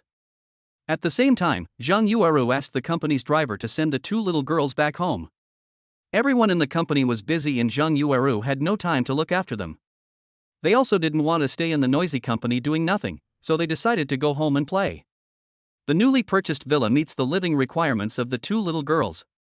All decorations are arranged according to the highest star standards and are equipped with 2 bathrooms. Nye Tian also specially hired an experienced chef at a high salary to cook for his family. In the future, they no longer need to go to the hotel for meals and bathing. All arrangements were made to satisfy these 2 young ladies. The chef hasn't come to work yet, and the house is quiet, with only 2 cute, pretty and adorable little Lolas. Are you sure you didn't see it wrong?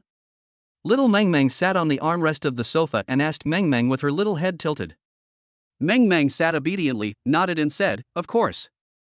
Don't forget, I'm not only fast, but also have a strong sense of hearing. I could tell at a glance those people who were monitoring me." Xiao Meng Meng said, "Then why don't you ask me to catch them together?" Meng Meng put on a preaching attitude, "You think too simply. It's useless to catch them. The main thing is to find out their next plan."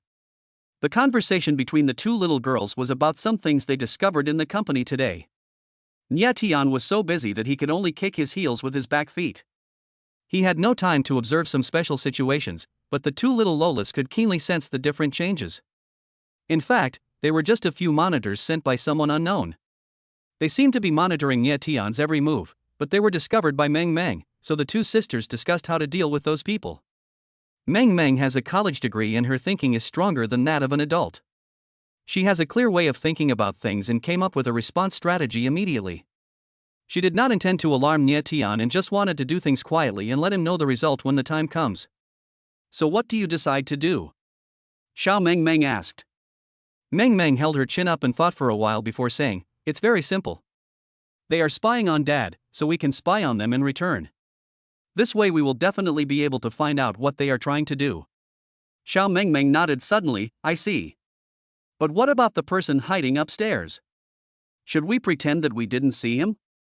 There's no rush. He can't escape anyway." Meng Meng glanced upstairs. Chapter 59 Small Tricks.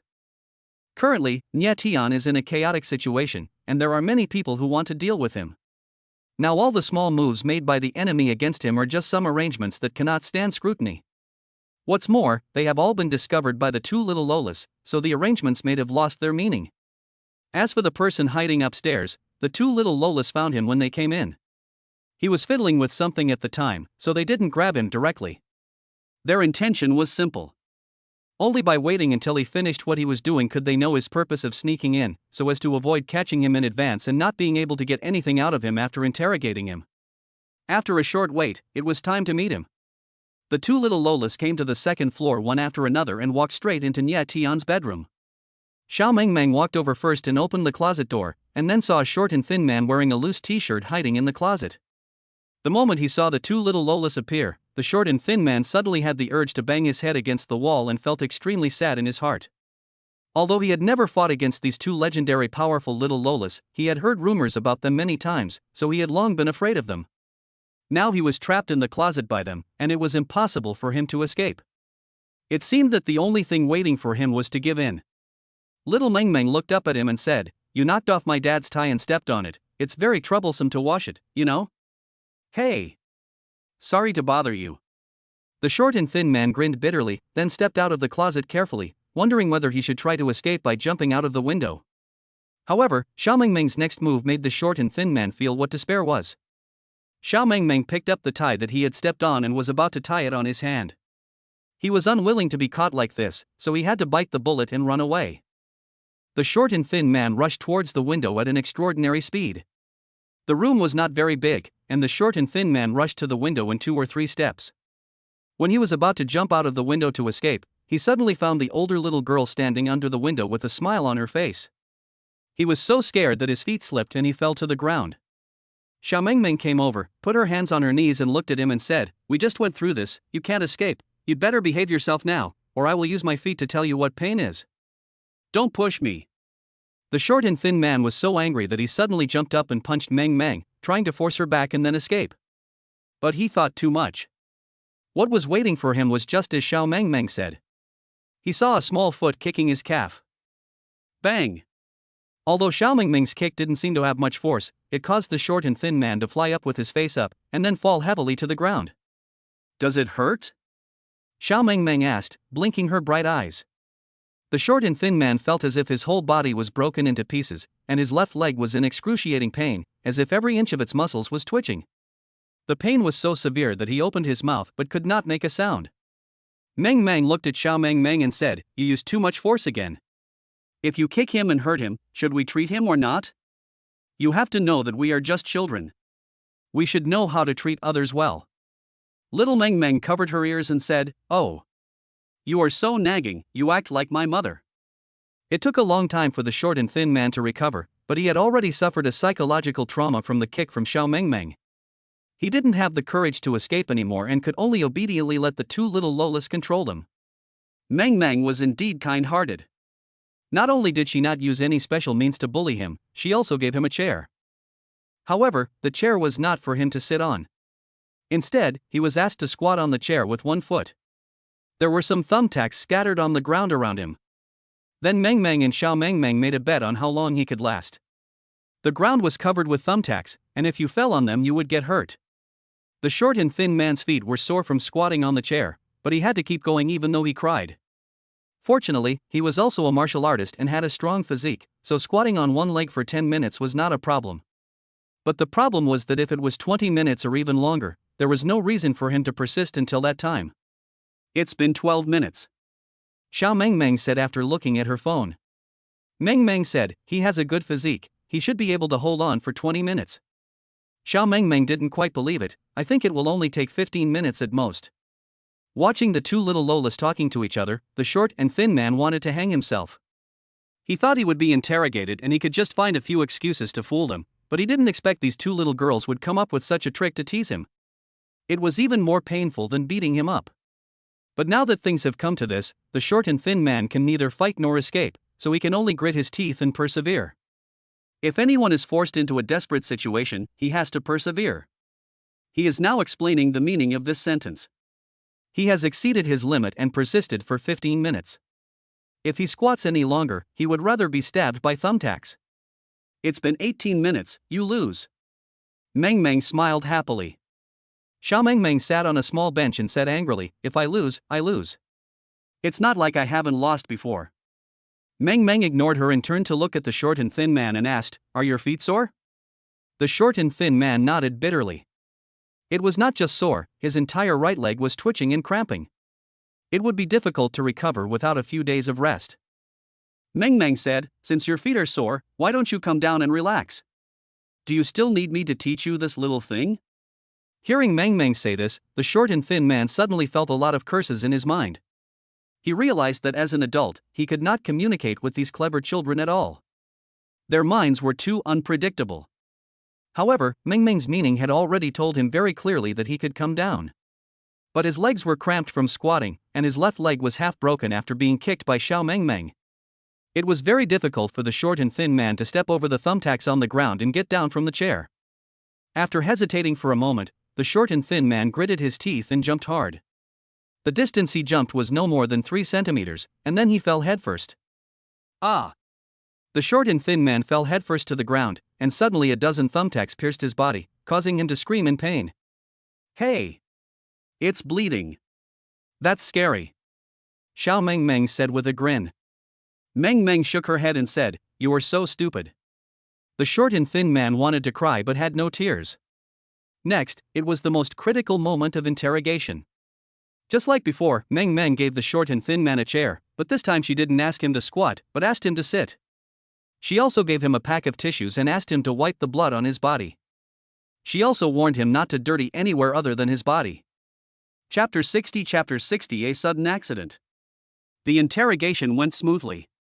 Perhaps the short and thin man was frightened by the two clever little girls, so he answered the questions very clearly and told them his origins and the purpose of his infiltration.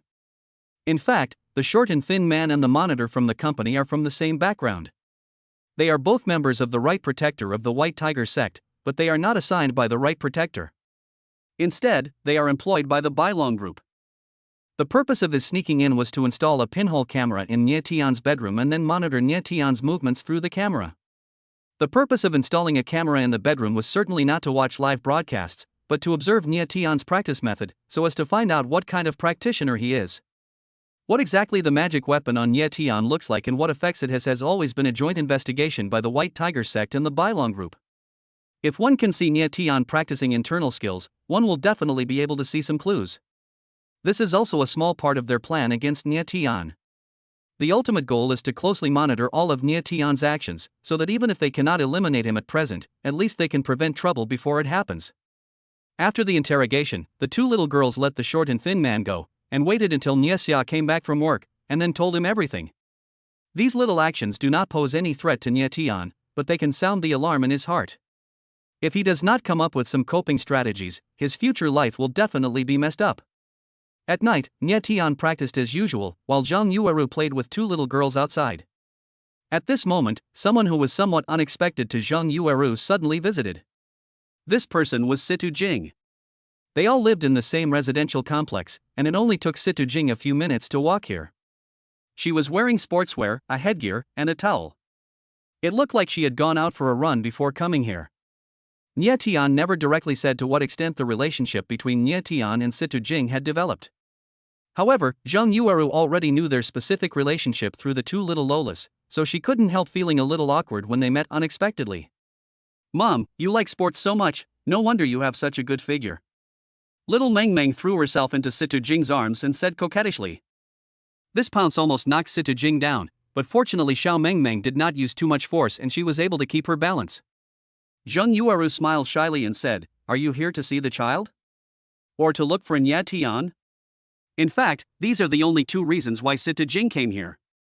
Although she is Nie Tian's lover, it is not appropriate for her to appear frequently.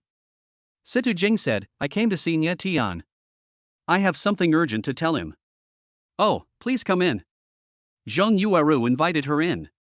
After a while, Zhang Yueru called Nie Tian out, and the family gathered in the living room to talk. "What do you want from me?" Nie Tian asked as he sat down, and took the juice that Zhang Yueru brought. "There's no share for you," Zhang Yueru said resentfully, and gave the juice to Situ Jing and the two little Lolas respectively. Nie Tian looked stunned, but then he realized that Zhang Yueru was just jealous, so he didn't say anything more. Situ Jing said while holding a glass of juice, "You were too reckless today. Even if you want to deal with Li Hao, I have to do it. You can just kick him out, but there's no need to throw him off the building, right?" Nie Tian smiled disapprovingly and said, "These are all trivial matters. You don't need to be so nervous." Situ Jing said with a straight face, "It's not a big deal, but the problem is Li Hao is dead. He died suddenly within 3 hours after you threw him out from downstairs." "He's dead." Hearing this, Nie Tian's eyes widened in shock and he said in amazement, "Is he made of glass? He will break if he falls." Generally speaking, people who work in large companies like Tianqing Group will undergo a comprehensive physical examination every year to confirm that they are in good health before being allowed to go to work. Especially those in high positions like Li Hao, they have to keep their bodies in good condition. Now that he died after being thrown down by Nie Tian, either Li Hao had other health problems or it was a pure accident. There is no other reasonable explanation. Situ Jing frowned and said, "Li Hao died in his car. It was parked on the side of the road for a long time before being discovered. He was already dead at that time. The specific cause of death can only be known after the autopsy report comes out. At present, his death may be related to you." Nye Tian's face darkened as he asked, how could this happen? Did I just happen to cause him to suffer internal injuries and then die of chronic illness? Situ Jing said, it's still unclear how Li Hao died. It was only after I heard about his death that I learned that you had a fight with him. Anyway, this matter is not optimistic. Let's wait and see. I hope the police don't suspect you. No doubt, is it possible? Nye Tian said with a wry smile. Li Hao died mysteriously, and everyone who was involved with him during his lifetime is worthy of suspicion. Moreover, Nye Tian used extremely brutal means to deal with him. It would be strange if the police did not investigate him. After the sudden and unexpected shock, Nye Tian was upset and had no mind to practice. Finally, with Zhang Yueru's comfort, the two had some in-depth physical communication, and then Nye Tian fell asleep with a little tiredness. The next day, as soon as Nye Tian and his family got up, someone came knocking on the door. Dad, the police are here. Xiao Mengmeng saw the police car outside through the window and turned to shout upstairs. Nye Tian immediately hurried downstairs and went to open the door himself. He was then stunned when he saw two policemen standing at the door. Old Lu, how come you are a policeman again? No, that's not right. You are not Old Lu. Nye Tian looked at the square-faced policeman in the lead and said in surprise. The square-faced policeman took off his hat and stretched out his hand, saying, hello, I am indeed Lao Lu, but not the Lao Lu you know. To be precise, I am his younger brother, so my last name is also Lu. Nye Tian suddenly realized and shook hands with him, I see. Please come in. This square-faced police officer looks 70% like Lu Shaoqing. His name is Lu Xiaohua, Lu Shaoqing's younger brother. The purpose of his sudden visit is to investigate the cause of Li Hao's death. After investigation, Lu Xiaohua already knew that Nye Tian had a conflict with Li Hao, after which Li Hao left Huashan Company and died at a certain time point. The cause of Li Hao's death has not been determined yet. Even if Nye Tian is very suspicious, the police have no reason to confirm that Nye Tian is the suspect, so they can only ask him about things related to the case. In addition to the relationship with Lu Shaoqing, Lu Xiaohua's attitude towards Nye Tian will definitely be softer. In the living room, Lu Xiaohua sat on the sofa and said solemnly, Mr. Nye, I know you and my brother have a very good relationship, so when I found out that Li Hao's death was closely related to you, I told my brother immediately. He assured me that Li Hao's death had nothing to do with you. Of course, I am willing to believe you. But everything is subject to the final investigation results. Now I will ask you specifically, and then do further investigation after the autopsy report comes out. Nye Tian spread his hands helplessly and said, I never thought that my momentary impulse would lead to such an accident. It makes me very anxious. No matter how much he said now, Nye Tian couldn't get rid of the fact that he was being suspected. However, at this juncture, he didn't want to be involved in a murder lawsuit, otherwise everything he had done would be lost due to his mistake. Just as Lu Xiaohua was about to answer, he suddenly stood up, took out his cell phone from his pocket, answered the call for a while, then looked at Nye Tian with a serious expression and said, Mr. Nye, the autopsy report is out. One look at Lu Xiaohua's face showed that the situation was not optimistic, and Nye Tian became a little nervous as well, asking, what was the result? Lu Xiaohua said, Li Hao died because of a severe chest concussion that caused a ruptured cardiovascular system and atrial hemorrhage. The forensic doctor has determined that Li Hao's body suffered a large collision before his death, and it is very likely that you dropped him. Nye Tian's heart skipped a beat when he heard this. So, Li Hao's death might have been caused by me? Lu Xiaohua nodded and said, yes, that's the theory. Everything depends on evidence. The results of the autopsy report clearly point to Nye Tian, and it is indisputable evidence. Unless there are other doubts, Nye Tian will not be able to escape.